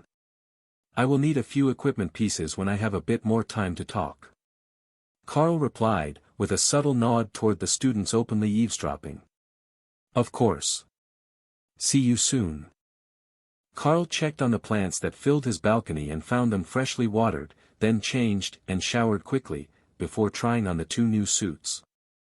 As promised, they bonded the same way that armor did, allowing him to dismiss them with a thought, and get dressed again just as easily.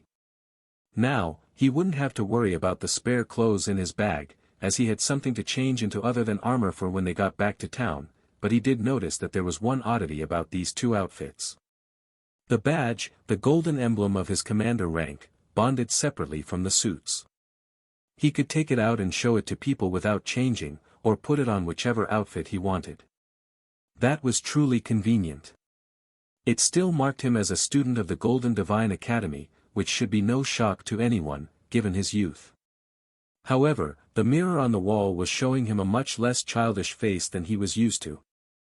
That babyish peach fuzz was becoming a proper beard, and the childish look was fading toward what he would call young adulthood. Like his beasts, the advancements had helped him through the adolescent awkward phase, and he was looking more like a proper adult. He quickly shaved, and put a bit of pomade in his hair as he brushed it, keeping it in place now that it was beginning to grow out from the crew cut that he had finished middle school with. His parents would be proud of how far he had come, so Carl sent a message to them, as both would be out of the house at this hour of the day.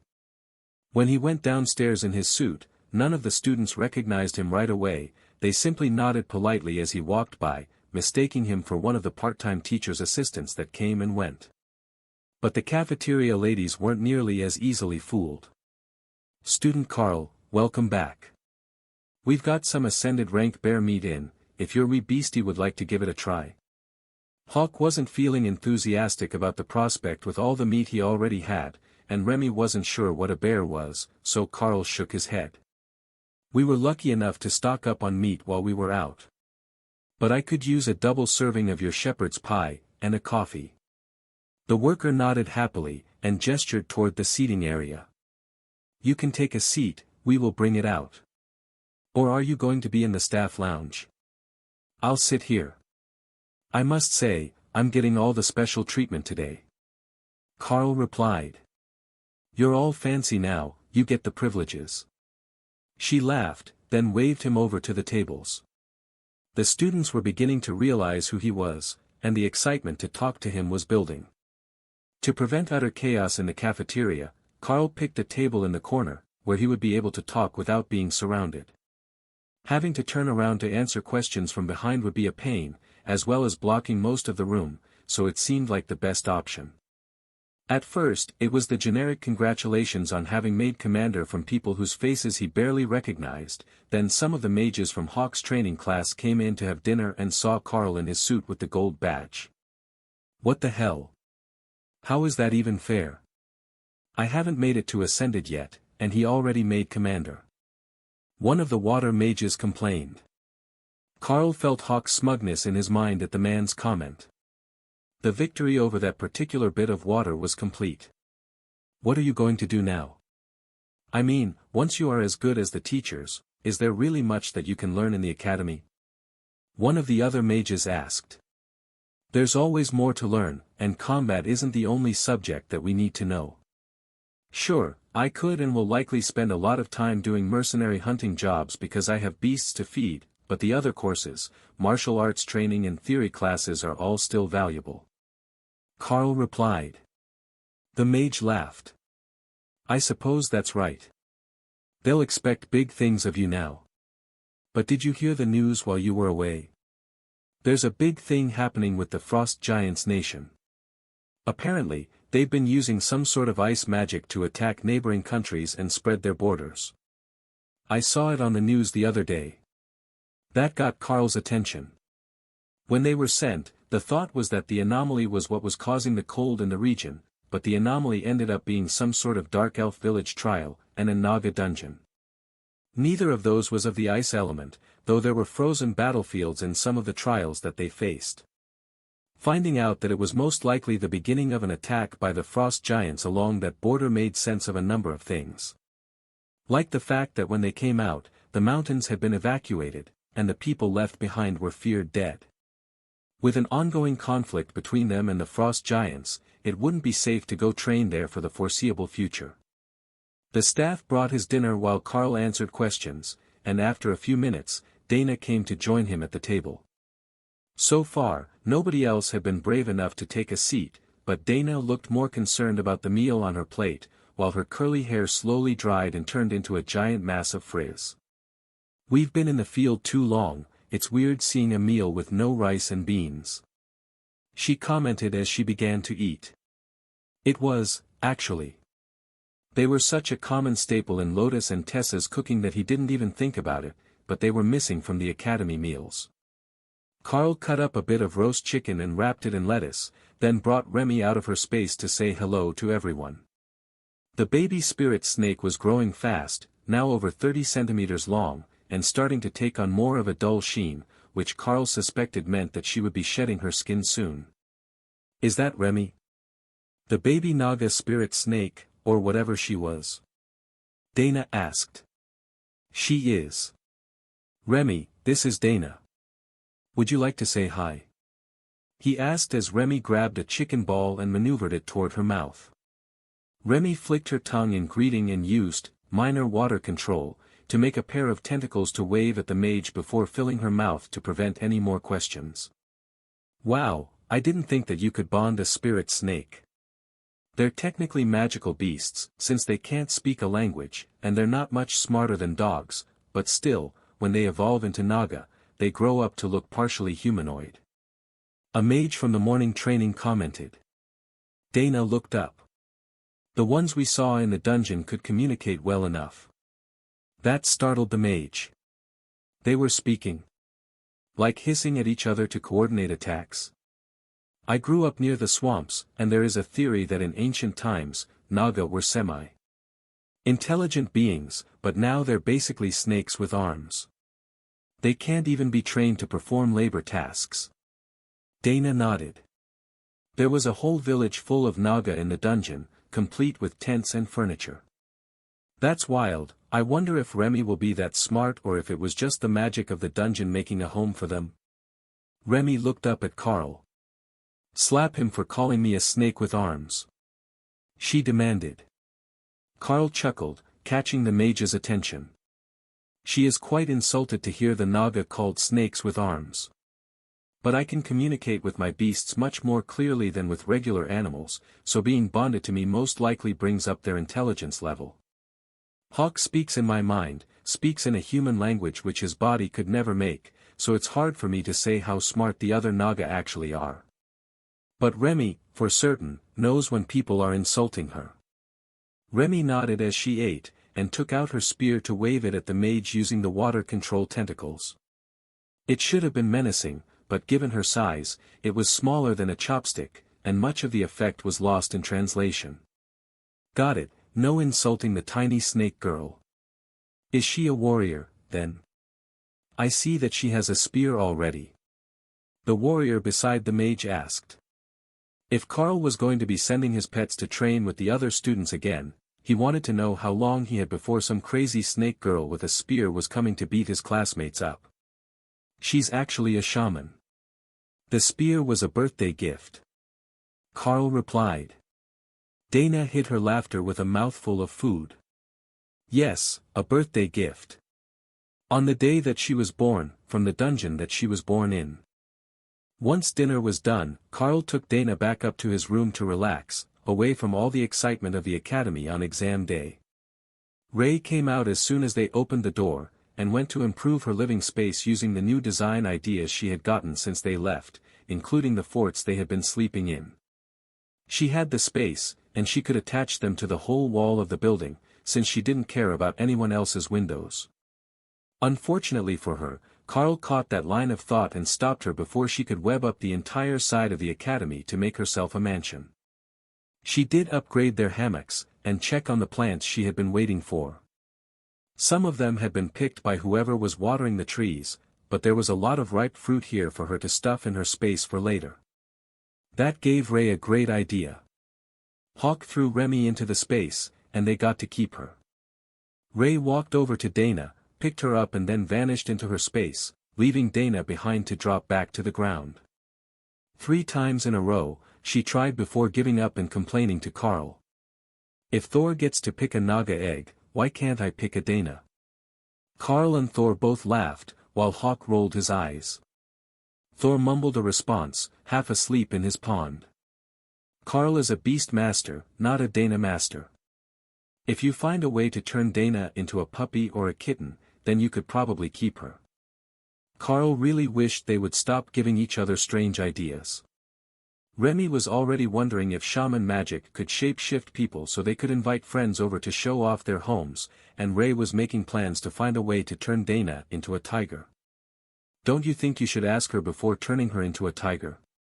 Carl teased Ray, disrupting her train of thought. It's easier to ask forgiveness than permission. I read that in the ethics textbook. While he was fairly certain that Ray had misinterpreted something in that textbook, Carl left them to their own devices and pulled Dana down into the newly expanded hammock. It's good to be home. We can finally get some real rest, and maybe we might even sleep in. He whispered to the mage in his arms. Dana just laughed. Did you forget that Sergeant Rita and Jill are both here at the academy? We're guaranteed to be pulled out of bed at the crack of dawn. With all the stress of the long trip, they both drifted off to sleep early that night, still sharing a hammock. That was where they were found when Sergeant Rita and Jill came looking for their students the next morning. Carl woke up to the sound of careful footsteps on the balcony. Agent Jill, good morning. He whispered. You have good hearing. I was coming to wake you up, but I didn't want to wake Ray. Jill quietly replied. She already knows you're here. Don't worry, she's not going to tie you up today. Carl joked. Not that she hadn't considered it. Carl equipped his new uniform as he swung himself out of the hammock, waking Dana up when she suddenly found her arms empty. Rita shook Carl's hand when he reached her, and her usually stern look turned to a big smile. "Well, it looks like you've outgrown my tutelage. I remember when we first met, Hawk said that one day he was going to be more powerful than I am, and what do you know, it hasn't even been half a year, and he's already there." She informed him with a mixture of sadness and pride in her expression. "I take it that you're being reassigned now that I've advanced?" Carl asked. Rita nodded and gestured to her uniform. "They've made me a warrant officer, and I'm being reassigned to the Ministry of Education as a liaison officer. I will be tasked with helping rare classes and special cases make their early benchmarks, in the hopes that I can replicate your success. How much time do we have, or have you already been reassigned?" Carl asked. "I meet my new student today, a transfer from out of the country who will be moving here. I think you might already know her." Rita replied. "I might know a foreign transfer student?" Carl asked confused. He didn't know many people at all, so the odds of him meeting a random transfer student in advance were pretty low unless. "It's Rose, isn't it? The ascended rank spellblade?" Carl asked. "Good try, but not quite." Rita stepped out into the hallway, and came back in with a young teen girl who looked oddly familiar to Carl. He had seen her somewhere recently, but it was taking him a second to figure it out. "The Seminary Academy. You were serving breakfast," Carl announced once he put the pieces together. "But how does that make you a foreign transfer, sister?" "It's not that far to the Seminary Academy." The girl smiled. "My name is Cora, and I'm not a sister of the orders. I grew up in a Red Dragon priestess-run orphanage, and I was in the process of transferring to work at one near here when you came through the Seminary Academy with Thor. Since I'd only missed the injection by a month, they decided last week to give me the shot early instead of waiting for next year. They didn't want to risk letting me go through training, then losing me if I gained a class marking. Is Thor here somewhere? Can I meet him?" Dana laughed. "That's the answer I was waiting for. Everyone loves Thor." Carl nodded in agreement. "What class did you get?" "Hunter. The one with the bow and the wolf head," she announced proudly. "That mark should be for a type of hunter that summoned a companion animal. The summoned pets were not strong combatants in the long term, as they never left the common rank, but they could be very useful in many situations. Do we have any feathers? If I can get a feather quill and some ink, I will make you a skill book with my talents as a welcoming gift," Carl offered. Rita blinked slowly, staring at Carl. "Right, he had a bird. Hawk, have you molted a feather that I can have? I want to make her a skill book for Rend." Hawk pointed to a feather sitting in his space, which Carl pulled out before realizing it wasn't one of his own. It was a feather from one of the damaged Naga necklaces that Hawk had been hoarding. Broken magical items had been useful before, so he didn't want to let them go to waste. "All right, I have my quill, I have ink in the school supplies, I have paper, and this is an easy one, only 4 pages. I hope everyone can wait a minute," Carl explained. He quickly wrote out, "Rend," and passed the thin manuscript to the newly minted hunter. It vanished from her hands as soon as she tried to open it, and Cora pulled Carl into a hug. "Thank you so much. That is an incredible skill, and it's going to work so well with my night vision skill." Hawk made a happy noise. That was all that a true hunter needed. Rend and good eyesight. Every wind speed Hawk knew that. "All right, Commander Carl. I think we've taken enough of your time, and Jill needs to bring Dana to be tested for her ascended rank badges this morning. We will see you around the academy, but you are welcome to drop in to give lectures if you have some spare time," Rita announced. "I will see you soon." The ladies all left, and Carl realized that maybe he really would be expected to give lectures about something. He was a commander rank elite, he knew his skills. Asking him to teach others who had similar skills didn't seem too outlandish, and they would likely give him school credits for it. Left alone in his room, it didn't take long to discover that he had no plans at all for the day. He could go get breakfast, then just relax and meditate, catch up on sleep, and get reacquainted with the pace of life in the academy. It didn't sound half bad, and Thor was on board with the idea that there was no harm in a little more sleep. Of course, simply sleeping the day away when you were the talk of the academy was easier said than done. Carl hadn't even had time to sort through his gear to see what was depleted and what needed replacing before there was someone knocking at his door, then another, more insistent knocking. "Good morning, was there something you needed assistance with?" Carl asked the stern-looking woman at the door. She was wearing a visitor's pass, which she would have needed to get up the stairs without being redirected by the spell, and she was holding a briefcase in one hand and a clipboard in the other. "Wonderful, you are still here. Come with me and we can get started," she announced. "Started on what? Perhaps you can explain what you are talking about over breakfast." Carl responded. "I'm afraid that our time is short, so if you would, we need to be going." She replied. "Madam, I have no clue who you are or what you want. If you wish for me to go anywhere except to the dining hall for breakfast, you are going to need to provide more details." Carl retorted, exasperated by this stranger, who wasn't even authorized academy personnel. If she had been clergy, or from the Bureau of Elite Development, she would have gone to the headmaster and had herself put on the staff list, so she would have a staff badge and wouldn't need the visitor's pass to get around. It didn't take long to realize what she meant by time being limited, though. Carl could already hear running down the hallway, and it was hard-soled shoes, which only an office worker would wear. The students wore running shoes or boots, and the staff wore either soft-soled shoes or military boots, depending on their preference. The woman looked annoyed as a half-dozen more government workers ran up, all wearing visitor passes with their clipboards and briefcases. One night was more than enough time for their departments to find out about the new commander, and come up with a plan to try to rope him in. Carl looked at the massed group of recruiters with his best fake smile. "Wonderful, we can all go for breakfast together, and you can make your pitches," he announced, closing and locking his door behind him. He started to walk, and one of the men in the back, with a nasal voice that made even Thor wince, asked the question that was on all their minds. "Who might we be competing against? Has anyone already made a pitch for your time?" Carl turned to smile at him. "Indeed. One high priestess of the Blue Dragon clerics, no fewer than 2 bishops, 1 Spellblade clan, and the Bureau of Elite Development have all beat you to the punch and are in consideration.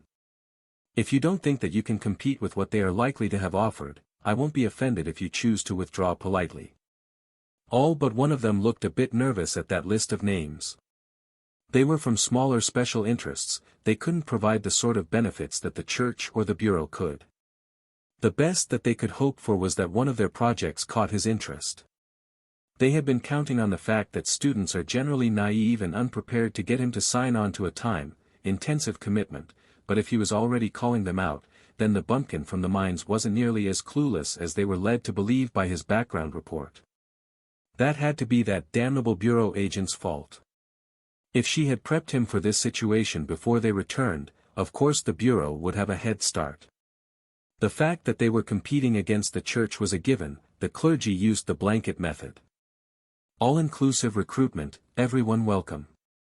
Everyone who was anyone, and some who would never amount to much, were all approached by the church, and every elite tried to keep friendly ties with them because they had all the healers. Fiwognov.co. Little did they know that it was the church or the bureau, but a rather jaded Prince Corbin who had warned Carl that saying no was in his best interests, and then proved it when they got off the helicopter. The fact they were still going after Corbin, despite the fact he had a faction and commitments, showed Carl very clearly that they would never give up. Alice was waiting at the bottom of the stairs with a gentle-looking high priestess of the Green Dragon, the nature god. The high priestess smelled heavily of giggleweed smoke and incense, and her eyes were slightly glazed, but her smile was warm and friendly. Alice nodded to Carl as he came down. "Do we have room for 2 more for breakfast?" I didn't hear screaming, so I assumed that things went fairly smoothly upstairs. Carl chuckled. If I had gotten frustrated, I'm quite certain there would have been screaming, yes. I would love to have you and your friend join us for breakfast. High Priestess, you must be hungry. As hunger was a side effect of the herbs she had been smoking, that was guaranteed. But the High Priestess curtsied quite formally as she looked up at Carl. That sounds lovely. I have brought some tea. Alice led them to the staff dining hall, which was nearly empty already, and away from prying ears. Once they were seated, Alice gestured for the staff to bring them all the breakfast special and drinks, then turned to get the morning chaos started. Colonel Valerie will be here in an hour, but she has asked me to inform you that she's looking to formally recruit you for the bureau. I don't know the terms, but it would be full-time agent status, with conditions, probably including finishing your classwork to cover the core subjects. A few of the others saw that as a chance to challenge the bureau agent. If they were just trying to hire him, that wasn't much of an offer. He made commander as a first-year student, not like Alice, who only made it to commander years after graduation. The green-robed high priestess sipped her coffee, then poured herself some hot water from the insulated pot on the table into a teapot and started to steep her tea. I'm sure Agent Alice is omitting some important details because that sounds boring. Even I can offer you a generous stipend and a cute cleric to play with. The others looked scandalized, but Carl laughed. And did the cleric in question phrase it exactly that way, or did she say that she was bored this morning and wanted to go to the woods with Ray and play instead of whatever she's supposed to be doing? The high priestess looked thoughtful. It might be the second one. But if you're Ray, it's the same thing, really. She's out in the yard somewhere, exploring. Ray, go find Lotus and keep her from getting lost or injured. Carl instructed. The recruiters hit the ground, diving out of their chairs when the enormous spider suddenly appeared in the room, but Ray just ran outside, looking for Lotus so they could make a fort in the woods and look for flowers. What in the seven hells was that? One of them wailed, her eyes tearing up in fear as she cowered under a table. Oh, that's Ray. She's my partner, and the one that the team's nature priestess wanted to play with. The high priestess pointed at Carl as if he had just made a great revelation. You know, that makes so much more sense. Nature priestesses rarely want to play with humans. The man with the nasal voice glared at Carl and the high priestess. If you just wanted us here to mess with us, we can come back later. I would rather you didn't. Now, please, feel free to make your presentation, and I will give you some warning before more giant monsters appear in the room. The high priestess smiled. You should warn them about little ones, too. Because even if they insult the little spirit snake shaman, it will still be prohibitively expensive to have them resurrected. The man cleared his throat. As I was about to say, I represent the 7th Bank and Investment Conglomerate, who are working on an expansion into the southern wilds, and we think you could be just the person to head security for our new facility. A banking conglomerate could likely put up some decent pay, but full-time compound security for a southern outpost? No, thanks.